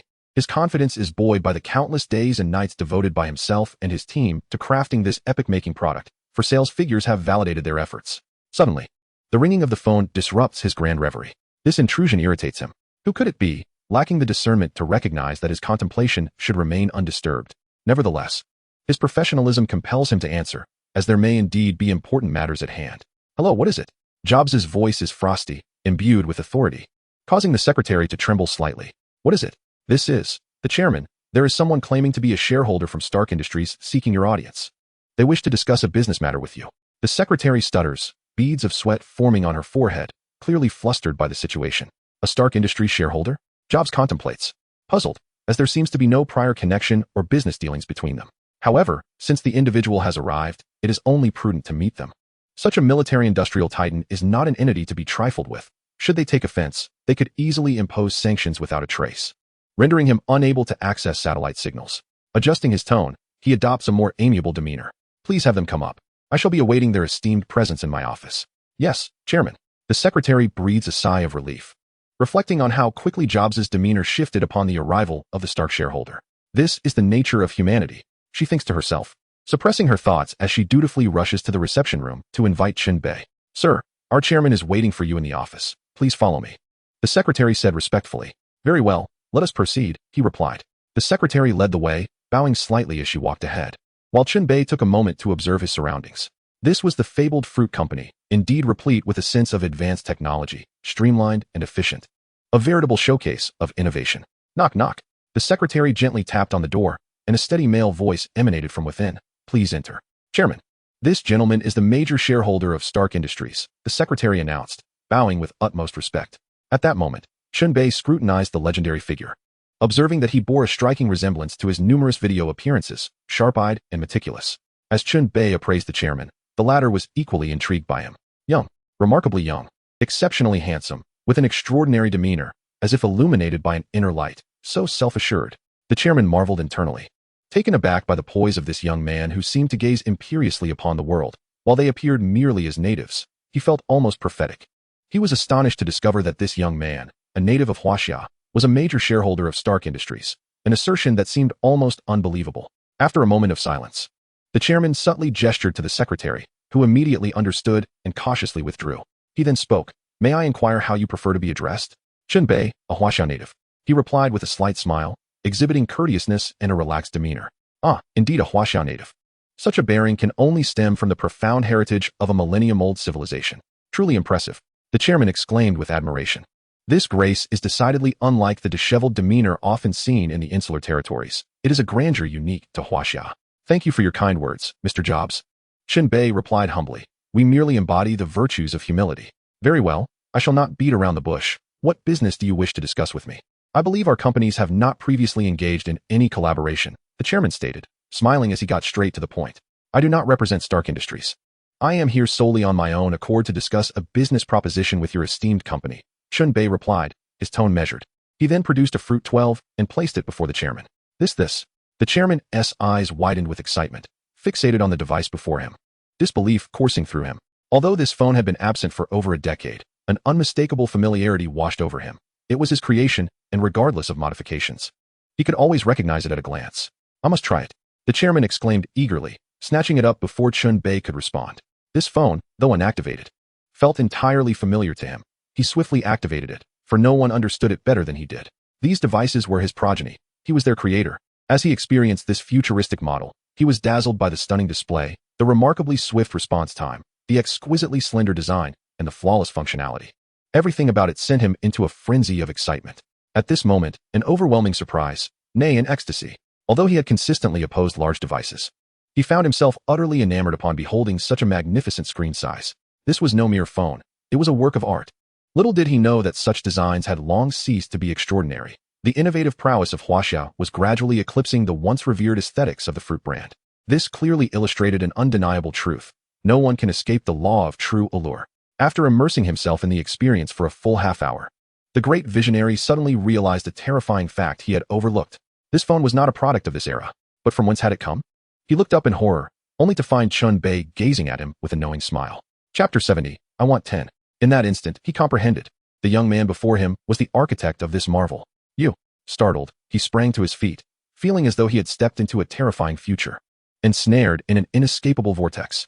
The notion was so profound that uttering it would surely land him in a psychiatric ward. He would be deemed mad. The individual before him might very well be a traveler from the future.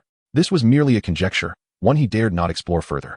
He could only pray that this person had fortuitously arrived in this era, leveraging his advanced knowledge to ascend the ranks. Yet, the deeper implications were too daunting to fathom.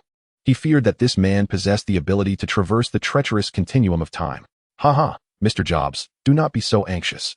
Often, the more one thinks, the more one frightens oneself, Chen Bei remarked with an enigmatic smile, intensifying Jobs' spiraling thoughts.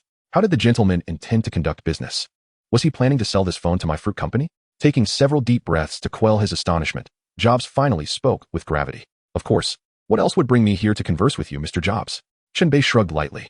Very well, you make a valid point. How much? Name your price, Jobs inquired. Inhaling deeply. $1 billion in cash, Chen Bei stated. And Jobs pressed again. For a market of such magnitude, 10 billion was insignificant, almost negligible. He could scarcely believe that a mere 10 billion could suffice to placate Chen Bei. The design alone, transcending the era by over a decade, could fetch hundreds of billions. Most crucially, the operating system, years ahead of its time, along with the pioneering hardware. The transition from nothing to something was immensely challenging, capable of ensnaring countless companies. Undoubtedly, many components not yet seen in this era were necessary to support such a masterpiece. Just imagine how much time and resources that advanced system could save their teams in testing and development. In terms of costs, hundreds of billions, if not trillions, could hardly suffice. Chen Bei was acutely aware of the exorbitant expenses associated with system upgrades and development. Huawei invested over $1 trillion annually in research and development, an astounding figure. Furthermore, there was the matter of a 10% stake in the fruit company, which, of course, would require internal deliberation, as this was indeed a monumental transaction. Chen Bei boldly presented a price that left Steve Jobs utterly astonished. Indeed, the sum was exorbitant. To demand such a substantial portion of shares from a single individual was an untenable proposition. At that moment, Jobs possessed merely 15 of the shares, while another co-founder held 11. 4, and a partner owned 6. 5. The three of them were still united in their endeavors, maintaining control over the fruit company.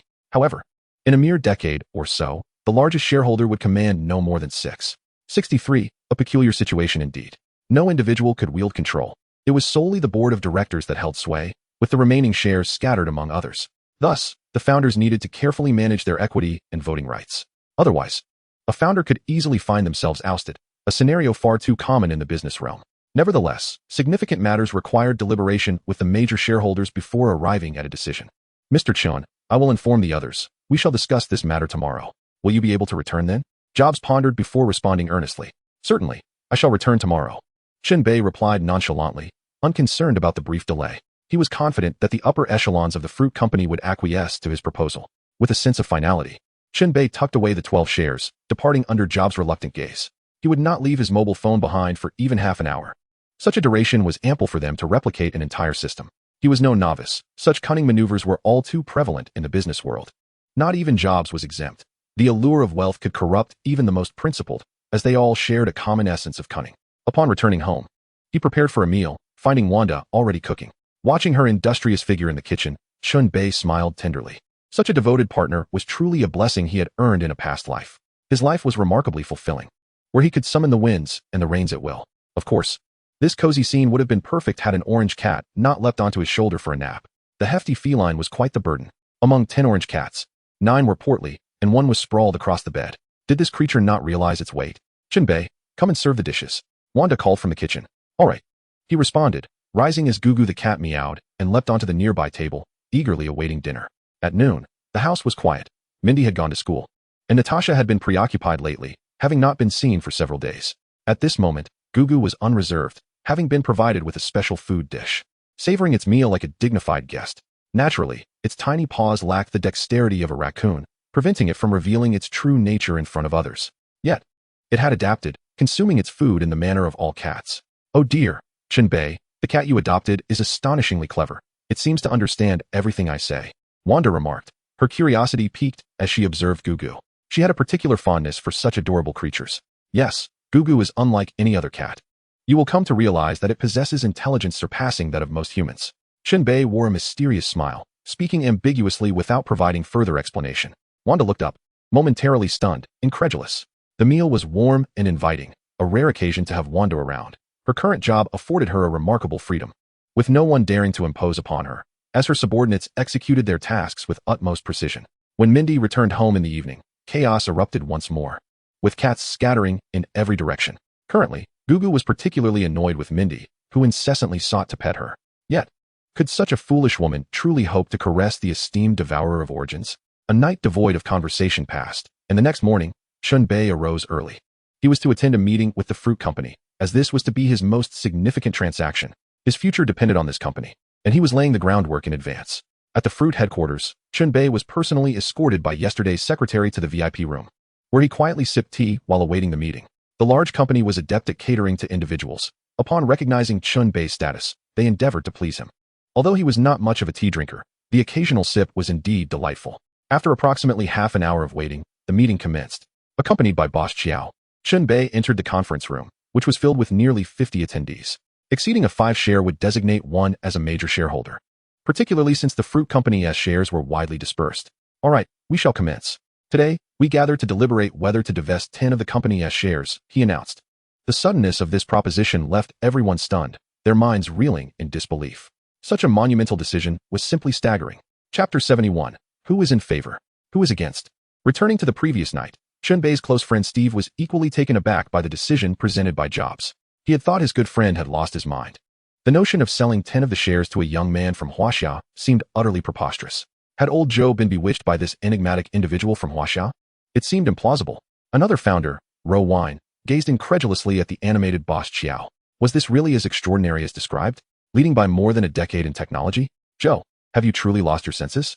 Damn it, have I been speaking for so long that you think I'm mad?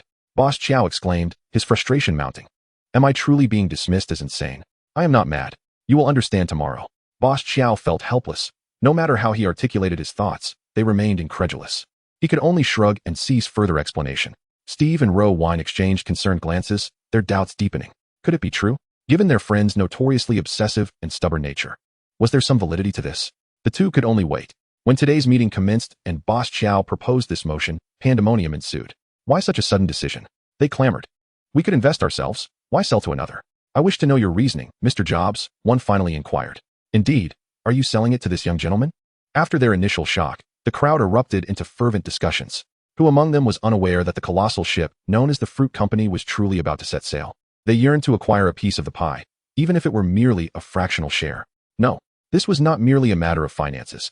This time, it was a technical equity stake, and we intend to allocate a 10% share to Mr. Chun without compensation. Master Chiao raised his hand to quell the commotion and calmly spoke. As expected, his words ignited an uproar. They questioned if they had misheard. What technology could possibly be worth billions? Was this not a trick? Chairman, are you certain you haven't misspoken? Indeed. What technology holds such a value? We have yet to see it, and you wish to distribute 10% of the shares? We cannot agree to this. Yes, we refuse. The multitude of shareholders immediately took a stand, vehemently opposing Master Chiao's proposition. Their faces flushed with anger, they spat words in a frenzy, ready to brawl. This was a matter of their own vested interests. Even the prospect of losing a few $1 million was intolerable, let alone a mere 100,000. They were businessmen. After all, driven by profit, was this not akin to draining their lifeblood? Diluting 10% of the shares would mean that everyone must surrender a portion of their existing stake. Originally, none held even a single percent. Now it would diminish to 0.9. Who would be willing to invest further? Absolutely no one. Observing their near hysteria, Master Qiao remained unperturbed. He calmly turned to Chen Bei, offering a slight smile.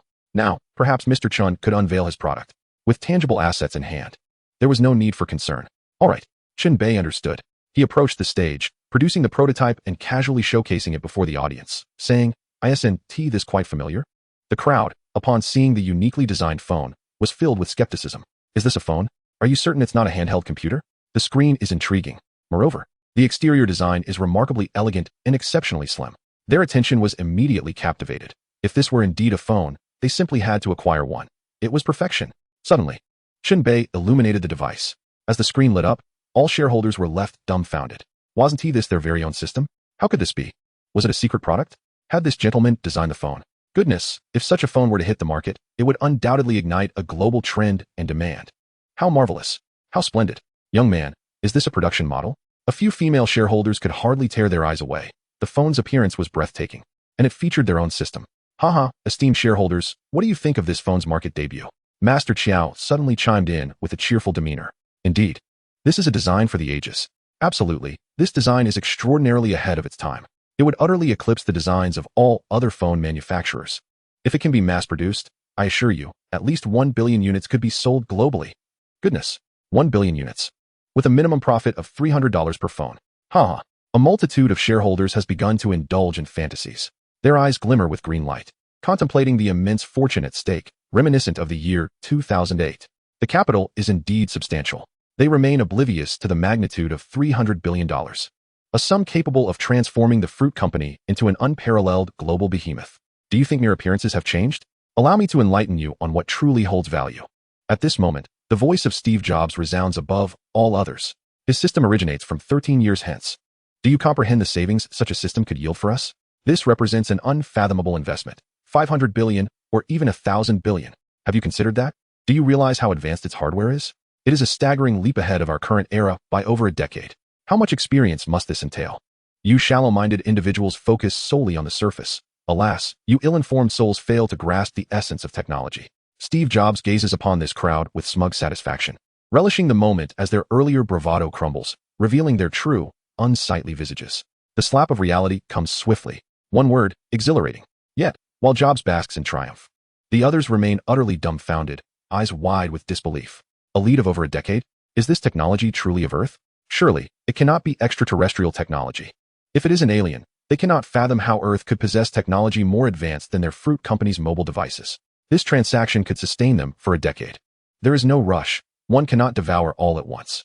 Releasing a new phone periodically, each time with slight upgrades in hardware and systems. One cannot harvest the entire crop of leaks in a single sweep. Would that not be the act of a fool? The hearts of capitalists are completely shrouded in darkness. They understand little of technology, only concerned with the prospect of profit. Their immediate thought is to exploit the leaks. Now, who is in favor? Who is opposed? Steve Jobs surveys the room, eager to witness whether these shameless faces maintain their earlier defiance. As anticipated, every individual wears a smile and votes in favor. Shame? What is that? Can it be exchanged for currency? They are unscrupulous capitalists. If they were concerned with dignity, they would not be seated here. Chapter 72, The Final Warning. The proceedings unfold smoothly, with the resolution passing unanimously, as no one would dare oppose wealth. Soon, Jobs presents the meticulously prepared contracts, and the shareholders readily agree to proportionally transfer shares to Chen Bei. Silly girl, scan these contracts and check for any discrepancies. Chen Bei takes out the crystal doll and gently sweeps it over the contracts, a green stream of data flickering momentarily. The contents of these contracts are uploaded to the data center of the silly girl, and within a minute, all documents are reviewed. Brother Chen Bei, there are no issues with the contracts, the silly girl sweetly reports. Haha, very good. Chen Bei joyfully taps the silly girl's little nose with the crystal doll. Having the silly girl around is incredibly convenient. Her various auxiliary functions prove immensely practical. With the silly girl having scanned and confirmed no issues, Chen Bei naturally proceeds to sign his name on the contracts with swift strokes. After Chen Bei finished signing, he raised his head to find everyone staring at him as if they had been struck dumb. Chen Bei was perplexed. What is wrong with you all? Why are you looking at me like that? Is there an issue? He smiled at them, causing the group to jump in surprise.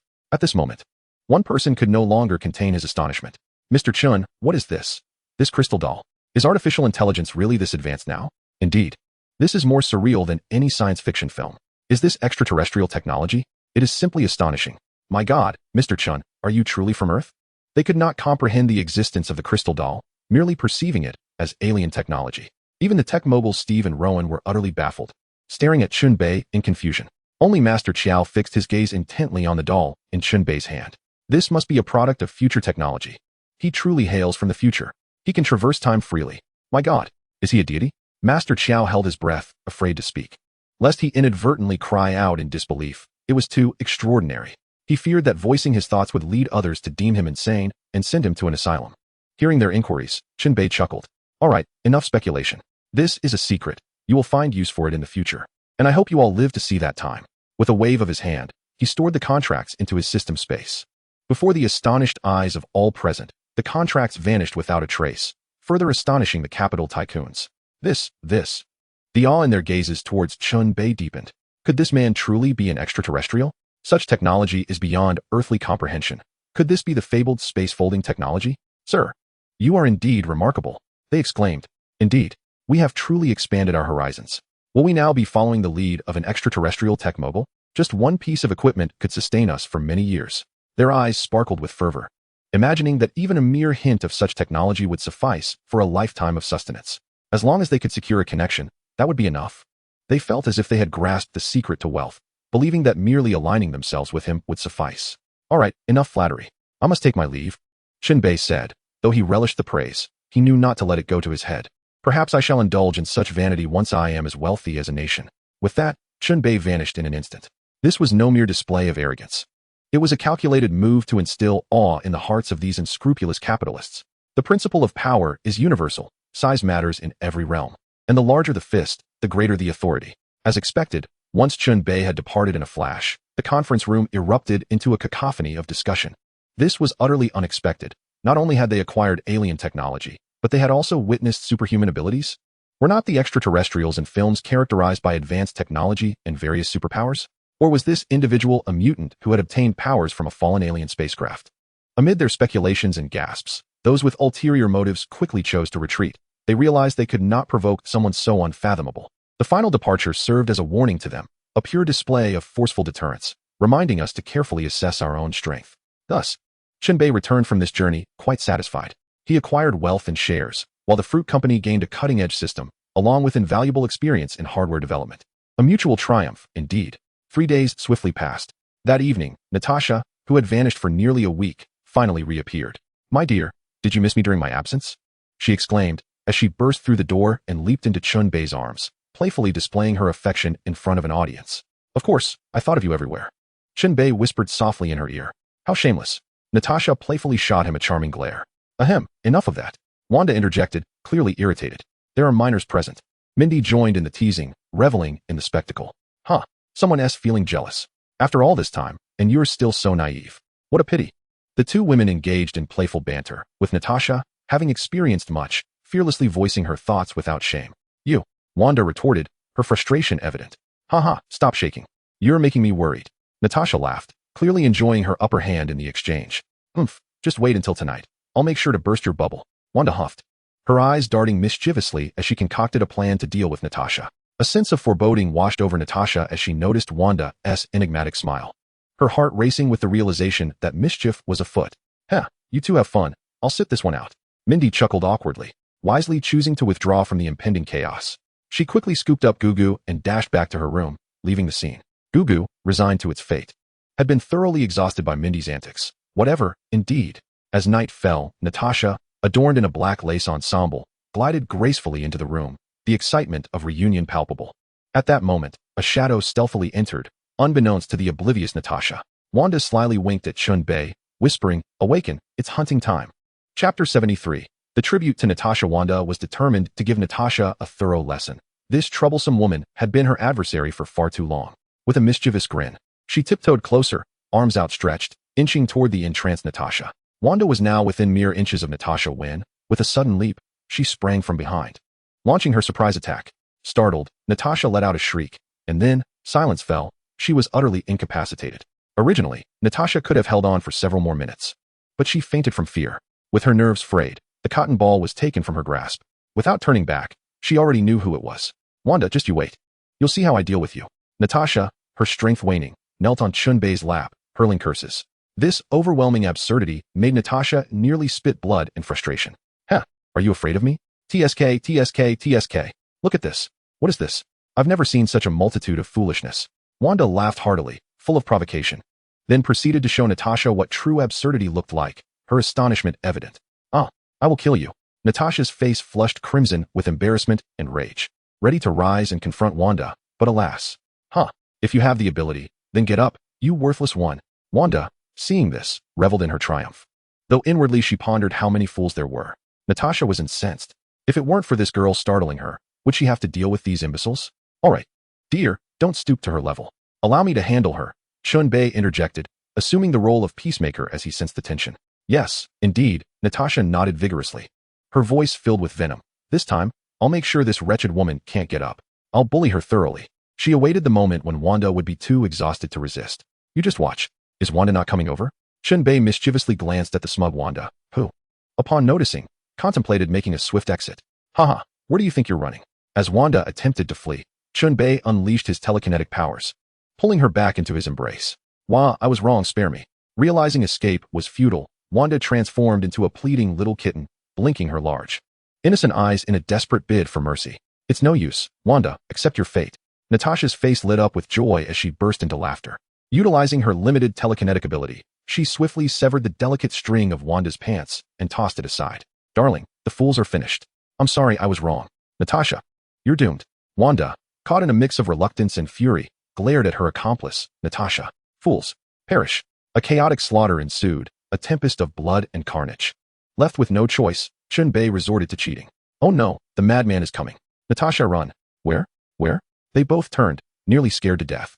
Being ugly isn't your fault, but scaring people is your sin. Die. Chen Bei smiled mysteriously, his grin becoming increasingly enigmatic. As his words hung in the air, they understood.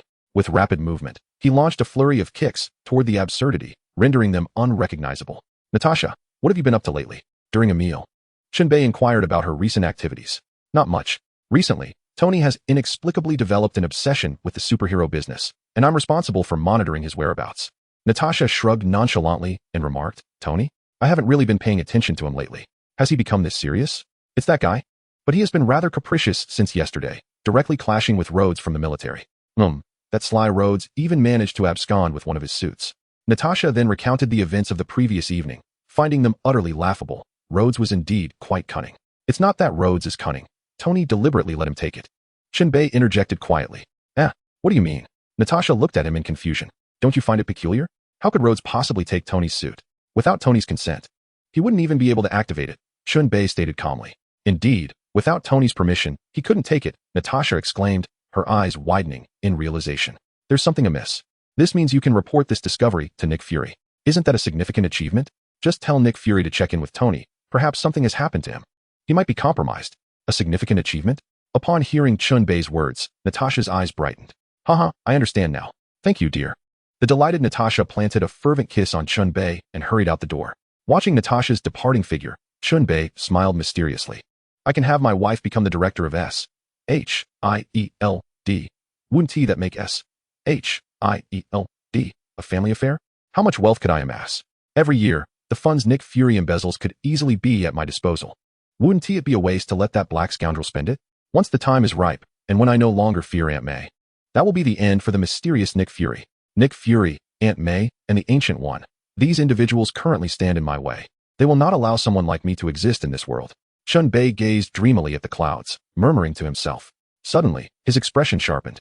Just a little more time, and these people will no longer hinder my growth. Chen Bei yearned to lay his plans gradually, not rushing in his solitary battles. Unless he were to annihilate this world, he could only slowly shape the rules of the game. And to establish those rules, capital was essential. Chapter 74, The Avengers Initiative. As anticipated, when Natasha approached Nick Fury and conveyed her observations and analyses accumulated over the past few days, he fell into deep contemplation. Because Natasha was indeed correct. The sudden change in Tony was highly suspicious. Tony, now brimming with confidence, would never allow his spotlight to be usurped by giving Rhodes the Iron Man suit. The simplest implication was that Rhodes could also become Iron Man. This meant that Tony would no longer be the sole Iron Man. An utterly unacceptable notion for someone as proud as Tony. This was just the surface of the analysis. Fury was aware that the military had long coveted Tony's armor. Yet Tony had no intentions of selling it, regardless of the circumstances. Even if the military were to offer a staggering sum of $100 billion for a suit, Tony would remain unmoved. He could never allow his armor to become an instrument of destruction in the hands of the armed forces. Yet, astonishingly, he had indeed entrusted his armor to Rhodey, a turn of events that defied comprehension. Nick Fury was at a loss. The peculiar circumstances surrounding this situation led him to suspect that something was amiss with Tony. He needed to uncover the truth. For Tony was a pivotal element in his plans. "Natasha, you must take credit for this. I shall recommend your promotion to our superiors," Nick declared, a sudden chuckle escaping him. "Thank you, Director. It is merely my duty," Natasha replied, her demeanor shifting to one of solemnity, as she was adept at delivering formalities. "Huh. Very well. Anticipate your promotion," he said with a grin. "Yes, Director." Nick allowed Natasha to leave first, as she too was eager to vacate the premises. "Tony, what on earth do you intend to do?" Nick mused aloud, his brow furrowed in contemplation. The recent events had spiraled beyond their capacity to manage. It seemed as though the world had been activated by some unseen force since the appearance of that man, unleashing a myriad of bizarre entities. "What are you truly after?" He pondered, thoughts drifting to Chen Bei, the source of all troubles, shrouded in mystery, like a dense fog obscuring the past and future. "No, I cannot sit idly by," Nick Fury resolved, rising abruptly to approach a safe. With a series of clicks, he input a cryptic password, answering an array of peculiar questions until the safe finally yielded its contents, a file and an archaic beeper. The network? Every network is rife with vulnerabilities. He had little faith in it, plagued by suspicion, even doubting himself. He feared being manipulated by a telepath among the mutants, and thus had erected barriers against himself. Only tangible documents devoid of digital contact could bring him solace. As he opened the file bag, revealing the documents within, he was struck by the bold heading, "The Avengers Initiative." The names inscribed therein were numerous, with Tony Stark's name glaringly present. Nick valued Tony's genius intellect immensely, as it could furnish the Avengers with an array of devices and weaponry. More importantly, his formidable combat capabilities were unpredictable. One could not guarantee whether his Iron Man suit would evolve into an unparalleled force, capable of unleashing weapons more catastrophic than nuclear arms. The brilliance of his mind was unfathomable. The roster of the Avengers Initiative included Iron Man Tony Stark, Black Widow Natasha, Hawkeye Barton, the Hulk Dr. Banner, Ant-Man Scott, Professor Xavier, Wolverine Logan, Beast Hank, among others. Whether they were mutants, superhumans, or those altered by pharmaceuticals, all were accounted for in his list. As long as an individual was not a villain, no matter how slight their villainous tendencies, they were included. This is an extensive plan that puts the maxim of utilizing individuals to its utmost test. Anyone with a distinct skill is welcome. The emergence of Chen Bei has ushered in a series of transformations that compel him to strategize ahead of time. With time pressing, I must hasten my actions. Nick Fury cast a serious glance at the list in his hand, to reason with logic and stir emotions. The noble man understands righteousness while the petty man is swayed by profit. This list contains both virtuous individuals and nefarious ones.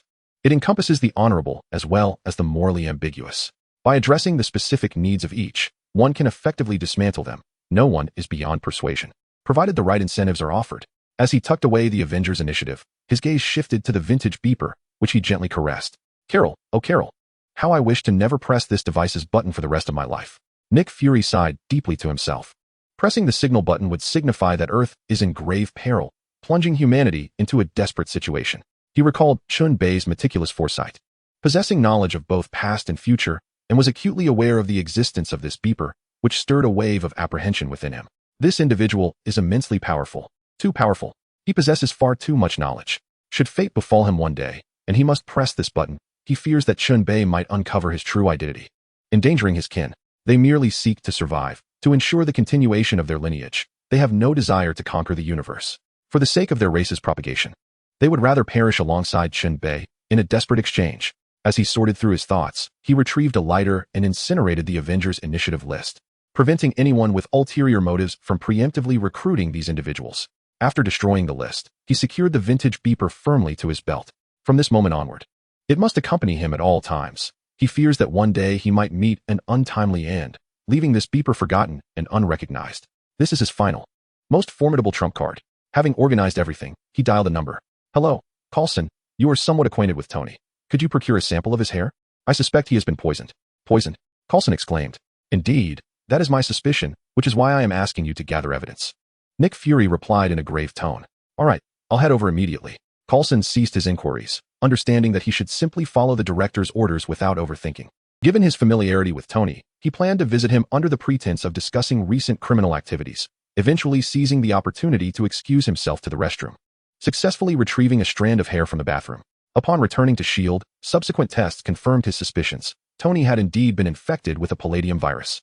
Nick Fury was taken aback. He could not afford to be careless this time, yet this also represented a significant opportunity. If he could restore Tony's health, it would naturally lead to his inclusion in Fury's team.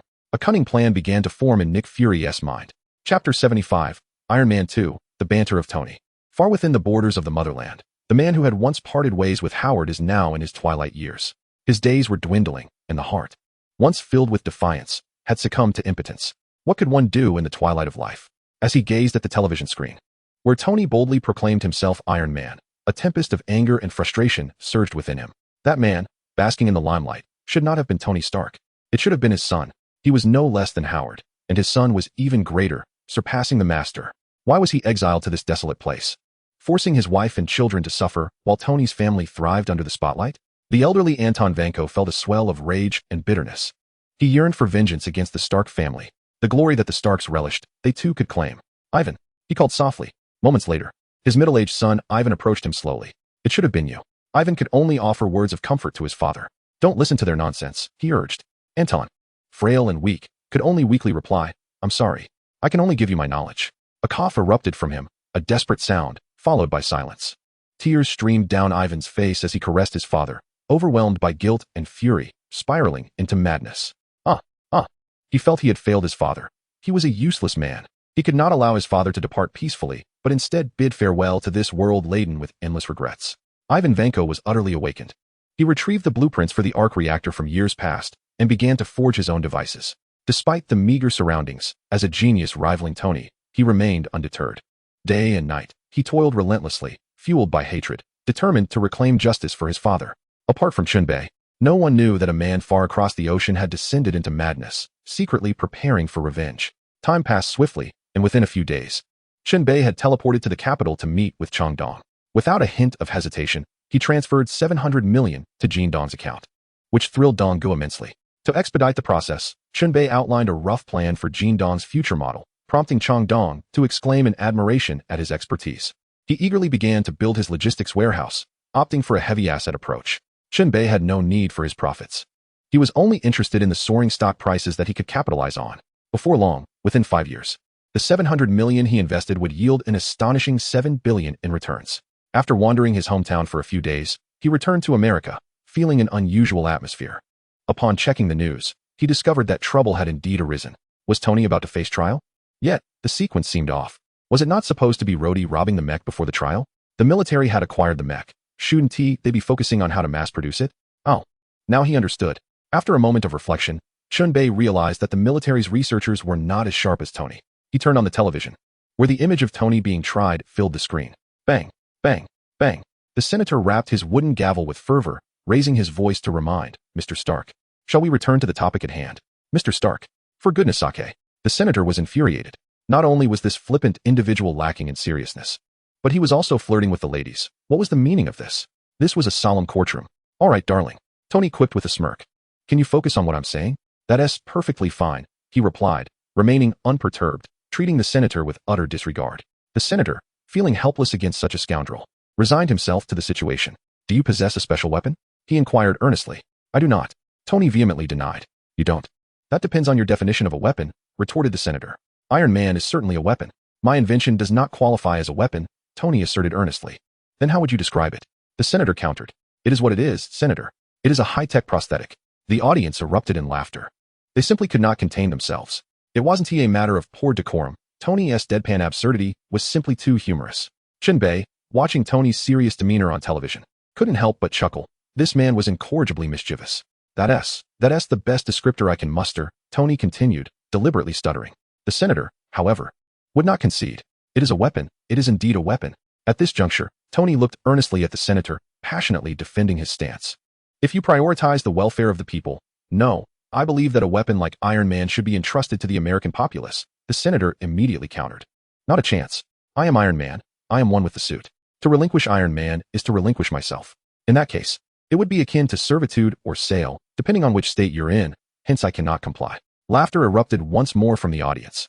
Tony, the undisputed master of banter in the Marvel Universe, was unmatched in his ability to twist words, even against this formidable senator. The senator's expression fluctuated between shades of blue and purple, a true master of facial contortions. Striving to regain his composure, he inhaled deeply. Listen closely. I am not a weapons expert. At that moment, Tony continued his verbal onslaught. A sales expert? Of course not. You are a senator, for heaven's sake. The audience burst into another round of laughter, deeming the day's proceedings hilariously worthwhile. By this point, the senator's countenance had turned an ashen hue. He tugged at his tie with force, attempting to ease his breathing, his rage rendering him nearly breathless. I am not a weapons expert. However, we have summoned a weapons expert. I call upon Justin Hammer, the primary arms dealer currently associated with the Defense Department. Upon the senator's declaration, Hammer entered the room. Naturally, Tony was ready with more jibes. Welcome, Mr. Hammer. However, I did not observe any weapon specialists present. The ensuing discourse was filled with his sophistry, leaving both Hammer and the military speechless, further exposing various scandals that plagued America on the global stage. The atmosphere within the hearing was one of utter astonishment. Leaving the audience in shock at the bleak reality of the world, Tony audaciously proclaimed, I alone can maintain world peace. Upon uttering these words, the entire assembly rose to their feet. What more do you want from me? This is the situation at hand. I attempted to collaborate with those charlatans. The applause thundered as Tony pointed defiantly at the senator, who responded with furious expletives. F you, Tony Stark. The crowd erupted in fervor, chanting praises for Iron Man. Chapter 76, The New Mission. Offending individuals had its consequences. My friend was in dire straits, and I could not elaborate further. This abrupt and anticlimactic conclusion was unexpected, as the loquacious Tony Stark emerged victorious, infuriating the senator. Upon returning to his villa, Tony gulped down a nauseating glass of chlorophyll juice. He had no choice. The palladium had severely impacted his health, and he could feel his life ebbing away bit by bit. This decline was alarmingly swift. Death was not what terrified him, but rather the acute awareness of his own mortality. Tony was powerless to reverse this process, unable to locate a non-toxic alternative to palladium. In the Malibu villa, Pepper Potts engaged in a heated argument with him, frustrated by Tony's increasingly reckless behavior. She felt utterly bewildered by his intentions, as he acted impulsively without regard for the consequences. He had become indifferent to company affairs, and she, as his assistant, possessed little authority to manage the organization. It was imperative for her to have a serious discussion with Tony. The outcome of their discussion was that Pepper would assume the role of CEO of Stark Industries, overseeing all operations. This resolution alleviated her grievances, who could be displeased with a promotion and a pay raise. Transitioning from a mere assistant to a leadership position fulfilled her aspirations as a strong woman. In a moment of excitement, they toasted together, savoring a drink. Days later, the unrestrained Tony decided to attend a car race in Monaco, surrounded by middle-aged men indulging in youthful pursuits. If he wished to act recklessly, they would accompany him in his folly, though no one realized that this time, Tony intended to participate personally. Before the race commenced, Tony took a moment to test himself in the restroom. To his dismay, he discovered a blood toxicity level of 53. He might have only 10 days to live. Tony could not help but chuckle bitterly at his reflection in the mirror. Were there any worse ideas? After washing his face and rubbing it gently, he managed a faint smile at his reflection, attempting to appear composed. Yet, his complexion remained pallid, tinged with a hint of ashen gray. At the race entrance, Tony's arrival ignited the venue, as dozens of alluring women clad in revealing outfits shouted his name, striking poses and flirting with him. As long as they could capture Tony's attention, they were indifferent to their own perceived inferiority, desiring nothing more. They did not aspire to be his girlfriend. Being a lover would suffice to ensure a carefree lifetime. At that moment, Tony finally extricated himself from the clutches of those fluttering admirers, and with a swift turn, leaped over the railing. Owning a race car necessitated competition. Otherwise, what was the purpose of possessing such a vehicle? The revelation ignited a fervor among the crowd. Whistles, cheers, jeers, and applause erupted in a cacophony of excitement. Tony's actions ignited the passion within everyone present. At that instant, Pepper Potts nearly succumbed to panic. Sharon? Sharon? She called out loudly for Sharon Carter in the banquet hall. Indeed, this time it was not Black Widow Natasha, due to Chen Bei. Natasha had long been acquainted with Tony. For such undercover affairs, Nick Fury could only summon Sharon Carter. As the niece of Peggy Carter, the founder of S.H.I.E.L.D., Sharon had joined the organization early on. She would later become Captain America's girlfriend, an amusing twist of fate, indeed, as he had charmed her aunt and decades later found himself enamored with her niece. Such a scenario, often relegated to the realm of fiction, had surprisingly manifested in Steve's life. Upon hearing Pepper's call, Sharon promptly appeared in haste. Did you know he was going to race? Pepper asked anxiously. No, I only just found out, Sharon replied, her expression one of bewilderment, Tony's intentions were utterly inscrutable. No one could predict his next move. Oh dear, he can't race. I understand. How can I assist you? Was all Sharon could say. Where's Happy? He's outside. Go find him. I need Happy. All right, I'll go at once. With that, Sharon hurriedly departed to locate Happy. Meanwhile, Chen Bei, in America, watched the race with a sense of ennui, aware that today's competition would see Tony face a highly intelligent adversary. Of course, under the protective aura of the protagonist, Tony was in no real danger. With a flick of the switch, Chen Bei turned off the television, utterly losing interest. Ding. The system has detected that the plot of Iron Man 2 has commenced. Ding. Task issued. Please completely disrupt the trajectory of Iron Man 2's storyline. Upon completion, the reward will be a golden fishing rod. Indeed, the system was forever present, though it might arrive fashionably late.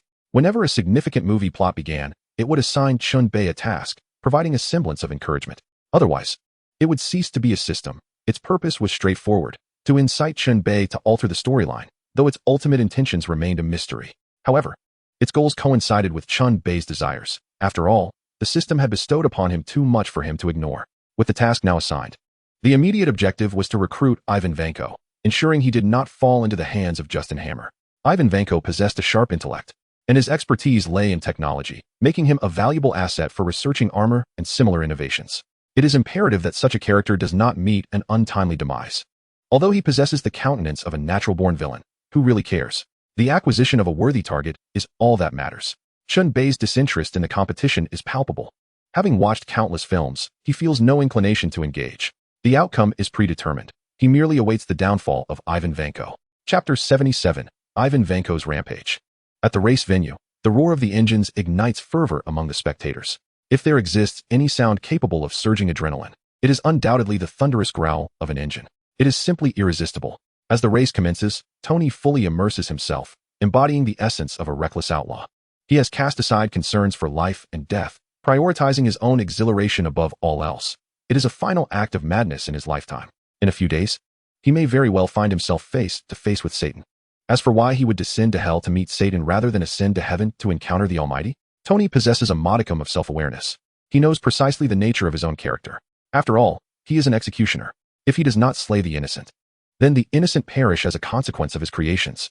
The souls that have fallen victim to his manufactured weapons are far too numerous. Oh, what a thrilling sensation. This is the quintessential game of a man. Amidst a straight stretch of the racetrack, Tony eagerly floors the accelerator, nearly pressing it into the fuel tank. Little does he realize that danger is gradually encroaching upon him. Outside of the track, Ivan Vanko saunters nonchalantly, a toothpick dangling from his mouth, his eyes brimming with confidence and the thrill of impending revenge. At that moment, he vaults over the barrier, disguising himself as a crew member to gain access to the racetrack. Suddenly, everyone, whether on the track or watching from their screens, senses the anomaly. This fellow is eschewing convention and is intent on engaging in chaos. Pepper Potts feels an unsettling shiver, sensing that calamity is imminent. She immediately instructs Happy to drive recklessly toward the scene in their Rolls-Royce.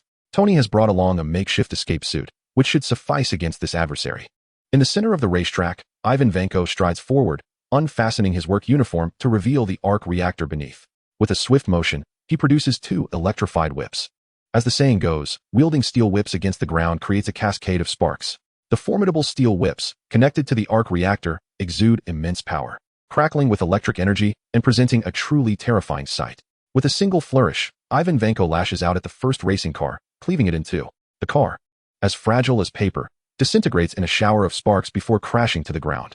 It is likely that the unfortunate driver has met his end, ascending to meet the Almighty. This shocking turn of events leaves the spectators utterly bewildered, momentarily paralyzed in their response. After several seconds, those who regain their composure hastily call for help, yet the bodyguards and security personnel hesitate to intervene. Oh my God, this is madness. Call the police. Call the police. Quickly alert the authorities to stop this madman. My heavens, what has become of this world? The panicked crowd erupted in curses, with many opting to call the police directly. Even without their words, the patrolling officers had already arrived in droves. Such a significant event, marred by the actions of a lunatic, would surely incite outrage among the citizens. In a moment of chaotic clarity, Ivan Vanko realized that the first racer was not Tony, yet at this point, it was a matter of life and death for anyone who dared approach.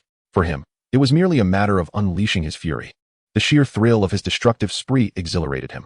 His inner darkness and desire for annihilation erupted with fervor. Years of pent-up rage found its release, and whether he destroyed one or two mattered little to him. Thus, he embraced the madness of destruction with unrestrained glee. Just then, a blue racing car sped toward him, and Ivan Vanko eagerly watched its approach. With a crackling sound, he lashed out with his electrified whips, severing the car's front end and splitting it into two. Reminiscent of a previous incident, Tony, thrown from his vehicle, caught sight of the deranged lunatic advancing toward him with dual whips. Behind him, a chain reaction of collisions unfolded, resulting in catastrophic wreckage. Ivan Vanko, wielding his sparking whips, aimed at Tony's car, cleaving it in half. Yet, he failed to notice Tony's absence. Taking advantage of the car's cover, Tony had quietly slipped away. Before Ivan could continue his search, Tony swung the car door with all his might at Ivan's head. To Tony's astonishment, Ivan barely flinched, only stumbling slightly before regaining his composure. Was this man impervious to harm? How could he remain unscathed? Tony was taken aback. A normal person would have been dazed and incapacitated by such a blow. Strange. Truly strange. However, Ivan Vanko wasted no time in retaliating, swinging his whip and sending the car door flying from Tony's grasp. With a swift motion, he struck again, but Tony, quick as lightning, executed a roll to evade the lethal strike. Ivan unleashed a flurry of lashes, but Tony adeptly dodged each one with his evasive maneuvers, ultimately finding refuge beside an overturned vehicle. In that moment, Ivan Vanko appeared almost comical, prancing around with his whips, mockingly observing Tony. He reveled in the thrill of the cat-and-mouse game, blissfully unaware that it was he who played the villain destined for downfall. Boom! Ivan's whip erupted against a leaking car, sending Tony hurtling through the air. Haha, Tony, stop hiding. Today is your day of reckoning, Ivan boasted, basking in his own hubris. Did he not realize the age-old adage that villains often meet their fate through excessive boasting? Just as he reveled in his arrogance, Happy arrived in a Rolls-Royce, its formidable power crashing into the overconfident Ivan Vanko. With a resounding crash, the Rolls-Royce collided forcefully with Ivan Vanko, sending him smashing against the guardrail, rendering him momentarily dazed. Are you all right? Asked Happy with concern, to which Tony waved his hand dismissively. At that moment, Pepper and Tony began to bicker once more, their distraction leading to an unforeseen turn of events. Unbeknownst to them, Ivan Vanko had not been incapacitated as they had presumed. Oh dear, oh dear. Such was the nature of women. Faced with adversity, they resorted to shrill screams, completely losing their composure. After numerous calls from Tony, Pepper finally relinquished the suitcase armor to him. With a crackle and a buzz, Iron Man was ready for action, and the crowd erupted in applause. Yet, his moment of glory was fleeting. Tony, in a display of bravado, charged up to unleash his palm repulsor, unaware that at such close range, he was nothing more than a target. Ivan Vanko, unyielding, struck back with a whip-like motion, interrupting Tony's attack and enveloping him in smoke. The length of Ivan's steel whip was formidable, and each of Tony's attempts to retaliate was thwarted before it could even commence. Time and again, they exchanged blows, with Tony seemingly at a disadvantage.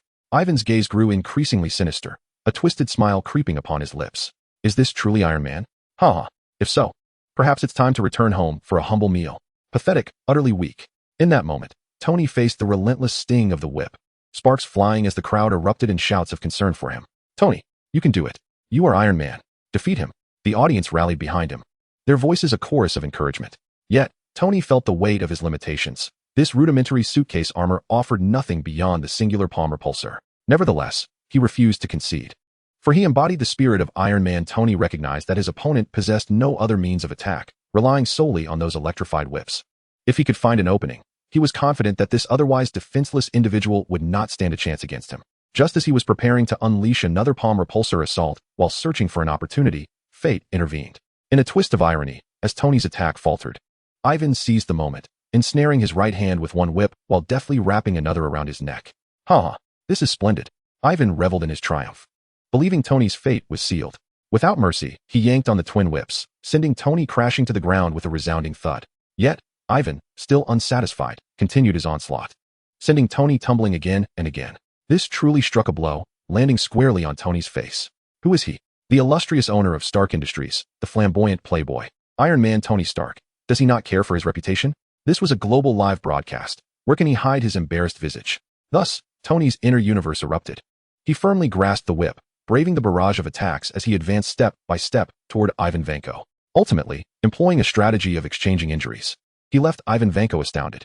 After all, he was merely a fragile human, unable to withstand the might of Tony clad in steel armor.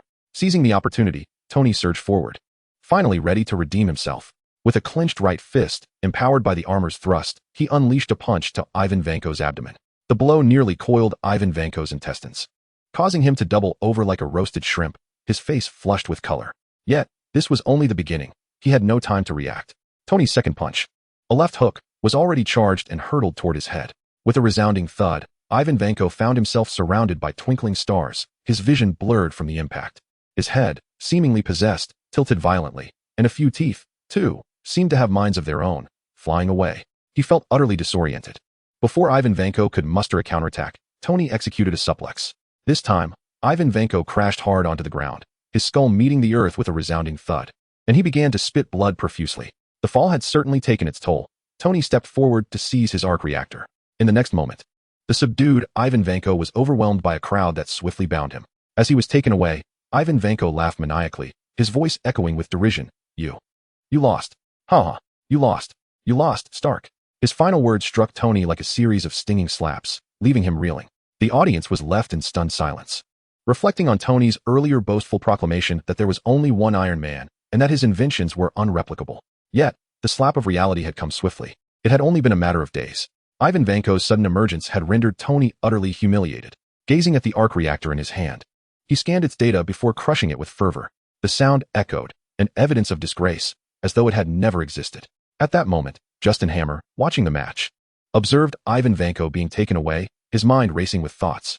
Soon, a peculiar, enigmatic smile crept across his face. This fellow possesses something intriguing. Ha! Oh, Tony. This is a gift from the heavens, a delightful surprise. Your Stark Industries may wish to overshadow me, but such aspirations are mere folly. Justin Hammer, eyeing the departing Ivan Vanko, immediately began to plot his own schemes. Hammer Industries and Stark Industries have long been bitter rivals, yet Tony Stark invariably gains the upper hand. After all, who can contest with Tony, the protagonist, while others merely serve as supporting characters destined to be overshadowed? In the interrogation room, Tony encountered the unfortunate antagonist, Ivan Vanko. We have examined his fingerprints, yet found nothing, not even a name, the detective lamented. He won't even disclose his name. You have 5 minutes for visitation. Very well. In the dim confines of the small, dark room, Tony approached Vanko with a measured pace. Quite advanced technology you possess, though the rotation speed leaves much to be desired. Ivan Vanko remained silent. You could easily double the rotation speed, allowing anti-energy to traverse through the ionized plasma conduits. It would be effective, albeit not highly efficient, yet it remains a commendable imitation. It appears your associates are rather uncouth. Tony was uncertain why he demeaned Ivan Vanko's invention. Perhaps it was merely an attempt to regain some dignity after being bested. Such as Tony, an exceedingly conceited individual. Upon hearing the final remark, Ivan Vanko finally reacted. For the uncouth individuals Tony referenced were none other than his father, and he would not tolerate anyone insulting his lineage. Your family consists of thieves and butchers. You, like every other sinner, wish to rewrite history, forgetting the lives the Stark family has taken, Ivan Vanko retorted, his expression laden with disdain. Are my designs stolen? Tony, taken aback, regarded Ivan with mockery. Iron Man, Tony Stark, is a product of theft? My father, Anton Vanko, Ivan sneered, revealing his father's name. Chapter 79, A Night of Darkness and Wind. Anton Vanko? Tony was certain he had never heard of this name. His intellect was not to be underestimated, and thus he remained skeptical. Naturally, their meeting concluded on an unpleasant note, and Tony gleaned some information from the past. Anton Vanko sought to exploit the arc reactor for profit, disregarding all consequences in his pursuit of wealth. Howard, ever the visionary, understood that such ambitions could not be without peril. This man was formidable. Should mass production commence, it would undoubtedly ignite a new wave of warfare. Consequently, Anton Vanko was expelled from Stark Industries. This led to his eventual descent into despair. Consumed by a desire to obliterate Stark Industries, a wish destined to be fulfilled through his son, Ivan Vanko. Unfortunately, Ivan was far too impatient, seeking revenge before his own wings had fully developed. Was that not foolish, to be so easily vanquished? The plight of this villain was somewhat pitiable, as he succumbed to the typical folly of antagonists, showboating incessantly. Chen Bei, observing the news of Ivan Vanko's capture, could not help but scoff. The villain's intellect seemed rather limited. However, in pursuit of profit, particularly with the allure of that golden fishing rod, he would not hesitate to spare a moment to assist him. Wanda, Mindy, I shall be stepping out for a while. Do not await my return. In the evening, after dinner, Chen Bei informed Wanda that he had matters to attend to. Oh, going out at this late hour? Wanda expressed her confusion. Hee. On a dark and windy night, the perfect time for mayhem, the skilled assassin, known as the Super Killer, chuckled. Recently, she had risen to prominence in Hell's Kitchen, her ruthlessness rivaling that of seasoned veterans, leaving a trail of chaos in her wake. With her newfound telekinetic powers, she had become an unstoppable force, effortlessly dominating the local gangs and petty criminals. Indeed, my dear Mindy is quite clever. I shall rescue some souls while dispatching a few criminals along the way. Chen Bei remarked, affectionately ruffling Super Killer's hair. Hee right? Look how clever I am, she replied, proudly puffing out her chest. Oh yes, you're quite the genius. By the way, gather some explosives for me. I have use for them. Chen Bei generously lavished praise, as it cost him nothing. Explosives? Bombs. Super Killer was taken aback, realizing they were planning something significant. Yes, indeed, gather plenty, Chen Bei affirmed, indicating his intention to orchestrate a grand scheme. All right then, let's go. After all, explosives aren't particularly valuable. It's not as if we're dealing with advanced weaponry, she shrugged nonchalantly. Wanda listened in disbelief, bemused by the audacity of the duo, who seemed utterly unconcerned about the lives of criminals. Deciding to disengage, they ventured into Hell's Kitchen, where Chen Bei and Super Killer swiftly arrived at a gang-esque territory, exuding an air of authority akin to that of a corporate entity. On the surface, these gangs presented a facade of legitimacy, engaging in seemingly respectable business practices. Inside a warehouse, an array of firearms, automatic rifles, grenades, and miniature explosives were on display. The most formidable weapon was a shoulder-launched rocket. As they lacked access to heavy artillery, these firearms would suffice for their purposes, as they were merely a gang, not a military force. Chen Bei surveyed the impressive arsenal with a satisfied smile. Quite a collection of fine items, he remarked, nodding in appreciation. Take whatever you fancy, Mindy beamed, pleased to assist Chen Bei. Very well, I shall choose a few, he replied, proceeding to select various munitions from the shelves. He swiftly placed bundles of explosives, timed bombs, and grenades into the system space. All right, this should be sufficient for my needs, Chen Bei stated contentedly. Good, as long as you have enough, Mindy nodded. In a prison in Monaco, tranquility reigned as usual. The inmates housed here were serious offenders, serving decades or even centuries, with few facing the death penalty. The atmosphere remained calm, as the guards were vigilant, ensuring that troublemakers behaved. While it was just past 7 in New York, it was already deep into the night in Monaco. Unbeknownst to anyone, Chen Bei had stealthily arrived in Monaco, where the nightlife was just beginning. He casually eliminated a burly gang member involved in a robbery and disposed of him into the system space. In the prison, all were sound asleep, save for a few ringleaders who could not resist the temptation to engage in a clandestine game of poker with some effeminate subordinates. Silly girl, activate stealth mode, Chen Bei commanded, producing a crystal doll. Yes, brother Chen Bei, the girl replied with a sweet smile, immediately transforming into a stream of data that seamlessly integrated into Chen Bei's being. Simultaneously, he swiftly entered stealth mode. Haha, the auxiliary function of silly girl is truly remarkable. Chen Bei chuckled mischievously, glancing into a mirror and confirming that he was indeed invisible. Upon teleporting into the Monaco prison, he wandered freely as though in a realm devoid of human presence. In his invisible state, he boldly searched for Ivan Vank, the fool, curious to discover his location. After a leisurely 10 minutes, he spotted him in a solitary cell at the farthest corner. This individual was indeed a notorious criminal, having been swiftly judged within mere hours. He had bypassed all other proceedings and was incarcerated directly. He had mercilessly eliminated several race car drivers in front of a global audience, sending a dire message to the world. Monaco was unsafe. This incident severely tarnished their reputation, leaving one to wonder who would dare visit Monaco in the future. The authorities, unhesitant, locked him away, planning to return him to his homeland in a few days. Hey, Ivan Vank, Chen Bei softly called from the last cell. To his surprise, it was a single room, a rather luxurious arrangement. Perhaps they feared this man would continue his murderous spree, hence his solitary confinement. Who are you? Where are you? I cannot see you. Are you human or a ghost? Ivan Vank exclaimed, startled by the disembodied voice in the dead of night. The prison was rife with death. Could it be? He nearly soiled himself. The supernatural event was utterly terrifying. Of course, I am human. I am here to escort you out. But you must pledge your loyalty to me. That is the condition, Chen Bei remarked coldly from the shadows, a smirk forming on his lips. Are you offering me a position as your subordinate? That is not out of the question. But do you have the funds to support me in toppling Stark Industries? Ivan Vank inquired gravely. Goodness, you are demanding indeed, Chen Bei thought, amused by the audacity. Yet, this condition was not entirely unacceptable, after all. All his research ultimately served his own interests. Fine, I agree. I have plenty of money. Chapter 80, Fireworks Display. After a moment's contemplation, Chen Bei acquiesced. As long as there was profit to be made, why overthink it? All right, come with me. Come. Where to? Ivan Vank questioned, bewildered. He was puzzled about the destination. He assumed the voice was relayed through some remote device, given the advanced technology prevalent in the Marvel Universe. He believed Chen Bei was merely informing him to prepare for the transaction, never considering the possibility of escape, at least. He thought someone would come to retrieve him or orchestrate a prison break. Without elaborating on the doubts surrounding Ivan Vanko, Chen Bei deemed it a waste of time to explain to such a minor character. Just follow me. There's no need for further discussion, he said with a cold snort, grasping Ivan Vanko's shoulder and using his psychic force to smash a large hole in the wall. In an instant, he teleported them to a suburban area, far removed from the Monaco prison, where the threat of pursuit was non-existent. You're a mutant? Ivan Vanko could hardly process the situation. Chen Bei's actions had transpired with astonishing speed, smashing through the wall and teleporting them here in less than 3 seconds. The rapidity of it all left Ivan Vanko in a daze, struggling to comprehend. What difference does it make whether I am or not? What matters is that I saved you, and from now on, you will serve under me, Chen Bei stated matter-of-factly. Casting a glance at Ivan Vanko, he instructed, "Stay here and don't move. I shall return shortly." "Understood, boss." Ivan Vanko was quick to grasp the situation, feeling fortunate to have aligned himself with such a powerful and wealthy patron. Chen Bei returned to the prison, where the commotion he had caused had already triggered the alarm system, waking both guards and inmates alike.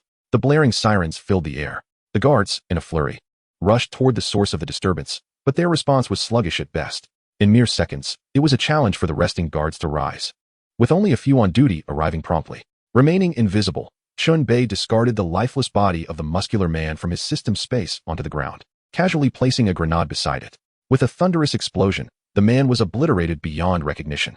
In his concealed state, Chen Bei detonated the timer bomb he had previously set in the cell. In an instant, flames erupted skyward as dozens of cells simultaneously exploded. The tremendous force of the blasts reduced the prison quarters to ruins, sending hundreds of criminals face to face with their doom. These wretches, who should not have been allowed to live due to the absence of a death penalty, were granted a swift passage by Chen Bei. The cacophony of explosions halted the guards who had yet to arrive, leaving them momentarily bewildered. What on earth is happening? They wondered, witnessing the inferno illuminating the night, with remnants of the structure collapsing amid sporadic explosions. The overwhelming impact led them to question if they were under attack by terrorists. They were merely employees, after all, and would not risk their lives for such meager compensation. Everyone understood that life was precious and singular. As they stood midway, they were treated to an unexpected fireworks display amidst the raging flames. The entire prison had been obliterated. After an hour of waiting, emergency services finally arrived. With collective efforts, the fire was extinguished. They began to tally the number of deceased inmates, preparing to report this colossal disaster. Following thorough investigations, it was revealed that every inhabitant of the maximum security prison had met their end, leaving no one unscathed. Fortunately, their remains could still be pieced together to form a semblance of whole bodies, although the identities of those involved had become a blur. The aftermath was littered with dismembered limbs, a grim tableau that they could only report with a heavy heart. This unfortunate outcome left the authorities in a quandary. Such a series of events only exacerbated the plight of their small nation. Who would dare venture into such perilous territory?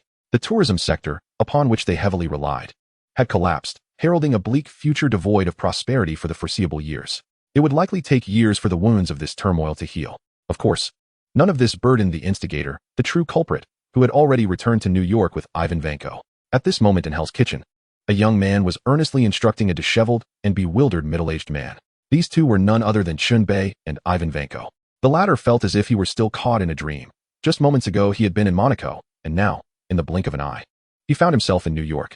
"Heavens, am I dreaming, boss?" he queried, his gaze fixed on Chen Bei, disbelief etched across his features. "Get a grip. Is this all you amount to? Can't you at least appear worldly? If you go out like this, you'll bring me shame. Stay composed. Do you understand?" Chen Bei chided playfully, likening Ivan's awe to that of a country bumpkin entering a grand estate. Yes, I understand." Ivan Vanko responded hastily, yet the shock within him lingered, refusing to subside. Was this truly the world of mutants? The sheer power of individuals was captivating. Perhaps the path of mechanical technology was a misguided one? No matter how advanced the machinery, what significant progress could one achieve in mere decades? Since Einstein, how long had it been since there was a breakthrough in theoretical physics? Without theory, where lies the foundation for practice? Ivan Vanko pondered deeply, questioning whether Earth itself was trapped in stagnation. The evening's events had fundamentally reshaped the worldview and values of this once villainous scientist. Could it be that biotechnology held the key to the future? Was the pinnacle of science ultimately theology? After all, why did so many eminent scientists turn to the concept of a creator in their twilight years? Yet the creator they revered was not a mere figure or entity, but perhaps an abstract concept, far removed from the mythical beings of common lore. Shaking his head, Ivan cast aside these impractical thoughts. At that moment, a sprightly young man with tousled blonde hair hurried over, beaming with enthusiasm. With exaggerated deference, he addressed Chen Bei. "Boss, I'm Johnson Klong. Mindy sent me to assist you. Johnson, this is Ivan Vanko. Help him establish an identity, ensure his safety, and guide him to acclimate over the next few days."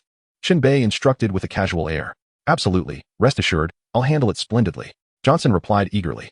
The younger brother nodded repeatedly, his mind brimming with the knowledge that he had executed his tasks splendidly. Surely, the leader would reward him handsomely with wads of cash. All right, I'm off, he declared. Ivan, make sure to enjoy yourself. Don't isolate yourself too much, or you'll lose your wits, Chen Bei reminded him with a wave of his hand before departing. The first phase of the plan was accomplished. Chapter 81, The Arrival of Mjolnir. Time flew by, and a week passed in tranquility. Ivan Vanko, a man starved for affection and lacking calcium, found himself utterly captivated by the world of glamorous blonde women, completely oblivious to everything else. Until one fateful day arrived. At Stark Industries, Coulson came to bid farewell to Tony, accompanied by Sharon Carter. Oh, so you two are an agent of S.H.I.E.L.D.? Tony remarked, visibly displeased, feeling once again ensnared. He had harbored a certain interest in the alluring woman, only to discover she was yet another S.H.I.E.L.D. operative. Doubts began to creep into his mind regarding whether his company had been entirely infiltrated by the agency. Haha, Tony, we are here to say goodbye. From now on, Agent Sharon Carter will be your new point of contact, Coulson stated with a gentlemanly smile. Hello, Mr. Tony Stark, I look forward to our collaboration. Sharon Carter stepped forward to greet him once more. Well, collaborating with a beautiful woman is certainly preferable to dealing with an old codger, Tony shrugged. Gently shaking hands with Sharon Carter, while seizing the opportunity to jab at Coulson, thus avenging himself for feeling duped. All right, you're quite the sharp-tongued one, Coulson chuckled, patting Tony on the shoulder. By the way, how did you end up with Sharon Carter? Tony inquired curiously. Me? I'm heading to New Mexico. Coulson replied with a smile. New Mexico? Well, okay, Tony said, not pressing further. After Coulson's departure, he headed straight for New Mexico. For a hammer had fallen from the sky. Now, two storylines were unfolding simultaneously, that of Iron Man 2 and Thor 1. In this real world, there was no such thing as isolated cinematic perspectives. Meanwhile, at S.H.I.E.L.D., Nick Fury, upon observing the hammer, discreetly dispatched agents to investigate it immediately. Such a mysterious event necessitated their involvement, and this hammer, imbued with extraordinary enigma, could be classified among the 084 artifacts. What kind of divine weapon could this hammer be? Nick Fury pondered, furrowing his brow as he stroked his chin, muttering to himself.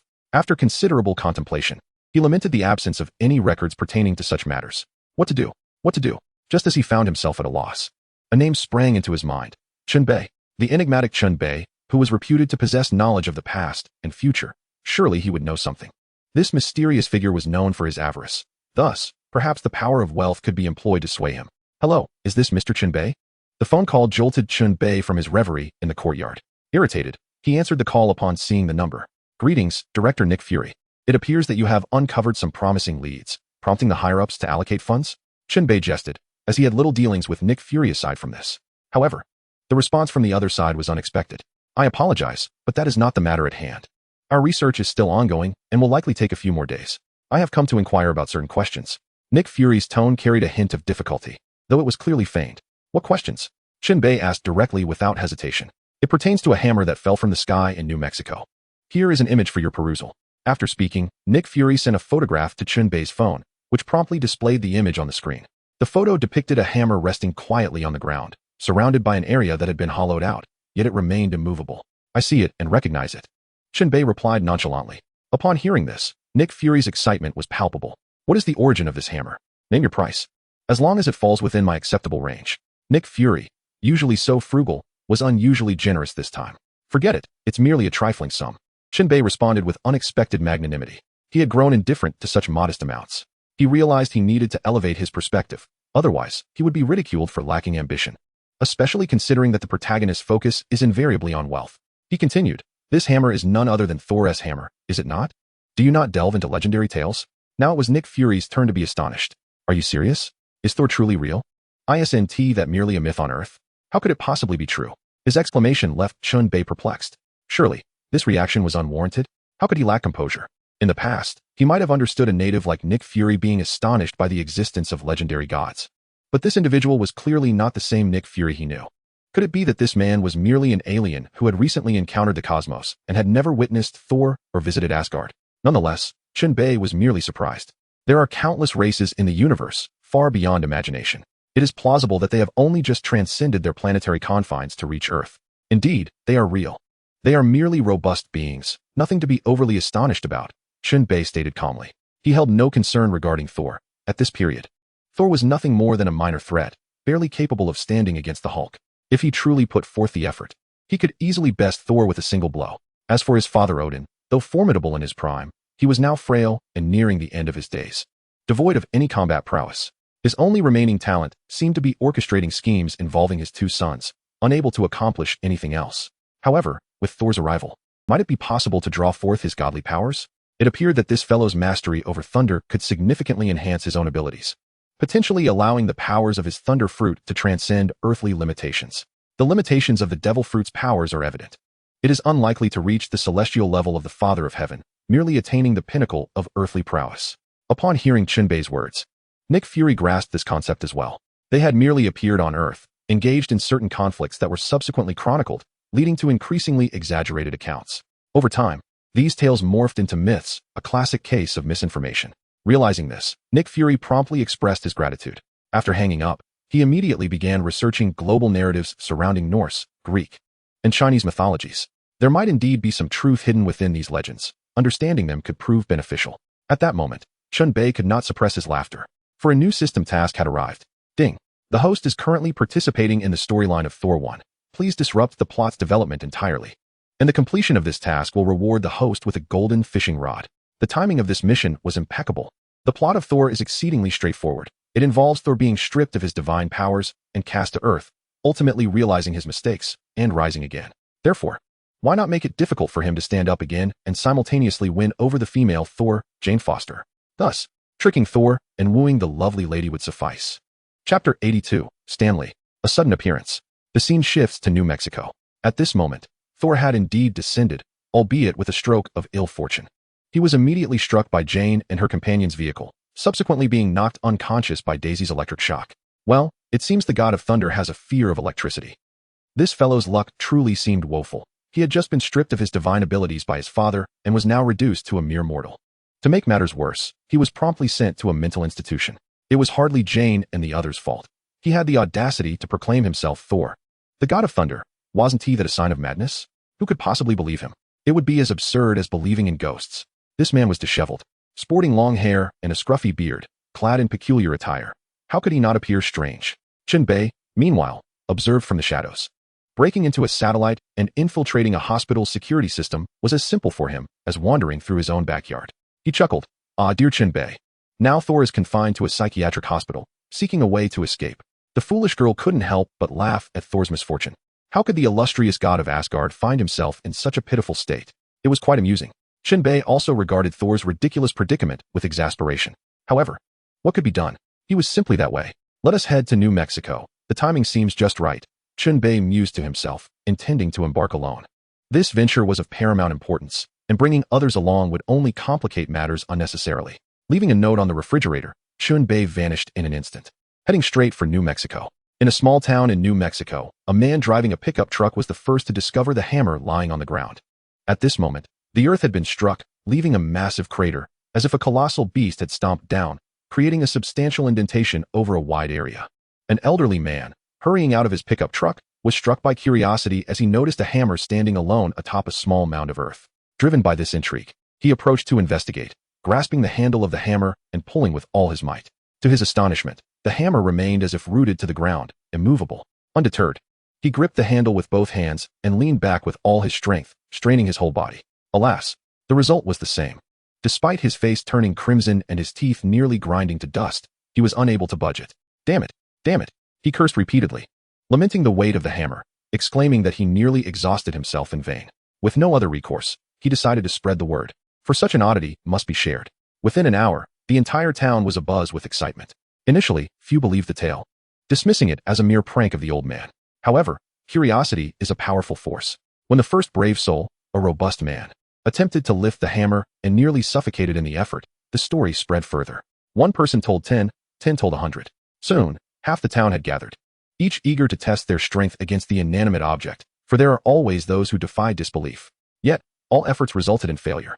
Then came Chen Bei, a newcomer, who, undeterred, seized the opportunity to engage with the hammer. 7 or 8 individuals attempted a tug of war, using chains to bind the hammer, but their efforts were futile. Others tried employing a 4-wheel drive vehicle to gain leverage, only to nearly ruin their tires, achieving naught. Amused by the spectacle, Chen Bei chuckled at the folly of the crowd. The hammer, known as Thor's hammer, was clearly beyond the capabilities of mere mortals. The notion that one could lift it through any notion of justice or benevolence was absurd. Few had managed to raise this instrument. It was merely a ruse set by Odin, with everyone else playing a supporting role. In cinematic portrayals, Thor effortlessly hangs the hammer on a coat hook, while Vision, possessing the Mind Stone, can lift it with ease, suggesting that inanimate objects are not bound by the same limitations. So why were the cars, motorcycles, and tricycles present unable to do the same? Odin's schemes were manifold, a testament to his cunning as an ancient fox who had played all into his hands. Ultimately, it was all a pathway paved for Thor, with everyone being tested as potential candidates for him. Chen Bei decided to observe the unfolding drama, content to watch the spectacle from a distance. Just then, he noticed an elderly man also present. In that moment, their eyes met, and recognition sparked between them. If it were merely this, he would not be the least bit surprised, for the venerable Stan Lee had made countless cameo appearances. Initially, he was to play a driver in this film. The playful old gentleman had portrayed many mysterious figures, and he was indifferent to it all, until the old man had just cast a profound glance at him. That gaze contained an overwhelming depth of meaning. Chen Bei's hair stood on end, as if he were a cat whose tail had been stepped on. The color drained from his face, leaving it pallid, and cold sweat began to bead on his forehead. Despite his bravado, projecting an image of superiority as if he were the ruler of all, it was merely a facade he maintained. The pantheon of deities within the Marvel Universe was vast, far beyond counting. Each character from the independent comics had the power to easily obliterate the multiverse. However, this was the cinematic universe, and these gods would not appear here, with only a limited number of characters present. Stan Lee? Chen Bei gasped in shock, his eyes widening in terror as he gazed at the smiling Stan Lee. Ah, do not be alarmed. I am quite pleased for you to call me Stan Lee. After all, a name is merely a moniker, and I harbor no objections. The old man exuded warmth, his face adorned with a playful smile, showing no signs of perceiving Chen Bei as an outsider. You? Chen Bei was at a loss for words. Young man, there is no need for anxiety. Your appearance may indeed be a matter of fate, and I am not at all surprised. I knew you would come. Thus, I have come at this moment to meet you. I am aware of your interest in that hammer. How could you possibly miss such a significant event? So what do you say? Care to give it a try? The old Stan Lee expressed his intent simply to meet Chen Bei, without ulterior motives, playfully encouraging him to take a chance. No, thank you. I am quite aware of my own capabilities, Chen Bei replied, waving his hands dismissively, a hint of self-deprecation in his tone. Haha, a fine young man indeed. Aware of his limits and discerning of the times. You possess self-awareness. The venerable Stan Lee regarded Chen Bei with admiration, recognizing him as the second commendable young man he had encountered. Although he was leagues behind that fellow named Chen Shi, the future still held promise. Chapter 83's Admonition. Regarding such praise directed at himself, Chen Bei remained non-committal, devoid of any excitement. This was mere politeness. No one could elicit commendation from the creator of this vast universe lightly. Chen Bei retained a modicum of self-awareness, understanding his own limitations. Yet, he was curious as to why the old man sought him out. Do you require something from me? He could not help but inquire. I have come today to inform you that your progress is somewhat slow. Others are advancing at a far greater pace, Stan Lee stated matter-of-factly, leaving Chen Bei puzzled as to the meaning behind his words. Progress slow? He could not fathom the basis of such a statement. Observing Chen Bei's bewildered expression, Stan Lee continued, you may not yet be aware, but there exist multitudes of travelers like yourself, dispersed across various universes. Each universe unfolds its narrative at a different pace. However, the velocity of these travelers is remarkably swift. You individuals are the favored children of your respective universes, representing the grand cosmos that lie behind you. It is imperative that you do not disappoint. In 10 years, all travelers will converge in the ultimate universe of 1610, where you shall vie for the title of the 4 strongest representatives of our Marvel universe, destined to battle against others. For ascension between universes can only be achieved through conquest. Naturally, the fate of the vanquished is singular and dire. You ought to be aware of this. As Stan Lee concluded his remarks with a measured tone, Chen Bei stood in stunned silence, overwhelmed by the magnitude of the revelation. The news had arrived with such abruptness that he found it difficult to comprehend, his mind struggling to digest the enormity of the situation. Well then, young man, take your time to ponder this. I have great faith in you, he added with a teasing smile before vanishing from sight. As he departed, the fabric of space-time returned to its normalcy, and everyone resumed their actions, oblivious to the extraordinary events that had transpired. The entire universe had been momentarily frozen, as if a pause button had been pressed. After a prolonged moment, Chen Bei reopened his eyes, feeling as though he had awoken from a surreal dream. It dawned on him that he had long been discovered, despite his previous belief that he was undetected. How foolish he felt. Fortunately, he had encountered someone who harbored no animosity towards him. Otherwise, he would have faced dire consequences. It was only logical, as the creator of the universe. How could the intrusion of any soul not native to this vast and intricate multiverse go unnoticed?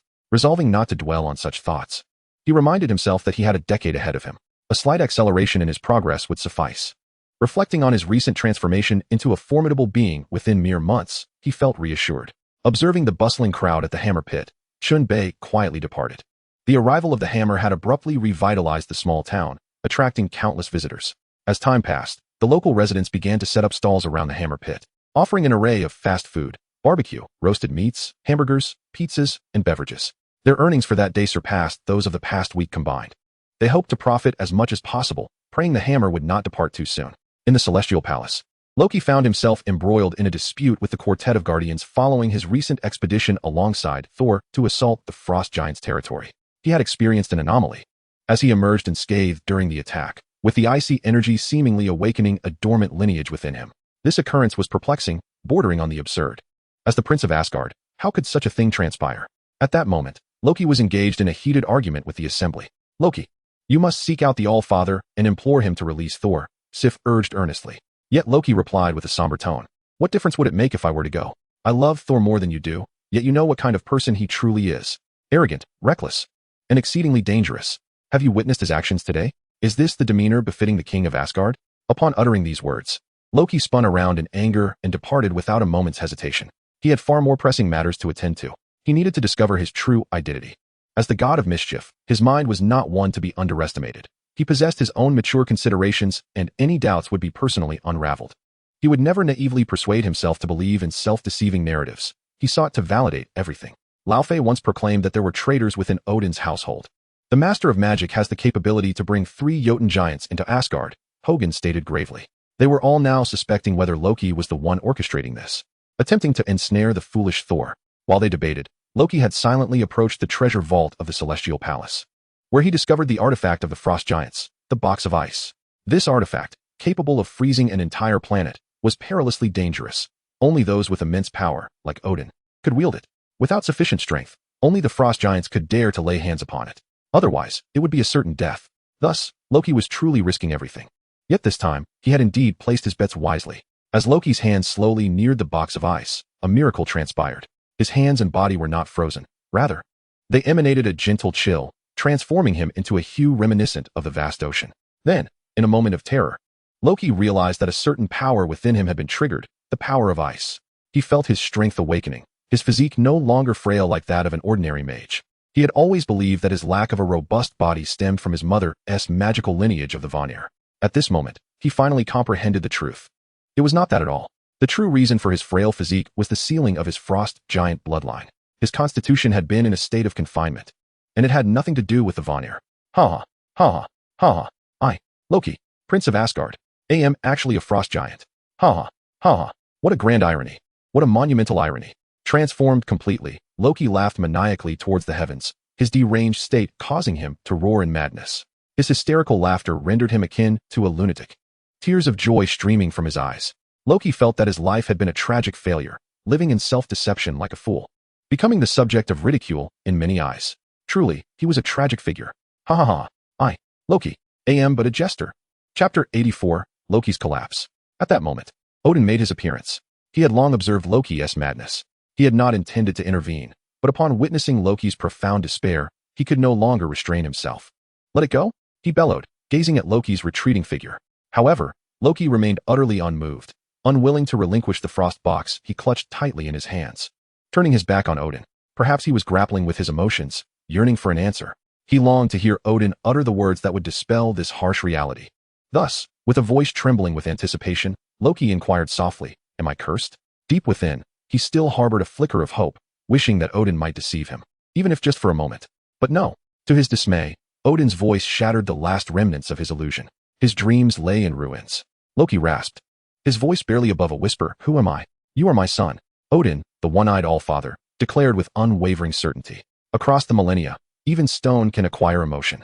At that moment, Loki's body trembled violently, as if struck by a forceful blow. He slowly released his grip on the frost box and turned to face Odin.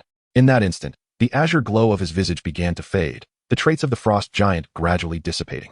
No longer tethered to the frost box, his characteristics would vanish, yet this mattered little. He finally understood who he truly was.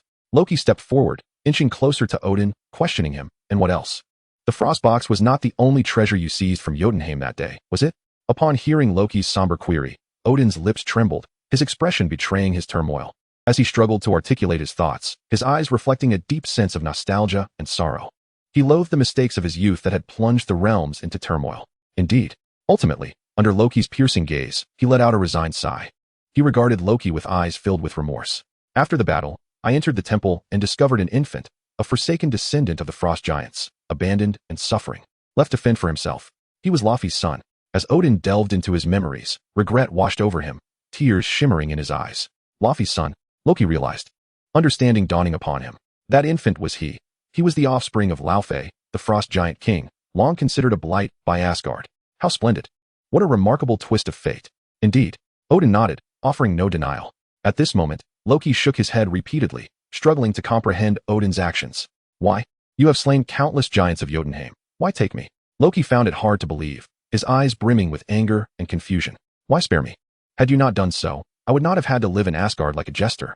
You were but an innocent child, Odin replied. No, you had ulterior motives in taking me. What were they? His gaze flickered, sharp and discerning. How could he be so naive? He was no fool like Thor, the impulsive warrior. Odin opened his mouth, at a loss for words. He ached for this son, nearly driven to madness by torment. He feared the revelation of the truth. He simply could not bear it. Tell me. Loki's face twisted in agony, his eyes wide with desperation as he shouted. Faced with this son demanding answers, Odin felt powerless. He had no choice but to unveil the truth. I hope that one day, our two races can unite, forming an alliance that brings everlasting peace through you. Loki, tears glistening in his eyes, bellowed. What? Odin gently shook his head. Yet, that was no longer of any consequence. On the brink of collapse, Loki allowed the tears to cascade down his cheeks. So, I am merely another stolen trophy, trapped here, awaiting a day to be of use. Odin sighed deeply. Why must you misconstrue my intentions? Loki was beyond listening, hastily unleashing the turmoil within. You could have told me my identity from the very beginning. Why did you not say so? To such inquiries, Odin responded, you are my son. I only wish to shield you from the pain of the truth. As he spoke, Odin trembled slightly, the light in his eyes beginning to fade, but the enraged Loki remained oblivious. Am I merely the monster parents used to frighten their children before bedtime? No. Odin weakly retorted, his body beginning to sway. He was utterly drained, both physically and mentally. Loki continued to vent his dissatisfaction. Now it all makes sense. Why? For so many years, have you favored Thor? No matter how you profess your love for me, you would never allow a frost giant to ascend the throne of Asgard. Tears streaming down his face, Loki roared, unleashing years of pent-up grievances, having endured for a millennium. The weight of his long-suffered indignation, once released, became a tsunami of emotion. In that moment, he finally found relief. For years, Loki had tormented Thor, partly as a means of venting his frustration, but more so to capture the attention of his parents. He merely sought a modicum of their affection and care. Yet, anger consumed him, and Odin could no longer withstand the burden, collapsing under the weight of his age and exhaustion. The rift between father and son had reached a tragic climax. His eldest son, Thor, had been stripped of his powers, while his second son harbored deep resentment. He truly felt like a failed father, overwhelmed by fatigue. Both mental and physical, Odin could bear no more. As Loki finally released his long-held animosity, he realized his father had fallen. Panic set in. He had only wished to express his anger. He never intended to harm Odin. Struggling to maintain composure, Loki could no longer contain himself. Regret flooded over him, and he rushed towards the door, shouting, Guards! Guards! Hurry! Come help me! Soldiers rushed in from outside, quickly assisting Odin away. They understood that Odin could only awaken from a deep slumber. The heavens of the celestial palace had changed. Chapter 85, Chen Bei Strategy. Earth. Chen Bei had already arrived in New Mexico, where S.H.I.E.L.D. was, as depicted in the films, led by the novice village chief, Coulson, and the sharpshooter, Hawkeye Barton, to the site of Thor's hammer. After some amicable negotiations, they expelled everyone present. Those who complied hastily drove away, while those who resisted received a good beating before fleeing. In short, the formidable organization of S.H.I.E.L.D. cleared the area with force. At that moment, Chen Bei, using the tracking device from the silly girl, successfully located Jane and her companions. Silly girl, should I drive to scare them? Or should I drive to scare them? From a nearby corner, Chen Bei observed Jane and her friends packing their belongings. He intended to orchestrate a chance encounter. After arriving, he purchased a used car from a dealership. The automotive culture in America is renowned worldwide. Typically, when children reach adulthood, they receive a car as a rite of passage. After all, used cars here are quite affordable, with subpar vehicles priced at a few $1,000s, while slightly better ones range from $20,000 to $30,000. And the more luxurious models, such as new sports cars, can be around $100,000 to $200,000. They earn in US dollars, with monthly salaries often in the thousands. Chen Bei spent $20,000 on a used SUV, and its performance was exceptional. Virum, Virum. As he watched Jane and her friends about to leave, he suddenly revved the engine and barreled out from the corner. Under his precise control, he halted the vehicle just centimeters away from them. This unexpected scene startled Daisy and Jane immensely. How could there be an accident so early in the morning? As they faced the impending collision with such a massive metal box, the two women screamed in unison, their voices reaching astonishing decibel levels, akin to dolphin sounds. Were they about to die? But they hadn't even experienced love properly yet. Their lives had been far too unfair. Goodbye. In that moment, their minds could conjure only that thought, leaving no room for anything else. The colossal vehicle loomed closer. Screech. Virum. Just as they braced for the worst, the car miraculously came to a halt. Thick white smoke billowed, and a sharp, burnt smell assaulted their senses. The seemingly fatal situation had turned around dramatically. Thud. Jane and Daisy collapsed, their legs giving way in terror. Lying on the ground, the two women gasped for air, trying to calm the fear and despair that had gripped them moments before. Phew. It's wonderful to be alive. Phew. Indeed. It is wonderful to be alive. Who was this madman behind the wheel? I demand retribution. Jane and Daisy joyously celebrated their survival, while Daisy clenched her teeth, vowing to flay this lunatic alive. At this moment, it was Chen Bei's turn to make an appearance. He quickly opened the door and rushed toward them, his face etched with tension and concern, even allowing beads of sweat to form on his forehead to convey his sincerity. He wanted to portray himself as a genuinely good person. The city was full of cunning. As expected, his display instantly made Daisy retract her earlier threats. Such a handsome gentleman, and so concerned for himself. Wouldn't it be a pity to strip him of his skin? One must savor every moment, indeed. Chen Bei hastily inquired. Ladies, shall I escort you to the hospital for a checkup? Your complexions appear rather unwell. No. There's no need. We're fine. We weren't hit, merely startled. We shall recover shortly, Jian replied, shaking her head, still in a state of shock. Indeed, we are fine. We weren't struck, Daisy chimed in, generously adding her reassurance. Since I have frightened you, it would be remiss of me to simply walk away. If you have any requests, please voice them. Otherwise, my conscience may truly be troubled. Chen Bei said earnestly, shifting his gaze to the two women. Do make your requests swiftly. How else can I accompany you? How else can I pursue romance? Chen Bei silently pleaded, willing to accept any demands. Sir, I assure you, I am perfectly fine. There is truly no need, Jian insisted calmly, shaking her head once more. However, Daisy had different intentions. In an era where beauty reigned supreme, she, as a quintessential modern woman, had her own ulterior motives. With a mischievous glint in her eye, she turned to Chen Bei and said, Very well, seeing your sincerity, I shall assist you. Treat us to a lavish meal. Absolutely. Lunch is on me. Chen Bei replied without hesitation. Daisy, Jian exclaimed, noticing her friend's infatuation once again, giving her a playful nudge. Relax, relax. The handsome gentleman is genuinely sincere, right? Daisy retorted playfully, glancing up at Chen Bei, who naturally nodded in agreement. Very well, do as you wish, Jian conceded with a sigh, resigning herself to Daisy's whims. They exchanged introductions, thus becoming acquainted, and prepared to embark together. At that moment, Shavik appeared, dragging his suitcase. They were ready to depart to observe the astronomical phenomena in the area. Who is this? Shavik inquired upon noticing the addition of a young man to their group. Doctor. Shavik, this is Chen Bei, a new acquaintance, Daisy promptly introduced. Hello, Eric Shavik, a pleasure to meet you, Daisy said warmly. Hello, Mr. Shavik, Chen Bei greeted, extending his hand for a handshake, marking their first encounter. All right, let us set off promptly, Jian urged, signaling for them to enter the vehicle. Just as they began to reverse, misfortune struck once again. Poor Thor was struck by the vehicle once more, and this time it was none other than Jian and her companions. Chen Bei nearly burst into laughter at the absurdity of the scene. Having witnessed a similar moment in a movie, it was simply too amusing. Thor was indeed having a terrible day, being hit by the same group of people. FK, Daisy exclaimed, her frustration boiling over. We were nearly hit moments ago, and now we hit someone? Is today cursed? Should we have stayed indoors? With that, she flung open the car door, and the group hurriedly exited, grateful that the RV had just begun to move. Otherwise, who knows what might have transpired. Upon reaching the rear of the vehicle, they were astonished to discover that the unfortunate soul they had collided with was none other than that peculiar individual. This revelation elicited both amusement and frustration. Truly, this fellow was a persistent specter. Hey, are you all right? One of them inquired. Oh, I'm fine. Thor replied without lifting his head. His robust physique ensured his well-being. However, when he finally stood and recognized the very individuals from before, his excitement was palpable. Oh, it's you. A mischievous grin immediately spread across his face. The others collectively covered their faces. This man was endearingly naïve. Only he could greet someone who had just collided with him so enthusiastically. Chapter 86. The unworldly Thor, the foolishly earnest Thor, in a twist of fate. found himself once again in the company of Daisy and her friends. Poor fellow. Had he not encountered Daisy and her companions, he might have been left to wander the streets, struggling for sustenance, and perhaps even facing imprisonment. Could it be that this Na'vi soul would resort to begging?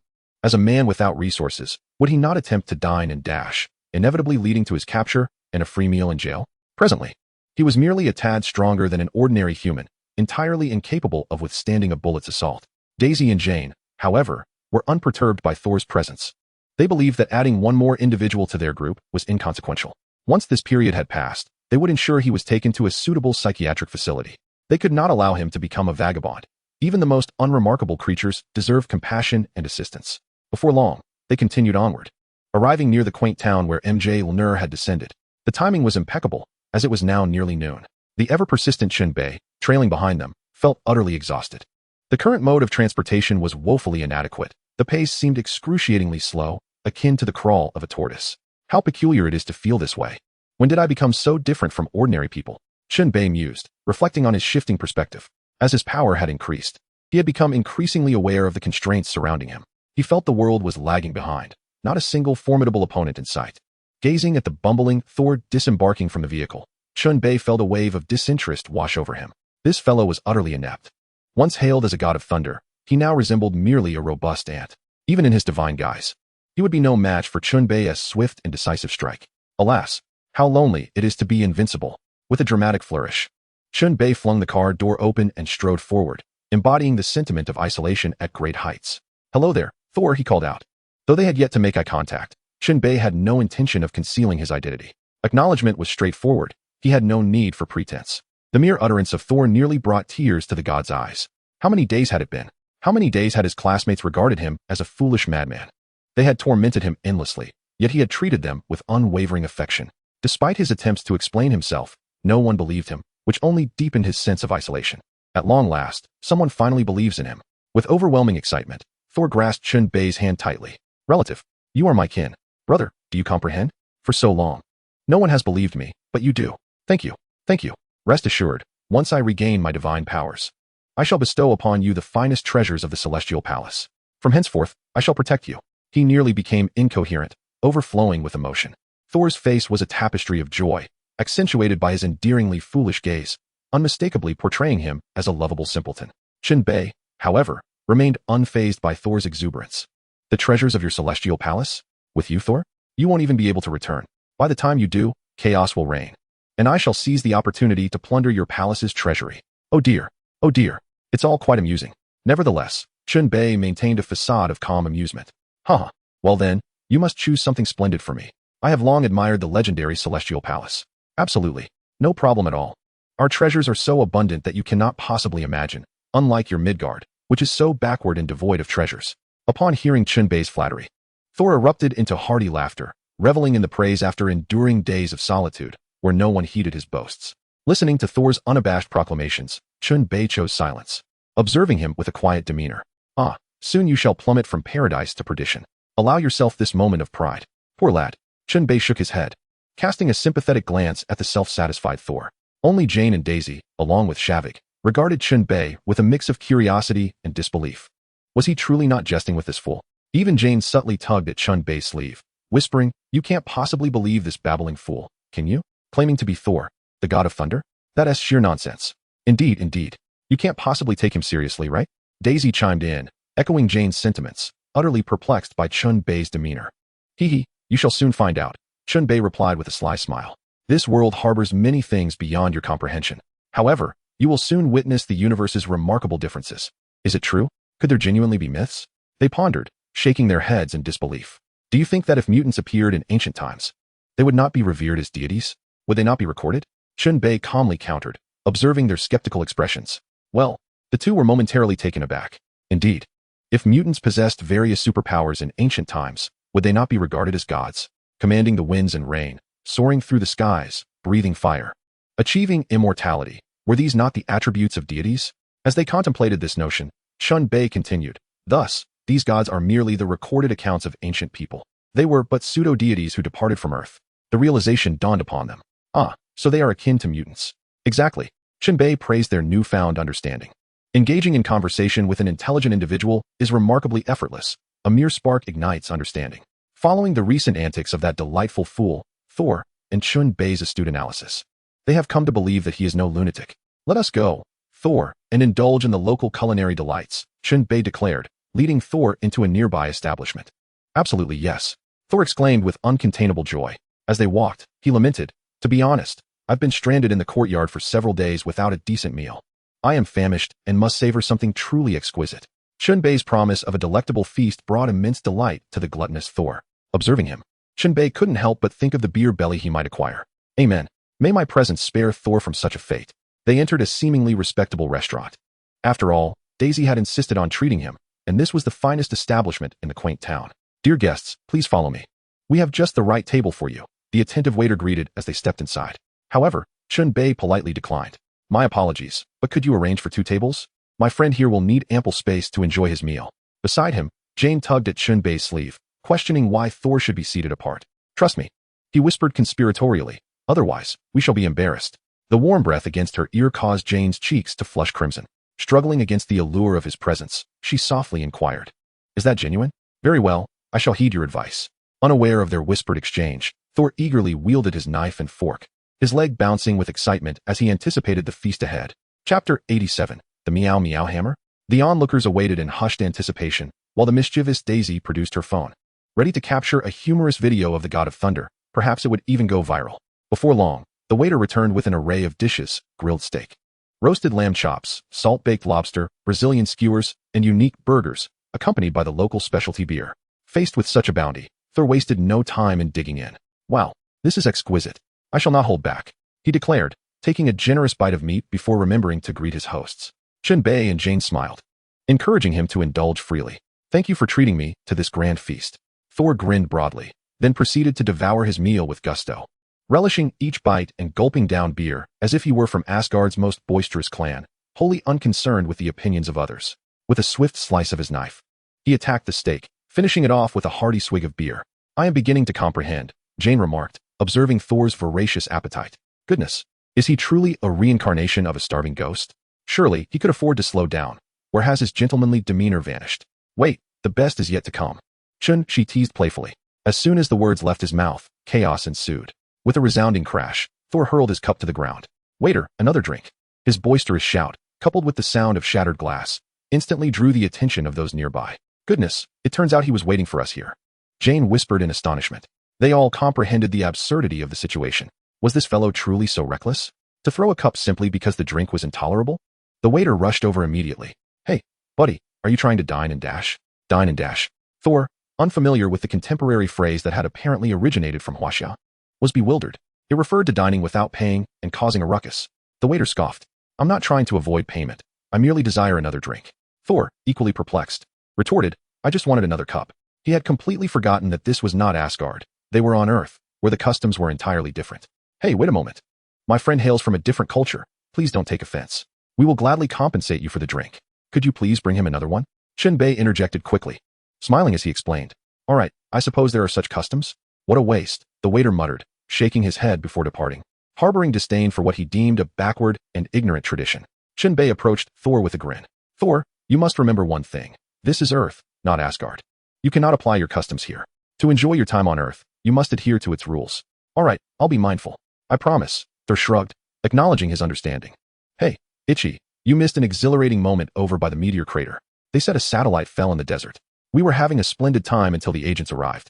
During their meal, they overheard a loud discussion. Excuse me, are you saying a satellite has fallen? Jane inquired curiously, her academic background in astronomy piquing her interest in such matters. I don't know if it's a satellite, but it's incredibly heavy. No one can lift it. Upon hearing a beautiful woman inquire, the man excitedly elaborated on the situation, eager to share the details with her. Unbeknownst to him, Thor was captivated by the description, as it perfectly depicted his hammer. How do I get there? An exhilarated Thor approached the man and clapped him on the shoulder. It's 50 miles west from here. Thank you. Thor expressed his gratitude and turned to leave. I advise against wasting your time. The area is already surrounded by the military, the man shouted after him, offering a kind-hearted warning. However, Thor was undeterred. That was his hammer, and finding it would restore his identity as the god of thunder, allowing him to return to Asgard. The opportunity was right before him, and he would not let it slip away. Observing the scene, Chen Bei quickly tossed out several bills, rallying Jane and the others to pursue Thor.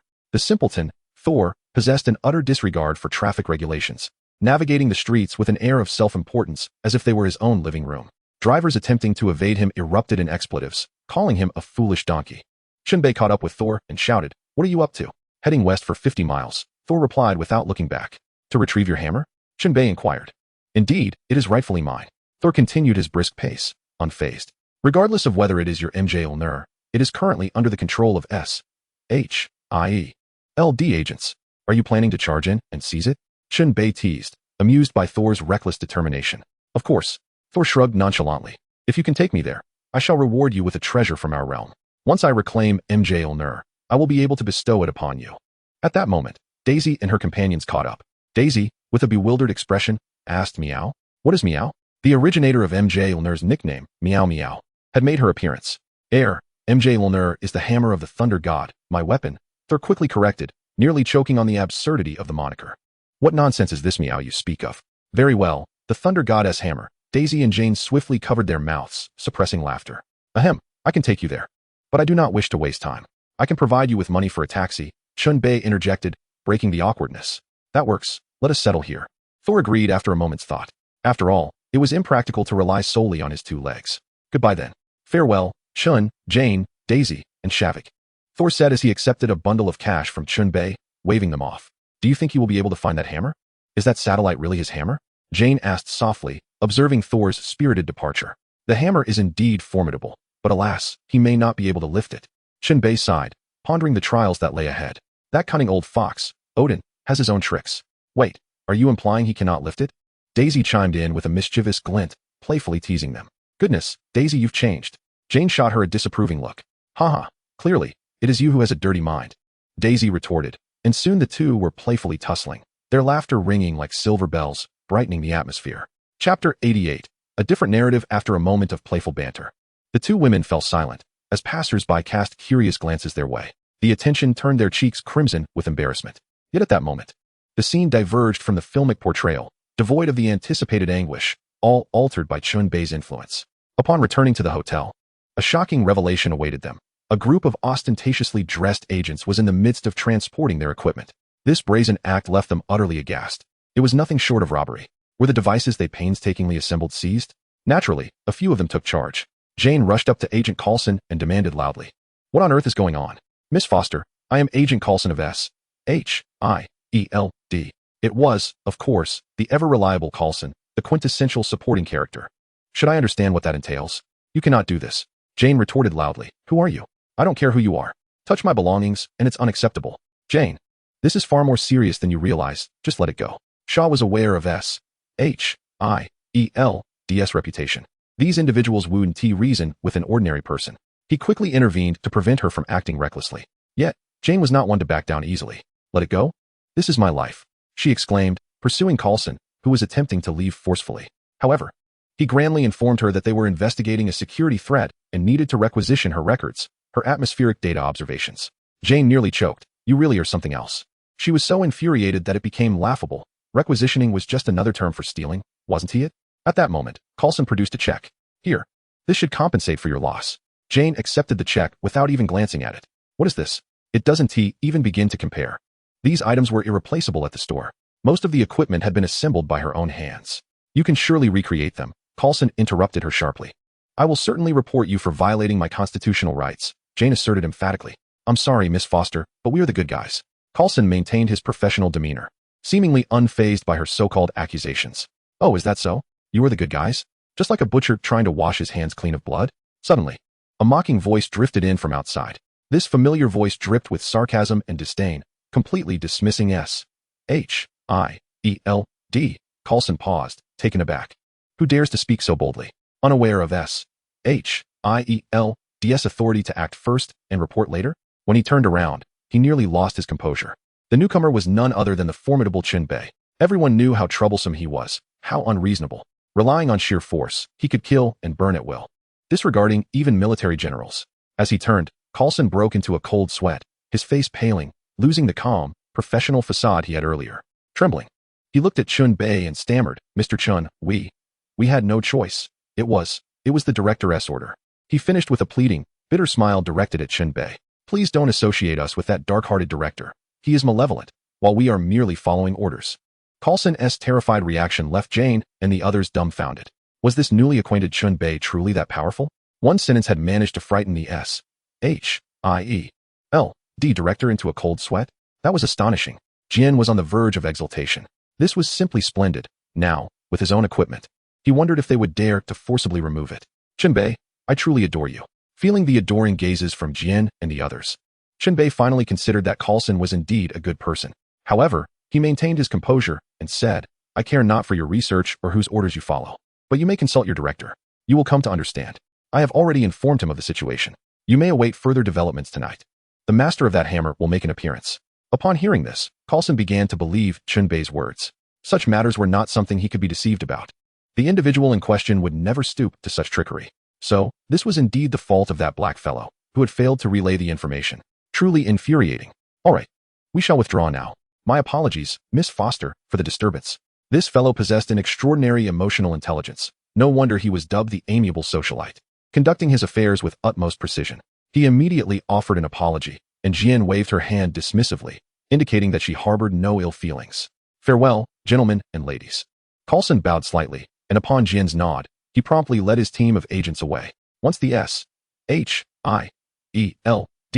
agents had departed, Jian and her companions swiftly surrounded Chen Bei, eager for him to divulge his true identity. Wow, this is amazing. Quickly, reveal who you are. How could you not have frightened the S.H.I.E.L.D. agents? Jian, the most excited of the bunch, grasped Chen Bei's hand and shook it joyfully. Daisy, known for her vivid imagination and fondness for novels, was particularly intrigued. Yes. You wouldn't happen to be the heir of some ancient Eastern family, would you? Oh my goodness. Shavig, too, perked up with keen interest, awaiting Chen Bei's response. Clearing his throat, he began to play the part. Ahem, well, it's nothing much, just this. With that, a flash of electricity danced across his hand, and he gently flicked it towards an open area in the distance. Boom, with a resounding crash. As the dust settled, a large pit, over a meter deep and several meters wide, appeared on the ground. Jian and the others finally understood. This was the power of a fist. Hearts racing, Jian and Daisy gazed at Chen Bei with sparkling eyes, both captivated by his brilliance. Dear heavens! Not only is he strikingly handsome, but he is also wealthy. And as if that weren't enough, he possesses immense strength. Who could possibly resist such a man? They felt themselves utterly enraptured, completely captivated by him. Do you have a girlfriend? Even if you do, would you mind having a couple more? The bold Daisy immediately volunteered herself, eager to forge a close bond. Daisy! Jian nearly fainted from embarrassment at Daisy's audacity. How could she be so forward and even try to involve her? Chen Bei was momentarily at a loss for words. All he wanted to say to this audacious girl was, why not add 2 more, Daisy? Haha, if you don't mind, I certainly don't. The unabashed Chen Bei seemed completely oblivious to the concept of humility, for it was a virtue foreign to him. Get lost. Do you really think you can have it both ways? He scoffed. Jingqi pinched him hard, incredulous at his audacity. They would surely exhaust him to the point of collapse. Humph. Meanwhile, their playful banter contrasted sharply with the troubles that befell Thor. Chapter 89. Boss, I need a horse. Thor, having just arrived from Asgard to this unfamiliar land, found himself in quite the predicament after only a few days, alternating between a mental hospital and the chaos of being nearly run over. Upon separating from the main group, he was utterly disoriented. What on earth is going on? They said to head west, but relying solely on my own 2 legs is simply not feasible. He pulled out the wad of cash Chen Bei had given him, recognizing it as Midgard's currency. Well, I suppose I might as well spend it. But what did Chen Bei mean by taking a cab? Smash those metal boxes? That clearly was not the intention. He had no understanding of the difference between taxis and regular vehicles. How frustrating. Thor raked his fingers through his disheveled hair, teetering on the brink of despair. The thought of how to reach such a distant place quickly gnawed at him. He was likely already lost. In a fit of rage, Thor threw his head back and roared. But this time, his vitality remained intact, and he was not in a desperate state. Passers-by glanced over, shaking their heads in disapproval before turning away, indifferent to the spectacle. Another soul driven mad by the trials of life. How pitiable. One could only wonder how he had come to such a state. After venting his frustrations, Thor finally felt his heart begin to settle. Surely, with money in hand, he could find a way to spend it. Suddenly, a glance caught his eye, and a mischievous grin spread across his face as the words pet store jumped out at him. By the gods, fortune had smiled upon him. Indeed, Thor was the favored child of destiny. For the glory of the northern gods, he charged forth. With his cheeky smile, Thor strode confidently into the store. Even before his arrival, his voice rang out, I want a horse. The astonished owner of the pet shop looked up, bewildered. Was this man a fool? This was a pet store, after all. Who had ever seen a pet shop selling large animals? The owner gently replied, "We don't sell horses, just cats, dogs, and birds." Indeed, who wouldn't be wary of someone like him? Those who dare to tread the line between sanity and madness often find themselves in peril. This man was clearly not all there, probably a bit touched in the head, one might say. "Just give me something I can ride," Thor insisted earnestly, his demeanor suddenly serious. The owner's expression shifted, pity flooding his eyes as he regarded Thor. Oh dear, poor fellow, how could someone so young be so naive? Unfortunately, the unfolding situation had no simple resolution in store for Thor. The owner, with patience, responded, "Can you understand what I'm saying?" "Of course, I'm not an idiot," Thor grumbled, his irritation bubbling over. The owner's hesitancy only added to his frustration. "If you have one, then fine. If not, just say so. Why look at me with such pity? What is wrong with me that warrants your sympathy?" "Very well, as you are aware, this is a pet store, and we do not harbor any large animals. Furthermore, I must inform you that transporting animals is against the law. The large creatures we have here are protected species and cannot be sold indiscriminately. Do you comprehend?" The proprietor spoke with deliberate slowness, fearing that this fellow, Sol, might not grasp his words due to a lack of understanding. "I discerned that there were no vehicles for transport here. The only means of conveyance were those contraptions outside, known as cars, and no animals were employed for such purposes." Sol repeatedly waved his hands, signaling that he understood and did not wish to be regarded as a fool. "Huh, you are quite clever." The owner realized that this individual was not foolish, but merely emerged from some remote corner, utterly oblivious to the changes the world had undergone, which accounted for his peculiar demeanor. At that moment, Sol slammed $500 bills onto the counter with a resounding thud. "Now, if you could assist me in reaching the site where the meteor fell, this money shall be yours." Indeed, Sol was a prince of Asgard, albeit somewhat naive. He understood that wealth conferred power, though he was unaware of the exact amount Chen Bei had given him. He noted that the price tags on the cats and dogs here ranged from $300 to $500, thereby concluding that he possessed more than enough funds. As anticipated, the shopkeeper's demeanor shifted immediately upon seeing the cash. He exclaimed, "Haha, splendid, splendid." Rubbing his hands together with excitement, he added, "So, what are we waiting for? Let us depart." Sol, brimming with pride, responded eagerly. Indeed, Chen Bei proved to be reliable, handing him such a sum so casually. He vowed to repay him in the future. "Certainly, sir, please follow me." The shopkeeper grinned lecherously, hurriedly leading Sol toward the backyard. This fellow was clearly motivated by the glimmer of gold. Today he could close the shop, for selling pets for an entire day would not yield as much profit as this singular transaction, given the limited clientele in this small town. The journey to the meteor crater, 50 miles away, would take merely 2 hours round trip. Thus, Sol and the shopkeeper set off toward the site, now encircled by SHIELD agents. After about an hour, they arrived. "Hey, buddy, we're here, but as you can see, it's surrounded by agents. We cannot enter." The pet store owner gestured toward the distant tents, indicating the blockade. Sol followed his gesture, indeed observing the throngs of people unable to gain entry. "Thank you, I understand," Sol replied, promptly exiting the vehicle. The shopkeeper hastily leaned out of the car window, calling out to him, "Hey, I told you not to go in there. Can't you see everyone is being turned away? Let us head back. I have no desire to wait aimlessly here." The shopkeeper was unwilling to linger, knowing full well that no one would be granted entry. "You may return. There is no need to escort me back." Sol waved his hand dismissively, not even glancing back. "Very well, as you wish," the shopkeeper muttered with glee, swiftly pressing the accelerator and driving away. Outside the camp, Thor did not recklessly charge in. With the sun still high in the sky, he was outnumbered, and his intentions too conspicuous. It was far more prudent to infiltrate under the cover of darkness. Thus, he waited patiently until night fell. "Brother Chen Bei, Thor has commenced his operation," the ever-watchful satellite monitor promptly informed Chen Bei. "Excellent. Let us observe," Chen Bei replied, eager not to miss this classic scene. He felt compelled to witness it firsthand, especially knowing Loki would undoubtedly appear. It was a prime opportunity. Cloaked by the night, Thor stealthily advanced into the camp. Meanwhile, Chen Bei, concealed in the shadows, assumed the role of an observer, ready to enjoy a free cinematic spectacle. Chapter 90. The mantis stalks the cicada, while the yellow bird awaits. Under the veil of night, Thor lurked in the shadows, spotting a patrol car. He seized the moment when the driver was momentarily distracted and delivered a swift punch, immediately following up with a reverse strike using the butt of his weapon. The second unfortunate soul attempted to resist, but soon succumbed, rolling his eyes in defeat. At this juncture, Thor successfully breached the perimeter fence, finally infiltrating the SHIELD camp. It was then that the radio crackled to life with the voice of Hilwit. "Delancey, Jackson, respond." However, no answer came. Hilwit, assuming it was merely interference like before, paid little heed. Just then, a patrolling agent happened upon the scene. Upon noticing the anomaly, he promptly alerted the base. "Injuries reported. The fence has been breached." The temporary base transformed into a hive of alertness, with all agents immediately springing into action, scouring every shadowy corner. Floodlights illuminated the surroundings, sweeping for potential suspects. At that moment, the darkness became Thor's greatest ally, allowing him to evade wave after wave of pursuers until he reached the passage leading to Mjolnir. Here, he encountered a throng of agents attempting to corner him. If he managed to evade detection now, it would speak volumes about the inadequacy of SHIELD's operatives. Drawing upon his extensive combat experience, Thor subdued one agent after another, the narrow corridor proving advantageous for him. The agents could not swarm him. For a mere mortal like Thor could not withstand such overwhelming force. In a fair contest of strength, even the strongest man would struggle against the multitude. After dispatching the last formidable foe, Thor emerged from the fray, caked in mud as if he had just been pulled from a mire. Fortunately, the torrential rain outside washed away the grime, or he would have resembled a beggar. After overcoming numerous obstacles, Thor finally arrived at the vicinity of the massive crater created by Mjolnir. From a vantage point, Hawkeye aimed his bow at Thor, poised to bring him down at any moment. Order to engage, Coulson. I'm starting to like this guy, Barton remarked with a grin, finding Thor's strength quite appealing.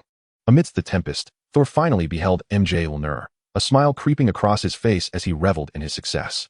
He could immediately reclaim his status as the god of thunder. Coulson regarded the long-haired, grinning behemoth below him, silently contemplating. Is this the legendary figure? Could it be that our director has entrusted such a bumbling fool to wait for? Thor's current demeanor certainly led Coulson to doubt whether this was indeed the fabled god of thunder. If deities appeared in such a foolish guise, one might genuinely reconsider their collaborative endeavors. Meanwhile, Barton once again inquired whether they should take down this fellow, but Coulson decisively instructed him to hold off. At that moment, Thor felt utterly ensnared within enemy territory. Is he audaciously skilled, or merely exceptionally dim-witted? Ha ha ha, old friend, I have returned. This time, we shall fight side by side. Thor exclaimed with a grin, subsequently grasping the hammer's handle with one hand and gently lifting it, yet the mighty weapon remained unmoved. Skeptical, he seized the hammer with both hands, exerting force upward. Alas, still nothing. Hey, old buddy, stop jesting, it's time to depart. Thor, in his navet, believed that the hammer was merely sulking. He began to pull with all his might, his feet firmly planted on the ground, channeling every ounce of his strength. He roared in frustration, only to find himself thwarted once more. At that moment, realization dawned upon Thor. His father had refused to forgive him. Amidst the torrential downpour, Thor raised his head and cried out, "Why?" His desperate wail echoed for miles, laden with helplessness that pierced the hearts of all who heard it. Listeners felt a pang of sorrow, their hearts heavy. With a thud, Thor collapsed to his knees, indifferent to the rain pelting his face. As the light in his eyes gradually faded, his father had truly abandoned him. He was the disgrace of Asgard, unworthy of the nurturing bestowed upon him by his parents. Thus, the performance concluded, and the ground forces commenced their operation.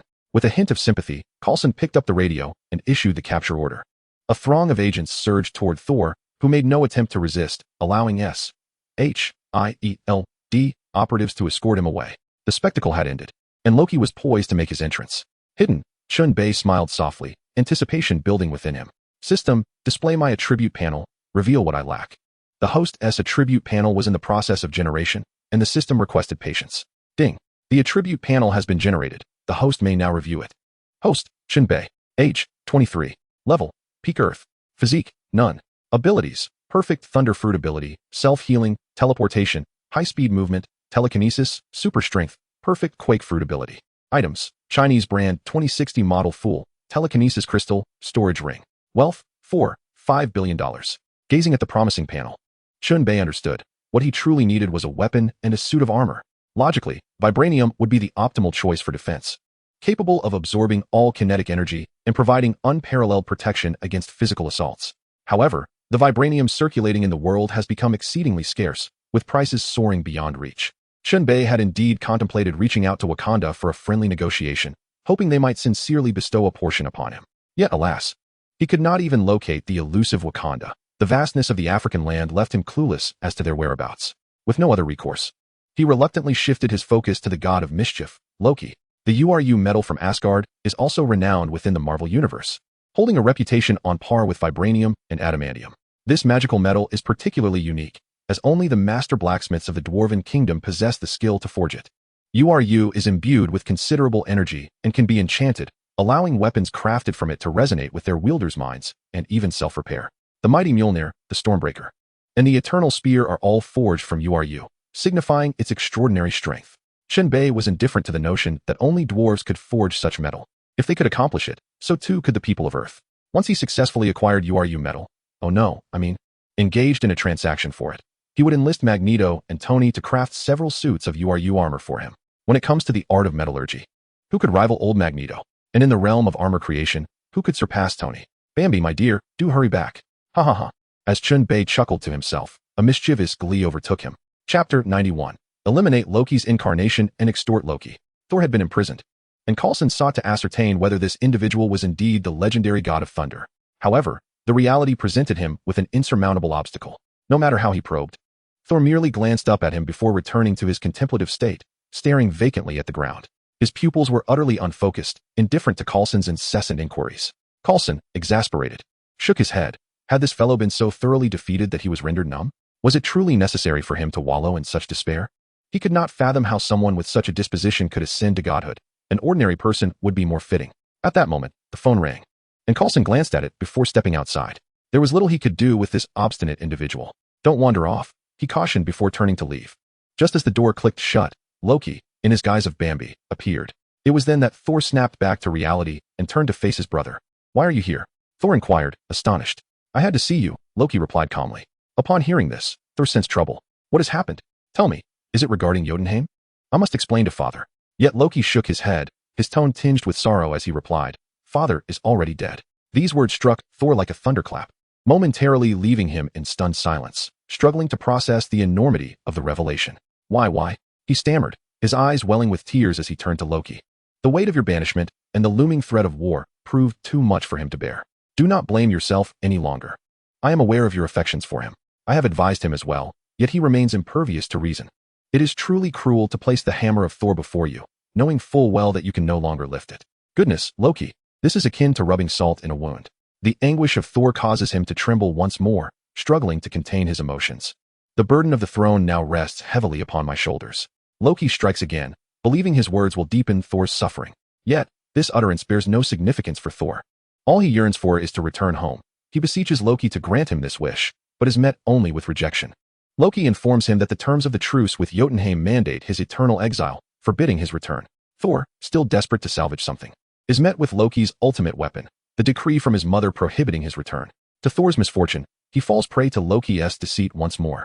This foolish braggart continues to believe in Loki, having been duped for over a millennium without gaining wisdom. Whatever Loki proclaims, Thor accepts without question.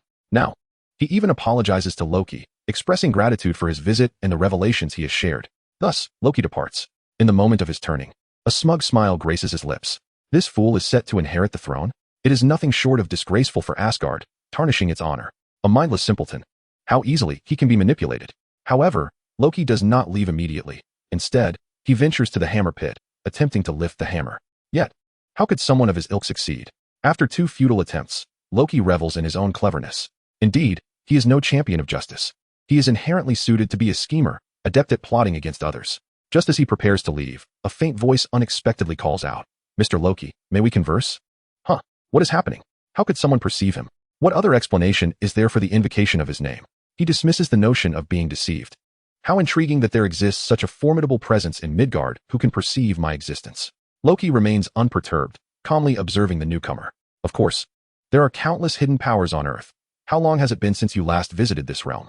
Chen Bei materializes, strolling towards Loki, scrutinizing the cunning princess of Asgard with keen interest. Loki, in turn, sizes up Chen Bei, recognizing him as an unknown force, wishing to learn more. For it would not be wise to stumble in the dark. The sudden appearance of the two sends a wave of shock through the nearby agents. What is happening? How did 2 individuals suddenly appear? They swiftly aim their rifles at the pair. Hey, who are you? Why are you here? You are commanded to crouch with your heads down immediately, or we shall open fire. The lead patrol agent barks, hastily notifying Coulson to come at once. Mr. Loki, I believe it would be prudent for us to step outside to discuss matters concerning King Odin and Thor. There are too many people here. Calmly addressing Loki, Chen Bei disregarded the stern warning from the agent. Well, that's just what I wanted. It's too noisy here. Loki shrugged, responding with a smile. All right. In an instant, both departed from the scene, arriving in the open fields outside. Meanwhile, Coulson hurriedly approached, yet he found no trace of the 2 individuals his subordinate had mentioned. After reviewing the surveillance, he discerned that one of them was the enigmatic Chen Bei. Forget about them, Coulson remarked nonchalantly. This matter is beyond my control. Outside. Chen Bei and Loki hovered above the ground, with Loki being the first to speak. I wonder what this gentleman knows. He sought to probe Chen Bei, unwilling to let him gain the upper hand with mere words. There's no need for probing. I shall tell you plainly. Odin has merely fallen into Odin's sleep. Am I correct? Chen Bei smiled, revealing the truth. Indeed, Loki's pupils constricted, a fleeting glimmer of danger crossed his gaze. He truly knew. This could not end well. What do you require? Loki inquired, his tone low, while contemplating how to eliminate Chen Bei. My demands are modest. 200 kilograms of URU metal. Ignoring Loki's menacing look, Chen Bei boldly stated his request. 200 kilograms? Loki gasped, nearly doubting his own hearing. Are you certain it's 200 kilograms and not 20? You realize that the annual yield from the realm of the gods is but a mere 100 kilograms, and you asked for 2 years' worth. Chen Bei nodded. Indeed. I mean 200 kilograms. Are you open to negotiation? Negotiate. Loki scoffed, his mocking smile vanishing in an instant. When he reappeared, he thrust his dagger ruthlessly toward Chen Bei's heart. Loki, a ruthless individual, acted without a hint of hesitation. Unfortunately, as a sorcerer forsaking magic to become an assassin, he had clearly taken a wrong turn.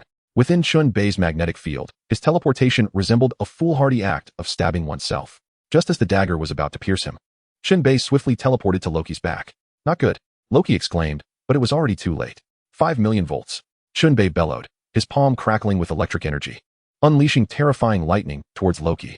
With a resounding crack, Loki was instantly obliterated into a cloud of gas. 200 kilograms of URU metal, not a gram less. Chen Bei proclaimed, leaving with an air of nonchalance, having left no room for negotiation. He understood that Loki was merely a projection. The cunning Loki would not perish so easily. Chapter 92. The thunder god afraid of electricity? Thor felt a pang of regret. After Loki's departure, he realized he had made a foolish decision. Why until he left this place? Remaining here served no purpose whatsoever. Asgard was no longer an option for him, and his mother forbade his return. Even Mjolnir did not acknowledge him. Thus, his only choice was to live well in Midgard, awaiting the day his mother would bring him back. He firmly believed that once his mother's anger subsided, he would be able to return to Asgard. Thus, he resolved to escape. How could an ordinary mortal facility possibly restrain him? That was utterly inconceivable. He bellowed, Someone, I demand sustenance. Don't you wish to know something? I shall reveal all once I am well fed. His loud exclamation immediately alerted the guards. What is all this shouting about? Responded a displeased African-American guard, who recalled the previous night when he had been nearly beaten to death by this very individual. He felt a lingering ache in his face. With a firm knock on the door, he signaled his arrival. I want food. Quickly bring forth a feast. Once I have dined, I will divulge everything I know. Thor, aware that someone was approaching, reiterated his demands loudly. Oh, aren't you quite the tough one? How come you're so submissive now? Scoffed the guard. You were so arrogant yesterday, and now you're groveling? You once starved to death, you buffoon. It seems hunger is indeed the best motivator. I refuse to waste my breath on you. Your rank is too low. Go fetch your superior, the balding one from yesterday. Thor rolled his eyes, feeling he, as the former god of thunder from Asgard, deserved the utmost respect. Just you wait. The guard could hardly restrain himself from rushing in to slap him. How dare a prisoner look down upon him? However, for the greater good, he stifled his indignation. Before long, Coulson entered, carrying a large tray. I heard you were hungry. Unfortunately, I don't have much to offer, only steak, hamburgers, and hot dogs. His demeanor was friendly, imbued with a sense of camaraderie. Thor, recognizing the provisions, was grateful. Having gone without food all night, he eagerly devoured the offerings without concern for their taste or uniqueness. In mere moments, he had polished off a hamburger, followed swiftly by a hot dog. Coulson, ever considerate, handed him a bottle of water. Drink up, don't choke. Thor accepted the water and gulped down a large mouthful, sighing contentedly. Ah, the feeling of being full and satisfied is truly delightful, he said, revealing a goofy smile. Well then, you can speak now, right? Coulson inquired with a smile. Indeed, I am Thor, the god of thunder from Asgard. In a moment of impulsive fury, I ignited a war and was subsequently banished. Thor replied succinctly, shrugging. Is that all? Coulson asked, raising his voice in surprise. That is indeed all, Thor answered with utmost seriousness. Very well, Mr. Thor, the god of thunder, please hold on for a moment. Our director will come to see you personally, Coulson said with a hint of resignation. I'm afraid I might not be able to wait that long, Thor replied nonchalantly. Coulson paused, perplexed by this unexpected turn of events. Before he could fully comprehend the situation, Thor suddenly erupted, seizing him by the throat and shouting, Everyone, step aside. I wish to avoid causing him harm. I merely seek to leave. Thor had meticulously devised a plan to capture Coulson, recognizing the man as a mere bureaucrat with a penchant for idle chatter. As he held a position of authority, it was imperative for Thor to confront him directly for the abduction to succeed. Although Thor was the god of thunder, he was perceived merely as an alien by the violent machinery of Midgard, and he feared being treated like a laboratory specimen. Thor's actions astonished all present. They could hardly fathom that he possessed such cunning. Wait, do not move. Thor, remain calm. Everything is negotiable, urged a swarm of agents rushing in, with Barton signaling for everyone to restrain their impulses. As Thor held Coulson hostage, he stealthily maneuvered towards the exit. Prepare a vehicle for me. And find an ordinary person to serve as the driver, he demanded loudly, oblivious to Earth's technological advancements and the futility of his escape. S-H-I-E-L-D was omnipresent, leaving no sanctuary for him. Upon hearing this, Barton quickly replied, all right, do not panic. I will arrange it immediately. Just remain calm. Hurry. Do not attempt any tricks, Thor warned, nodding solemnly. Everyone, leave my sight at once. Quickly, vacate the room. Barton hastily directed everyone to exit. Once only Thor and Coulson remained in the room, Thor relented, releasing his grip on Coulson. My apologies, I shall free you shortly. He regarded Coulson with disdain, viewing him as nothing more than a mere bureaucrat. Thank you. I trust you will honor your word, Coulson responded, not with anger but with a gentlemanly gratitude. Thor scratched the back of his head and chuckled awkwardly, feeling a twinge of embarrassment at Coulson's politeness. Did he not realize how unbecoming his actions were? Meanwhile, Coulson discreetly retrieved a powerful stun gun from his pocket. With a mere second's delay, even a bull could be felled by it. Hey, Thor! Coulson suddenly exclaimed. What? Thor paused, and before he could react, a flash of light struck him, rendering him incapacitated. Zzz. Zzz. Beep, beep, beep. Thor fell straight to the ground, grimacing and rolling his eyes as he directed a look of disdain towards Coulson. In his final moments of consciousness, Thor could only think, traitor. After I felt a sense of guilt towards you, this is how you repay me? Bah, what nonsense is this? I have never heard of a god of thunder fearing electricity. Coulson scoffed, labeling Thor as utterly disingenuous. Chen Bei could not have anticipated such misfortune befalling Thor. However, he remained unperturbed. Thor's fate was inconsequential to him. His sole concern lay with his URU medal. Days slipped by, and Thor now found himself securely restrained, enduring daily sessions of electric therapy, a most peculiar form of bliss. In the Celestial Palace, Sif and the three warriors conspired to stealthily venture to the center realm in search of Thor, but their plot was ultimately unveiled. Nonetheless, Heimdall chose to spare them and utilized the Rainbow Bridge to transport them to Earth. Chapter 93, The Arrival of the Destroyer, the final battle commences. Heimdall's assistance to Sif and her companions, however, incurred the wrath of Loki. Presently, Loki stood as the regent god of Asgard, and he immediately rebuked Heimdall for unilaterally allowing their quest for Thor, wielding his authority to expel Heimdall. Yet, this action played perfectly into Heimdall's intentions. Since you are no longer my king, why should I treat you with courtesy? Heimdall dismissed Loki with disdain, regarding him as a mere magician devoid of actual prowess. Are you courting death? In a flash, conflict erupted, and Heimdall launched an offensive, his sword slicing through the void, aimed at Loki with lethal precision. But Loki, ever cunning and prepared, swiftly teleported behind Heimdall, brandishing the box of ice to encase him in frost before he could react. Indeed, not just Heimdall, but an entire planet could be frozen if the wielder possessed sufficient energy. To discover that I am a descendant of the frost giants is not an unwelcome revelation. Loki reveled in his triumph as he gazed upon the frozen Heimdall. Those who once looked down upon him now lay vanquished at his feet. With Heimdall subdued, Loki proceeded to the celestial treasury to unleash the destroyer, intent on eliminating Thor.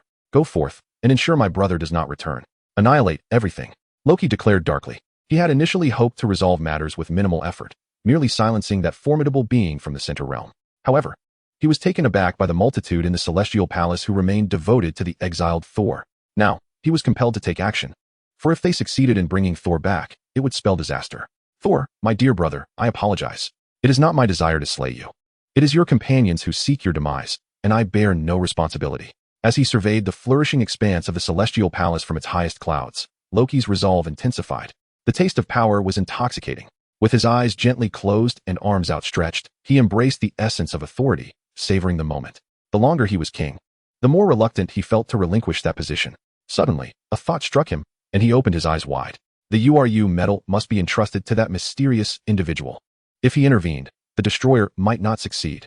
Recalling the enigmatic master who had effortlessly dispatched his doppelganger, Loki recognized the necessity of caution. It was worth incurring some cost to eliminate a competitor. Entering the celestial treasury, Loki stealthily procured 200 kilograms of URU metal and transported it back to his previous base via the Rainbow Bridge. He understood that this investment was essential. Esteemed warrior of the Center Realm, I have arrived. Do you still wish to proceed with our transaction? The cautious and cunning Loki swiftly ascertained Chen Bei's whereabouts through his previous memory magic. Ah, Loki, you are rather astute. I relish trading with the clever. I assure you, I will not intervene in your plans to assassinate Thor. Of course, I will present you with a grand gift as a token of appreciation for your generous offering of so much you. Chen Bei remarked nonchalantly. What? Loki exclaimed, retreating several steps in shock, his face paling slightly as he fixed his wide eyes upon Chen Bei. In disbelief, he shouted, You? How could you possibly know that I dispatched the destroyer to eliminate Thor? This shouldn't be. Is your mental acuity superior to mine, or can you foresee the future? Observing Loki's astonishment, Chen Bei felt a sense of satisfaction. Is this what it feels like to instill fear? Ha ha ha. The thrill of subtle intimidation is truly delightful. Even the god of mischief has been swayed by a few of my words. Nevertheless, he maintained an outwardly composed demeanor. Why? In truth, nothing in this world can elude my perception. Very well, you may take your leave. Chen Bei smiled faintly, exuding an air of mystery. He waved his hand, urging Loki to depart, his impatience further instilling trepidation in Loki. This demeanor suggested a disregard not only for Loki, but for anyone else. The audacity of his attitude left Loki feeling unsettled. Farewell, esteemed powerhouse, Loki murmured, turning away with a sullen expression. The revelation that his scheme had been foreseen was disconcerting. Fortunately, he had prudently delivered the URU. Had this individual chosen to meddle, success would have been far from guaranteed. As Chen Bei regarded the URU Loki had brought, a satisfied smile spread across his face. An unparalleled invincible suit of steel. Is not a man's romance embodied in possessing a mech? The envy he once felt while watching films was now on the cusp of realization. Stowing away the URU, his gaze shifted towards the makeshift base. Due to his interference, the narrative had become utterly tangled, devoid of its original semblance. Presently, Thor endured daily electric shock therapy, a consequence of his attempted escape. Aside from mealtimes, he languished in a state of unconsciousness, awaiting Nick Fury's arrival. At this juncture, Sif, accompanied by the three warriors of Asgard, was diligently searching for Thor's location, relying on the faint traces of his essence. Their medieval attires certainly captured the attention of passers-by, who were unable to divert their gazes. Oh my goodness! Is this performance art? Mom, look at these peculiar individuals. Hey, your garments are truly unique, quite costly, I presume? Wow, your weapons are exquisite. Custom-made, perhaps? A Renaissance youth? Onlookers whispered and pointed, their curiosity piqued. The rate of heads turning reached an astonishing 380. At several locations where Thor had lingered, they inquired of many before finally learning that he had ventured to the meteorite crater. Although they were clad in peculiar attire, curiosity notwithstanding, the restaurant owner and staff divulged Thor's whereabouts. The situation of the group had already been reported to Coulson. Upon viewing the vintage attire in the photographs, he deduced that Thor's companions had come seeking him. The question of whether to release him was indeed a vexing matter. Coulson suspected they were genuine deities, unlike Thor, who had been exiled. Just as he pondered this dilemma, a sudden and intense surge of energy emanated from the desert, causing their energy monitors to spike dramatically. Without delay, before they could investigate, a colossal figure charged towards their makeshift base. Meanwhile, Sif and her companions were swiftly approaching the S.H.I.E.L.D. temporary headquarters. All conflicts converged into a singular point, heralding an impending grand confrontation. Chen Bei, observing the unfolding scenario, felt an exhilarating rush of anticipation. The decisive battle was about to commence, and it was time to set his plan into motion. After waiting so long, the moment of fruition had finally arrived. Chapter 94, For the Glory of the Northern Gods. Charge. At this moment, Chen Bei found himself on the periphery of the base. Initially intending to remain concealed, he reconsidered. With the narrative now altered, had it not been for Jian and the other ordinary individuals present, Thor would have fled long ago. However, this time, no one else was around. Sif and her companions could escape at will. As for S.H.I.E.L.D., they were Thor's adversaries, and Thor would not concern himself with their fate. Therefore, to prevent any unforeseen circumstances, he deemed it prudent to observe in secrecy, lest Thor slip away. If Thor were to escape, his carefully laid plans would be in jeopardy. The quartet from the celestial realm swiftly breached S.H.I.E.L.D.'s temporary base, causing mayhem. With their Asgardian prowess, the agents of S.H.I.E.L.D. were utterly powerless against them. Possessing superhuman strength, stamina, and formidable defenses, the S.H.I.E.L.D. operatives were no match for them. In mere moments, they overwhelmed the agents, leaving them battered and groaning on the ground. The celestial quartet quickly navigated past S.H.I.E.L.D.'s defenses to find the unconscious Thor. Fortunately, he had merely been sedated and was otherwise unharmed.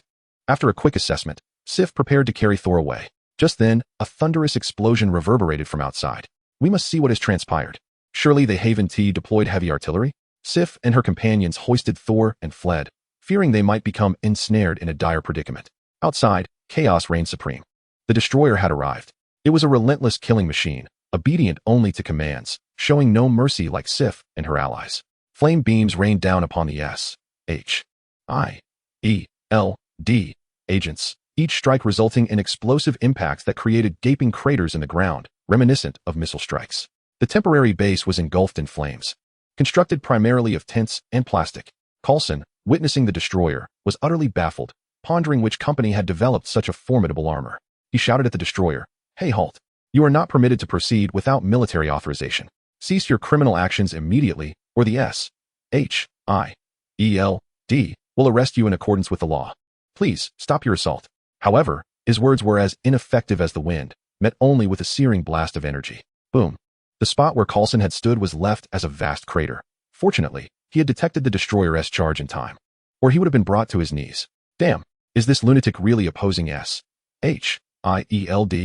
Coulson thought, a mix of astonishment and dread coursing through him. This being was utterly unfathomable. At that moment, the destroyer did not launch another attack on him. Instead, it had fixed its deadly gaze upon its intended target. The destroyer? What the hell? Cursed be Loki for his madness. As the quartet from Asgard emerged from their tent, they were met with the sight of the destroyer turning its attention towards them, and it immediately unleashed a fiery beam of destruction. Boom. As the dust settled from the explosion, the energy attack left another significant crater in the earth. The Asgardian quartet narrowly evaded the initial onslaught and scattered in different directions. At this juncture, the immense explosion roused the unconscious Thor from his stupor. "Ah, it is you, my brothers. I am overjoyed to see you. I thought I would never lay eyes upon you again," Thor exclaimed, his face alight with exhilaration upon awakening. He had yearned for their presence, finally reunited with his kin. Boom. Just as Thor spoke, a fiery beam detonated nearby, and it was only thanks to Chen Bei's sudden intervention, kicking Thor aside, that he was spared from being obliterated. "Damn it," Loki exclaimed furiously at this scene. "Chen Bei, you have broken our agreement. You accepted my generous gift, and now you go back on your word. Is this the integrity of a true warrior?" The destroyer came to an immediate halt. Loki's enraged voice resonated from within. "Huh. Fear not, Loki. I am merely assisting this once. The rest will depend on your own fortune," Chen Bei replied nonchalantly, displaying no hint of embarrassment. "You, humph." Loki had no choice but to snort in frustration. Now, he could only bear the consequences in silence, hoping that Chen Bei would indeed refrain from further intervention. Chen Bei, true to his word, stepped aside, indicating he would not meddle in their affairs. "Chen Bei, thank you. Otherwise, I would have perished just now." Thor expressed his gratitude enthusiastically, having narrowly escaped disaster. "It's nothing, just be cautious," Chen Bei replied, shaking his head dismissively. He thought to himself, "You thank me now, but soon you may wish to take my life." At this moment, Thor could only remain on the sidelines, observing how the Asgardian quartet would confront the destroyer. Stripped of his divine powers, he could do nothing but avoid becoming a burden. Sif and Volstagg exchanged a glance and nodded subtly. Sif quietly slipped away, while Volstagg brandished his axe and charged forward, seeking to draw the destroyer's attention. Hogun and Vandal launched a simultaneous assault on the destroyer from either side, their millennia of battle experience allowing them to anticipate each other's movements without the need for words. Volstagg leaped high into the air, swinging his axe in a powerful strike akin to the legendary Hwashan. "For Asgard!" he cried, charging forth with valiant fervor, only to find himself swiftly brought to his knees. However, his movements were simply too sluggish. Before the destroyer, he was rendered utterly ineffective. With a mere flick of its hand, the destroyer sent both him and his axe flying. With a resounding crash, Volstagg landed heavily upon the ground, yet his formidable beer belly proved resilient, preventing him from being incapacitated. Meanwhile, Hogun and Vandal continued their offensive against the destroyer. Thanks to Volstagg's distraction, they managed to land some blows. Yet their attacks were akin to mere tickles against the indomitable foe. The destroyer, regaining its composure, seized Hogun with one hand and violently hurled him to the ground. Seizing the opportunity, Vandal attempted a hasty retreat, but how could his speed outmatch the searing rays of destruction? In an instant, he was engulfed by the flames. And despite wielding his weapon in defense, he could not evade all harm. Vandal bore the brunt of the assault, suffering grievously while the others fared somewhat better. With no further obstacles in its path, the destroyer turned its gaze towards Thor, who had been lurking nearby. "Farewell, my dear brother," Loki exhaled with satisfaction, relishing the impending demise of his greatest rival for the throne. The destroyer began to charge its energies, preparing to unleash a devastating beam of flame to obliterate Thor. Yet, in that critical moment, Sif soared from above, landing deftly upon the destroyer's shoulder. Raising her spear high, she plunged it fiercely into the destroyer's neck. With a sickening sound, the Valkyrie spear pierced through the destroyer's throat. The once mighty figure, grievously wounded, began to extinguish. The flames that had enveloped its body and burned in its eyes flickered and faded away.